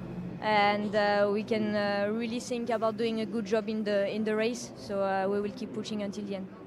You've had a little time off away from the P2s, driving single-seaters, both Academy and, of course, that great run out in the Mercedes F1 car. What has that brought you? Do you feel you're a much better driver now you've come back after a couple of years? Yeah, for sure. I grow a lot since the last few years, especially with working with manufacturers and thinking about Mercedes. So, yeah, I grow as a person, also as a driver. I'm technically better as well because I understand and I have more knowledge of what I'm doing, and I'm very happy about the performance I can bring in the cars every time I jump in a different car. So I'm happy to come back in the 24 hours of Le Mans and do the fastest lap time. I think it shows that the hard work pay off. Great stuff. Thank you, Dorian. Thank you. Radio Le Mans weather. Well, it was hot enough on the track, wasn't it? The temperature dropping down to 9 Celsius overnight tonight, still with half a chance, literally 55% chance of rain. It has stayed dry for the sessions so far for the 24-hour cars. Tomorrow, 21 and a little bit of cloud. A little more cloud on Friday, but really steamy at 25. 27 on Saturday with cloud. Full sunshine on Sunday. It's a scorcher, 29 degrees. It's 18 degrees at the moment here at the bottom of the Bugatti circuit. The most comprehensive coverage of the world's greatest motor race anywhere on the planet. This is Radio Le Mans. Hello to Steve Fall. Hello, mate. How are you? Listening on 91.2 FM. And hello to Beer Mountain and the Nodding Dogs who are here trackside. Good to have all of your company this evening. Well, Johnny Palmer, I've got to tell you, there'll be disappointment in the McLaren GT. Antares out, lovely, lovely bloke. One of our listeners for many years. That's what got him interested in the sports car world. Joe Bradley is down with him now. Joe Bradley. Joe Bradley down with Antares out. Yes, there's a reason why there's a queue to talk to Antares. Commiserations for not quite making it to tomorrow, but you really gave that a try there. We did, and obviously we were missing a little bit of pace for the beginning of the week. So even though we're taking a step forward, it really wasn't exactly enough. I think whereas we took maybe a second and a half forward, everyone took 2.5. Unfortunately, we're off by 0.2 in this business. 0.2 is an eternity. I mean, I suppose the pressure is off now. You guys can now focus on a race setup and start thinking about the race. Is that the mentality? I think I can save a set of tires. How about that? Well, that saves the bill, yes. Yeah, I think we have a long race ahead of us, so just calm, keep doing our things. I think we have been clean in this session, which is not a bad thing, but there's a lot of work to be done. I mean, you guys won last time out, and here we are. I mean, Le Mans, is that different, is it? It is definitely a longer race, more room for mistakes, and you can take yourself out in so many ways. So I just want to be careful, be just calm with the rest of the team and see where we are. I'd love to be talking to you in the morning of Sunday. Oh, you definitely will. Yes, on Sunday morning, absolutely. Let's be positive, Antares. Great to talk to you as ever. Thank you. Antares Au is just such a lovely, lovely bloke. Spent a good 45 minutes or an hour talking with him at the back end of last year in Malaysia for the Creventic 24-hour Malaysian race. And amazed to find out that he's one of our collective and has been listening for many years, and that sparked his interest in endurance racing. We've got a minute and a half, just over, before we go qualifying for the Hypercars GP. We're only going to lose 3. Who we're losing?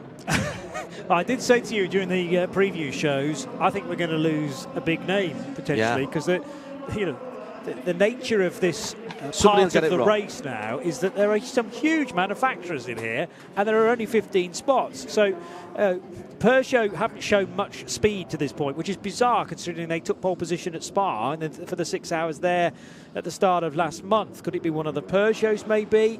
6, Alpine 5, looked 4, good for the 3, test day, but they maybe 2, struggled in the 1, earlier session. 1 minute, under 1 minute to start Hypercar qualifying session. The obvious guys not to go through would probably be the 2 Genesis, but then again, they've had a car in Hyperpole, I'm pretty sure, or getting closer to it already this year. I've just noticed the old Peugeot Cycles decal on the side of the Peugeots. It's at 100 years of Peugeot in terms of competition. They built other things and engineered other things before them. They still do salt and pepper mills. Very nice salt and pepper mills, to be honest. Right, here we go. Toyota, Aston, Cadillac, BMW, Genesis, Alpine, Ferrari, and Peugeot. Those are your manufacturers, ladies and gentlemen. 30 minutes on the clock. This is... somebody's going to get... you cannot afford here to lose time for track limits. No, I think that is going to be an issue. Now, everybody at the moment, and I'm quite surprised about this, is Rennie Rast. The two Toyota behind you, they are in medium, so if you push and open the gap, probably we can open the gap and not give it go. Otherwise, we need to work it in the last sector. I saw on the tyre tracker that everybody is on mediums. Not all of them on new mediums, however. So the Aston that I said 007 that went on to softs, that's not showing at the moment. Have they actually come out yet? Yes, they have.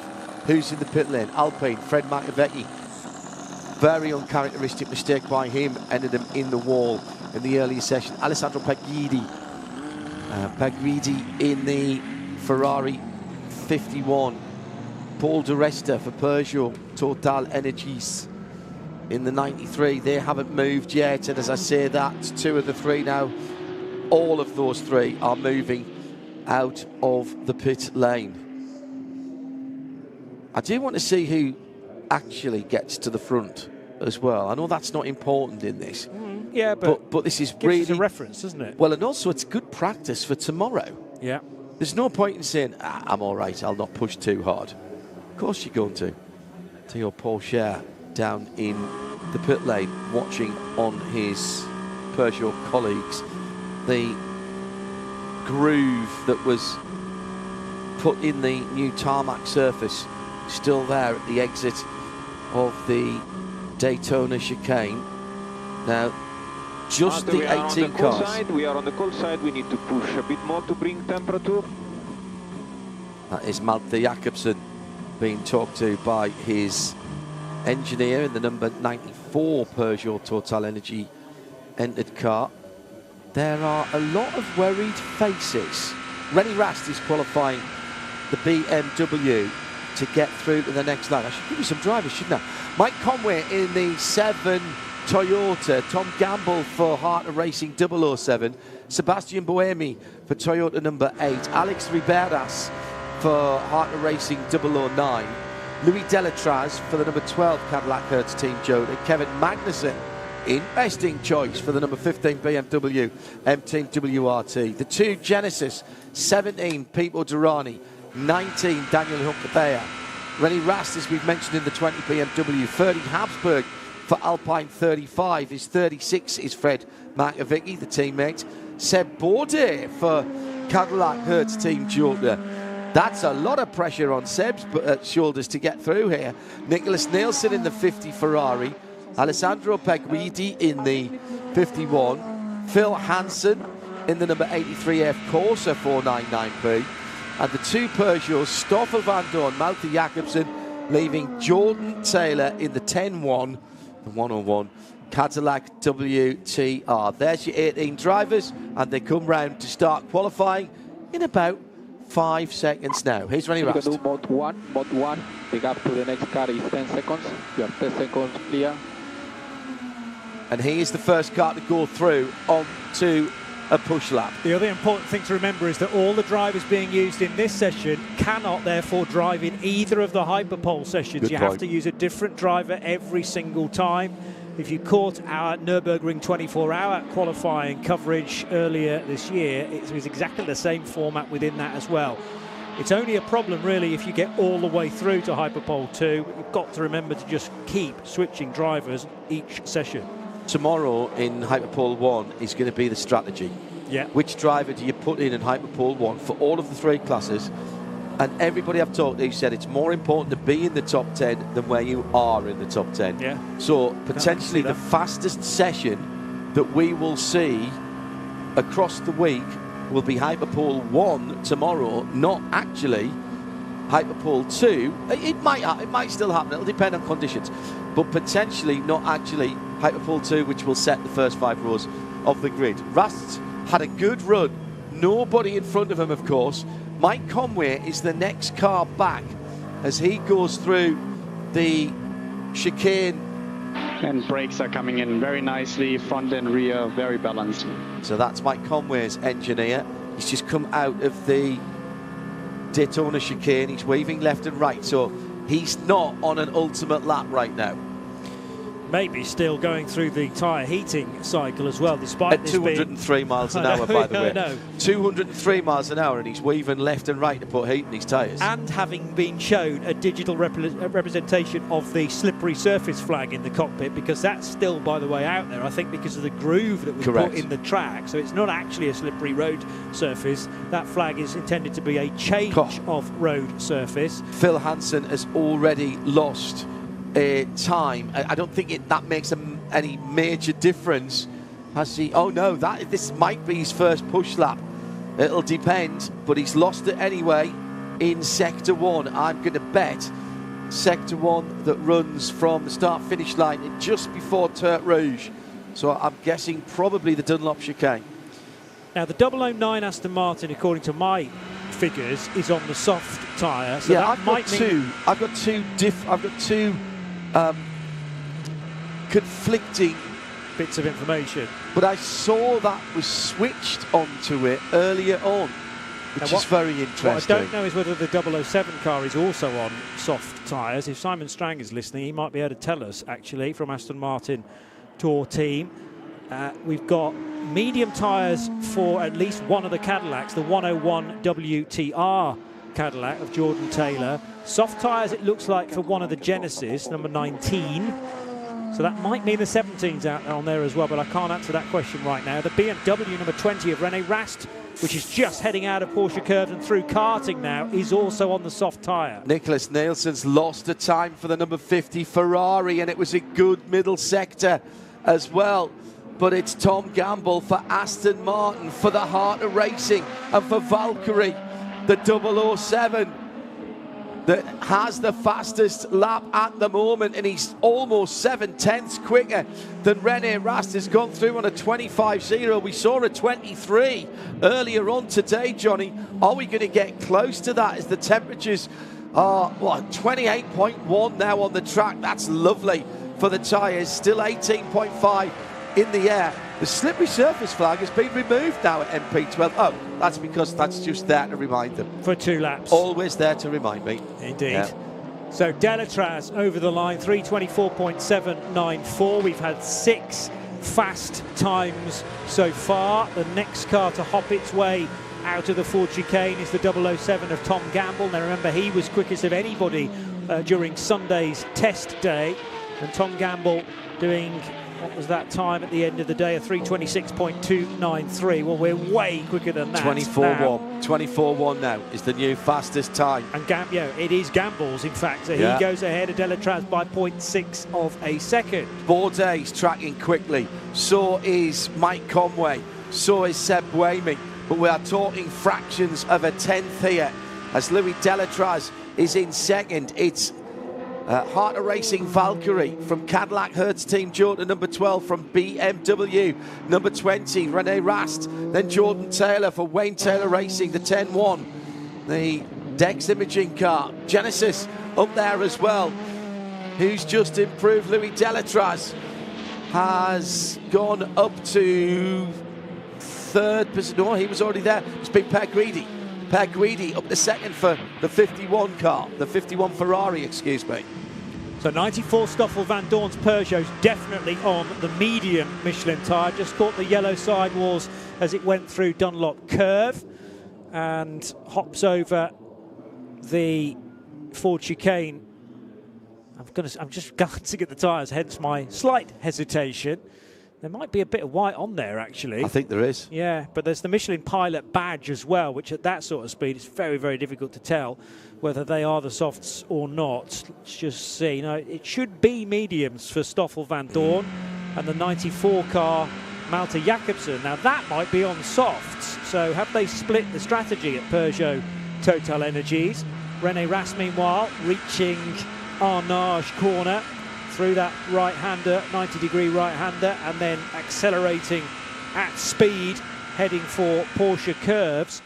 Open road in front of the German, but Tom Gamble currently tops the session from Alessandro Pieghetti in the 51 Ferrari. Then it's Louis Delatraz. And we're talking a very small margin indeed between Pieghetti and Delatraz of 51 thousandths of a second. We're still yet to see two cars produce times, but at the moment, Fred Makavicki's not quite doing enough in 16th place. Nicholas Nielsen and Phil Hansen, and all three of those have lost a lap.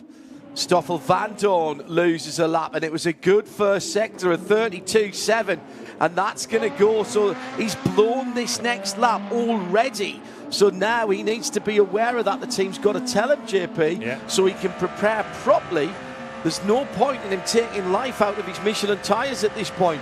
He can't afford to cruise, but he's still got 19.5 minutes left. Yeah, that's a real unfortunate situation for him, but at least he gets an early warning of it and he can back off the throttle if necessary. The question is, does he stay out to push again, or are we going to see cars coming into pit lane similar as that we did in the session for LMP2 and LMGT3 to change tyres? I'm sure we will, but that's going to be closer to half distance than we're currently at. Nicholas Nielsen will go 7th fastest in the number 50 Ferrari 499P, and Jordan Taylor to 4th in the 101 Cadillac WTR.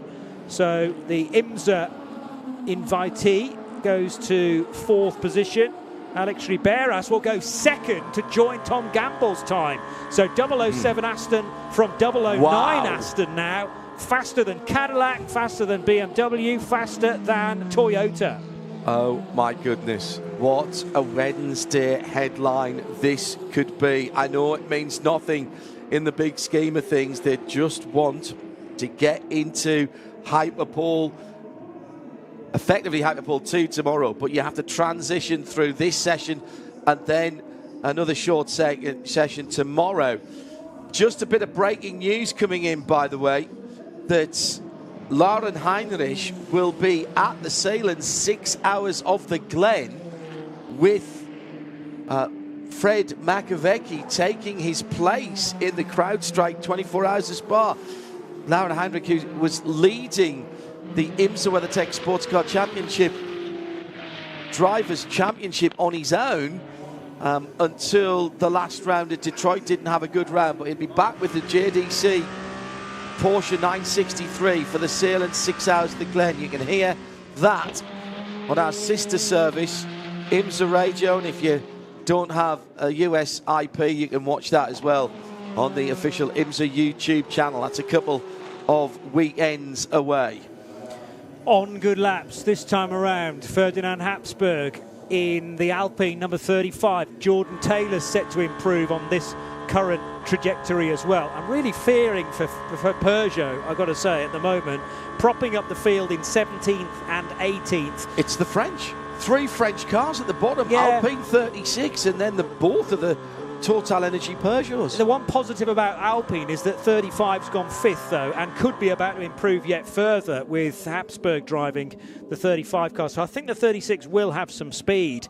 It's just the fact that both 9X8s are down there, and OK, they're on better laps this time. If Habsburg keeps going at the pace he's going, he's going to be troubling the sharp end of the field. Exactly. Yeah. But the Peugeot just doesn't seem to have any straight line speed down the Mulsanne, because it's all of a sudden lost. It was about to gain on its personal best time, but it's lost about a second just from that middle sector. Philip Hansen, AF Corsa, Fred Makavecki just outside. So Phil's in, Fred's out. Into the pits for René Rast. They've decided to stick. I don't think. No, that'll be tyres, I think. New set of tyres? Why? Why would you burn another set of tyres? There's still 15.5 minutes to go, I suppose. So, Joe Bradley with a driver database, driverdb.com, informed pit lane report. Ready for the number 12 Cadillac. Medium tyres being ready for the 12 Cadillac. Can you hear me now? Yes, I can. And the Ferrari going on to softs. Which Ferrari? All of them. The 83, the 51 and the 50. I'm just stretching across there. I can see the 83s, 51 definitely, and the 50, yes, it's the white markings on the side. But the 12 Cadillac in now, that's taking on a set of mediums. What was coming off that Cadillac, Joe? Hang on, I'll tell you. There's a set of mediums coming off the Ferrari number 50. There's a set of mediums coming off the 83. And I'm a little bit up. I'm up at Ferrari. I couldn't quite see. Let me see if I can head down there and see what they're going to take out the back. I think it's mediums by the looks of that. I think they've gone medium. Joe, thank you, Joe. Nick, where are you? I'm with the Astons, of course, and they have gone soft to soft on the 009. 007 not here yet, but it's a brand new set of softs which went at the start of the event, and now there's another brand new set of softs going on now. So Tom they Gamble's are gone sticking through. with it. So yeah, so that's the 007, those Alex Ramirez on that board, that one. It's quite heavily weighted towards Joe's end of the field, the Hypercar, so I'm just staring at Aston, just worst things could happen. Seems reasonable. It's a very, very, very nice thing to look at, and it looks to me as though Tom Gamble's gone through. Meantime, Johnny? Yeah, 2 quick times from 2 French cars. So 1 Peugeot now goes into the top 15. That was a time from Stoffel Van Dorn, which took him 14th.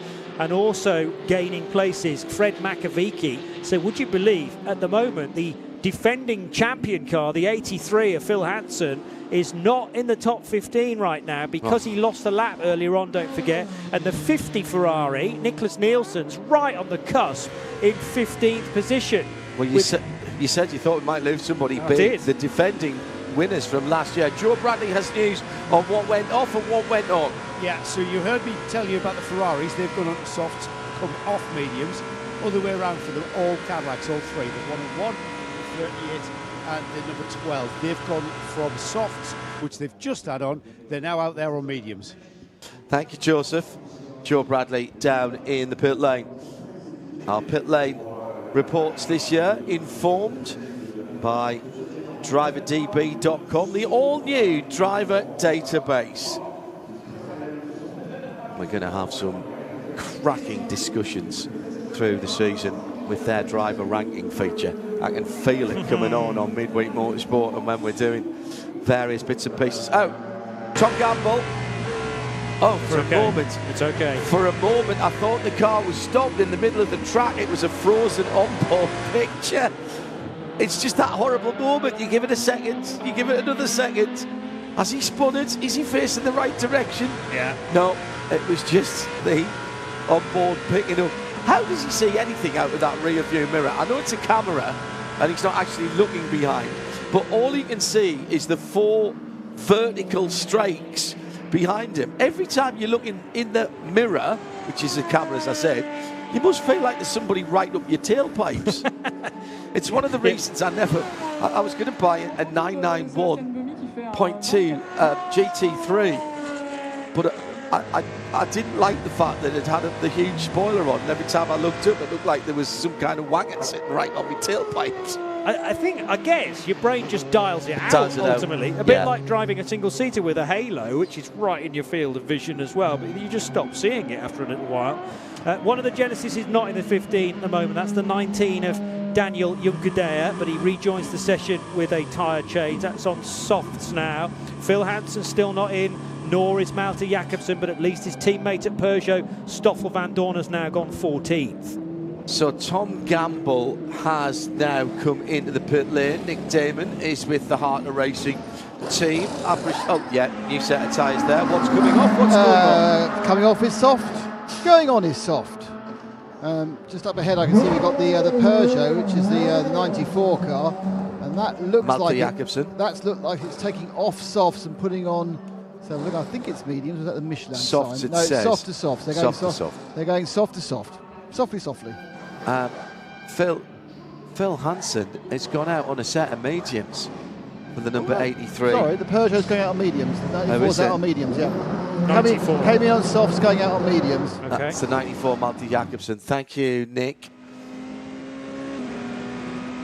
So there's still no agreement, is there, about what you should be having? Louis Delatraz went out on mediums for Cadillac number 12. The Astons have gone soft. Nick at the soft end of things. I'll just leave that hanging for a while. Toyota number 8, I don't know, because I haven't got the readout from that. Ready, rest on mediums. Pushing behind. Toyota 8 pushing behind, watch out. And let's try to catch the sister car. Danny Hunkadea being asked to try and find Pipo Derani, who's just gone out in the number 17 Genesis. I think they're both on softs, by the way. So there's time left with 10 minutes. Call it that. It's 9:48, 9:47, 6, 5, 4, 3, 2, 1, 9:40. It's time left to do a little bit of I lead first, then you lead second. Yeah, the old cycling or velodrome technique. So that's possible. It's interesting that the Peugeots started one on softs, one on mediums. They're now both on medium tyres, so they probably think that's the better option. You've got to think that that's the better option right now. Malte Jakobsen's the one that needs to improve, but I would wager that Van Dorn needs to give us a bit more time as well, because he's fairly vulnerable in 14th position, John. Matt Hunter, one of the presenters of our Simcast programme on RSL. In fact, he's got a special tomorrow night about Le Mans and virtual reality, the gaming side of Le Mans, and it's been going for much longer than you think. Huge moment for the number. Now, who was that? Was that Pipo? I think it was, coming out of the final corner. Or was that Danny? It was Danny, wasn't it? Danny's sitting behind the 17 of Pipo. And they're both. Yes. So they found each other. They are now going through the Forest S's. Pipo Derani through the right-hander over the top of the brow that's been causing so much trouble. That car looks pretty well balanced. No, it was Pipo that went really wide. This is Hunkadea in 19. No, it's the 19. Yeah, you're right. Yeah. They've cut away from Pipo and onto Danny. But they have found each other. Are they close enough as they go through Tertre Rouge and down towards the Daytona chicane? That's the right, left, right. Further round the lap, Phil Hansen. Has Philip got anything? Not yet. He needs to find something, though. He's only 17th. He's 3 seconds away. And remember, that's where he would start the race if he can't improve. Correct. So 16th, 17th, 18th, they get locked in now. You've got to be in the 15 to then... So the gap in front is good. Try to keep the tires alive, not push too much in the corners, and then we'll have one more push lap. So to even just juggle with the top 15 and then the top 10, that's all about Hypercar being in the 15 at the end of this session. And that was Phil Hansen's radio that you heard there. They're obviously coaching him through it. He's on the softs with the white markings on it. There's quite a lot of bugs on the screen. We had bug issues a few years ago. Louis Delatraz breaks Aston Martin's hearts. Doesn't matter in this session, is what they'll be saying now. In fact, he has gone 0.3 of a second quicker over the 13.626 kilometres. No, Ribeiras back to the top. We've got a battle royal at the top. And now at Ferdi Habsburg for Alpine to the top at 23.6. This is the sort of times we were looking at the sharp end of the field in that first and only practice session. Yeah, so we're down to those times again. But any fears that Alpine, certainly one side of the garage at Alpine, haven't got quite enough pace, well, they've been allayed, surely. And Fred Makovici has gone into 14th position. Remember, that's not particularly healthy. It's okay, but for the nerves on the 36 side of the garage, not ideal. And there's only 21 thousandths of a second back to Stoffel Van Dorn's time. 0.2 of a second separate Van Dorn in 15th and Hunkadea in the 19 Genesis, who is 16th. And Hunkadea powering his way now through the Porsche curves and heading for karting. 6 minutes, under 6 minutes. And Hunkadea, he's still not improving here. He's going to have to make a big lunge. Oh, the car scraping the ground into the first part of the Ford chicane. Sparks coming off the skid blocks. He goes right to the edge of the blue and yellow curbs with the left-hand Michelin's right on the green there. MotoGP, he'd have lost that lap, but that's going to count. And he's put in a cracking last sector, and he's clawed his way into the top 15. That put Stoffel van Dorn and Peugeot number 93 out. Philip Hansen, last year's winners, out. Malte Jakobsen, Peugeot number 94, out. 4 minutes 50 to go. Yeah, and where is Hansen around the racetrack? He's just come through Tete Rouge, and did he push it very, very wide? Yeah, caught a bit of the grass and the curb. It gives me an idea of quite how hard he's pushing, but that's another lap that he's basically not going to get anything from, and got to be patient to run around again, keep the tyre temperature, hope he's not overcooked it, as very wide there coming out of the Ford chicane is Rene Rast. He's already been dumped back down with the times because his sector's not going to be any good. Little ripple of applause there for Rene Rast, who goes to the top for Team WRT. First and second for the two BMW MV8 hybrids at Spa, and they are capitalising on that momentum. The number 20 car is the Shell Helix coloured machine. Under 4 minutes to go. We lose just 3 hypercars. Justin Taylor, very good race engineer. Yes. Now at Ferrari. And Jordan Taylor coming to the end of the lap. That's neat and tidy through the first part of Ford. Nails the curb. Has to drag the car and pitch the exit a tiny little bit. Where will the 101 end up? At the top of the standings. And now we're down to a 23.323. This is throwing overhand. The gap between first and second, 0.121 of a second. Then another 0.181, then 0.026, then 0.126, then 0.057. But where it's really interesting is 14th, 15th and 16th, because down at that point you are talking 0.2 and 21 thousandths of a second for Stoffel van Dorn. But 2 seconds back, Phil Hansen at 25.4. Where does that put him? It doesn't move him up. He's closer, but he needs another lap. He'll get one more, but just the one. This one. And I don't think he can get around to start another one, because as he crossed the line, there was less than a lap time on available. 3:25.4 was an improvement for the British racer, but it didn't actually lift him any further places down off the grid. He's lost the lap. He's lost this lap, Hansen. And last year's winner will not be in Hyperpole. He's done track limits somewhere. The TL is up on the timing screen for his first sector at 32.3 competitive. Yeah. But he's gone off the track somewhere. So the winner of last year is going to start outside of the top 15 and likely to be 17th position. And that is, well, hoping for the best, and that Malte Jakobsen doesn't improve, because it could be stone last for Phil Hansen if there's any improvement from the number 94 Peugeot.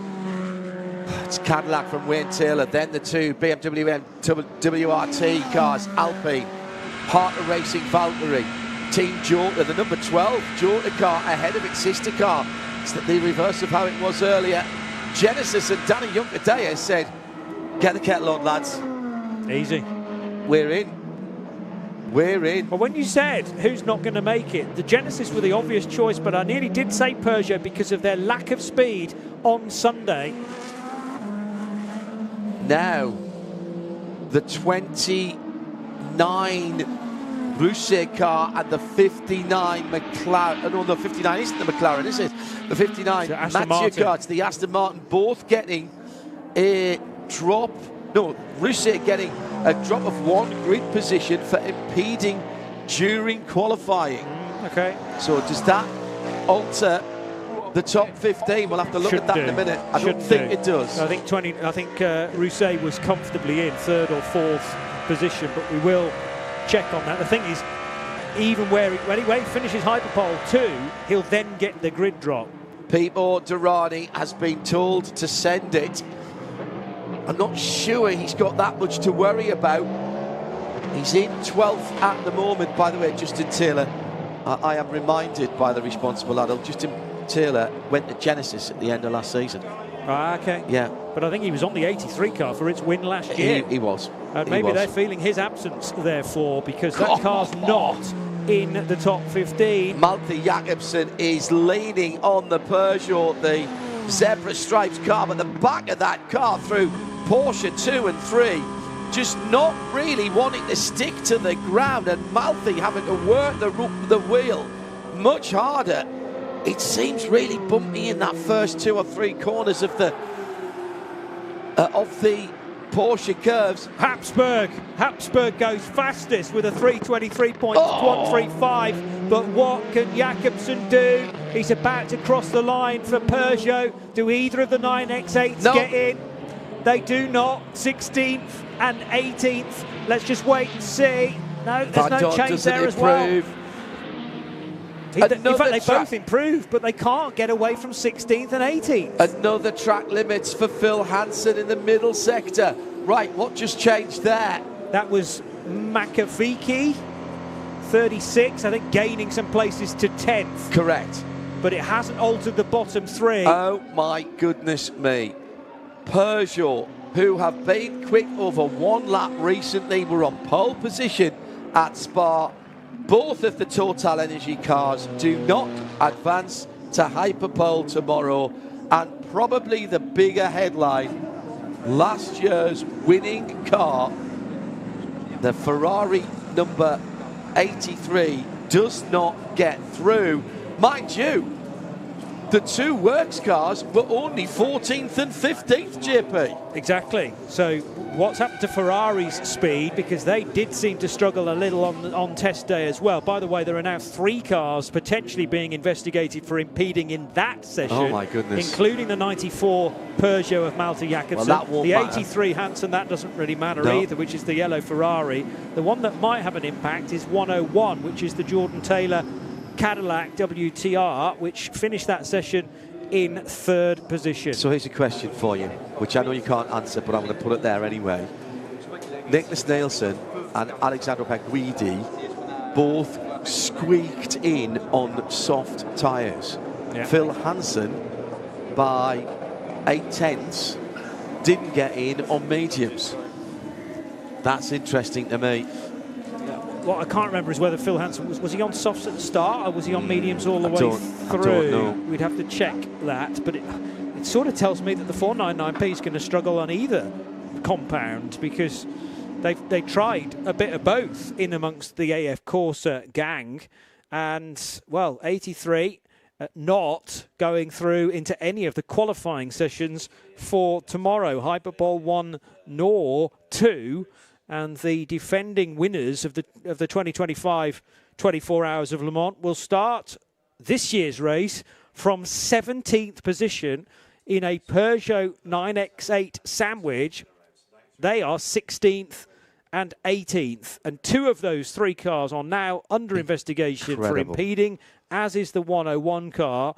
That might, the problem is the impeding message is covering all 3, and they're not apportioning any potential blame there. So it might be that they were all involved in the same impeding moment, and actually only 1 car may be culpable. Let's get down to Joe and Nick in the pit lane. Gentlemen, excitement from us, disappointment from both the Peugeots and last year's winner, the AF Corsa. Nick Damon, I think he's going to try and grab Ferdy Habsburg when he gets back. Phil Hansen just couldn't keep the car on the straight and narrow. Nick, where are you? I'm just trying to go a quick word with the Aston guy, because they seem particularly happy with life. Let's see if I can go a quick word with, I would think so. With Tom. Tom, halfway through that, it was looking marvellous. Tom Gamble from the 007 with you and 009 with Alex. You were first, second 15 minutes in. I know. I looked up at the timing screen as it came out and Goodyear Bridge, and I thought, oh, that's not too bad for a first run. And then, but we helped each other out a little bit. I think Alex had a bit of a mistake on his first lap, so he gave me a slipstream all through sector 2, and then on my in lap I repaid the favour. So I think that helped us a little bit, and it was nice to get a solid lap in there. And then the second run, we didn't really need to do anything too crazy and risk the car too much. But the Valkyrie's fine this year. Obviously we had a strong test, and we were pretty decent in FP1 this morning, or this afternoon even, and then obviously there, nice to get both cars through tomorrow. I think tomorrow's session's going to be definitely a bit more tricky, obviously as it gets a bit smaller than the window to get through, but nevertheless, great job by the team. I think the step we've taken from this year to from last year to this year is like. Well, you've done your job, so who goes out next for the second part of Hyperpole? Well, that's top secret, isn't it?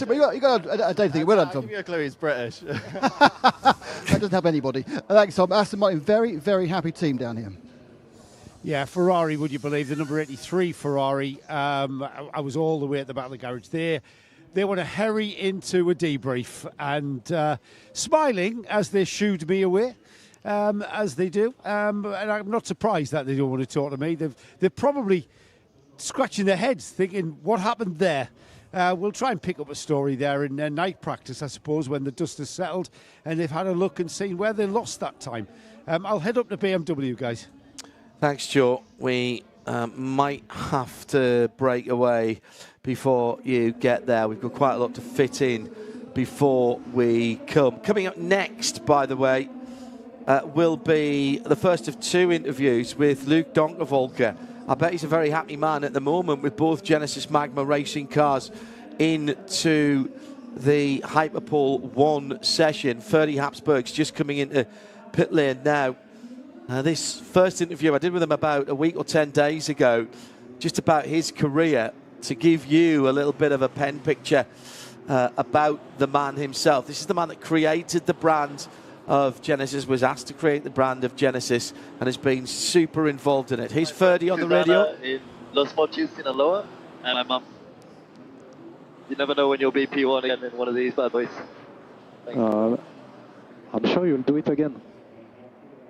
What a shop window for Alpine, the A424, the factory, and the 300 odd employees, Mechachrome engines, of course, as well.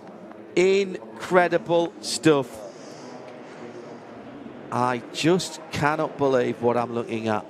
Alpine, Cadillac, and it's the 12 Cadillac ahead of the 10-1, the 101. BMW Cadillac, BMW Heart of Racing Aston Martin, Toyota in 8th. I don't think that's the worst for them either, but I think they will be disappointed. Another Aston Martin, the 36 Alpine, Genesis number 19, Toyota number 7, Genesis number 17. So both Genesis faster than all of the Ferraris. That's exactly why I paused at that point. Thank you, JP. I didn't expect to be saying that sentence. That wasn't on your bingo card, was it? Certainly not. No. Two Ferraris squeeze in by... Actually, they didn't squeeze in because it was about 0.4 of a second from Per Guidi back to the first of the Peugeots. Then the EF Corsa defending champion car. Oh, my goodness, mate. And then the second of the Peugeots. Ferdy Habsburg, a very happy man. Well, I suppose we called it a battle royale at the start of it, and someone with a fairly decent bloodline has put himself on the top of the pile. Can they do it again tomorrow? Tomorrow, we reconvene. Those top 15 go again in a shortened session. They have 3 sets of tyres for 2 sessions tomorrow, should they get through. Yeah. So you might as well burn 2 in the first one if you look like you're not going to get through. The 15 becomes 10, then the 10 run off for the front 2 rows of the grid. Thanks to Nick Damon and to the other of our driver DB, driver database, pit lane reporters, Joe Bradley. Johnny and I are actually slightly stunned down here. Not as stunned as Stoffel Van Dorn, who just is totally befuddled by the lack of speed of the Peugeot. The warning signs were there when we brought you to test day on Sunday. They were. And they were not hiding speed at all because that was their real speed, it seems. Thank you, Johnny. That's the end of this bit of coverage. Do not tune away. Coming up next, Luke Donkervolker with us in a recorded programme, setting the scene for a fantastic weekend so far for Genesis. Stay tuned to RS1 and 91.2 FM Radio Le Mans for 2006. 26. This program is a Radio Show Limited production. Tell your friends there's more at radiolemans.com. Radio Le Mans weather. 9 degrees tonight, the low temperature, so it's going to feel a little bit colder than you might have been used to. Tomorrow, Thursday, Hypercar. We know who are in the two sessions now. 21 degree high with a 25% chance of rain, a bit of cloud. Friday, steamy, 25 with cloud cover. Saturday, 27, even more cloud cover but less chance of rain. And the race on Sunday to the finish, 29 and full sun. Temperature at the moment here at the bottom of the Bugatti circuit, 18.4 Celsius on Radio Le Mans. The most comprehensive coverage of the world's greatest motor race anywhere on the planet. This is Radio Le Mans. On 91.2 FM and around the world at radiolemans.com. This is Radio Le Mans. Hello everybody, this is John Hindhaugh with a very special programme on 91.2 FM around Le Mans, around the world on RS1 and on Sirius XM, of course, in the US. Radio Le Mans for 2006, and I am delighted to welcome, and I hope I get the title right, but the Chief Creative Officer of Hyundai Motor Group and Genesis Automotive is joining us now. Luc Donkerwolke, welcome to the airwaves of Radio Le Mans. That's a hell of a title you've got there. That's pretty all-encompassing. Yes, hello everybody. I'm very privileged to be able to play a lot, and my title is there, but actually I'm more of somebody that is having fun every day. Head of fun stuff, perhaps we'll just absolutely we'll just cut it down to. Luke, before we talk specifically about the World Endurance Championship, about Genesis Magma and the car. Stunning livery on the car for Le Mans this year, basically looking like the concept from last year. Just want to have a chat about you. I've followed your career with interest down through the years, from Peugeot through to VAG and Bentley, and then on to where you are now with Genesis, with Hyundai and Kia. When did you get interested in cars generally and the design of cars specifically? Well, actually, I'm only interested in cars since the very first days. So it was actually a desperation case for my parents. So basically, what happened is I grew up. I lived in South America, in Africa, until the age of 18. And at the age of 4, I was quite ill in Bujumbura, in Burundi. And my father was looking for something to keep me entertained when I was in the hospital. And he found a Michel Vaillant, this comic, And this, at the age of 4, I could not read, obviously, yet, but that opened my universe. From that moment, I was basically addicted. And that was my only constant in my life, as I did 10 countries until the age of 18. And but Michel Vaillant was my window to the racing world, which I had no chance of have access to it in underdeveloped countries. For those that don't know, Michel Vaillant, I suppose nowadays we'd call it a graphic novel, wouldn't we? Jean Graton, I think, if I remember rightly. And this is a fictional French motor racing driver that has done everything, including quite a lot at Le Mans. And in fact, we filmed a movie at Le Mans some years ago that brought the characters to life. So my goodness me, it was fate that you would end up at Le Mans if Michel Vaillant was your introduction to it, Luc. Yes, and actually I was advisor for this film from Luc Besson together with Jackie X. So you realize that there's a lot of common points there. I was talking about some of the cars that were there in that movie with Bob Burridge recently. One of his cars was used in the movie and is still running in the Classic series. In fact, I think we'll be at Classic Le Mans this July. Wow. Oh my goodness, we've just closed a massive circle. You started work in design in 1990, I think, with Peugeot for a couple of years. Yes, exactly. Well, for actually 9 months, and then I moved to Audi. I then started my career, and I ended up doing almost all the companies of the Volkswagen group. But I started at Audi, and one of my first tasks was something that nobody else wanted to do, but I was the young guy. I had to design the last helmet for Walter Röhrl when he was still supposed to race in DTM with Audi. And wow, what an interesting first thing to do. And you're tell me now, Luke, because I know a few people in the design business. Were you doing bits of cars? Were you doing concepts? Were you just doing the ashtray or the window winder? How was it working in your early years? Actually, I was very fortunate that Audi design at that time was a very small team. So every designer, independently of this level of seniority, was involved in every single project. So my first project was actually the Audi A4 Avant. The Audi A4 had just being designed, and I had to do the Avant. Work a few on other cars like the Audi A8 with the W12 engine. Small things, but also I ended up doing the Audi A2 as well. Great car.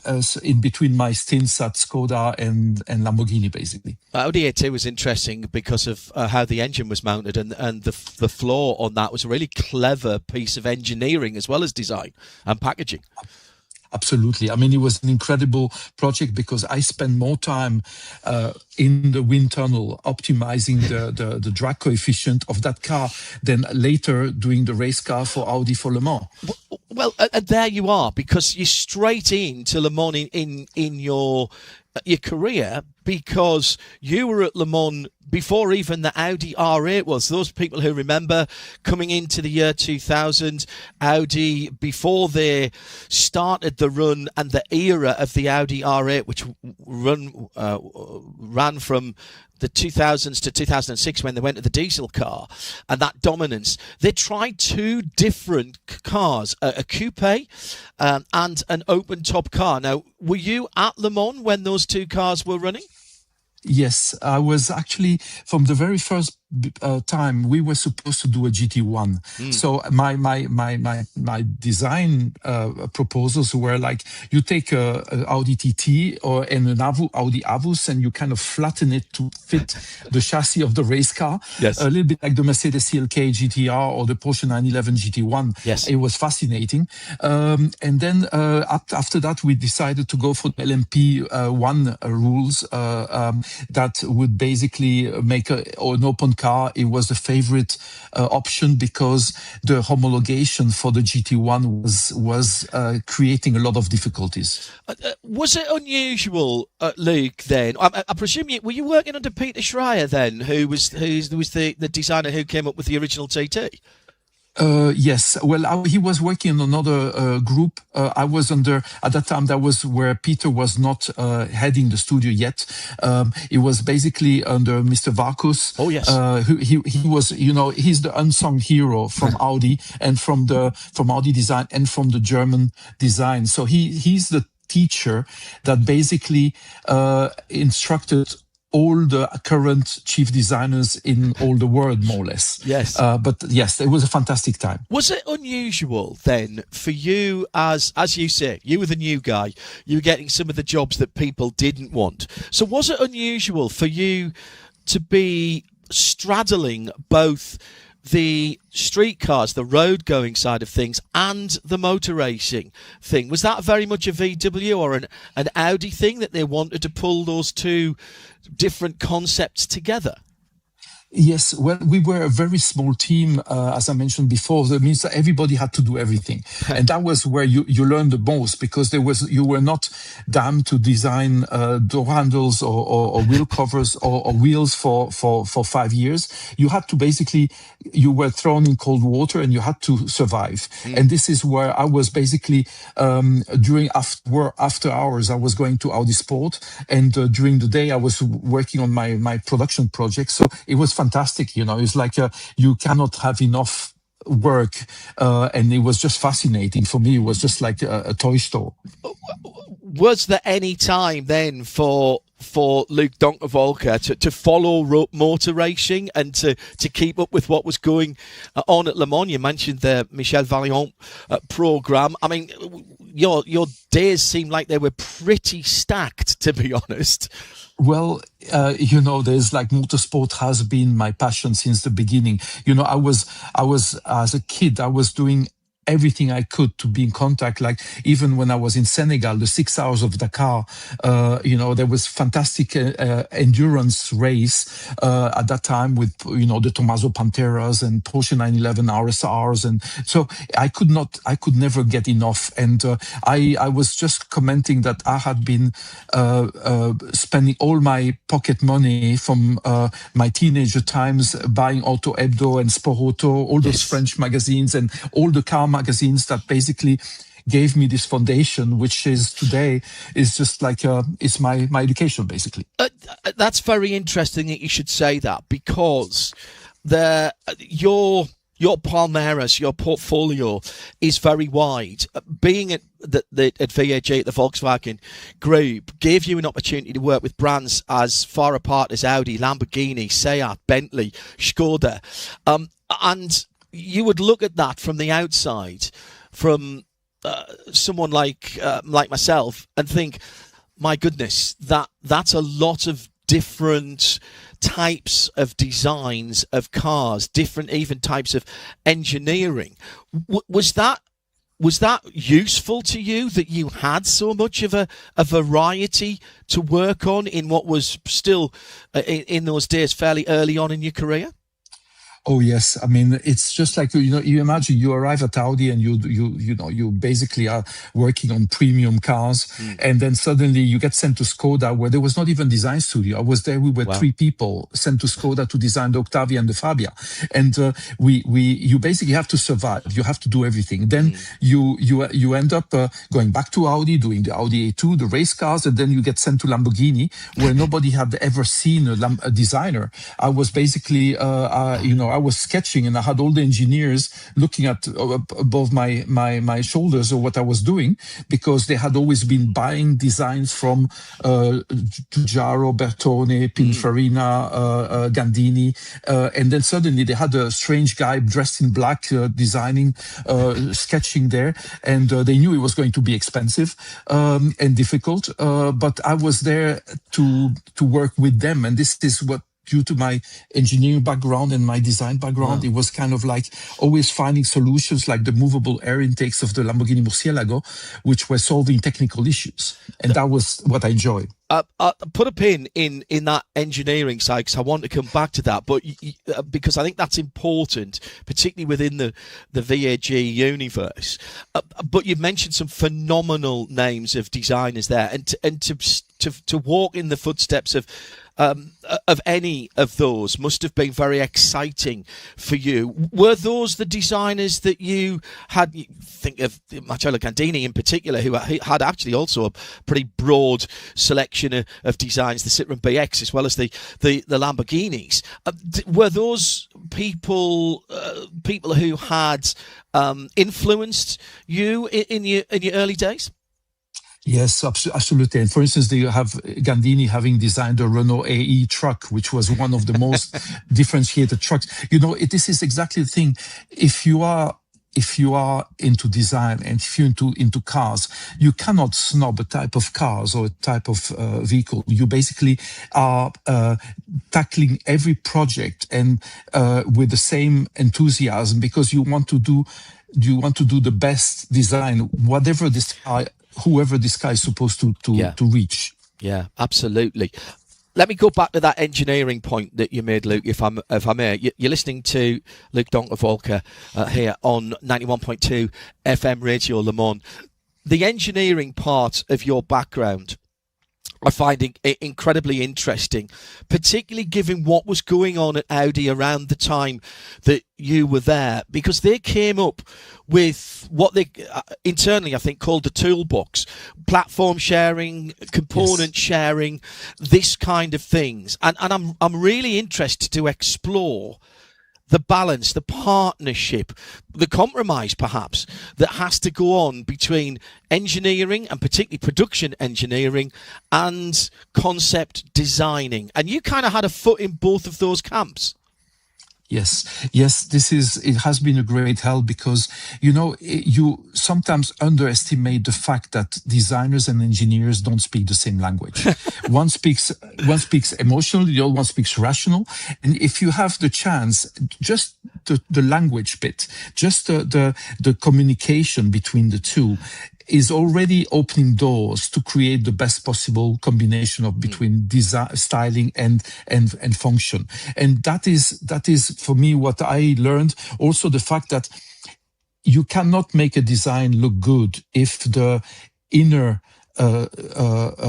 engineering is wrong. For me, the beauty has to come from the engineering and then being communicated to the outside by the designers. Otherwise, you're doing a fake. You are basically doing cosmetics. You are doing makeup. But for me, it's important to always try to take the base of the car and try to communicate it with your design. That's incredibly insightful. And makes a lot of sense when you say it as simply as that. I suspect that you saying that and actually making that happen, particularly in a company as large as VAG, wasn't quite as easy as that single phrase that you've just said to me. Did you get pushback on what you were trying to do? Yes, every day. But this is exactly the thing. The more resistance you get, the more you fight, and the more you find reasonings. You find how to defend your ideas. If it's too easy, you will never get there. And the great thing is the more obstacles you find, the better you become at designing and working in a team. Otherwise, you're there to push the limits. And we designers are the pirates of the system. The whole company is trying to stabilize themselves around a technical solution. And then they just done it, and you come with not a stupid idea. And then you basically tell them, okay, good, that's the past. Let's do something new now. And everybody's looking at you and say, what do you mean?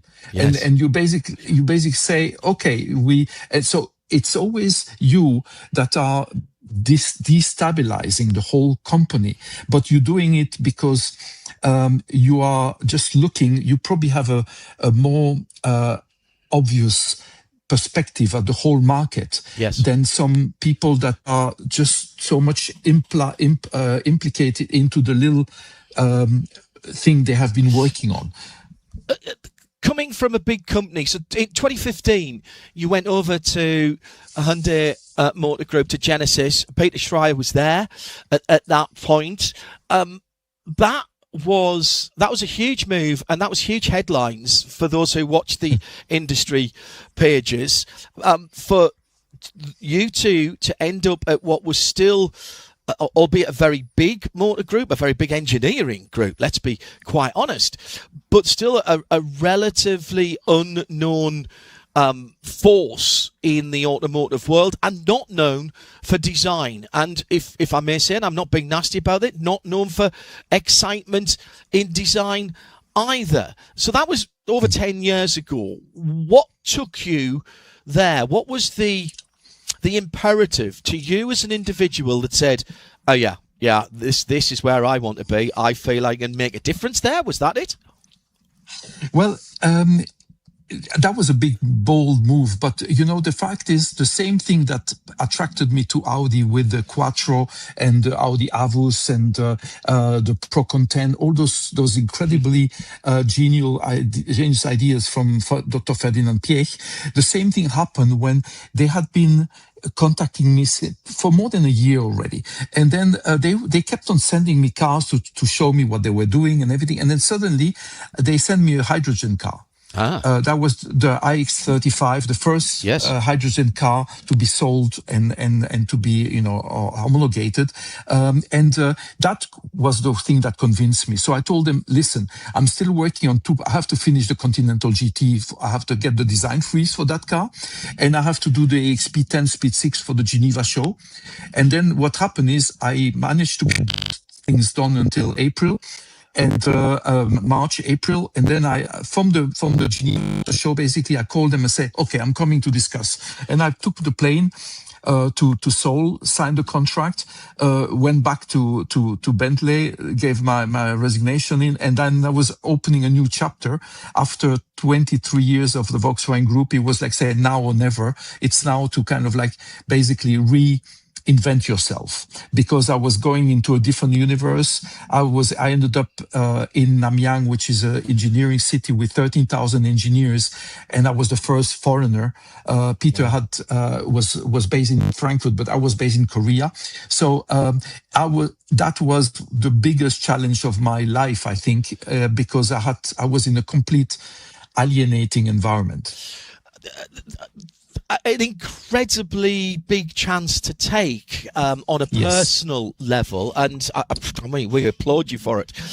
Was it obvious straight away that you'd made the right choice? Did you get there and find the kind of attitude that you'd hoped for, an open mind, if you will, on the corporate side? It was very difficult, but at the same time, our chairman was the one that chose me, and he told me something that you never hear. He said, "You put design upside down. You basically throw everything overboard that you don't need, and you redo everything." And normally what happens when you join a new company, and I've been joining quite a few companies. Normally they welcome you, but they say, "Well, please don't disturb too much." In this case, I had the carte blanche to basically put the whole system upside down, and I was, because the system was not ready for somebody coming and being the only non-black-haired guy into this big engineering city. By that I'm saying, I was the only one with white hair already, but I could change the DNA of the three brands, Hyundai, Kia, and Genesis. I mean, I had to create Genesis. I could change the design processes. I could change the teams, and that you never have this chance anywhere else. So I could not disappoint everybody. I had to work very hard to basically, and also one thing is, like, normally I was used to a system where people would tell you, "I don't like this, I don't like that," and in this case, I was told, "You're the expert. We're not going to tell you what to do. Wow. You tell us what we should be doing." Oh, that freedom must have been incredible. It was a time of great change for the group, 2015 or thereabouts. Yoon Park had started thinking about the N brand for Hyundai, brought in Albert Biermann from BMW. There was the virtual cars that went into Gran Turismo. There was a heck of a lot going on at the same time. Was that a help or a hindrance to you? You were trying to create a whole new brand as well, of course.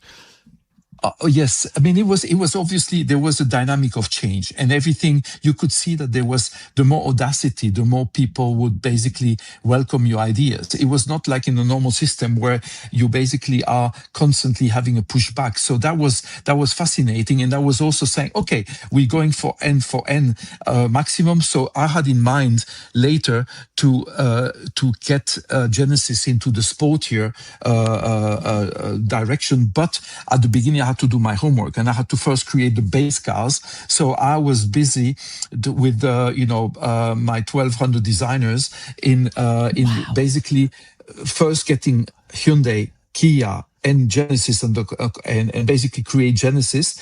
And only in 2020, under COVID, I started what I called injecting adrenaline in the brand Genesis with the programs like One of One for Middle East, with the programs of Magma, and bringing Gran Turismo, then Jackie, then the Nürburgring taxis. All those were kind of little steps that were preparing for the moment where Cyril Abiteboul arrived. And basically, I invited him the first day to the design studio in Frankfurt and said, I want to go to Le Mans. And then, and from that moment on... Hang on, Luke. Hang on. Sorry. Can I just pause there? So the first day that Cyril Abiteboul, who's effectively employee number one for the Magma program, comes to the design studio, and on the first day you tell him, welcome to your new job. By the way, I want to go to Le Mans, only the biggest motor race in the world. Is that really what happened?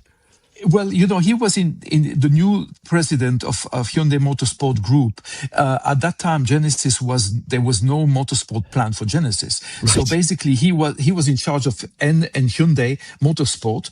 And basically, I jumped on the thing on the first day, and I said, okay, I know about rally, and because obviously I was supporting the programs of N, the designs of N's, at the same time doing deliveries for the race rally cars, optimizing the findings for iron needed for the rally cars, and doing the body kits on the Hyundai A20Ns and everything. So basically, I was obviously involved in all that, but I jumped on the occasion. I said, hey, I really want, and we had done in the design studio, we had been doing images and films and everything, just promoting that dream. And then we showed him to him, and that was 3 years ago.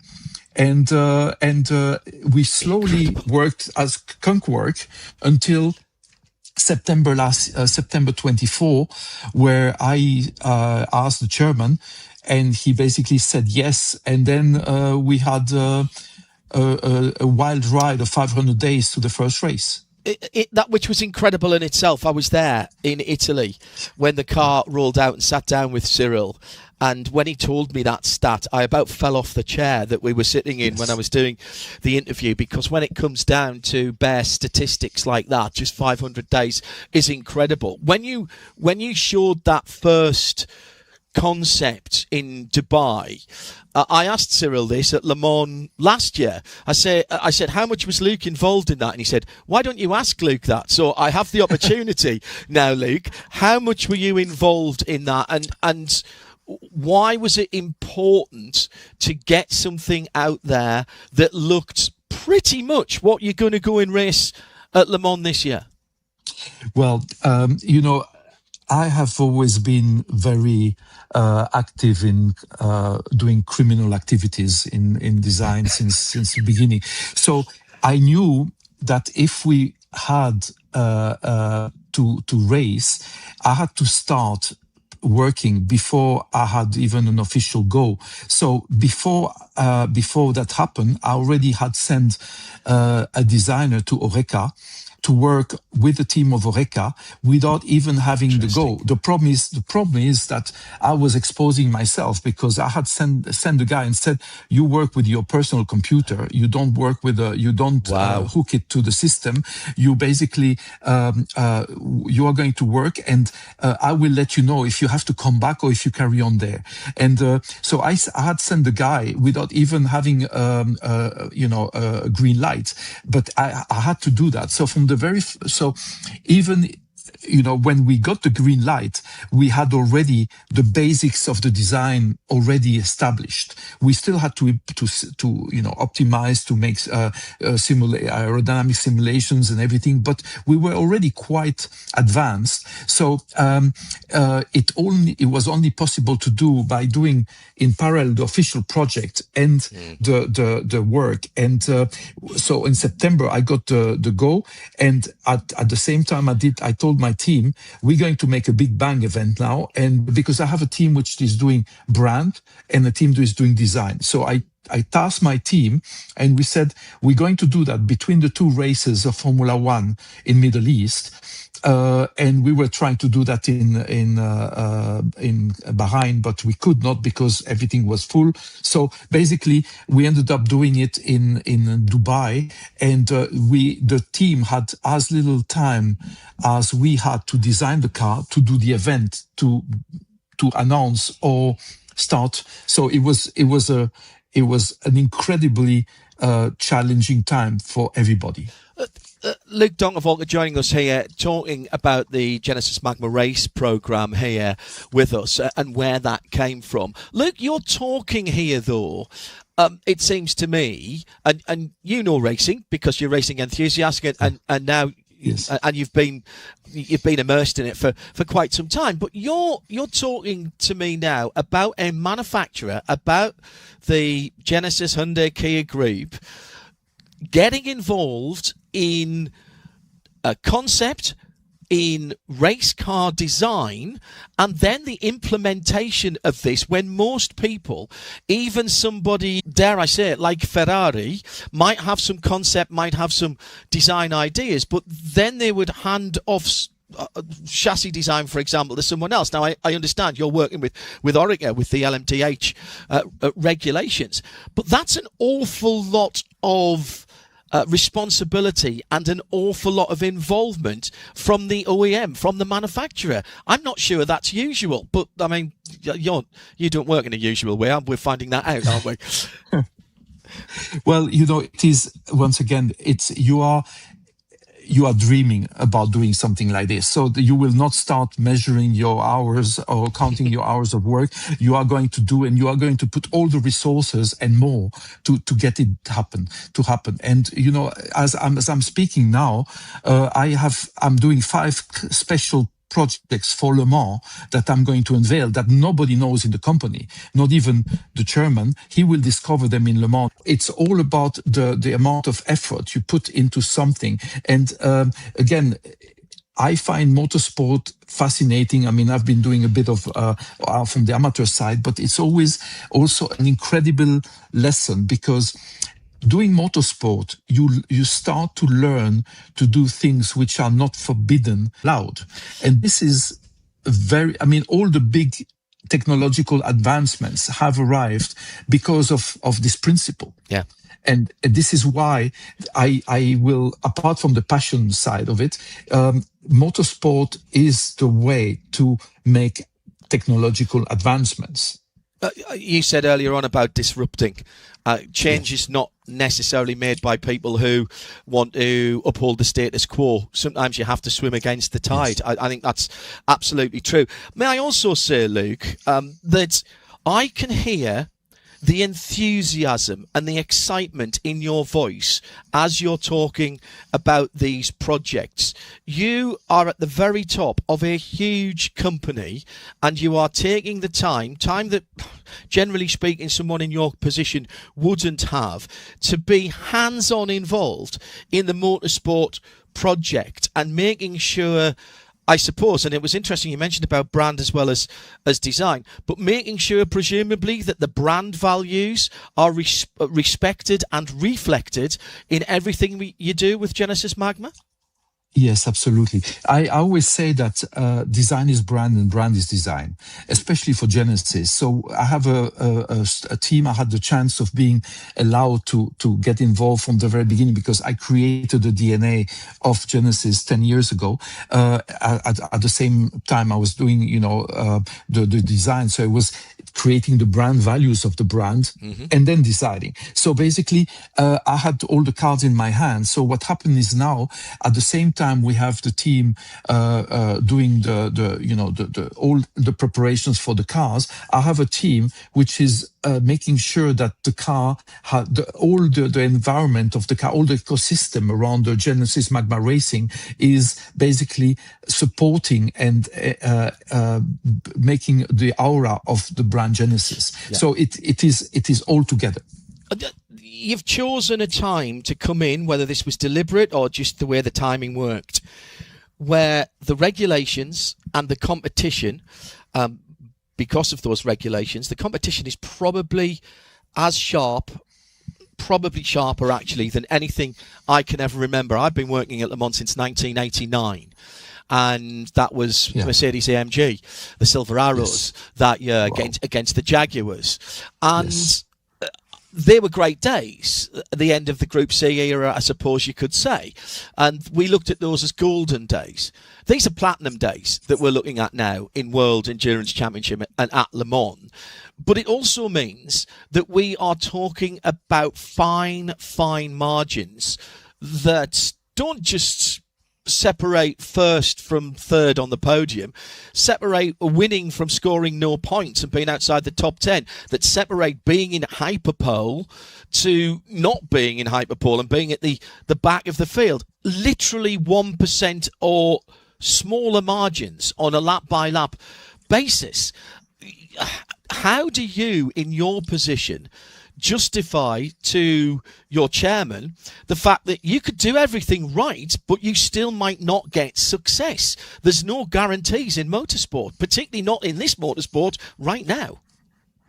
I mean, you put the finger on the biggest issue, because we are coming from a point of view that there is no motorsport heritage in Korea. Yes. So you imagine the change of environment we are facing now, this kind of clash between civilization and culture. When I arrived 10 and a half years ago in Korea, and I asked, okay, when is the next race? Where are the racetracks? Everybody was looking and saying, what does this guy mean? And so basically, I was very frustrated about that, and I realized that we had to bring this culture into the country. And for me, one of the points of racing is to become ambassadors of Korea at this very high level of motorsport. And you will see the amount of Korean enthusiasm. We have realized that by following the people on board. But the main issue is educating our management that exactly what you mentioned, that it's an extremely tough sport. But we don't have to forget, for instance, our chairman is also the president of the Olympic Federation of the archery. So the Korean team has been extremely well performing in the last. So you have to see how they prepare themselves by training, having Japanese music loud in order to be able to sustain the stress when they go and do the competition in Japan. So all this is something where the Koreans are extremely strong at creating an environment. But this is exactly the task of Cyril and myself, is to train, to educate, to bring them to the point of saying, we will have some very hard times in front of us. And it will be really tough. And we will, it's not about making a podium this year. It's about training, break everything that can break, test the system, test the people, and we've got great team, and the team of Cyril with the strategy that they had in Spa, allowing us to get 6 points. Just due to an aggressive, let's say, or a very aggressive move on the strategy, is basically all the things that we have to train the people. We have seen that when the Korean culture gets behind something, they really get behind it. We've seen the global interest in pop music, in fashion, in cuisine, K-pop, K-fashion, K-cuisine.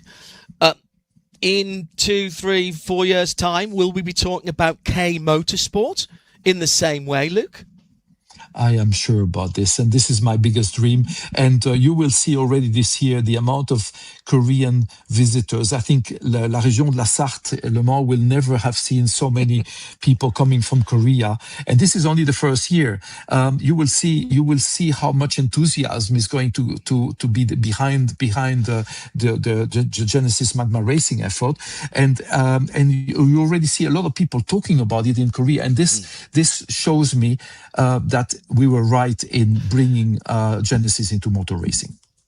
Are you happy with where you are now with this project? It is just getting off the ground. It's a baby. It's just baby steps, toddler steps. But as we've said, you're in a world championship. You're competing. You've scored points already. Good grief. Is that almost over achieving? And is it where you want it to be? Is it dangerous even to set those kind of goals? It is the what I told Cyril in Spa. I said, now we'll have to explain that we will not be doing a podium next race. Because obviously people say, like last year when we were racing with IDEXPO to train the people, and then I had to write a message to the chairman, say we won the race, and he said, well, wait a minute, I thought we were supposed to train. Say, yeah, but we won the race as well. So, and obviously there is a certain enthusiasm that we have to now stop, and we have to focus, we have to refocus and make sure that we all realize that it's about every single detail that we have to tackle, and we should not be euphoric. We have to really get on the hard task of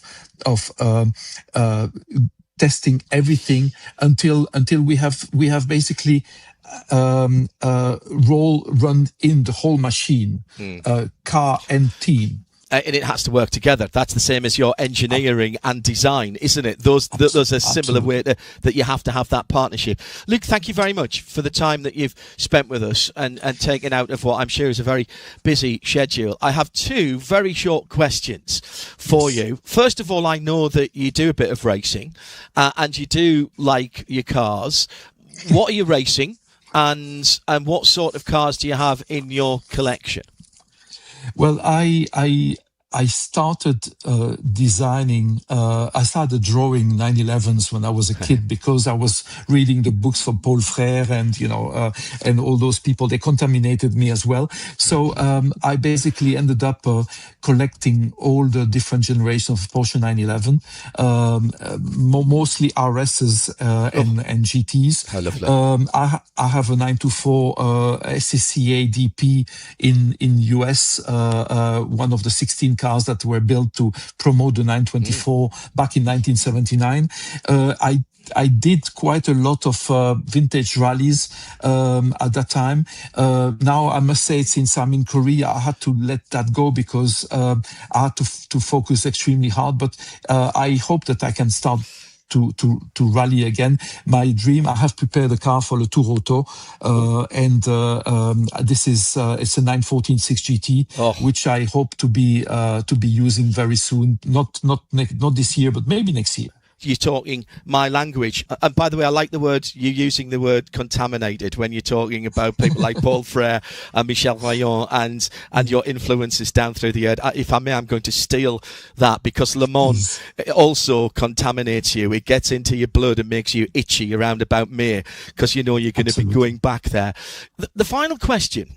Right at the beginning, when we were talking about your move to Korea, you said getting in on the ground floor, influencing everything that we've talked about, was an opportunity that you couldn't pass up. When you look back now at the just over decade that you have been doing that disruption that you had to go, was it worth it? Have you enjoyed it? Was it as you expected? Was it as challenging and perhaps as fulfilling as you were hoping?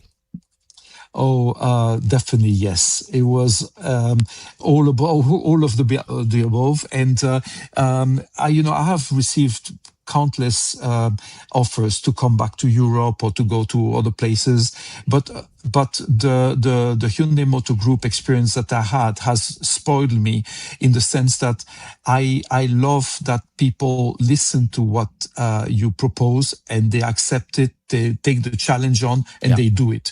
I have a privileged situation where I spend 90% of the time being creative and 10% of the time defending my ideas.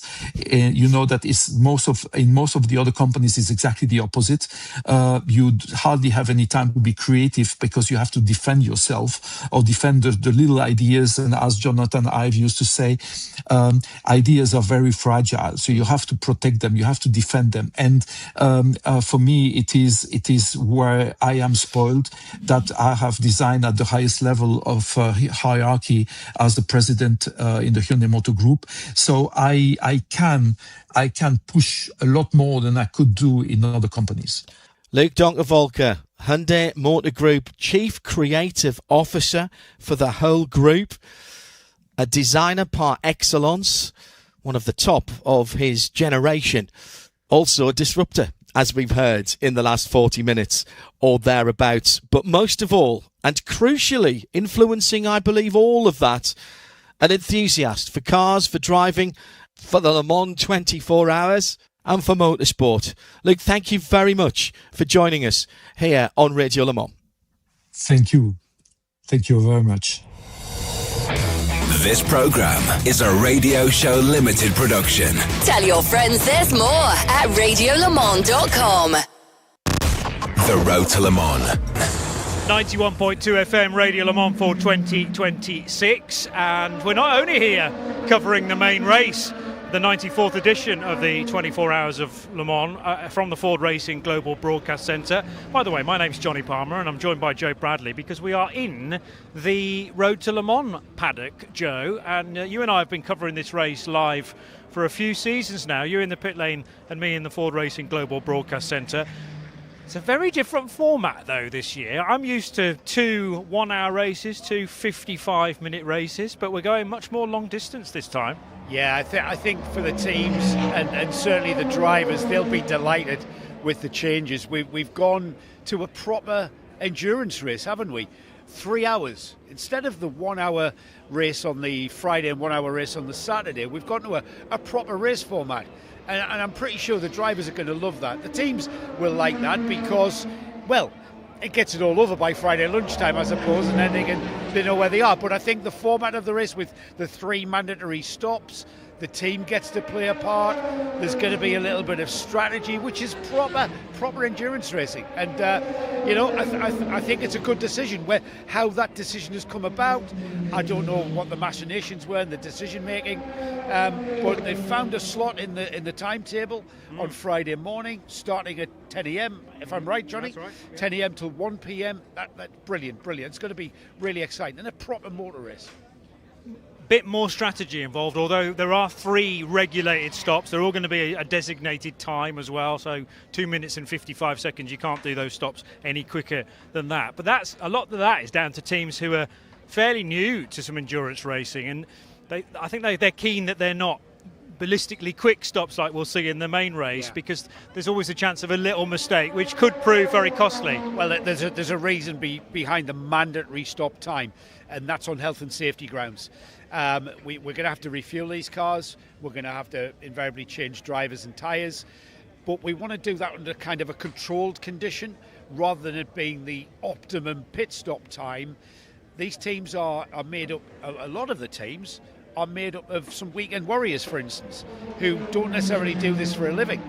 And so it's clearly about that. Plus, we've got a massive variation of driver, from pro drivers to gentlemen businessmen who are basically on their weekend off, coming here for the joy of racing around Le Mans.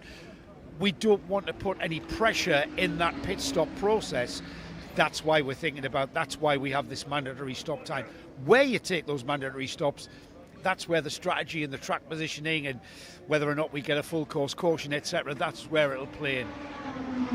We're going to speak to some drivers though as well, aren't we, in the paddock? Yeah, we're at Nielsen Racing, and one of the main drivers that, well, I've known him since he was a small child. He's now a very large, not so much child, Alfie Briggs. Alfie, it's great to see you in a proper racing car. I remember when you were in a little kart and then a pro kart and doing endurance pro karting. It must be quite a buzz for you to come from endurance pro karting and here you are in an LMP3 prototype. Yeah, I mean, I don't want to take anything away from the endurance pro karting. No, I'm a big fan of myself. No, I'm not doing that at all, but you've got to move on and grow up, haven't you? Yeah, definitely. I mean, this is my first big step in modern motorsport, so it's going to be a big challenge, but I'm really looking forward to it, and what better car to do it in than the decamped. So you're quite familiar with prototypes in historic racing. You've managed to get your backside into quite a few exotic cars. How does this LMP3, how does the decamped, how do you compare it to like Was it an LMP1 that I saw you in the Peter Auto event? Yeah, so I've competed in historics for my whole car career, just to basically learn the tracks. It's the most cost-efficient way to do it all, and I've driven some beautiful cars: Sauber C11, Zytec 04 LMP1s, BR01 LMP2s, all sorts of stuff. I mean, the Decane hasn't got much power, as obviously LMP1s, as you'd expect. But I mean, the drivability is very similar. Coming from the historic technology to the modern technology has its obviously benefits, and yeah, it's a really good fun car to drive. And Johnny and I have just been talking about the change in format this year. What's your thoughts on that? A 3-hour race? That's a proper bite at the cherry, so to speak, isn't it? Yeah, my first race in, it'll be good. Like you said, it brings the teams in and makes it a bit more of a team race rather than just down to getting lucky with safety cars and full course yellows. But no, I think it'll be really good, and it's a good step forward for Le Mans Cup. Your mum and dad have been around motorsport for a long time. It seemed inevitable that little Alfie Briggs was going to find himself in a race car or doing something with race cars. What's it like having to share this car with a teammate, having to be part of... I'm looking at the operation over your shoulder. There's a lot of graft, there's a lot of work going in to putting that car on that track for you. Does that bring pressure when you've got all of those guys and girls who are working for you? I wouldn't call it pressure. All right. It's definitely special, knowing that all these people are here for me and my teammate. And I'm very lucky to have Gael Julian as my teammate. Really quick teammate, and a lovely guy as well. So that all makes it easier. And everyone here wants the best results, so that's all I can ask for, is to give them the best. Alfie, I'm interested in the difference between the Duqueine that you drive and the Ligier that you'll be up against, because Gail, who I know from his LMP3 experience in the LMS, he says, actually, well, the earlier iteration of the Duqueine was well known for being really fast down the straights. He says maybe that advantage over the Ligier is gone now, but this car's a very planted car, he described it as. Would you agree with that? Yeah, the Gen 2 Duqueine had more straight line speed than the Ligier, and today it turns out maybe that's not quite the case anymore. But the car handles faultlessly, so we have to use that to our advantage and make it all the time back up in sector 1 and 3. So are you going to be a little bit up against it against the Ligier in the other areas? That's the suggestion from you. Yeah, the Ligier, we feel, definitely have an advantage in the straight lines. So sector 2 is going to be tough for us. Yeah. And I think in the race conditions we'll struggle. It's a lot easier to drive with more power, you know. So even I know that. Yeah, we'll see how it goes. You mentioned you've got a quick teammate, Alfie. Does that mean your objective is the stupid question I'm about to ask you? What's your objectives? What are you aiming for? To be quickest in the car and to win the race. No, Gael's he won the ELMS Championship in 2024, so it's a good person to have a benchmark from. So I've got some good data and videos to look at, and I just want to improve every time I go out. I'm quite inexperienced. Me or Gael have never been here before, so it's all learn as much as I can, and there's no one better to do it off than Gael, in my opinion. You had your first taste this morning of this unique track, and what's your thoughts? Firstly, did you get a chance to sort of take in any of the scenery and think, I'm actually at Le Mans, or were you getting on with it? Well, I did get a chance, actually. Excellent. There was, I did 2 laps, because there was red flags and slow zones. Both my laps I had slow zones. So, yeah, I had a good chance to look around and really take in what I'm actually doing, and it really took me back a little bit. Yeah, and then Friday, though, and the rest of the qualifying, etc., you've got to put that aside, haven't you, a little bit, and just focus. Yeah, obviously I'm going to be pushing as hard as I can. So we've got 3 practice this afternoon, and we'll give it all we got. Look forward to seeing you in the pit lane, Alfie. Do you know what sort of driver order and what you're going to do with regards to driver rotations? We've got a plan, and we need to see, obviously, in FP2, how quick I am, how quick Gael is, and then we'll solidify the plan properly. Okay, mate. It's my understanding that there's no restriction on qualifying driver this year. So, I mean, has that decision been made? You don't have to tell us, but do you know who's going to be qualifying it? Is that today or tomorrow? So qualifying's tomorrow, but in the rules, both drivers have to compete in qualifying. So I'll probably start, get the car ready and set up and burn a bit of the fuel off for Gael, and then Gael will put the time in. So that's our plan. You've told me a bit of the regulations that I didn't know there, so that's very useful, if nothing else, to speak to you. Alfie Bridge, thank you so much, and go well your first time at Le Mans. Thank you very much, guys. Thank you. So that's Joe, the number... What number of car is it? 7? Number 7. 7, yes. And the car is... the sister car, which will be Mikhail Pitamba, and... tell me Caranta's first name. Jules Caranta. And Mikhail Pitamba. So French and South African combination with the octopus mascot, I noticed. I'm not sure what the octopus is. No. I can't see here any kind of energy companies being represented on the car, so maybe that's just some sort of lucky omen, but you do get that, don't you? The sort of the octopus. Trying to describe it, it's the same purple as the livery of the Nielsen car, and it's got these extended, are they called tentacles on an octopus? Tentacles going off down each side of the car. Yeah, I think they are. Yes, there are 8 of them anyway. I'm not sure they are tentacles, I think but enough said of the octopus. Let's move on, because my octopus knowledge is wanting, I have to say. Now, I'd like to just pop in to have a quick look at the team opposite Nielsen, because they are Racing Spirit of Le Mans.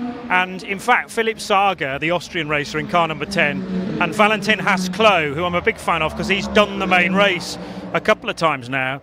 But car 10 is the championship leader in GT3. They've had at least one win. Yeah, I think it's a win and a second place. By the way, they've already been 2 rounds of the Michelin Le Mans Cup.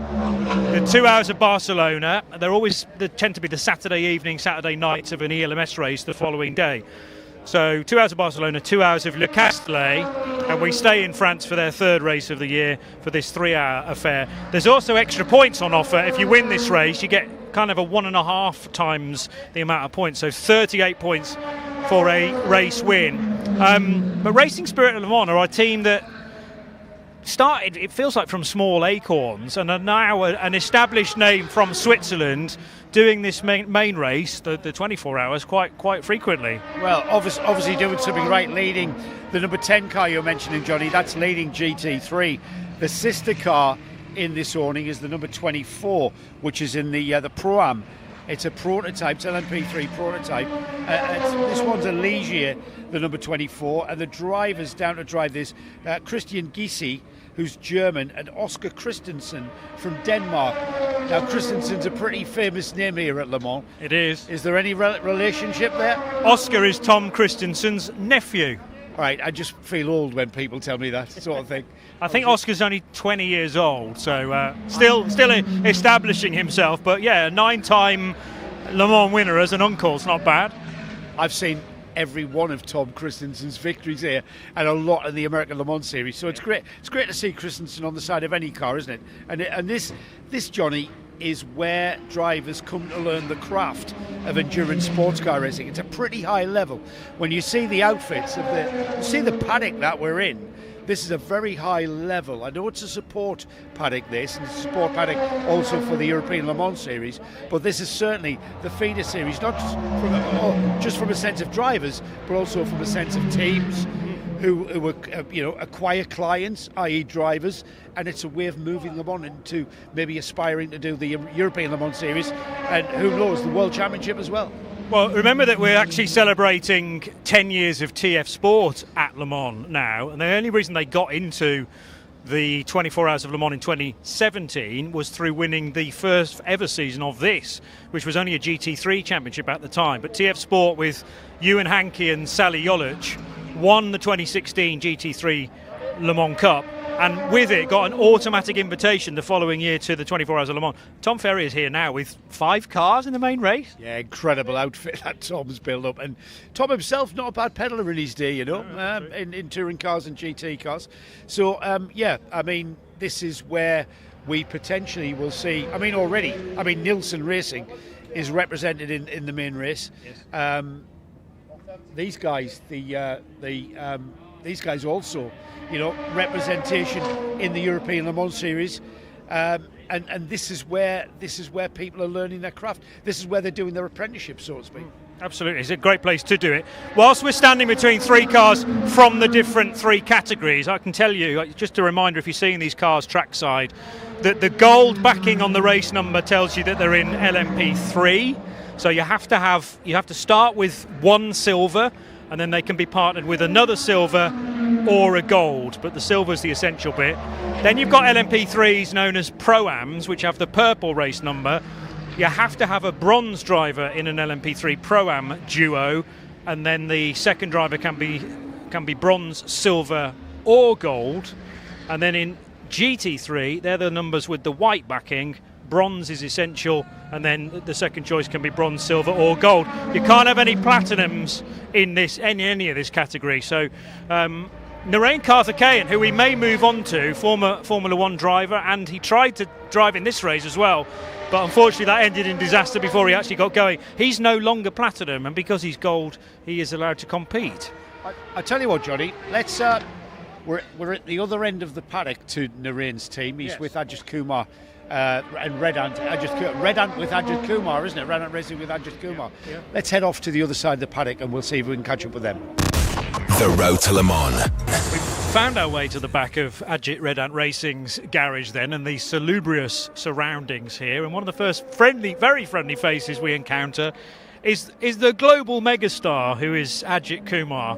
Ajit, you're finally at Le Mans. How are the feelings ahead of qualifying to come tomorrow in the Road to Le Mans race, and then a 3-hour race on Friday morning? First of all, a big hello to all of you, and thank you so much for being very magnanimous with your praises. But honestly, I'm just a normal guy pursuing my job with utmost sincerity.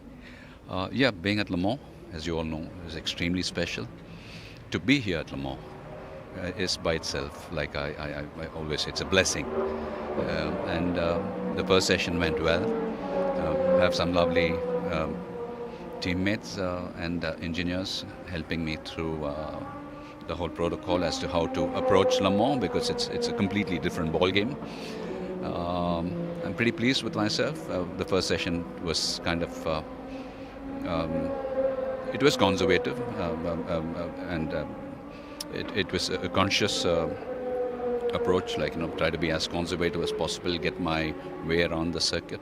It's a long circuit, and for example, like at Paul Ricard, when we tested the P2 car, Paul Ricard has one of the longest straights, and we happened to do the drive on the layout without the chicane when we were testing the P2. Because the Mistral straight, Mistral straight, yeah. So that's because all the other P2 cars were testing for Le Mans. They were setting up their cars for Le Mans.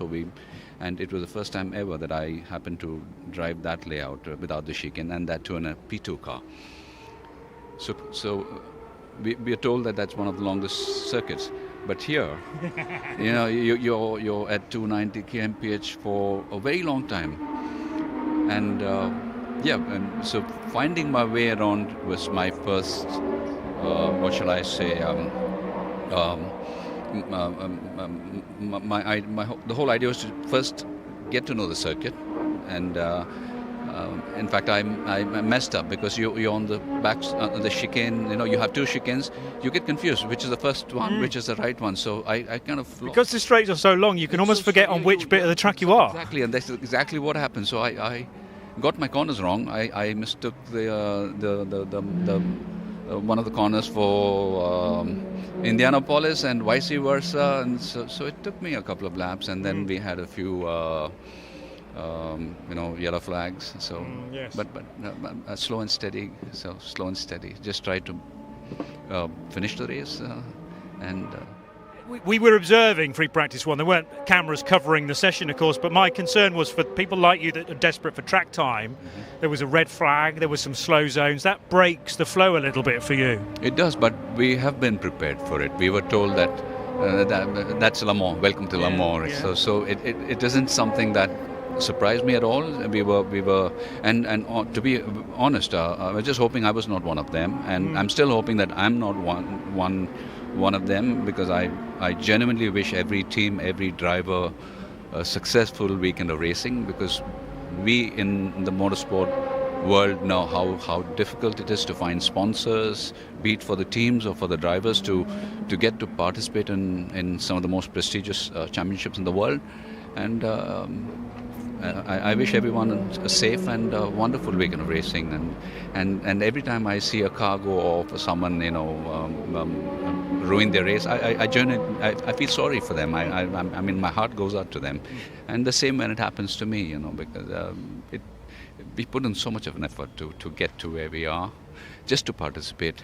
It may seem very like the movie business. It looks very glamorous from the outside, but we in the movie business know how difficult it is to get a good film, to make a good film.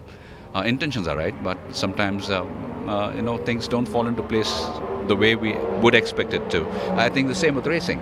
That is an excellent analogy, actually, because all of that crew, all of those camera people, all of that crew are there to make you the star. And it's very similar in motorsport. All of these boys and girls, the effort, the energy, and I've been there, Ajit, I know exactly what you mean. Again, their efforts and energy is there to make you the star, isn't it, out on track? Does that bring a kind of a pressure of responsibility with it? See, actually not, because we're not result-oriented. We, like as far as filmmaking is concerned, our intentions of making a good film is our priority. Nobody wants to make a bad film. And the same with racing. Nobody wants to come to a race to have a DNF or wreck a car or to get hurt. Our intentions are right. Sometimes you're just at the wrong place at the wrong time. So I guess if we knew the formula for it, we'd get everything 100% right. Well, it's a team sport, isn't it? Exactly. And is that for you? Is that a personal challenge that you find satisfying? It is, because I compare films to motorsports because we spend a lot of time away from home with the crew. On an average, it takes me about 120 days to make a film. So they're your family for that. So it's like you spend so much time with them; they become part of your family. The same with motorsports. You're spending so much time with your teammates, your engineers, your mechanics, the organizers, and see, I don't. There's one thing I want to let people, even back home in India, know that, of course, we get noticed for our participation and all that, but the effort that goes behind organizing such events. I mean, a huge credit to all the organizers, all the promoters of different series in the world. Look at Le Mans, for example. All this would not happen without the support of the local governance or the local bodies, and primarily the people. I mean, imagine having a few of them complaining about they close. It's a part street, and it's like a street circuit. So imagine gardening off a part of the public road. Sometimes people can see it as an inconvenience, but look at Le Mans. I mean, 103 years running, So it is very important for any sport, for that matter, for the films, to have the support of not just the people. Even the governing bodies, be it the sporting governing bodies or the people in the governance, to make it easier for us to make it easier to bring such events to India. Yes. I personally feel there's a huge potential for the Le Mans series, be it the Asian Le Mans. Primarily the Asian, because I come from that region. I'd love to see one round of the Asian Le Mans being held in India, and we would as well. You do know we would as well, don't you? So it's my humble request, probably to people back, in governance leaders and the policy makers to probably make implement policies that make it easier for organizers like SRO, ACO, Preventic to make it possible for them to bring these events to India, and I guess that would really do good for the sport, for the drivers back home in India too. Well, you more than anyone here, knows the power of celebrity with your fan base, and I'm sure you'd get a massive support with any kind of project that you could perhaps, give a little bit of a nudge and a push towards that. And I think it would be great for, certainly it seems right for the Asian Le Mans Series to be visiting India. I mean, the massive population in India for one, and a massive amount of race fans there. You're right. And I'm being, it's my humble request to people back home. I've been knocking on every door possible, be it sponsors, be it people I know who can influence the policymakers to somehow reach out to them, because if I try to personally do it, it sometimes comes across as a personal branding promotion. So I'd like the Motorsports Federation back home, or even the series promoters like SRO, ACO, to make a representation, Preventic, to try and reach out to the the government in India, and at least let them know what is it that it takes to bring these events to India, for them to see what is possible, what isn't possible, So I'm being as honest as I can with my effort, and you've got our support. Thank you so much. It means a lot to me. It means a lot to me. Thank you so much. So we want more ACO type racing in India, but is there a deliberate kind of mission within this team to get Indian drivers into ACO racing? Because the sister car has Aditya Patel and Narain Karthikeyan. So many fans will remember Narain from his Formula One days. 4 drivers, 3 of them are Indian flagged. Mm-hmm. To be honest, it happened organically. Okay. So I wouldn't want to sound politically correct by trying to say it's an Indian team. We want to promote Indian drivers. I mean, it's a happy coincidence. It's just a happy coincidence. And honestly, if drivers, look at me. I've been away from on and off racing. Narain Karthikeyan has been an inspiration for a lot of us, because he made it to F1 20 years ago. So I sometimes feel probably he was way ahead of his times. And so until Narain went to F3, Karun Chandok, they did extremely well in every championship that they were a part of. But somewhere... Arjun Maini is another guy. I'm a big fan. Arjun in GTs. Kush Maini, Arjun Maini, so many drivers. Jahan Daruwala, there's so many drivers. But unfortunately, a lot of people are not aware of it. It so happens that I'm blessed that I happen to be in an industry that that reaches out to a lot of people in the movie business. People relate to cricket and movies back home in India. And it so happened that I just got back to racing. Everything just happened so organically. It was not something that I was planning for a long time. But that just gives it strength, doesn't it? When it's not just sort of fleeting thing. I'm hoping so. It's yes, I know. It's been 2 years, but it's 2 years for you. It's been 2 years of knocking on doors. Nothing seems to be, maybe you should start kicking them.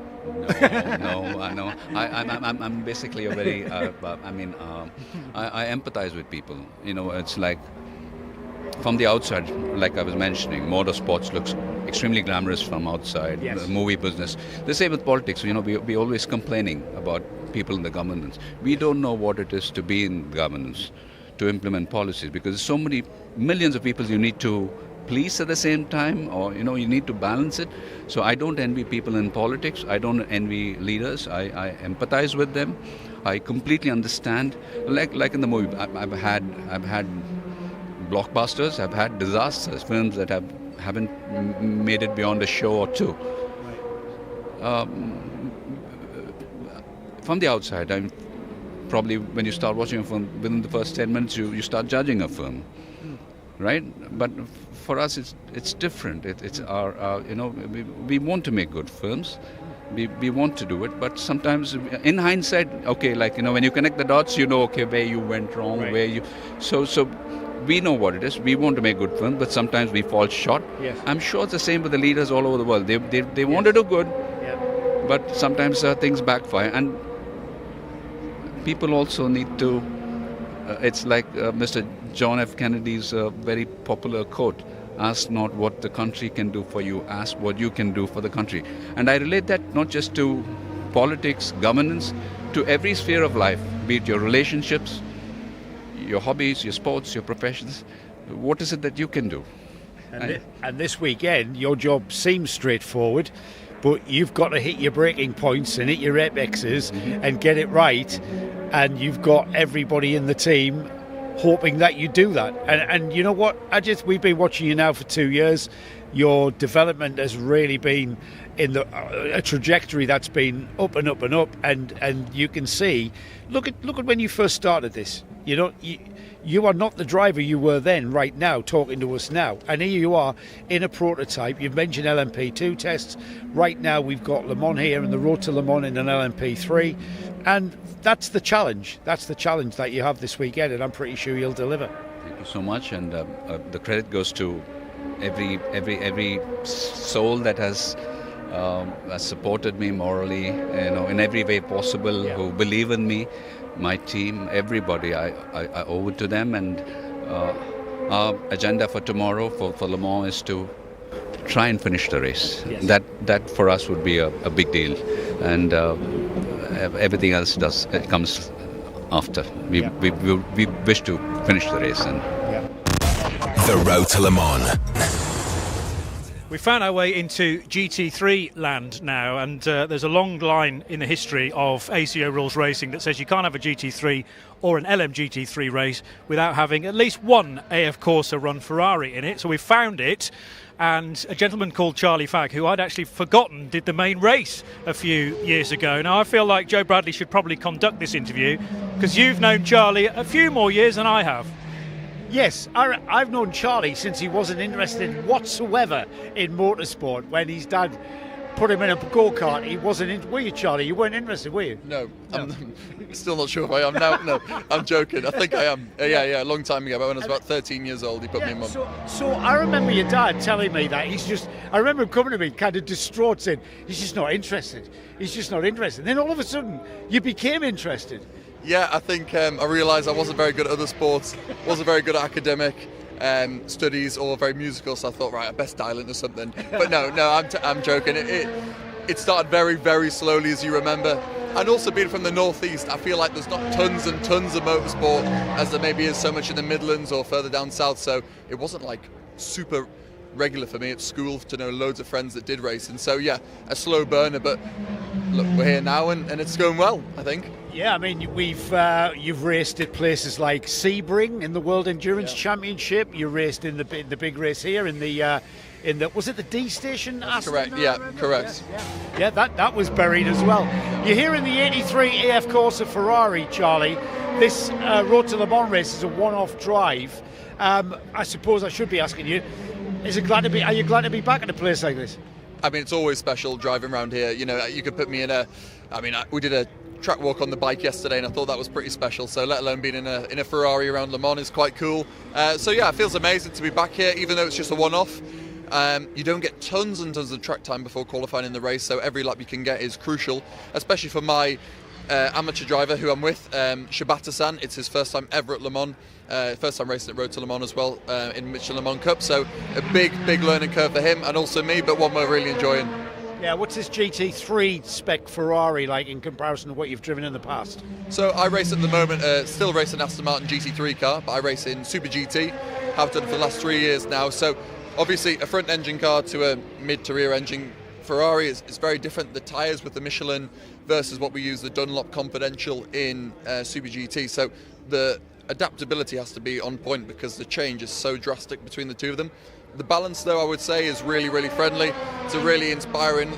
It inspires lots of confidence into you, and I think it's a really nice car to drive. But you have to also be right on the limit of it, which is quite nice. It feels a bit more old school, like the Ginetta Junior, just with 500 horsepower. Yeah, I mean, you've got a 3-hour race, Charlie. That's something that you guys this year, or the Road to Le Mans this year, can get their teeth into. You must relish that challenge, though, with it being a proper endurance race. Yeah, I think it's really nice. I mean, the longest race I've done in the last few years has been a 3-hour race in Super GT, so I haven't done like a long race for a long time, and it's actually quite nice that we have a bit longer to enjoy this place as well, rather than the shorter 2 races that you normally get. So I'm looking forward to it. I think it'll be one of those things that we'll still be learning every lap through the race, just because the nature of the beast with not getting loads of track time. But I'm really looking forward to it. I think it'll be great fun, and hopefully we'll come away with a good result. D-Station, I'm remembering that was a TF Sport run Aston Martin, but with strong connections to Japan. So was it off the back of that you got your opportunity in Japan in Super GT, or was that already bubbling? It's slightly coincidental, but I was asked by Dragon Racing, who run some Ferraris out in the Middle East, to coach a driver who was Japanese, and they said, because of my Japanese history, surely I must be able to speak the language. Spoiler, I can't. Arigato. But I speak English. I was going to say, do Japanese people struggle with your northeast accent? Exactly. But no, so we've got a translator and things, so he helped. And then I met Shibata-san. He already knew a little bit about me through the Super GT paddocks. Japan is, as the UK is, a very small That is an off-the-charts championship. I've still never been to Japan, but that would be the first thing I would head for, is somewhere like, I don't know, Fuji or Suzuka to see a Super GT race. It's unbelievable, and you guys know Japanese fans, it's insane. We average about 80,000 people a weekend, which is insane. I just wish more people watched it in the UK. Obviously the time zone difference is massive, but the championship is huge and you feel like a celebrity out there, so it's very cool. And that's how I kind of got to know Shibata. We did a couple Ferrari Challenge events together where I was just coaching him, and he said, I'm really enjoying this, let's go do GT Open together and Road to Le Mans. So I said, all right then, go on then, twist my arm. So yeah, here we are. And how is the other stuff away from customer racing then going in Japan? You said 3 seasons there now? Yeah, very well. We're currently leading the championship in Super GT, so going strongly there. We won the first race, which was amazing. We've come close to winning it before, so hopefully we can tick the box and try and win it this year. So third time lucky, and enjoying it out there. It's a very different culture, but I'm starting to get used to the food and even the language a little bit. Well done, well done. Just a quick word about conditions in the race, because today's Wednesday. It's quite cool. It's going to, I think, be cool tomorrow as well. Then Friday's going to really start to ramp up. Will you just get your race in before it gets red hot, or is that going to be a concern towards the end? I think the plan is we're going to get Shibata in and done as soon as possible. So I'll be. He's got to do 75 minutes. That's correct, yeah. And then I'll take the reins on the last 2 stints. So we'll see how we get on. But from, I'd like to say I'm somewhat athletic, and hopefully I can bear the heat a little bit. But no, I'm thinking more about tyres rather than you. Oh, you're caring about the car. Sorry, I thought you were worrying about me. I thought that's kind of it. I was thinking about, But I think the tyres will hold on okay. I think the good thing with this race is, in some ways, we have so many pauses with safety cars and full course yellows that, as much as we want green flag racing, it does give a chance for the tyres to not overheat, not take too much life out of them. So fortunately for me as well, Shibata said, I'll take all the bad tyres, give you 2 good ones for the end as well, which is kind of him. I think that's what he said anyway, so let's see. Go well. Wish Shibata all our best as well, and maybe you'll come back sometime to do a full Le Mans Cup season. It'd be great to see you. Yeah, well, we've even had a little chat already about next year potentially doing a dual programme, so this would be a nice one to do on the back of with GT Open, so let's see, that'd be nice. The Road to Le Mans.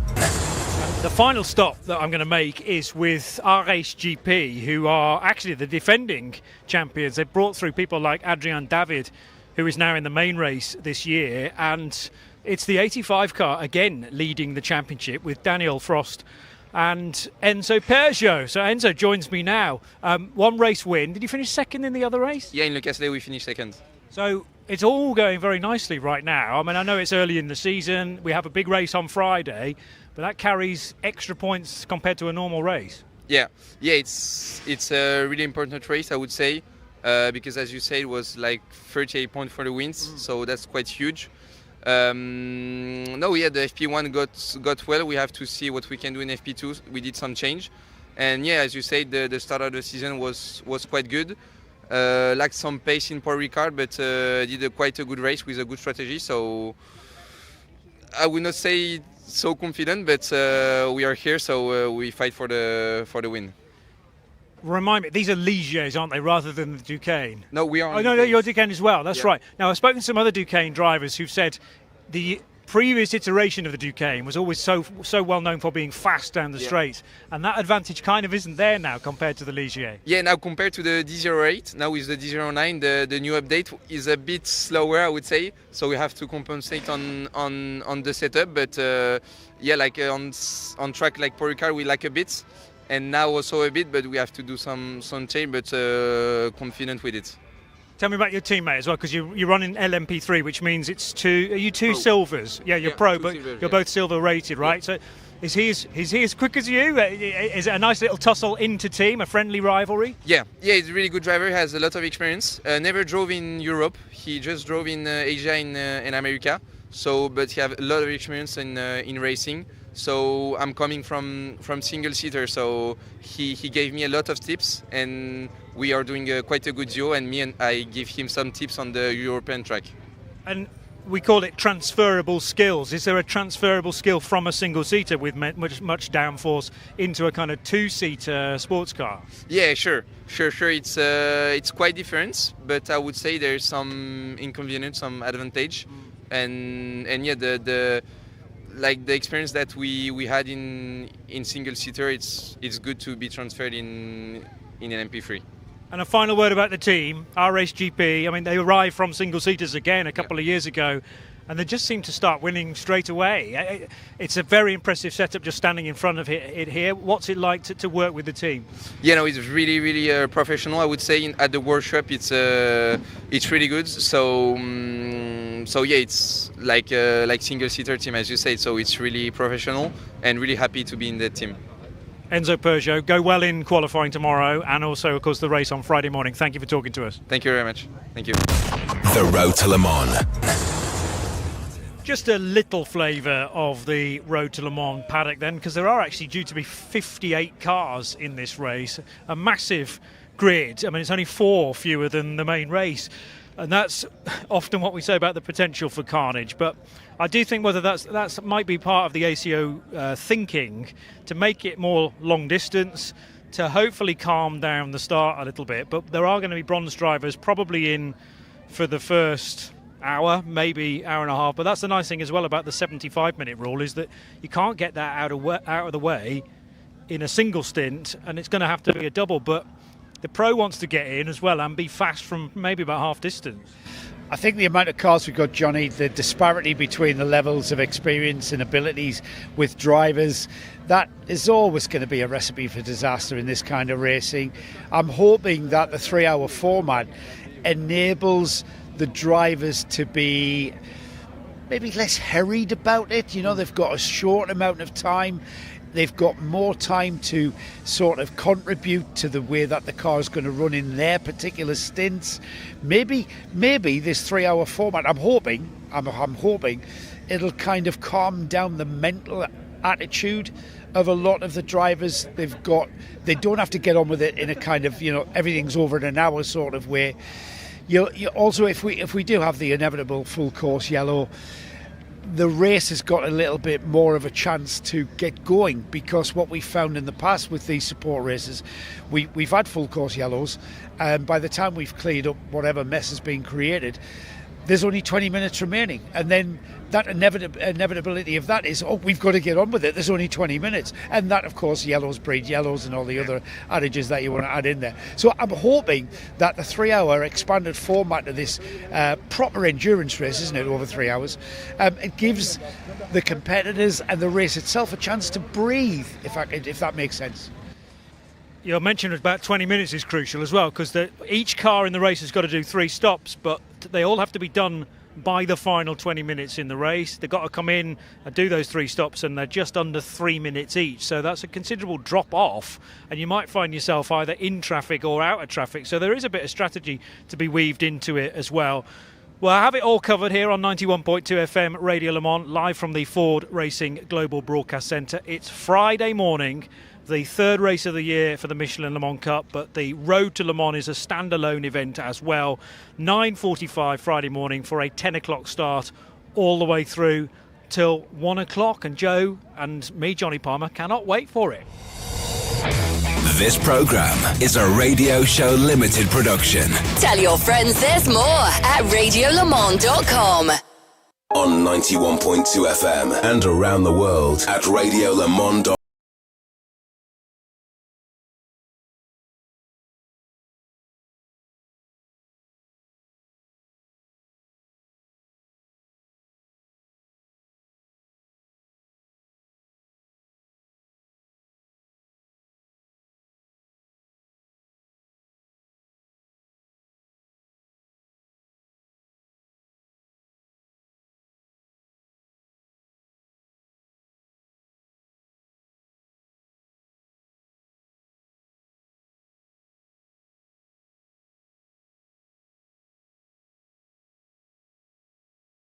Earth. In the late 1970s and early 1980s, a cast of excessively funded drivers appeared in American sports car racing. As it would transpire, Don and Bill Whittington, John Paul and Randy Lanier were funding their racing illegally. All would be arrested for separate drug trafficking and tax evasion offences by the end of 1986. Racing alongside John Paul and Randy Lanier in the latest Porsche 934s and 935s, the Whittingtons maximised their on-track potential with seemingly endless budget for top equipment. In 1976, Porsche 934 race cars could be acquired for $40,000. The Drug Enforcement Agency believed the Whittington drug trafficking operation generated $73 million in revenue. So, cash flow was no issue for Team Whittington. The Whittingtons' opulence stretched further than their exotic race cars into ownership of Road Atlanta. During the 1978 season, Road Atlanta appeared as a solitary sponsor on the Whittingtons' Porsche 934 and 935. Just a couple of years later, the Whittingtons quietly sold Road Atlanta to Randy Lanier, a fellow racer and kingpin of his own drug smuggling operation.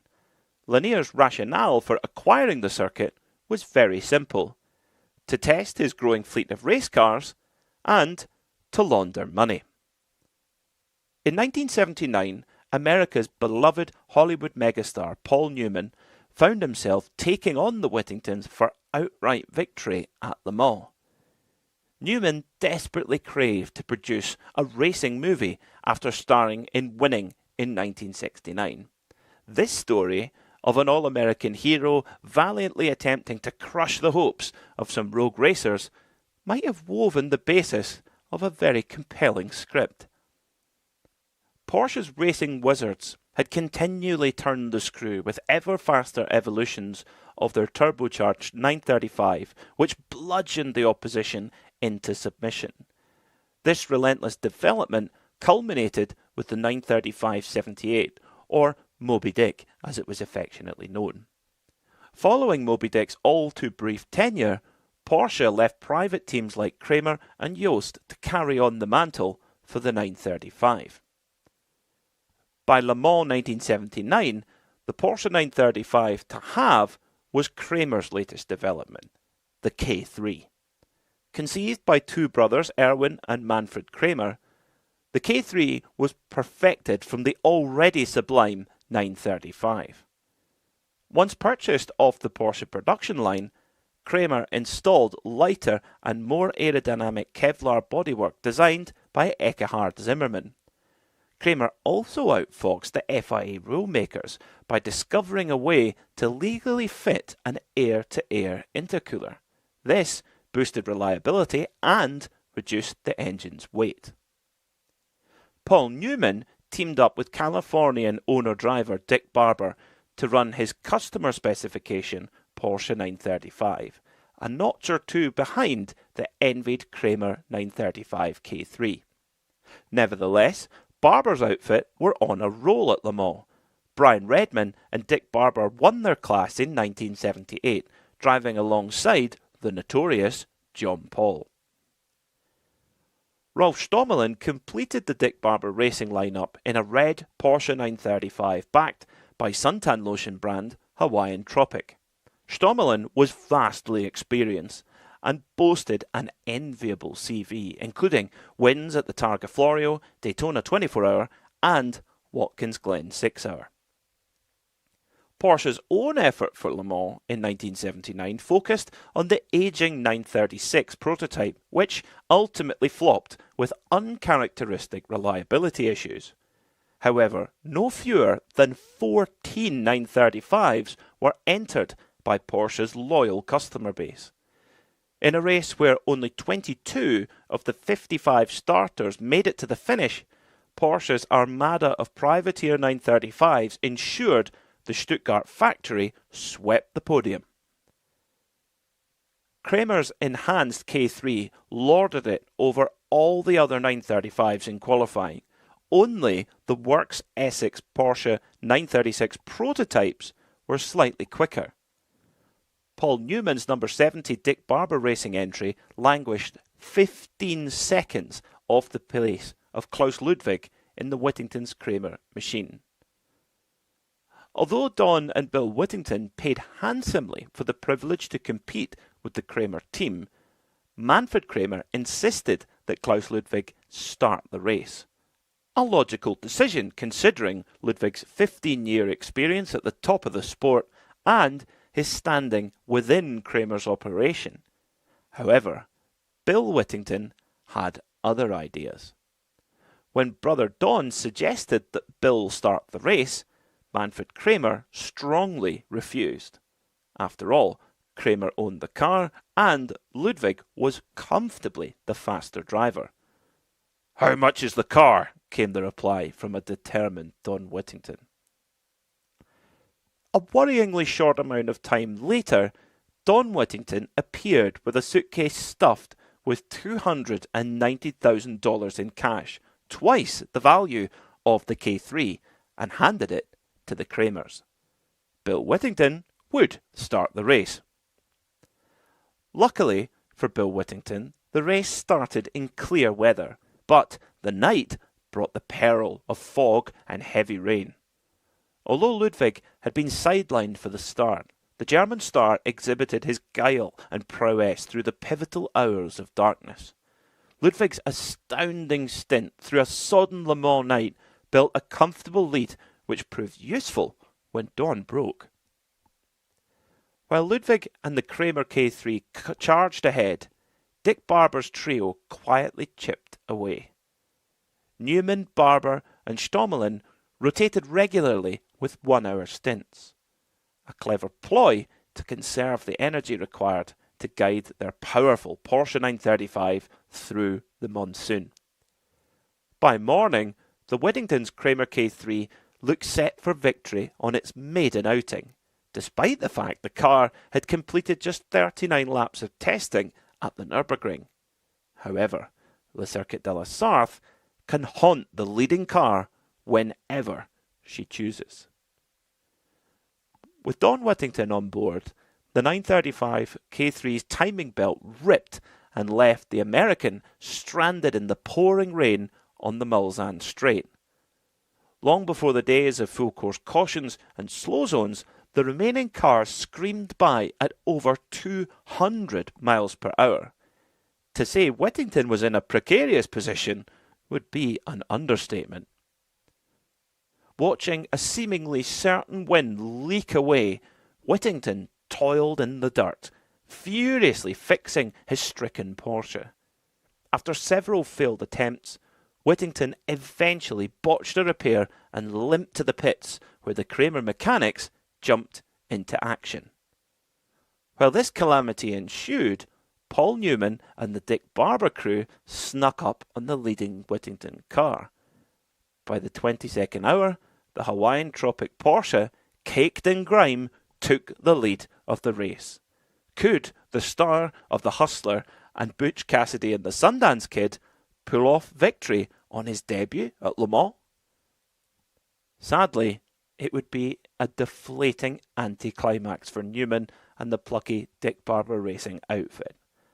At the final scheduled pit stop, with an hour remaining, Barber's mechanics discovered a seizure which required the entire front left suspension to be replaced. Pushing flat out to catch up, one of the 935 cylinders cried enough, forcing Rolf Stommelen to coax the car home in second place. Both crews endured their fair share of struggles to reach the finish of the grueling 24-hour classic, but it would be the Whittingtons who prevailed. However, their race with the law would eventually throw the checkered flag on their extravagances.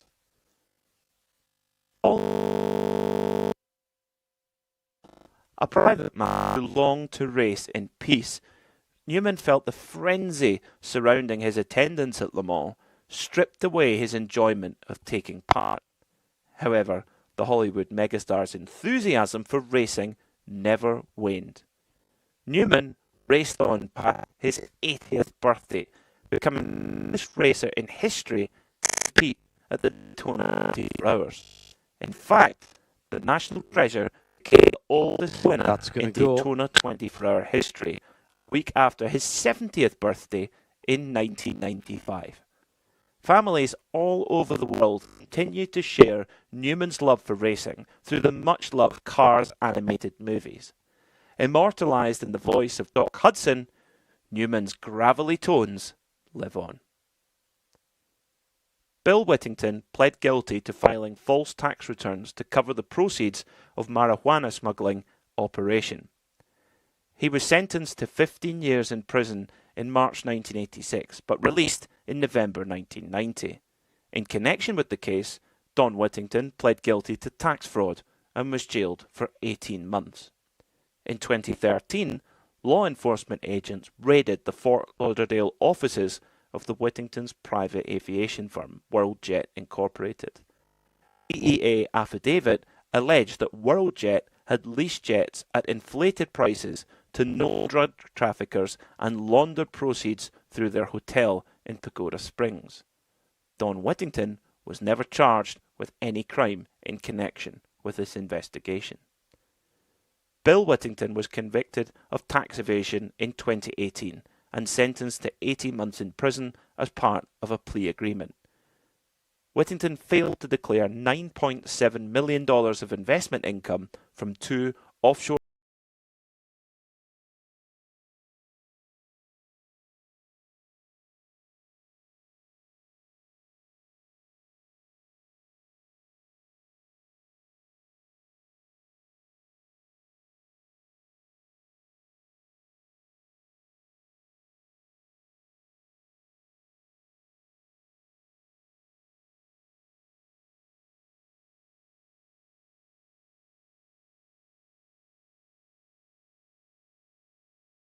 is a Radio Show Limited production. Tell your friends there's more at radiolemans.com. Radio Le Mans weather. Well, dropping down to 9 degrees Celsius tonight, Thursday, looking bright and sunny, 21 degree high. Getting hotter to the weekend, 25 on Friday, 27 on Saturday, and a bit of a scorcher for the checkered flag on Sunday, 29 degrees Celsius. Right now, here at the Bugatti circuit, it's 18.4 Celsius.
The first part of qualifying is completed, and we are down to, well, reduced 62 down to 45 cars. Tomorrow, we'll take those 45 cars down to just 30, and those 30 will make up the front 5 rows of each of the 3 classes. Good evening, everybody.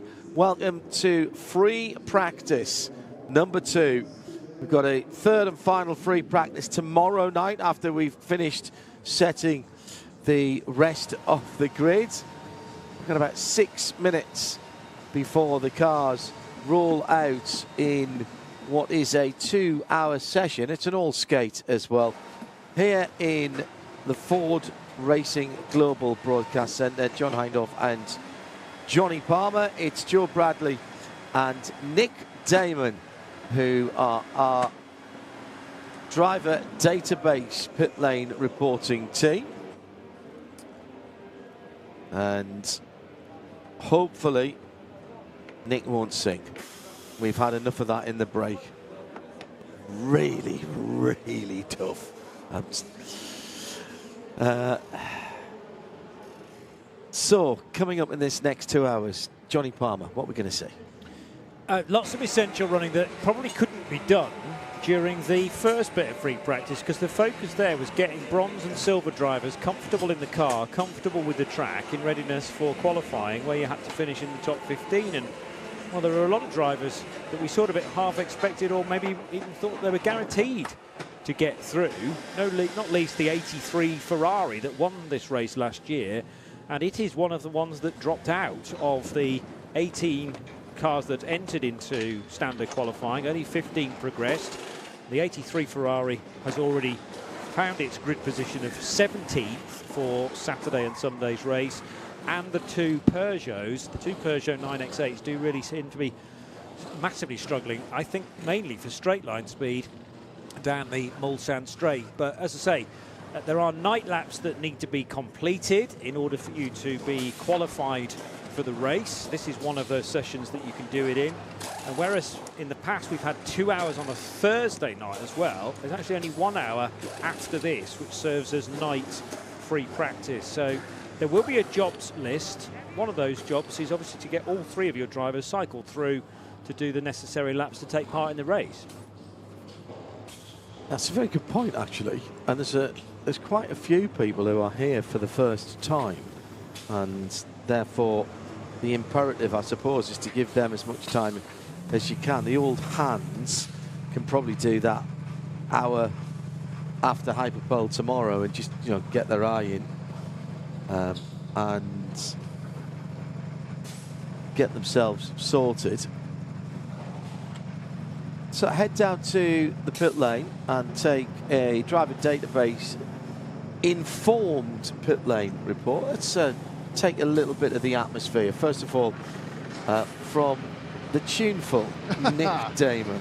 Look, I'd like to point out, you said you wanted jingles, and I was told I wasn't allowed to sing the jingles, so what can you do? No.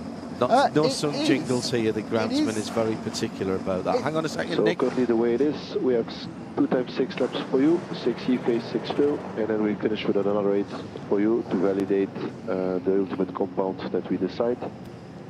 Yeah, let me know if you need less laps to compare, but I think 6 is at least a minimum to make sure tire pressures are a bit high enough. That should have been fewer laps there. That was the engineer of AFA, who will not be taking part with his teammates in any of the Hypercar sessions tomorrow. Both Genesis will. I think it is fair to say, Nick, that they were disappointed. Yes. Actually, that was Joe's side of the pit lane, but you saw them as well. That's Aston Martin, by the way. That's 007. Of course it is. Coming away. It is. It's lovely, actually. It's cool but not cold. The lights are illuminating beautifully. It's the sun. The sun is going down. It's the gloaming. It's the twilight. It's really rather nice at the moment out here, I have to say. It's not too hot, not too cold, lots of cars, lots of light. Marvellous. And then there's 2 hours for people to get their nighttime laps in, and for some of the teams to lick their wounds, and some of the teams to work out how they're going to go forward into the next sessions tomorrow for Hypercar. Most of this, of course, is getting all your drivers qualified for night match. Joe Bradley is the second voice of our DriverDB.com pit lane team, the all-new resource to follow your own career or someone else's, and included is the new concept of the driver rankings, which I really like the idea of. I've got a feeling we're going to have some midweek motorsport chats about that. Brad, as you were up at that end, you walked into the 83 Ferrari pit. 1 minute. Under 1 minute to start free practice 2. Under 1 minute to open pit lane. And the two other cars got in by about half a second. They used the softs. The yellow 83 did the session on mediums. What was the atmosphere like up there at the end of that session? You can imagine it was quite tense. And also, I got the feeling they were a little bewildered as to how they got there, or how they hadn't got there, so to speak. Yeah, I mean, I walked in there and I really did not expect anyone to be willing to discuss what had just gone on. And I think, in fairness, they probably didn't know what had just gone on, if that makes sense, because there was just no pace in the car. And, you know, we saw Phil Anson, who we know is a very adequate and competent driver and very, very rarely puts a wheel off. How many wheels did he put off? How much dust did he kick up? In that session, he was pushing on and pushing hard. And maybe there was just a little bit of an imbalance in that car that really stopped him from... the car wasn't where he expected it to be, is kind of the feeling I get from the body language of how he was having to drive that car. Moving on to this session, I'd go so far as to say I'm going to disagree a little bit with Nick. I think it's quite chilly, which means that the air is very thick. So stand by for the next 10 minutes, 20 minutes. I think we're going to see a lot quicker lap times than we saw in that qualifying Hypercar session. Cars are heading out onto the circuit where it is a waning crescent moon. So quite unusual, actually. We normally have a full moon over the weekend of the Le Mans 24 hours. Headlights are on. This is an official darkness session, and there's no purple light like there used to be in the old days to signify when darkness laps. So everything that happens in this session is counted as darkness laps. Before we start getting some representative laps in, let's go back down to Nick Damon. Sitting on the pit wall, looking very relaxed. Miguel Molina from the 50 Ferrari. I suppose we're all wondering, where has Ferrari's pace gone after that first set of qualifying times? Good question. I cannot say. But we know the car is not as competitive as it was last year, but were you surprised how far down the list it was? Well, we were not surprised because we knew it already from before coming here. But we are doing our job. We are trying to do our best. I think the preparation has been done like the previous years, and right now we need to keep working and try to maximize our package. Is what we are doing, and we will keep doing the same until the last lap of the race. How indicative is that one lap pace compared to what you believe the race pace will be over a stint? Well, it's quite similar. I mean, the gap is there, and will be, like I said, we need to focus on ourselves. We will try to maximize what we have, as we are always doing.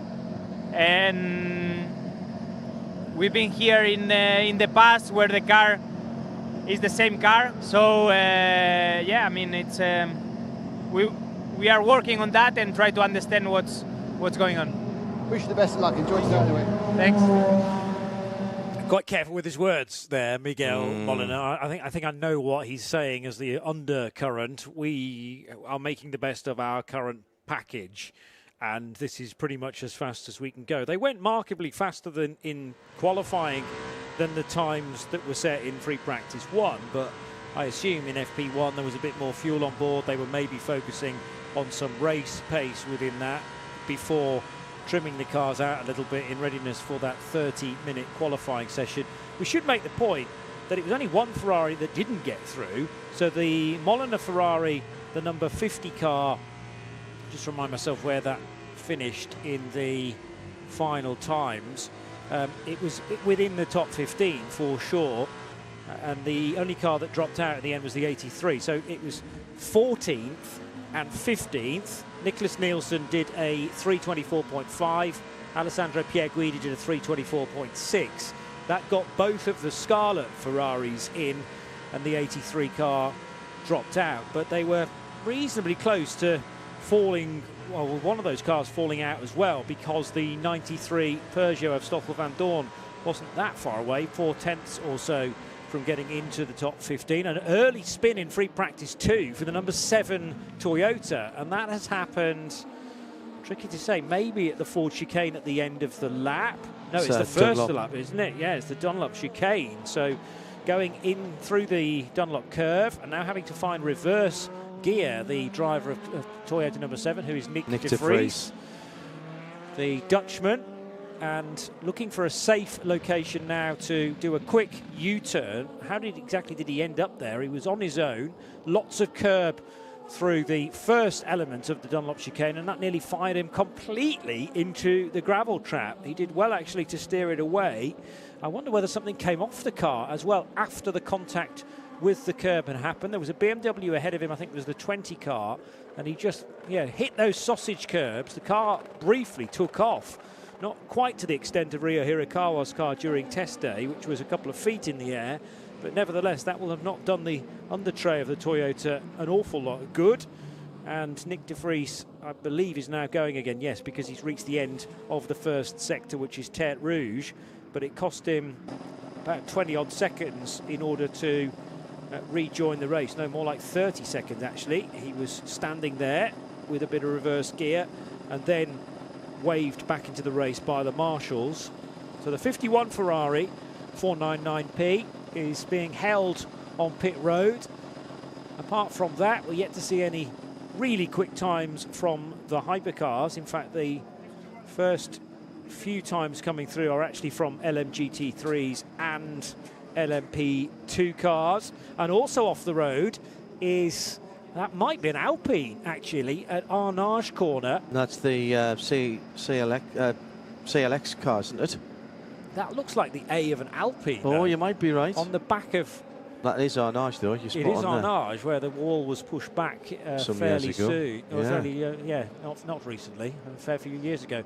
CLX Adrian Clomanil, isn't in the right part of the track, so it's not the 37. Oh, you're clever. Very good, It's not an Alpine, though, either. It's actually the 44 Felbermeier, so we were both wrong, We're John. going through all the blue cars. I was convinced there was a letter A on the back of that, but that's actually the Felbermeier car, number 44. I could see why you thought there was an A on it. It was the way the light was catching it on the back. Yeah, so I'll give you that. It's Horst Felbermeier Jr. who has lost the car and into the tyre wall. So the marshals now, with their extraction vehicle, are going to lift Horst Felbermeier Jr. out of the gravel and put him into a safe location. But there is a slow zone in place now, and that's one of the lengthier slow zones from Mulsanne corner all the way through to the acceleration point out of Arnage. So the next slow, and that's interesting, they are using this thing called the next slow. So next slow at Marshall Post 20, which is the warning for the slow zone, and then Marshall Post 21 is where the slow zone actually begins. Yeah, but don't forget that change that we mentioned in the earlier session. Probably a good idea to mention it again. The next slow last year would have meant from that point you can't overtake. So if the guy in front of you decided to slow down to 80 clicks early, you had to stay behind him. That rule has changed. The 80k speed limit still starts at the slow zone, but there is no requirement to stay behind a car that is slowing down earlier than you feel you need to. I think that's the easiest way to put it. It's up to you if you want to charge into the slow zone. I'm just a bit worried about closing rates. We'll see how it works when we get into race.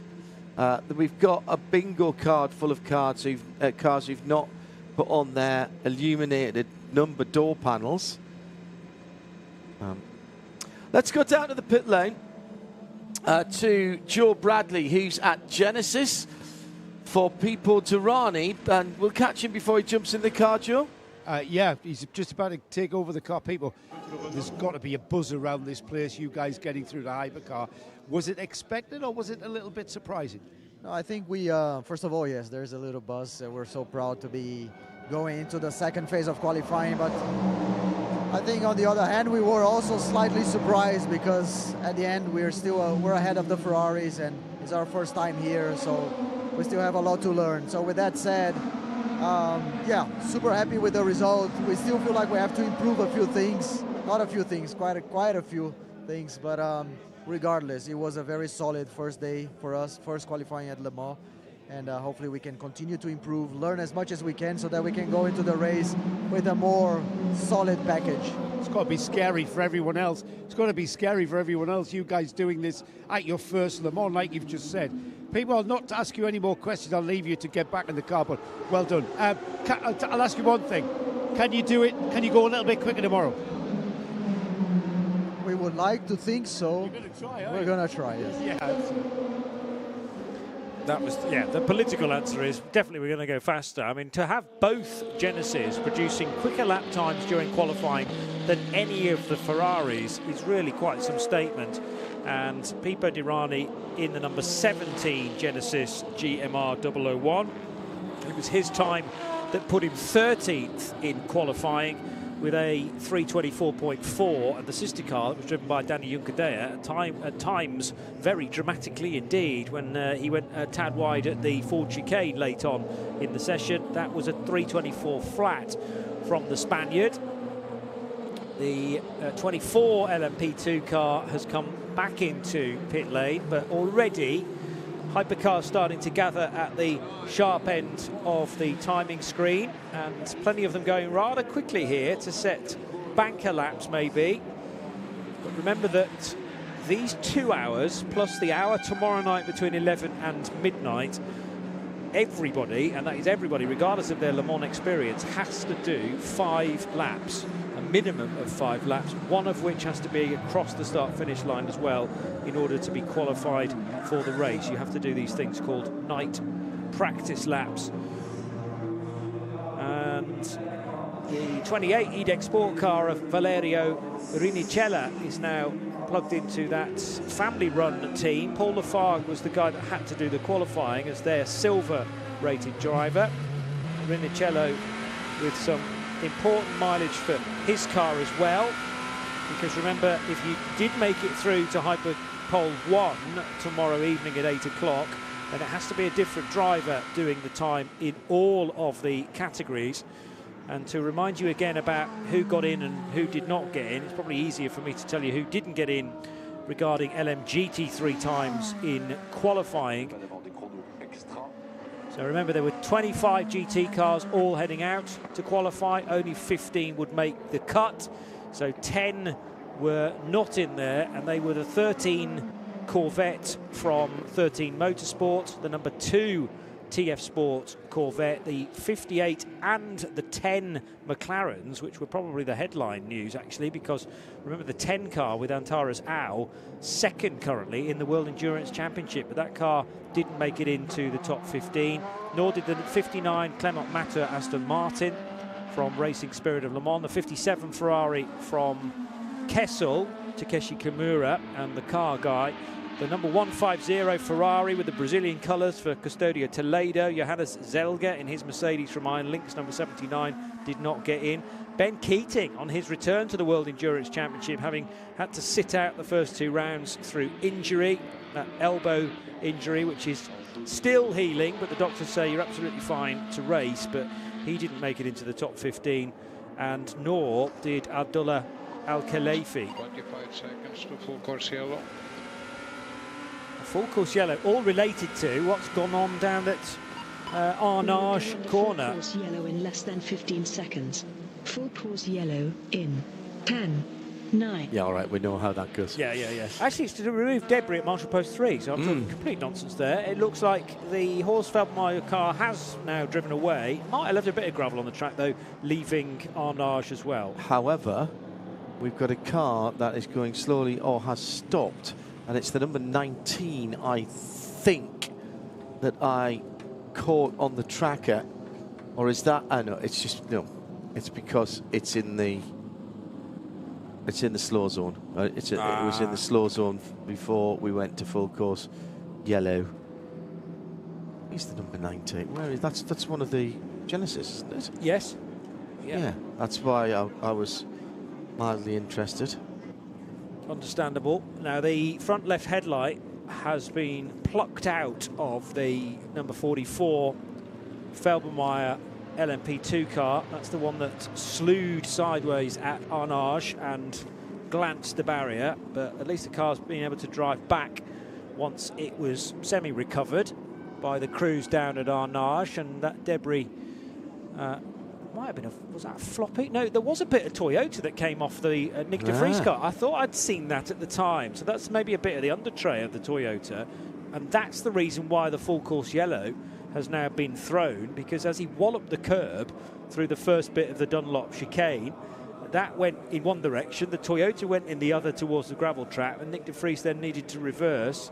So for the second time in about 4 days, another Toyota has been damaged very close to the new Goodyear Bridge, just heading underneath that for the 8 car the other day, and now the Nick de Vries car is going to have to be potentially looked at, maybe on the high stands, to make sure that everything is intact and still safe to run, with their 3 drivers needing to give us the night laps.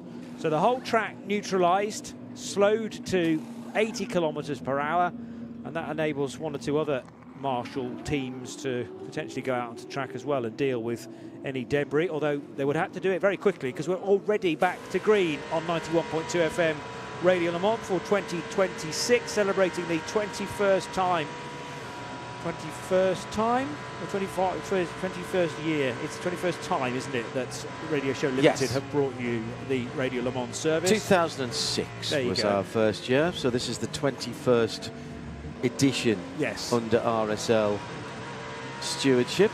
So hashtag 21 RSL 24 is the hashtag to include in your posts at RSL_studio on the socials as we go back to green. Loud even inside the car, isn't it? Yeah, it is. That's the Aston. You can hear 203, 204 miles an hour before breaking down. We've got another yellow flag, this time at the second part of the Porsche curves. Porsche 2, as you'll hear the drivers talking about. Listen to that V12. 190, 195, 199, 200 miles an hour. So you're basically talking the 3 parts of the Mulsanne Straight, out of Tertre Rouge to Daytona, between the 2 chicanes, then from the second chicane to Arnage, 200 miles an hour or more, a couple of miles an hour more. Now, what are they pulling all the way down to Indianapolis? Harry Tinknell has got a car in front, so we're getting a bit of aerodynamic help. That's 200 miles an hour again. 203 miles an hour before the right kink, before that bank left-hander at Indianapolis. That's brutal, that, isn't it? Four times a lap that you're over 200 miles an hour. Especially because he's behind 2 other hypercars, so he's getting all sorts of crazy aero wash probably over the front of that car as he's turning into the Indianapolis right-hand sort of flick or kink before Indy proper.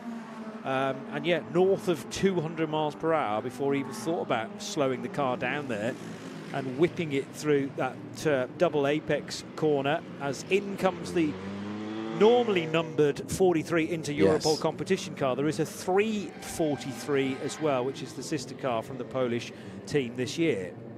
Yellow flags briefly, now back again at Indianapolis as the Inter Europol comes to an halt. Then they are putting that car in the garage, Johnny. Okay. Well, that's a bit of a concern. It is, because you'd want to get everything. Oh no, you see, now they're not. Should I put it in the garage? No, let's not. Well, maybe. No. No, let's just leave it No. I can't tell you what's happened down at... Yeah, I'm not quite sure what they were doing there, but no. Then also the tyre airlines appeared to be a bit tangled as well, but they were unhooking those and about to do at least a tyre change on that car as the Kakonoshin Ota driven number 9 car now does a best lap within LMP2 non-Pro-Am, and so that car then 3rd fastest behind the Forestier Racing by Panis Esteban Masson driven car and Pietro Fittipaldi in Vector Sports number 28 car, 26 car rather, for Pietro Fittipaldi.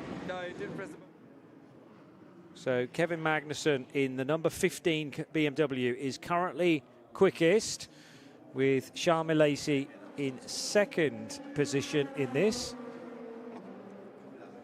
So, whilst we watch a few more quick times come in, let's go to the pit lane to grab a pit report with driver database. Here's Joe Bradley. Yeah, United Autosport have got both of their cars into Hypercar tomorrow in LMP2. Rasmus Lind, you qualified the 22 car. Tell us, how did the session go? Obviously, objective achieved, but what was the technicalities of it all? Yeah, I mean, first qualifying for me in a long time since I started sports car racing in America. Haven't had a lot of experience on this tire as well, so first time for me to understand that, how they come in and stuff. So I've just been building up to it all weekend. I did purple sector 1 there on my last lap. We just had some traffic in the last 2 sectors, but probably could have been 3rd or something like that. So I was pretty pleased. Yeah, just building up to it, and still a long way to go. You mentioned there, Rasmus, about bringing the tyre in and getting used to that. Does that have an effect on how the tyre then performs?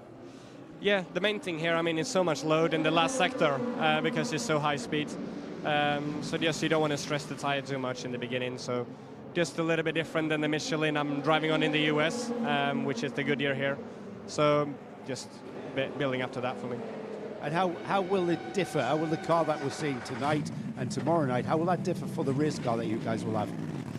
I will see. I haven't driven in the night here, so we'll see. We'll see after the session how it goes. Yeah, I mean, there's a lot of questions remain unanswered. Do you think there's more speed technically in the car for tomorrow?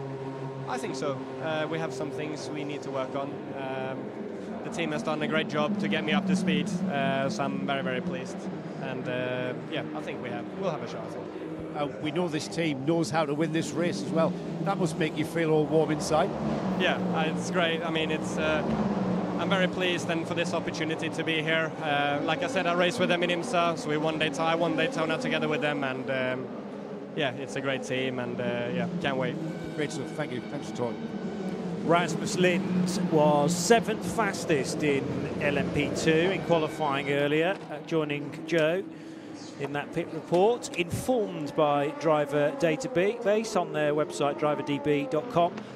3:37.5 then from Rasmus Lind, and he was in good company actually, because just ahead of him in the timings was Kuba Śmiechowski, a former race winner here at Le Mans with into Europol, Ryan Cullen, Louis Rousset, Bijoy Garg, but Dorian Pan was fastest. Oh, she was. Just and then some. I mean, she was almost in a different league. She and Ian Aguilera impressive, but actually Dorian's time was half a second clear of everybody else she was up against in that 30-minute session.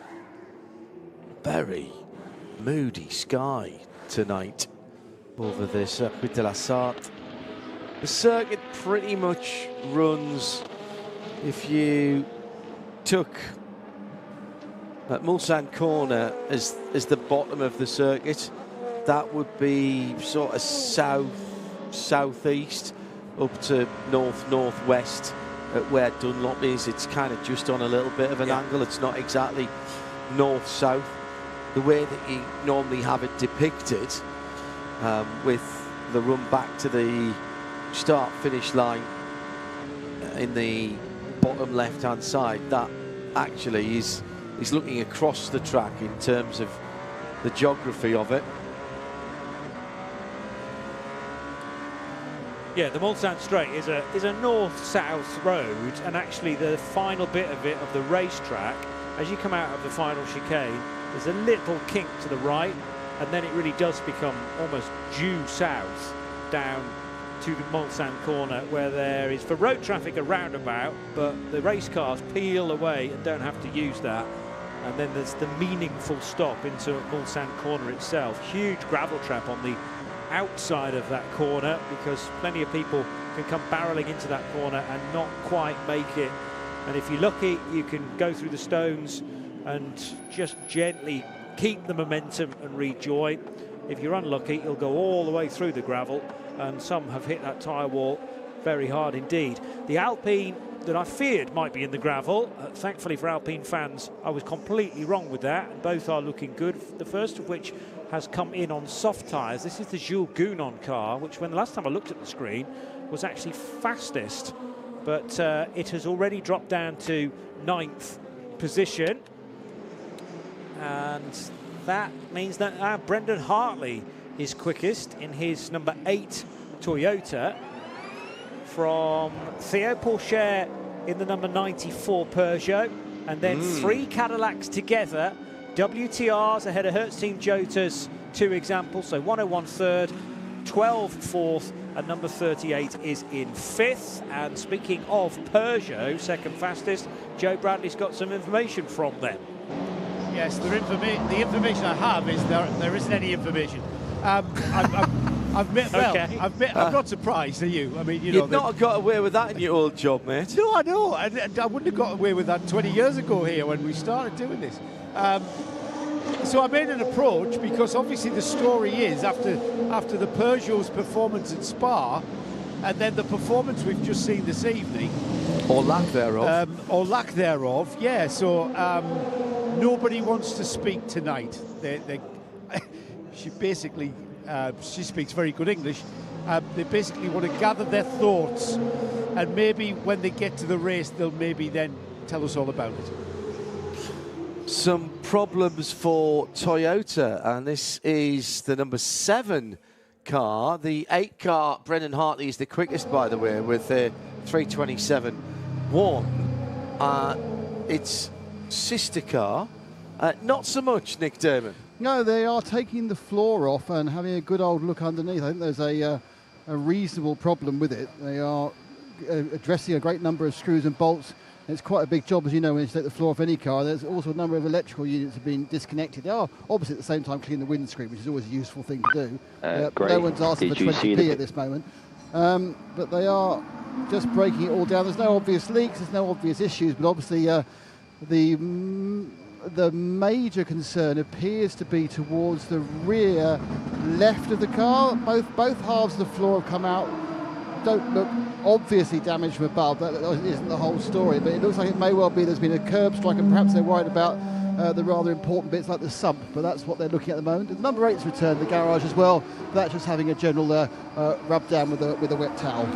Yeah, remember when I recalled the incident where the 7 car kind of misjudged the Dunlop chicane, and there are 3 sausage curves there, quite high, that run left to right, and Nick de Vries just went right over the top of them, and it chipped a significant chunk of that under tray off the car.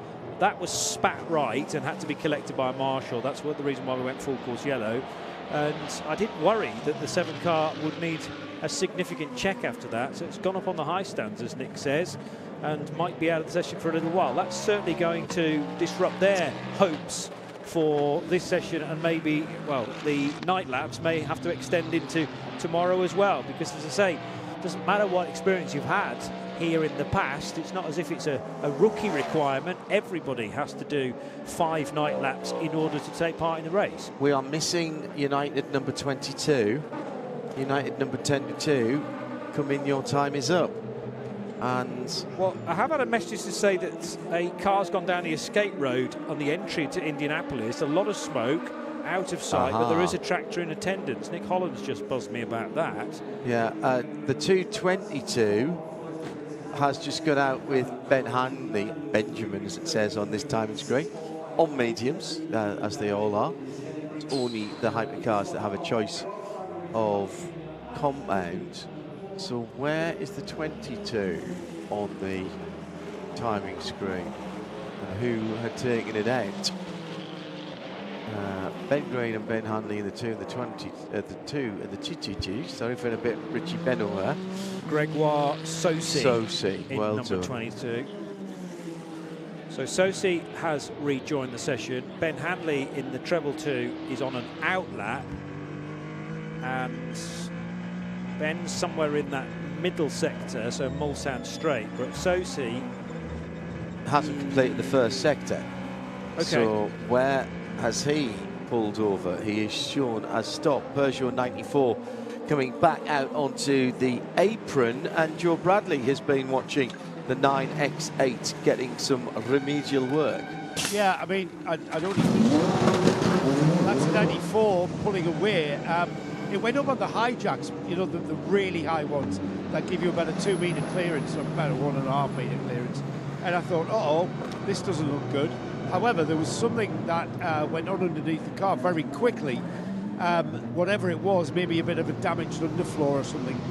The car then quickly, the stands were taken out, the car was lowered, and it's continued. So whatever the issue was, it wasn't as bad as it first looked. And maybe it was just caused a bit of consternation with the appearance of the high jack. So the tale of woe hasn't quite continued, and the car's back out. Further up the pit lane. The FIA World Endurance Championship. Shall I do it? Yeah, CrowdStrike Racing hourly update then, and the Toyota that's going pretty well right now, Brendan Hartley, is fastest in the session, and that's the undamaged TR010. The time that the car has done so far is a 3:27.145, and it's quicker by almost a second than the Jack Aitken-driven 38 Cadillac Hertz Team Jota car, and the caddies are not that far away from one another actually on the timing screen. 2nd, 4th and 5th in this second free practice session of the week. So the 38 car is faster than, first of all, the 007 Aston Martin of Ross Gunn, then Philippe Albuquerque's Cadillac WTR number 101 in 4th. 5th position for Norman Natto's caddy car 12. Then Antonio Giovinazzi in the 51 Ferrari AF Corsa 499P is 6th. 7th position for Malte Jakobsen in the Peugeot 9X8 for the Dane, car number 94, 7th, ahead of Charles Milacci's 35 Alpine in 8th. 9th position for Robert Kubica's AF Corsa Ferrari, the one that did not get into Hyperpole tomorrow. It is 9th, and Luis Felipe Dirani, Pipo Dirani, in his Genesis Magma Racing GMR 001 is in 10th, ahead of the sister car in 11th. LMP2 led at the moment by the Forestier Racing Vipanis Orica 07, so that's the fastest car, number 29, having done a 3:33.645. Quicker than Alex Quinn's CrowdStrike Racing by APR number 4 car, and then the 37 LMP2 car, which is Adrian Clomanil for CLX. The 43 is 4th, driven by Nick Yellowly for Inter-Europol competition. Edex Sports Paul Lafargue, number 28, is 5th fastest, ahead of Reng van der Zande for DKR Engineering. 3:43 Richard de Giris Inter-Europol competition, and 8th place for Harry King's Proton competition, number 9 Orica. LMGT3, quickest car so far after half an hour of night practice is Augusto Farfus's Team WRT BMW, number 32, from Antares Au in the Garage 56 McLaren, number 10. 3rd position is the 61 Iron Lynx Mercedes of Maxime Martin. Then Richard Lietz, the Bend Manthey, number 92 Porsche, ahead of Lars Kern's 13 Autosports Corvette, number 13. Tony McIntosh in the Team WRT 69 BMW. Tom Van Rompuy's Acodis Lexus, number 7087th. And Dustin Blattner is 8th for Kessel Racing in number 74 Ferrari. Keeping you up to date. The Hourly Update. The FIA World Endurance Championship. Back in the number 13 pit with Matt Bell. First of all, obviously one of the teams that didn't get through earlier qualifying. How much of a blow is that to the team? Everyone wants to be in top qualifying at Le Mans, of course they do. So Yeah, we had a really good Sunday test, and then FP1 we made a couple of changes and seemed to have gone in the wrong direction, so that affected our prep for quali. We were actually really feeling quite hopeful for Ori. His pace was pretty strong. He was 12th fastest on the Sunday of the bronze guys, so we actually felt like there was a chance to progress, but it wasn't to be. So we've made some bigger changes on the car to go back in the right direction. It's a step in the right direction, but still a little work to do in this session so far. Surely one of the major problems with setting the car up is it's lovely at the moment, it's like 19 degrees, and tomorrow afternoon it'll be 21 degrees, but we're seeing forecasts of 29 for race day. I mean, setting a car up for those different temperatures must be almost impossible. I mean, yeah, you've got to lean on your experience at that point. Obviously, in the States, we race in some pretty hot conditions, so we have experience going from cold to hot, Daytona 24 hours, Sebring, hot to cold in the night often, So yeah, you're always trying to calculate your expected downforce loss and take a stab at it, and whoever stabs best wins, I guess. Are there any advantages of not making the second part qualifying? I'm sure all the guys prefer the extra prep time, but no, racing drivers want to be in qualifying, so we'd have really liked to have been there. Yeah. Now, of course, there are a number of Corvettes here this time. There's a lot. We're hearing about how the Cadillacs are all sharing the information. Is there an open book between the various Corvette teams? Yes. So the Corvette operation is the one we're sort of trying to make sure the 4 Corvettes are the first 4 cars, and then we sort it out between the drivers. So no, it's been great working with the TF guys. It was the same last year. It was a real good sort of spirit of openness and collaboration. We're all working together to make our Z06 GT3s as quick as we can, and then yeah, we'll duke it out on Saturday and Sunday. Looking forward to it. Thanks, Matt. Thank you. Matt Bell with Nick Damon with that driver database pit lane report, informed by driverdb.com. In the meantime, whilst we were hearing from Matt Bell, Philippe Albuquerque goes quickest in this session. So back to the top for the 101 Cadillac WTR. And Robert Kubica in the 83 Ferrari is second fastest now. So a little bit of shuffling of the order. Also going quickly, René Rast in the number 20 BMW. So he's done a 3:30.0. And where did that put Rast in comparison? Well, actually down in the mid-teens. So I feel WRT are maybe now having their attention, their focus in other areas. Might be on fuller fuel loads and a longer distance run potentially for the MV8 that the BMW guys won and were second place with that car, the M Hybrid V8 to give it its full name. As there is going to be a driver change at the 83 crew. Robert Kubica has just brought the bright yellow Ferrari in, and Ye Yifei will be plugged in instead. Ross Gunn, a quicker time again from the 007. It's the third place car, and Ross Gunn did a 3:26.9 rather. That was a little while ago. So some improvements here and there. As I say, the longer distance runs probably going to be the priority now, just to assess in the cooler conditions what tyre wear is likely to be. But as we've said many times before, how relevant is it likely to be with much higher temperatures predicted for a couple of nights' time? Still going to be fairly comfortable for Thursday. Then everybody involved in the main race gets Friday off. As from a driving perspective, there are still many duties to partake in, including, of course, the parade in the town centre, and a chance as well for fans to see the cars a little closer with the open pit lane. But Friday race is the Road to Le Mans from 10 o'clock till 1 p.m. So that's certainly going to provide great opportunity for fans to see cars at speed on the 8.5-mile racetrack. So Ye Yifei, now in the 83 car, is back out into the session. Brendan Hartley, who was quickest, now is in 4th spot, as one of the 2 Vista AF Corsa Ferraris is getting some assessment down with AF Corsa, who are again here with a massive operation. Not only do they have the 3 hypercars, but there are 5 Ferrari 296s in LMGT3 with their turbocharged engines. The little V6s now that control, or rather provide the power in the immediately behind the bulkhead where the driver sits, in those mid-engined Ferraris.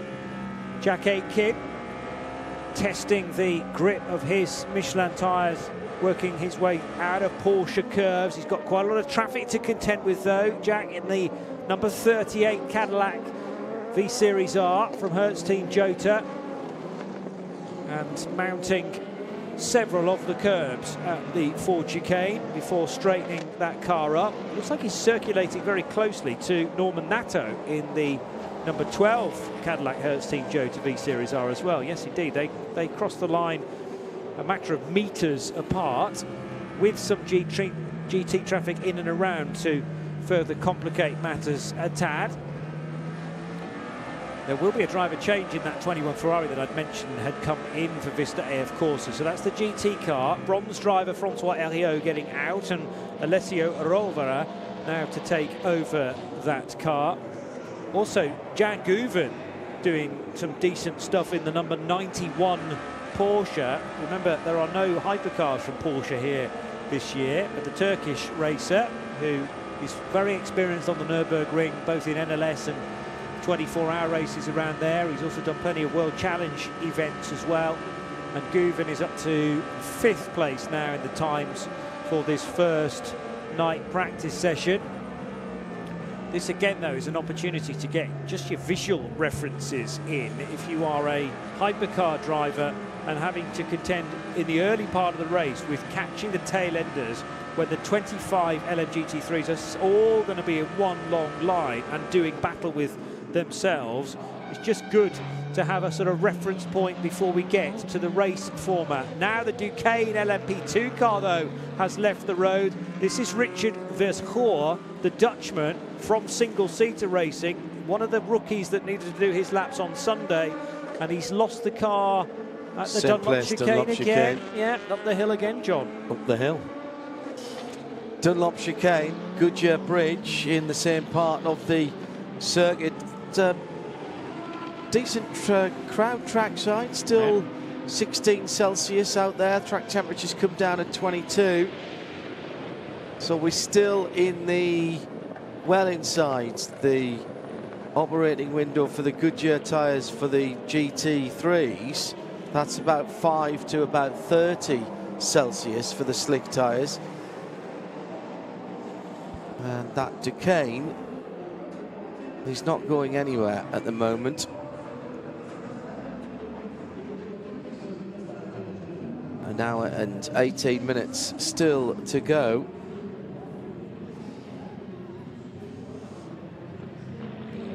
What we're going to have to go to a full course yellow again here, surely. Well, it's a slow zone at first, so the first of 9 zones is now limited to 80 kilometres per hour, and the next slow marshal post is right out of the Ford chicane, actually the back end of the previous lap, so you're going to get a warning about the slow zone as you complete your previous lap there. So the start line, in fact actually it's just coming out of the Ford chicane, isn't it? It's Marshall's post 1 that starts. So the Alpine coming round to it now. Those very distinctive rear lights past the Ferris wheel, driver's left, and into the pits. Yes, for the Alpine, which I think is the 36. You're right. They're saying unison. Just got to keep sort of spotting the differences. That's the one with the purple light on top. Start making notes of that for being out there in the dark.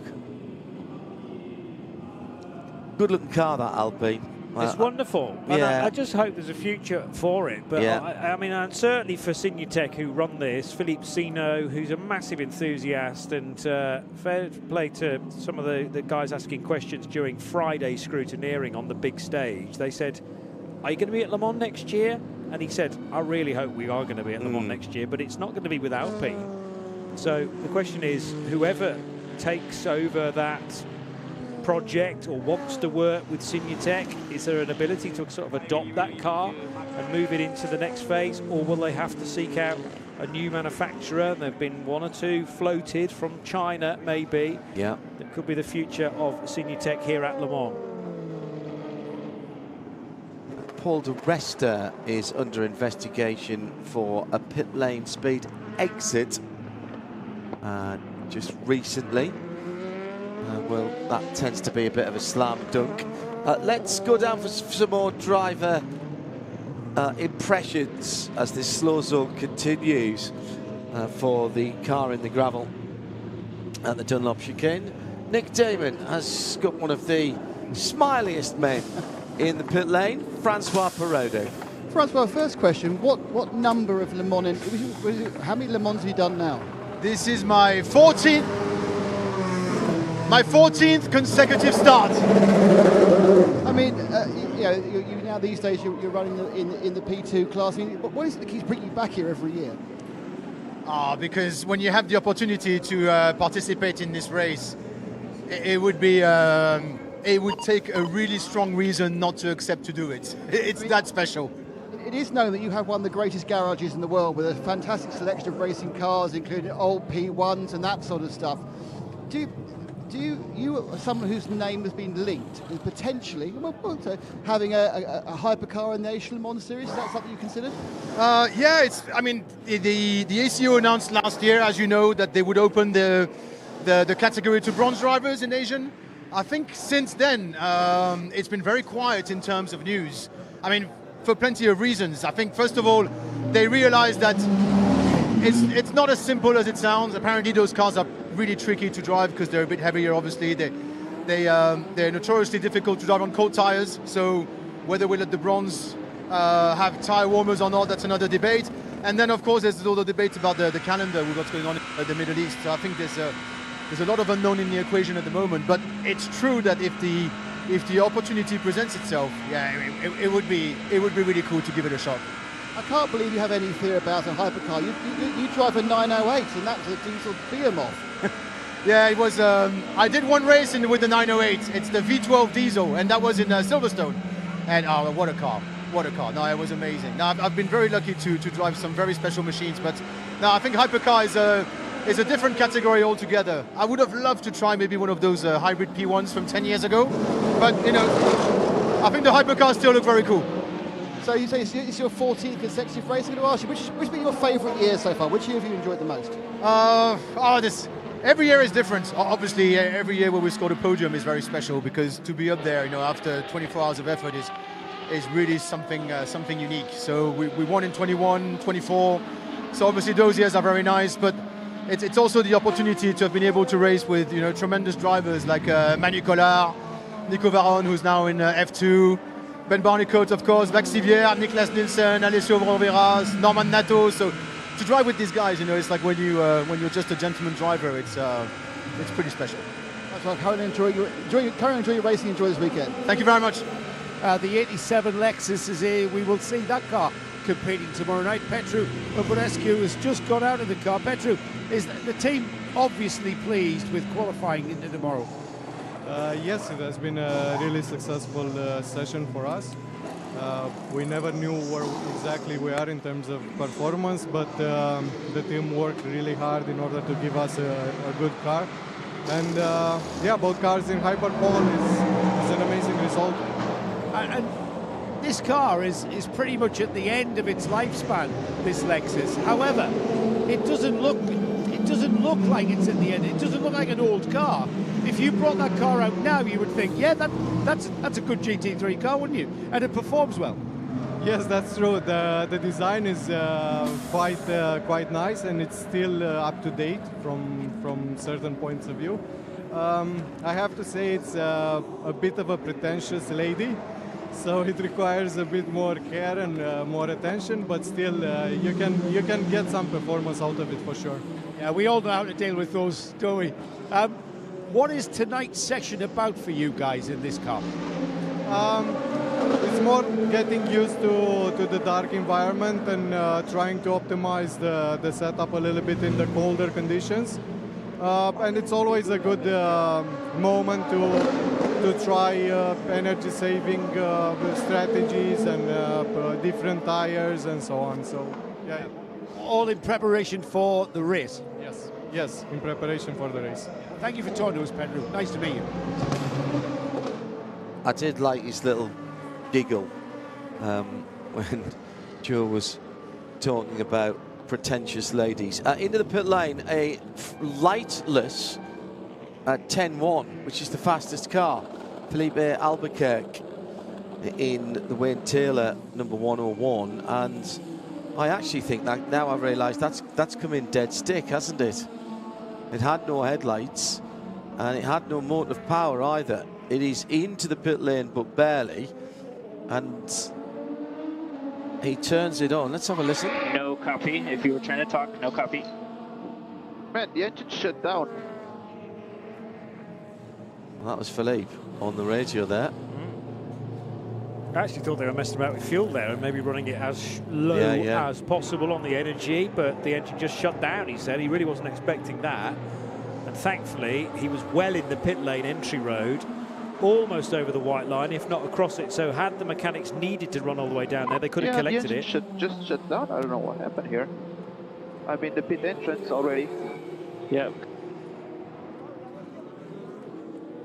Those are delayed messages, obviously, that we get. They are run through and then spit back out of the machinery.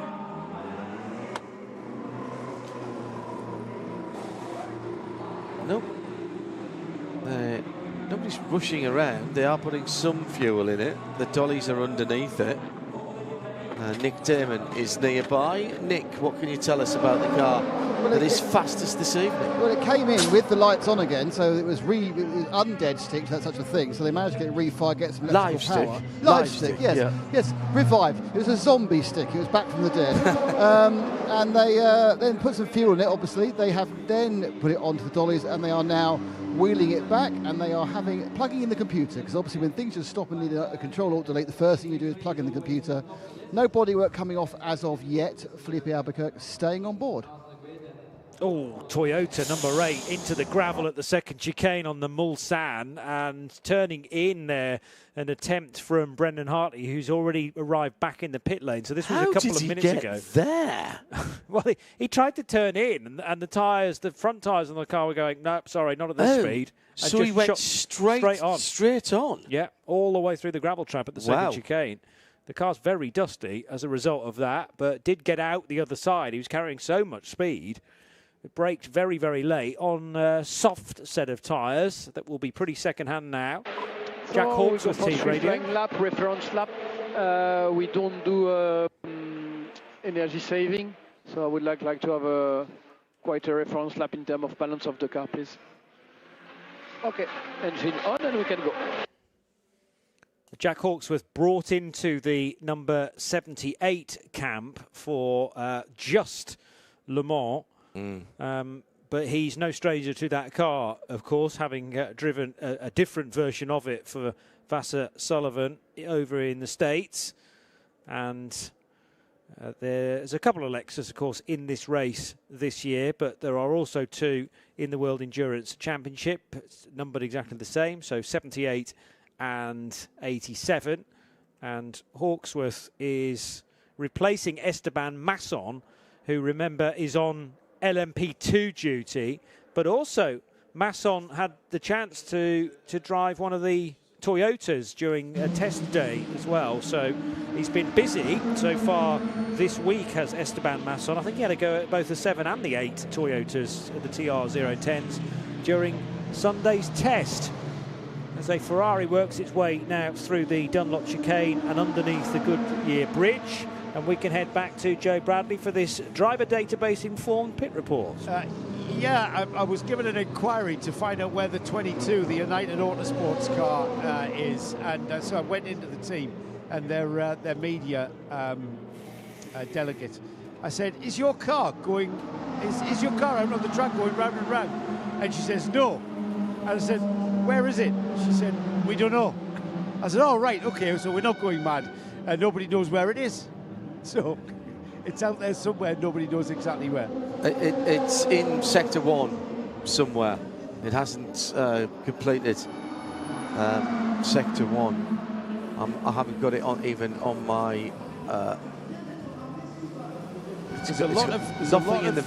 nothing in the on the tracker. There's a lot of talking in the headsets. Right. If it's Gregoire Sauce, I do have a second sector time for him. So I still reckon it's the car that Nick Holland saw a load of smoke at Indianapolis. It went down to the escape road and probably into the confines of a marshal post somewhere. As in, it didn't hit it, but the marshals have just found a space, and the car maybe won't restart. Nick Dermott. Up with the Manthey Porsches, the only sort of Porsche representative, but it's a bit strange. It's the Manthey car, the 91, James Cottingham. James, first of all, congratulations. A great first qualifying for the car. Yeah, thank you. Really pleased with where we got to, with all the work we've done so far this weekend. And I got lucky, admittedly, had some very good toes on my last lap. But yeah, we only had to get through to the top 15 to be into Hyperpole, but it's just still gives the whole team a good feeling to deliver a time like that. Is it a massively nerve-wracking experience? You sit there going, oh gosh, I don't want to have an LMP2 pass me. Will I see someone I can get a tow from? I mean, the P2, do you know what? It was a bit of a surprise to me that we were qualifying with P2 cars because we didn't last year and I didn't really realise we were going to be. So when I saw we were going out with them, I was like, okay, this will be interesting. But once they unravelled themselves on the first set of tyres, never saw them again.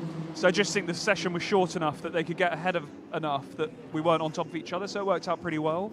But yeah, in a normal situation, when you come across another GT3 car, they're in the way if you've come across them. But here, actually, you can play it to your advantage, and I had a bit of both, really, where I think I had a combination of playing it to my advantage and almost losing out as well in the same lap. But, I had more of a delta with the advantage, so it paid off. What sort of distance behind a fellow GT3 are you getting a decent tow? Is it a second or do you need to be closer? I mean, you've got to get quite close. I would say when you're about 6 or 7 car lengths away from the car, you start to see it on the delta, but very small amount. But when for example, for me, it was like a good section through the first chicane and you're right on the bumper of the car in front, then, it's... Between the first and the second chicane, it sucks you past, and it's so evident, it's so clear, which what makes the first couple of laps of the race especially so interesting, because you can change so many positions so quickly because the straights are so long that the slipstream effect is massive. Obviously, let's talk about the race, because qualifying is fun, but at the end of the day, there's 24 hours of racing. Where do you feel these cars are overall against the other GT3 opposition, the Porsches? I think, I think we did really well today in quali, and it's probably not really a representation of the true pace because I really did benefit from the toes. You just got to watch the onboard to see that. But as a car on race pace, they're just so solid and reliable that the art of this race is getting to the finish first. And as I unfortunately know from the last 2 years, you can even fail at 23 hours. So, I think that first and foremost, that's the most important thing with the Porsche, is that they just last the distance. And, the car's been bulletproof all weekend, and, the team are relentless with their level of preparation and checks, etc. So really, that's for me the fundamentally most important thing and the thing I'm most excited about. Great stuff. And have you got your night laps in, or you still want to go? I'm just about to jump in a couple of minutes' time. So, yeah, I'll get those in tonight. Best luck. Thanks, James. Yeah, cheers. Thank you. Yeah, to put some meat on the bones there, James Cottingham in this race last year with Sebastian Beau and Gregoire Sauce, who coincidentally is the guy we've sort of lost out on the racetrack somewhere. He will be there. It's somewhere in the third sector, but the fact that United Autosports also don't quite know where the 22 LMP2 car is Which right is funny. now made me chuckle, in truth. I mean, they will have a vague idea where it is from the GPS, but it's not going to reappear at the end of this session, by the sounds of things, unless Gregoire is still working hard to get it refired. Well, the yellow flags that were around Indianapolis have been withdrawn. Yeah. So the car must be in a place of safety. Indeed. There's a couple of places where you can get the car out the way there. We'll see. But yes, James in a United Autosports prepared McLaren last year for the same race, he managed, along with his teammates, 314 laps before retiring. He was the final car to retire from that race. And if you're doing 314 in GT, you're doing pretty well, considering the race winner did 341 laps. So that's what he means. With an hour and a half, maybe an hour to go, retirement, absolute heartbreak. And that's how this race can bite sometimes. It's Johnny Palmer and John Hindhaugh in the Ford Racing Global Broadcast Centre, live from the end of the Bugatti circuit. Just on an hour to run this evening. Here's Rio Hirakawa. We have a slow puncture on the rear left. Ooh. Still 2-bar. Box, pushing box. That's Rio Hirakawa into the pit lane while he comes in to change tyres. We'll take a look at the weather here at Le Mans. Radio Le Mans weather. Well, no change in the forecast. It's going to be a rather chilly 9 degrees Celsius tonight. Not quite as cold as it was last night, actually. In fact, that's just, as I'm speaking, that's gone down to 7 degrees tonight. Oh, joy! 21 degrees tomorrow with 25% chance of rain. 25 on Friday, 27 the top temperature on Saturday now, and a little bit more pleasant on Sunday. Full sunshine, 28 degrees. It's 15.3 degrees now at the Ford Racing Global Broadcast Centre. The most comprehensive coverage of the world's greatest motor race anywhere on the planet. This is Radio Le Mans. 91.2 FM, Radio Le Mans for 2026, as there's going to be another pit stop in the next few moments for Sally Jolic in the 34 Racing Team Turkey by TF Corvette, but there has been a different car now at the top of the times, because Ye Yifei in the 83 Ferrari only a matter of minutes ago, 5 or so, went to the top of the times with a 326.316. So Ye Yifei fastest from the Ricky Taylor Cadillac number 101. Let's get a driver database pit report with Nick Damon. I found it. Oh yeah? I found the 22. Oh, excellent. Where is it? It's being wheeled down the wrong way. So it's come in from pit exit, and it's being wheeled down towards the garage now. I think they did know where it was, because four mechanics of United Sports have found it, and it's got United Autosports car cover on it. So there were some people who knew where it was, or at least knew where it was going to be deposited, and it's trundling down the pit lane under mechanic power, and I'm sure that the full story will be gathered by Mr. Bradley, who is for sure waiting to give it a loving hug when it gets to the pit. Thank you, Nicholas. It's a bit of a statement, isn't it, from Yifei in the 83 car. I mean, it's only 0.071 of a second, but that 326.3, what did they actually do in qualifying? It was faster than that. It's a 324. Oh, it was a 24, yes, it was. 24, yeah. But what I'm interested in is whether they found any ground from the time that they produced in free practice 1. Let's just give you the exact time that Phil Hansen did. It was a 325.4. And they've done it's just a 326.3. Okay, so he's got within a second of it.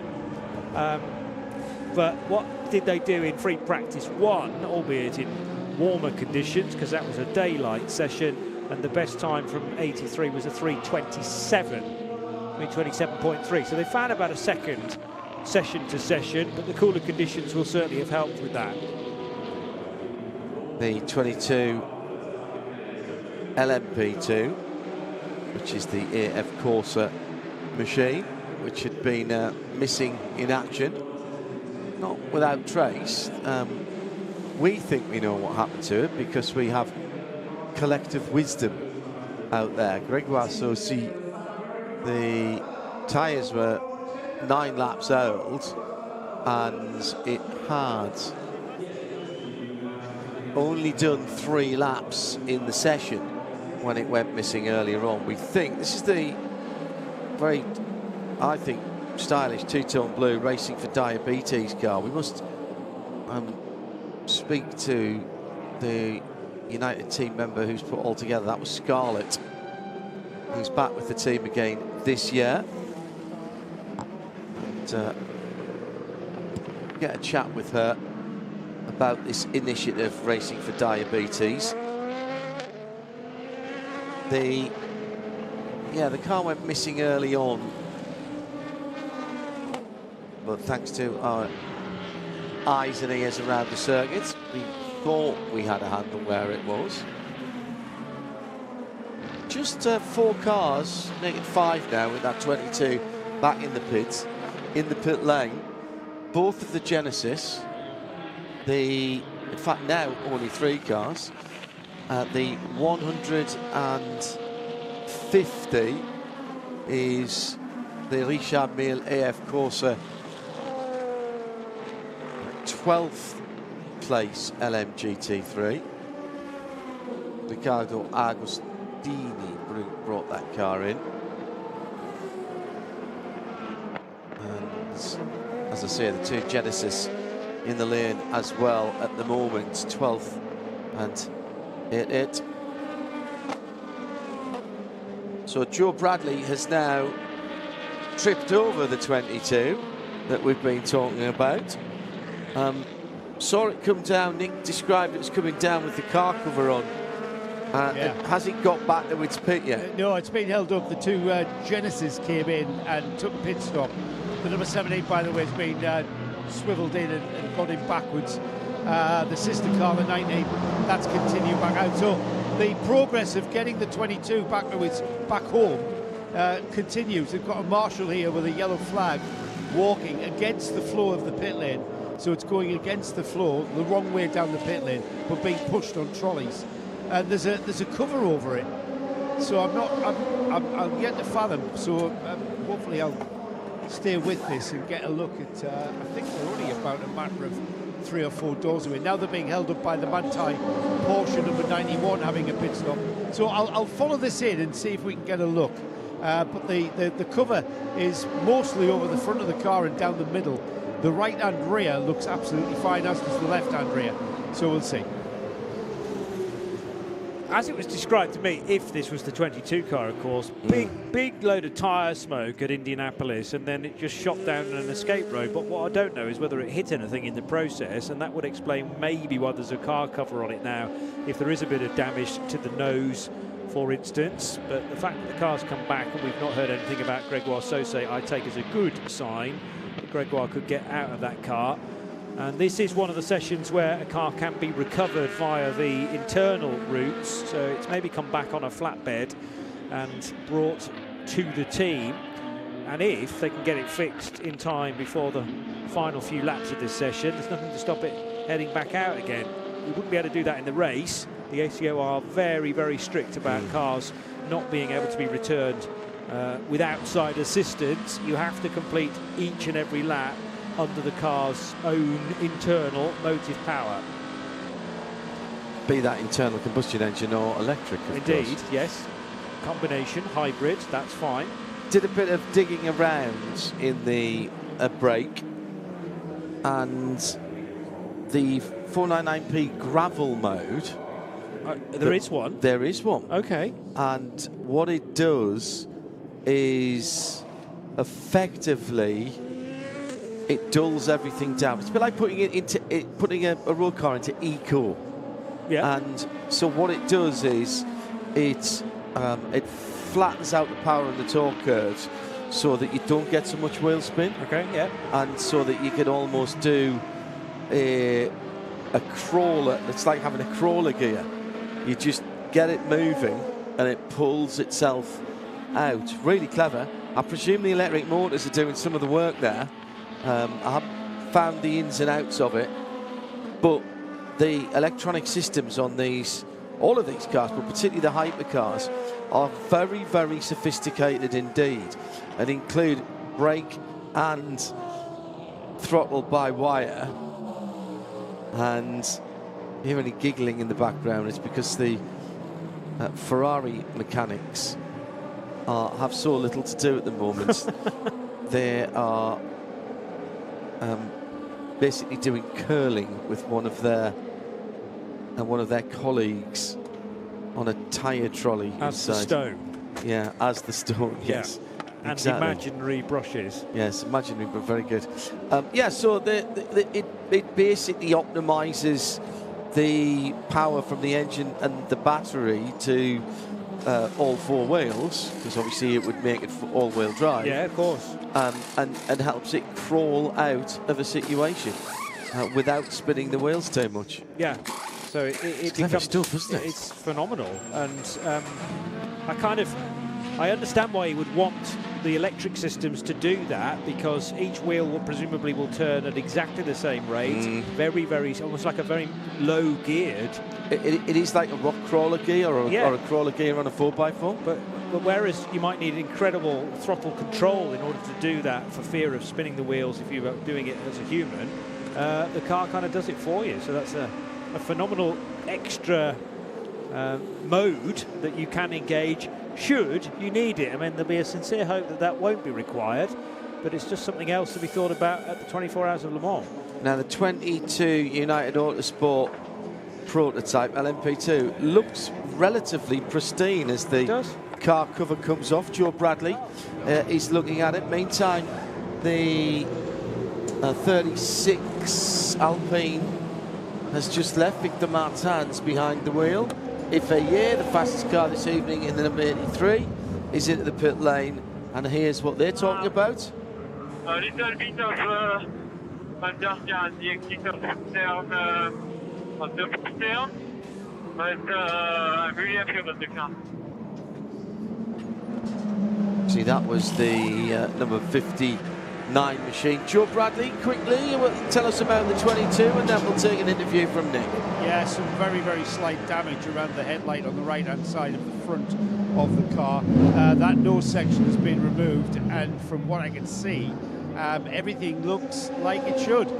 Front suspension-wise, looks like it should. It really was a very slight bit of aesthetic damage to that right-hand side headlight. They're now having a visual inspection of the front of the car. So it's basically getting the bottom of cause and effect, isn't it? So we'll leave them to it. But the car looks perfectly intact. All four corners, absolutely perfect. So just a little bit of front-end damage for this one. Up at the 79 Iron Lynx Mercedes with the Matteo Cristoni. Matteo, you just hopped out of the car. How is it this evening? It's not bad. It's after 1 year stop here in Le Mans, to be in the night, in the evening, it's always nice feeling. Just to take a little bit to get used the lights and the hypercar that ride really fast. But I think we are in quite good shape. We still have some work to do, but we are really confident. How do you find driving the? Obviously, you've driven a lot of cars in your time. How do you find the Mercedes GT3 compared to the others? You know, the front engine, everything. The car is completely different. You have really to change the approach on the driving style. It's really well balanced. The window of the car, of the setup, is quite wide compared with the other car. Even here, because I drive a Porsche on the Michelin Le Mans Cup, it's really easy to compare. And yeah, every time you need some corner to get used, but it's really nice. So is it, as you say, just a couple of corners and your mind changes, you know you're driving a different car? Yeah, I have to, because otherwise it's better to stay in the box. Yeah, because there are such a lot of difference between the car, and we have to swap immediately when I jump in the car, and I have all the belts on. How much more work do you have to do on this car, or are you really quite happy where it is? We have to find the best compromise for day and night, and even for the condition, because we see that in the last days sometimes we have even some rain, and we have to consider everything, because you never know on the race. And but we are quite close. We need the last few percent to have a really balanced car for the race. So thank you very much. Thank you. Well, of the last 4 appearances for Matteo Cristoni at this race, he will have driven 4 different manufacturer GT cars. He wasn't in the race in 2025, but in 22 he drove a Ferrari for Iron Lynx with Giancarlo Fisichella and Richard Heistand. Following year he was with Porsche. 2024 Lamborghini. didn't appear in this race last year, although was racing in lots of other places, and now with a Mercedes.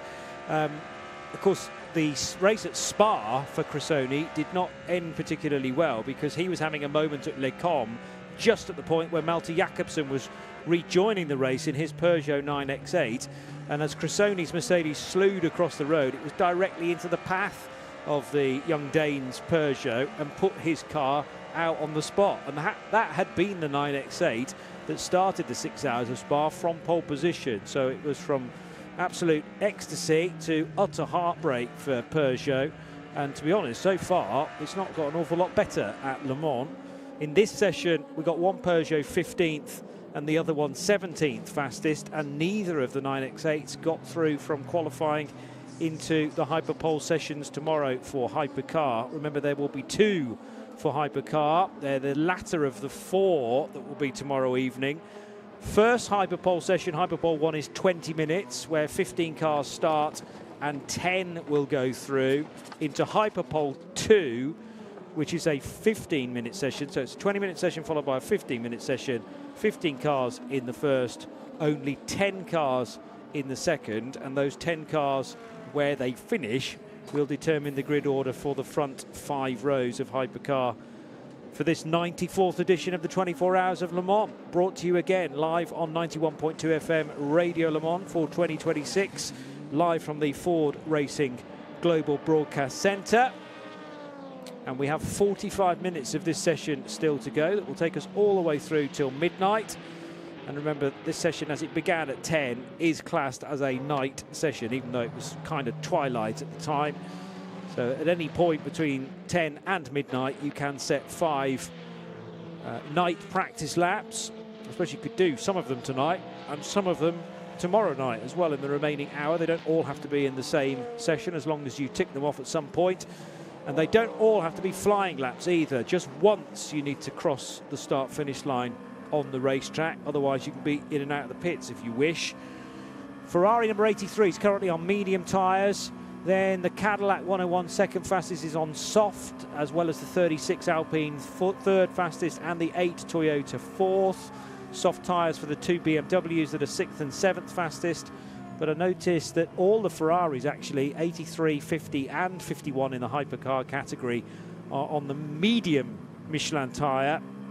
Whether that is looking ahead to race night, if you like, so 11:15 heading through till midnight. But it will have been a hotter day on Saturday. A high of 27 degrees Celsius is predicted right now, going into a 13 degrees Celsius coldest temperature Saturday night into Sunday morning.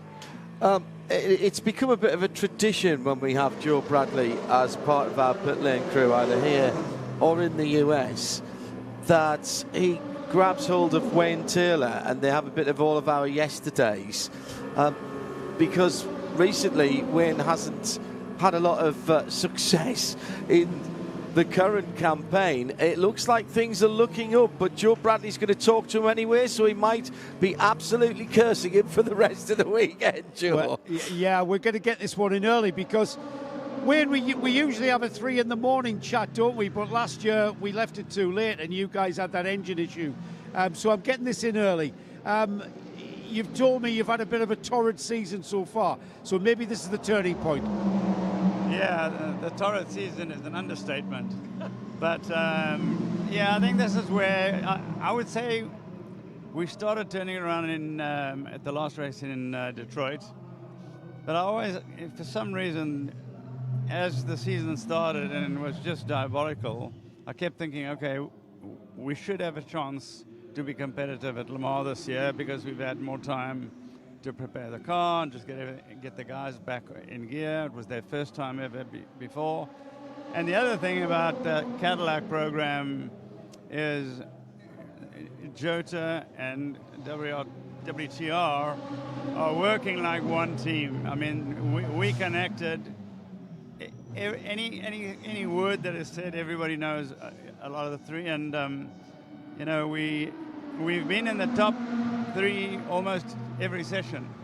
And so I'm really, really excited that this could be potentially the time that our luck comes back to us again.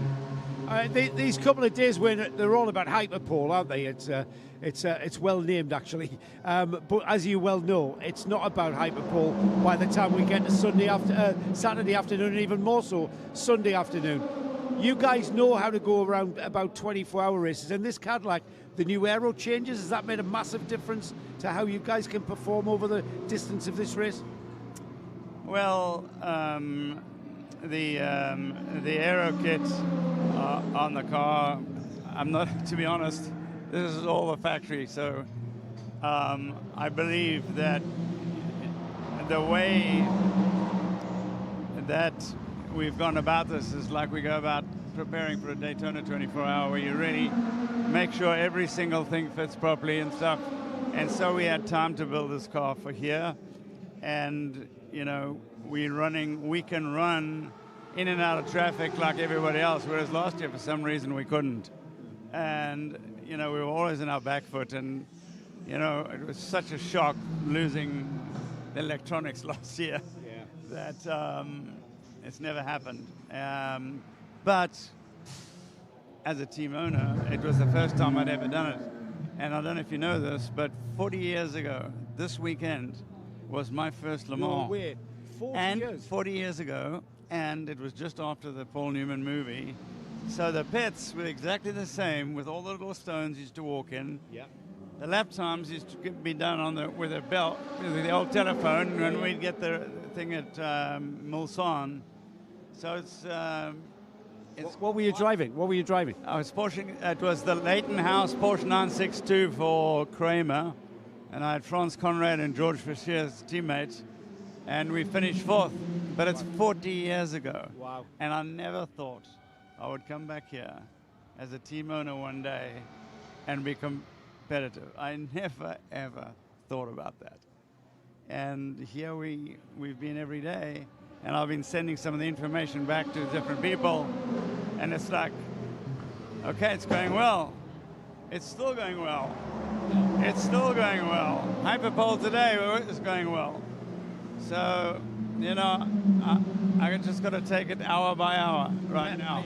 Are you guys in the mix for Hyperpole? Is that where you want to be? Yes. You've got to be, Wayne, haven't you? You've got to be. You know, the thing about the 24 hours, you got to finish it, right? To win it, and you got to be there in the last hour. But the Hyperpole is also a big deal to Cadillac. Yeah. And so we're putting everything in that we can to go for that position. And hopefully we can get two out of the 3 cars in the front row like last year. Yeah. And maybe we can get first, second, and third would be fantastic. Yeah, it really would. Over those 40 years, this place as a racetrack has kind of changed so much, but then again, hasn't. Does that make sense? It's still the Le Mans 24 hours, and it still has all of those challenges, all of those character-building moments, all of that diversity that you have to react to. But it has changed this sport, has it? Yeah, you know, it is still the Le Mans 24 hour, but I have to say that I think it's become very, very commercial, you know, and you don't have that sensation that there's all these spectators out there sleeping overnight and all these little huts and tents. Now you get these big buildings that all these manufacturers put up in the pit, and it's like, you know, it's like an entertainment facility now, and that's not what Le Mans is. You need to come out to the campsites with us on Friday afternoon, because what you've described is still out there. Yes, you've got that corporate thing, but it's still fundamentally, the fan base is still coming. Yeah, I know. It is amazing, to be honest. I mean, how big this event is and how big it's grown to. And I guess part of the commercial reality is these cars and these teams, they're just costing more and more every year. And so it's got to be funded. And who can fund these kinds of programs now? Yeah. It's only the manufacturers. Yeah. Not many team owners. Well, no team owner that I know can run in GTP because the numbers are just too high. Well, the other significant thing is Wayne Taylor Racing is the only representative we have from the United States.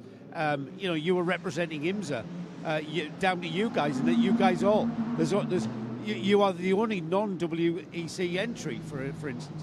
Is that a factor then, the cost? Yeah, it does. It does. This is a whole separate budget to be here, outside of our IMSA budget. But you know what? I didn't realize, and just as you said it, I think we are the only team from America here. Oh, you are, definitely. And so hopefully the IMSA fans will take a bigger effort into trying to watch this thing. Yeah, you're representing a whole nation of motorsport fans. And a big nation. Yes, I remember a few years ago, Wayne, when I was pestering you. It'll have been on the pit wall at Daytona or Sebring or at Road Atlanta, where I was saying, are you going to come to Le Mans? Are you going to come to Le Mans? And here you are, 2 in a row already. Is this going to go on for a while, do you think? You, Wayne Taylor Racing, coming to Le Mans? As long as we get an entry to come to Le Mans, we'll come every year. You know we want you to. It's great to talk to you as ever, mate. Thank you. That is correct, that it's the only team, the only car from the IMSA WeatherTech Sports Car Championship, but of course it's not the only American team to be cheering, because Cadillac, Hertz Team Jota are American flagged, although I know Hertz Team Jota are a very much British team. It's not the only IMSA team. In Hypercar. Oh, in Hypercar it is, yeah. Yeah. So, and Wayne was saying, you know, it's big nation, everyone should be cheering for us, but also the American flagged Aston Martin, the Heart of Racing team. Yeah. Again, British, obviously, Aston Martin, but they do have an American flag next to their name. It's very much an American effort. Absolutely, with Ian James. So that's actually 5 cars, 1, 2, 3, 4, 5, that are American flagged. But I take the point that that's the only hypercar from the IMSA WeatherTech Sports Car Championship, because they got in with the invitation. Regarding other classes, though, there is 13 Autosport. Yes. The 14 TDS racing car got in because Toby Lutke got his invitation. So he was the other half to the bog. It's the Truman Aitken Award. Yeah. And so there's one in every category from IMSA. One hypercar, one LMP2, and one LMGT3. Yeah. Yes. Sorry. In terms of the entries, the Truman Aitken Award is a points-based award that goes to the best non-pro driver in LMP2 and GT Daytona, GT3, effectively. And that's a season-long award. And then IMSA have another, what's called an at-large award. He's changed Cottingham's radio. For me, you can push the braking zones quite a bit more in all the hard braking. You can push and brake later. And also you can carry a bit more speed in the chicanes in Mulsanne, in the S's, pretty much everywhere. Just quicker than me, eh? Really? That's a bit harsh, isn't it? He's in the dark in a car that he's driving for the first time this year, having changed from a different manufacturer. Anyway, going back to the Truman Aitken Award and the at large. So the Truman Aitken Awards, as I said, one in LMP2, one in GT2. The third entry is an at-large. It's often, I think, wrongly assumed, well, I know wrongly assumed, that it goes to the champion of IMSA. That's not the case. Although, more often than not, I think they get first refusal on it. But for example, if Acura had won last year, they couldn't have come here. So there'd have been no point in giving them True. Because they don't race in an example does not race. You've got to have somebody as the manufacturer already, in the same way as if you want to have a privateer car in the WEC, there's already got to be 2 manufacturer cars in there. So it is unusual to have so few. I mean, there's a lot of teams here who have links with IMSA. Into Europol have raced in the US, so of AF Corsa, Team WRT, obviously, Vista, AF Corsa, and AF Corsa themselves have raced and that's just in the top 2/3 that I'm looking down at. United Autosport. Did we find out whatever had happened to the United Autosport 22, by the way? Have we had it confirmed that they went straight on? Not as such. Right. The car didn't appear to be too badly damaged. It was Gregoire Saucy who was driving it. We know he was somewhere in the 3rd sector, but that is the longest sector on the racetrack because it runs from Mulsanne Corner all the way to the control line, the start and finish line. But I mean, that is one of the places you can go missing at Indianapolis, because I think there is enough space behind one of the tyre walls for at least one car. And sometimes at the end of the 24 hours, cars are coming out that almost you didn't remember entered the race in the first place because they were tucked away at, say, hour 2 and only get released right at the end. Also, another place to go missing can be Arnage, the right-hand, 90-degree right-hander shortly after Indianapolis. But it is very nearly 11:30, so we're not that far away from another CrowdStrike Racing hourly update. Meanwhile, work on the DKR Engineering P2 car continues, John. Yeah, just before we do the update, a couple of people have noticed that on the shade band on the inside of the Ferraris is the procedure for engaging gravel mode. It's actually written up there. So multi 1, and then there's a couple of things. Pull the clutch in, engage first gear, DCE on, 15% throttle, and slowly release clutch together. And and it goes into all-wheel drive. But that is actually printed on the inside of the windscreen, at the top of the windscreen.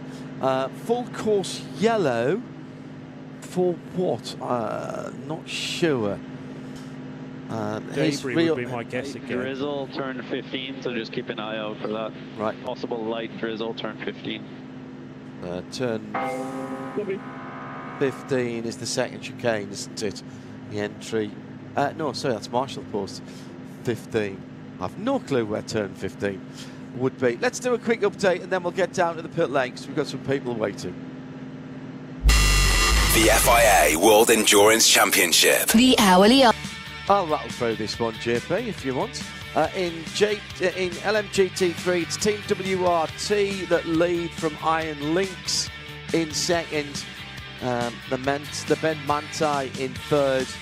Garage 59 in fourth. And Vista AF Corsa in fifth. So that's BMW, Mercedes, Porsche, McLaren and Ferrari.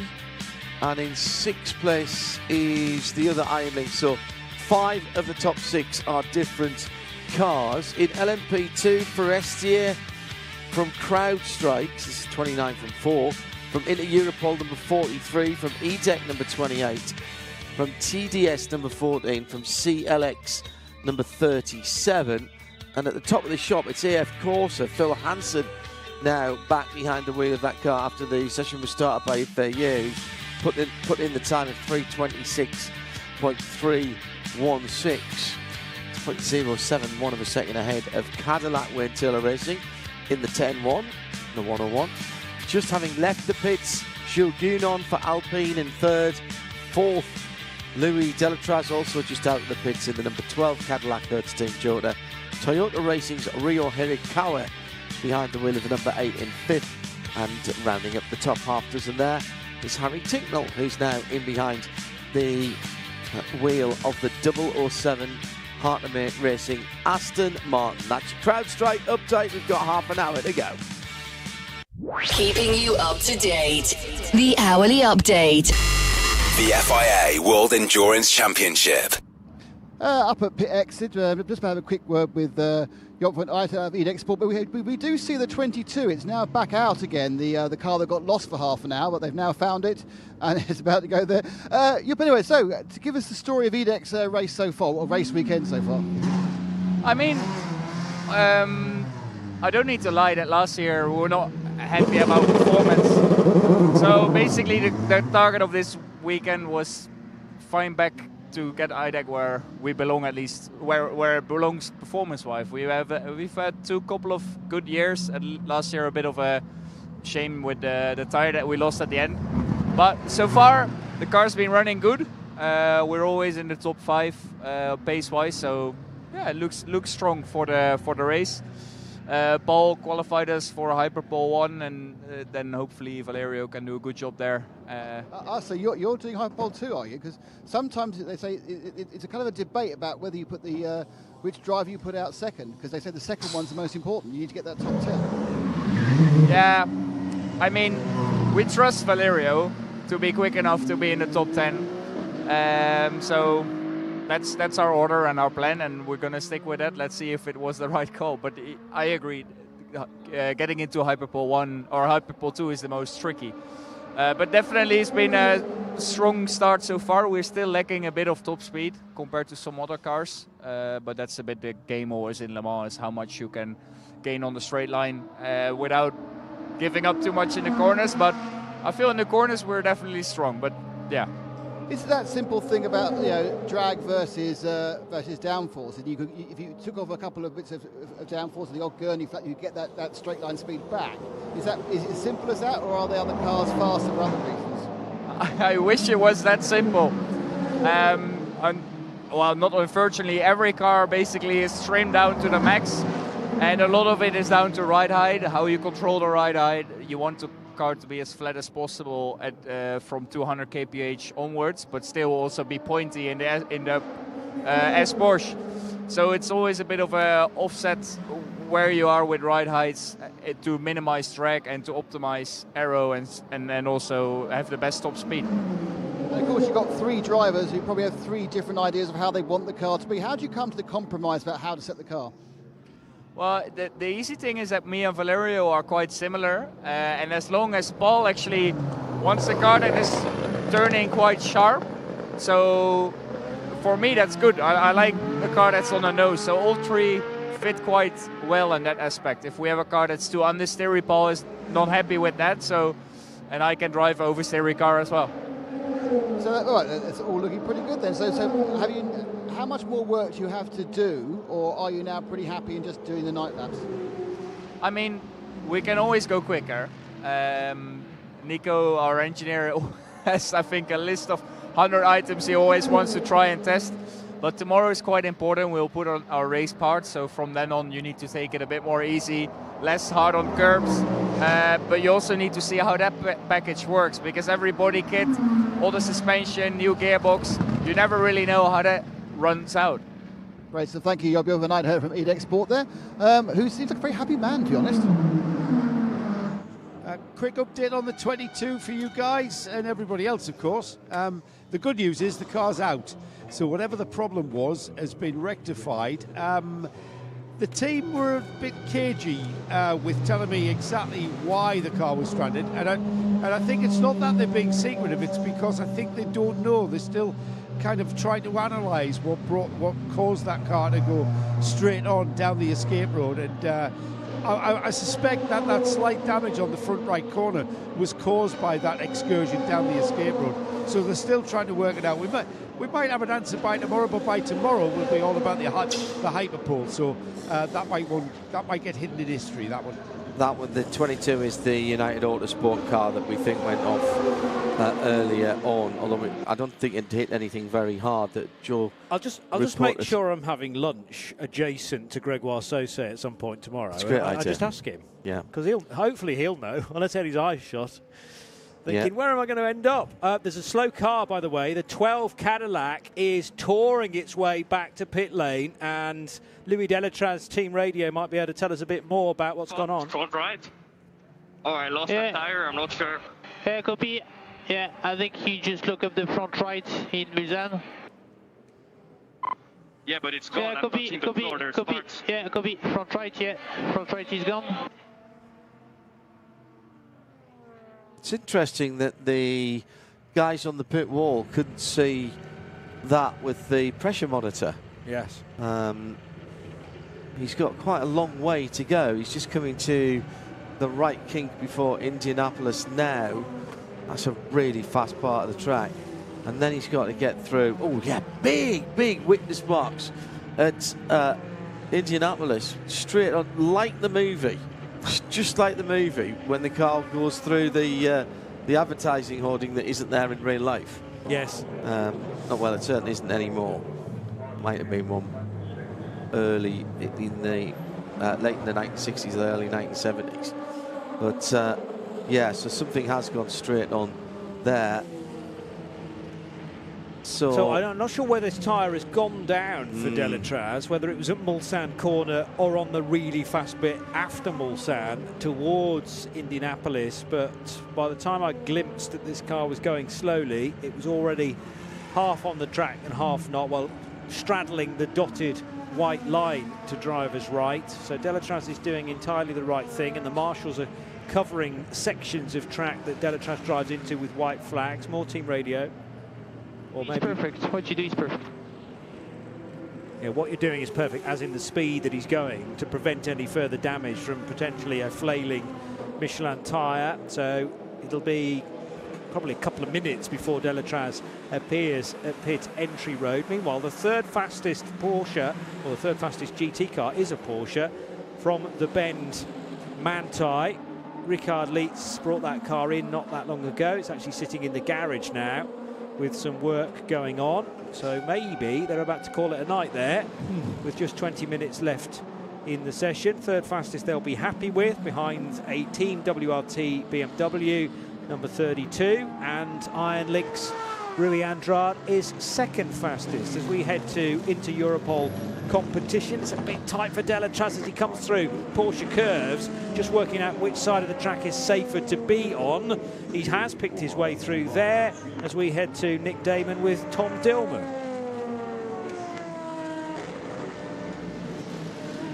I think it must have been Joe, actually. Was it Joe? I heard the name Tom Dillman in my ears. I was imagining that as well. Tom Dillman. Oh, what? Sorry, that noise, that crescendo of noise, was the number 14. That's the TDS Racing entry. That's the green liveried Shopify car. Interesting. This car qualified 14th, so just on the zone. A little bit of a ride-out change on the back.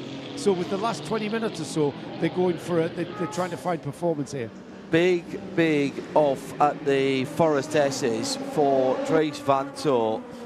He is spattered with dust and dirt inside the car, all over his glasses, which have steamed up. He's off driver's right, so he's lost that coming down the hill. So we'll pick him up coming through the Dunlop chicane. He's got a car ahead of him, but I don't think that's going to be an issue. Dropping down through the left, motorcycles turn right there. He's on the inside curb. The car starts to go, and then he's sideways through the gravel in a huge cloud of very fine dust. So now, had he just come out of the pits there? No. That was the number 15 car in 9th position. Meantime, this tyre problem, well, it's a heck of a drive back from Delatraz. Delatraz here because Alex Lynn still waiting for some corrective surgery on an injury that he had a little while. Now, Nick Damon is down there. What a job that's been, Nick, because absolutely. that right front tyre, yeah, it's down on pressure, but that looks like the tyre is intact. The Michelin tyre is intact on the wheel rim. Yep, completely intact. All he's done is worn down the Michelin and the logo and the Pilot Sport soft on the side. So he's been running on that sidewall, but it is absolutely, just as it seems, just a puncture, and everything else is absolutely fine. He would have put in the car, and when you jump out, make sure you go P1, then P0 must turn off. He would have put some damage on the front splitter, obviously, underneath it, because he's running on the ground. But as far as major problems are concerned, no, there aren't any. He's staying on board. I assume they might try and put another tyre on it. Not quite sure. He may actually want to give it a bit more of a look around. But certainly that's the minimal amount of damage for running that far on a punctured tyre. It hasn't even split the inside shoulder, no, which is super impressive from Delatraz. his engineer was saying to him, "You're doing a great job." He's done a stunning job. A stunning job. Delatraz is a bit of a master on, well, I mean, that tyre was down, but there was an ELMS race that ran at, I think, Le Castellet, where he finished with it basically, the front right was down to the front left was down to the canvas pretty much, and he still managed to win the Pro-Am category. He knew that tyre was on its last legs and was somehow managing to nurse it to the finish. So not was only that the one where they couldn't change the wheels? If they had attempted to bring the car in, they would have lost. Right. Okay. I mean, he was losing overall positions, but it was one of those situations where a Pro-Am car was leading outright, and they could actually afford to lose a couple of spots and still win Pro-Am. Win Pro-Am. Yeah. But I mean, the state of the tyre at the end of that race, you just thought, how on earth has that not gone bang about half an hour ago? So his tyre management is generally exemplary, and so I don't know why that tyre went down. Probably absolutely nothing to do with him. I also don't understand why Dries Vanthoor slithered off the road like he did. It was almost as if there was a bit of oil down, but I can't see any evidence of that. It was a lazy spin, very, very lazy spin, where it looked... who else went off there? Well, the CLX car went off there earlier today, and then somebody else went off in exactly the... George Kurtz? Yes, George Kurtz. Well remembered, JP. And they were the same sort of incidents. I wonder if there's a bump that wasn't there before, or it's a little bit different that's just unsettling the car. Let's go back down to Nick, who steered at Cadillac Hertz Team Jota and the number 12 car. Yeah, they changed the tyre and they sent him again. They never even went into the garage.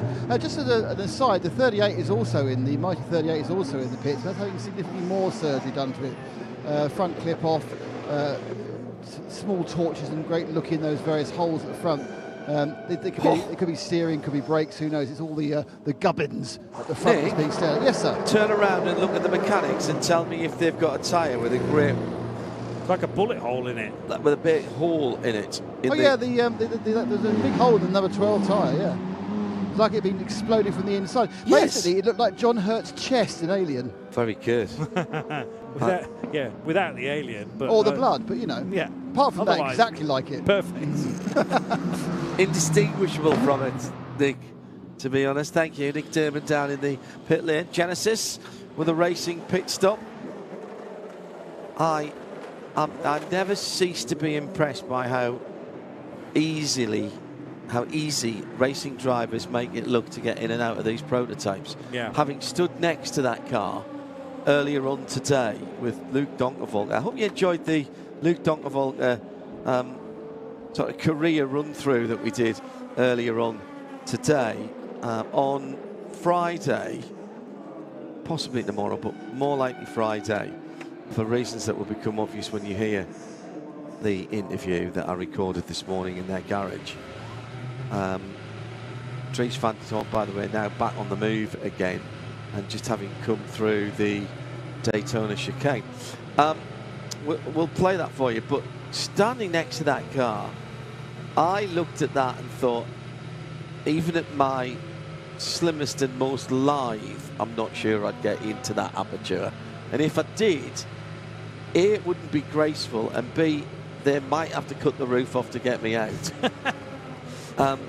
It is snug in those cockpits. I mean, they do rehearse the in and the out so many times, and when the cars are not out on track, then they're practicing not only tyre changes and dummy fuel fills, but also the ease of which a driver can get in and out, because so much time can be gained and lost if you don't do it correctly. But I mean, they spend half the time at the gym, these drivers, don't they? And I think it's fair to say you and I do not. Am I speaking too readily there? No, you're absolutely. Have I been to the gym this century? I might have. So by accident. The strength of their core will be just phenomenal, and they just sort of drop in, don't they? They step forward and go, yep, I'll slide right in, and it's a good seat fitting as well, clearly. Part of the job of the ingoing driver and the outgoing driver is to aid with the belts, of course, once said driver has clambered on board. But Paul-Luc Chatin, who's just got into that number was it the 17 Genesis? No, 19 Genesis for Paul Chatin. Could do that manoeuvre in his sleep, I'm sure. And that car is currently 5th fastest behind Louis Delatraz and Jules Gounon in the number 36 car. So Robert Kubica installed into number 83. 27 laps completed now by last year's winners who did not make it into Hyperpole if you weren't around with us earlier on for the standard qualifying. So they're going to have to start from 17th position on Saturday's grid. Any feedback on the car so far? Zach Robichon being talked to. I prefer it in the low to mid speed. I think I have a little bit better change of direction, but I feel like the front is now floating in the high speed. I have a little bit less support, so it's kind of a giveaway. Car definitely better, kind of change of direction, chicanes and stuff, but could be better. Now I'm lacking support in the high speed, basically. Zachary Robichon's team radio, as John said, that's the car that is in 12th position in this session. The Heart of Racing team entered car, and qualifying earlier on, pretty sure both Astons got through actually. Let's just check that for the first 30-minute qualifying session that took place for LMP2s and LMGT3s. We had 25 cars doing that session in GT, 15 of them getting through. Gray Newell in number 23 did indeed qualify for the next phase, the Hyperpole 1 session, and the 27 Aston Martin got through as well. 59 Aston did not, but that is the car entered by Racing Spirit of Le Mans. So indeed the 23 and the 27 Vantages are safely in to that top 15, and the next segment of qualifying. LMGT3 in this session still topped by the Team WRT BMW for Darren Young currently. He's the bronze, getting some night laps in and a bit more. Rui Andrade, another new car for him to master, because he spent much of last season in a TF Sport Corvette, but he's now with Iron Lynx and with a Mercedes, so front engine car for the Angolan. Just a note for those of you listening here at the track, or indeed further afield, coming up once we wrap up this session, try and grab a couple of interviews before we go off air.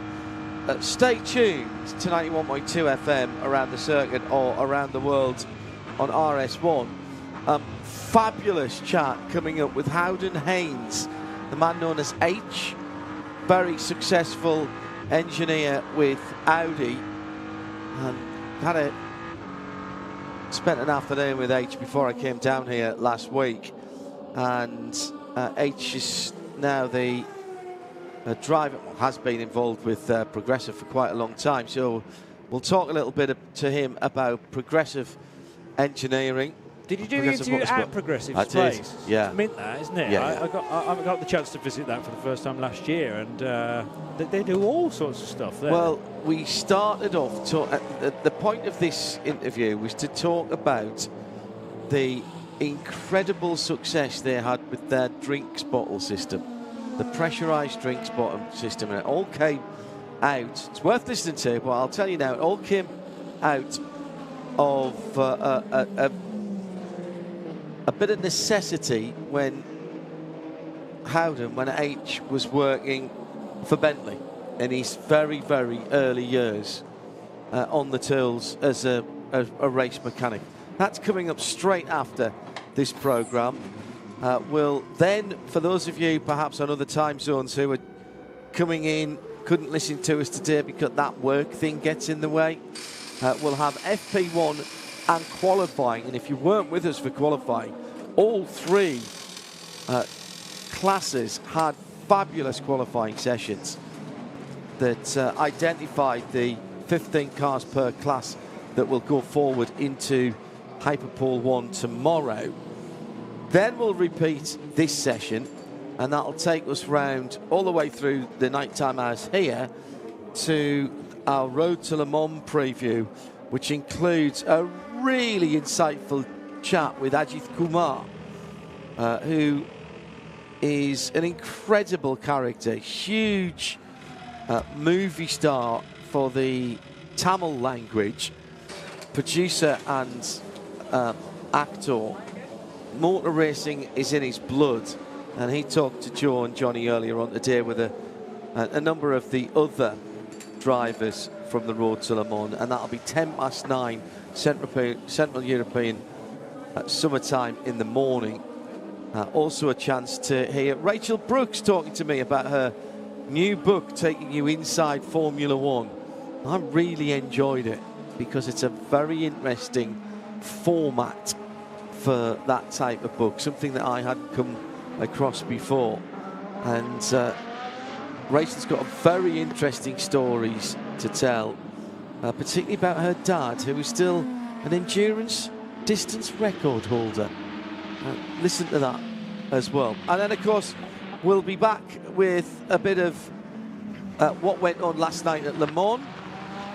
We'll get the team together and have a chat about that as we lead in to the sessions that will set the rest of the grid positions, and that is tomorrow. So that's effectively the next 24 hours here on RS1 and 91.2 FM. Now the BMW, they got Dusty earlier on, the number 15 Dries Vanthoor driven BMW M-V8 hybrid is back in the pit garage, and Nick Damon is down there watching the guys sweep up gravel amongst other things. It's surprisingly undamaged, to be honest. I mean, realistically, I was standing on the pit wall watching his onboard as they drove it. He drove back really, really carefully and slowly. But all the tyres were inflated.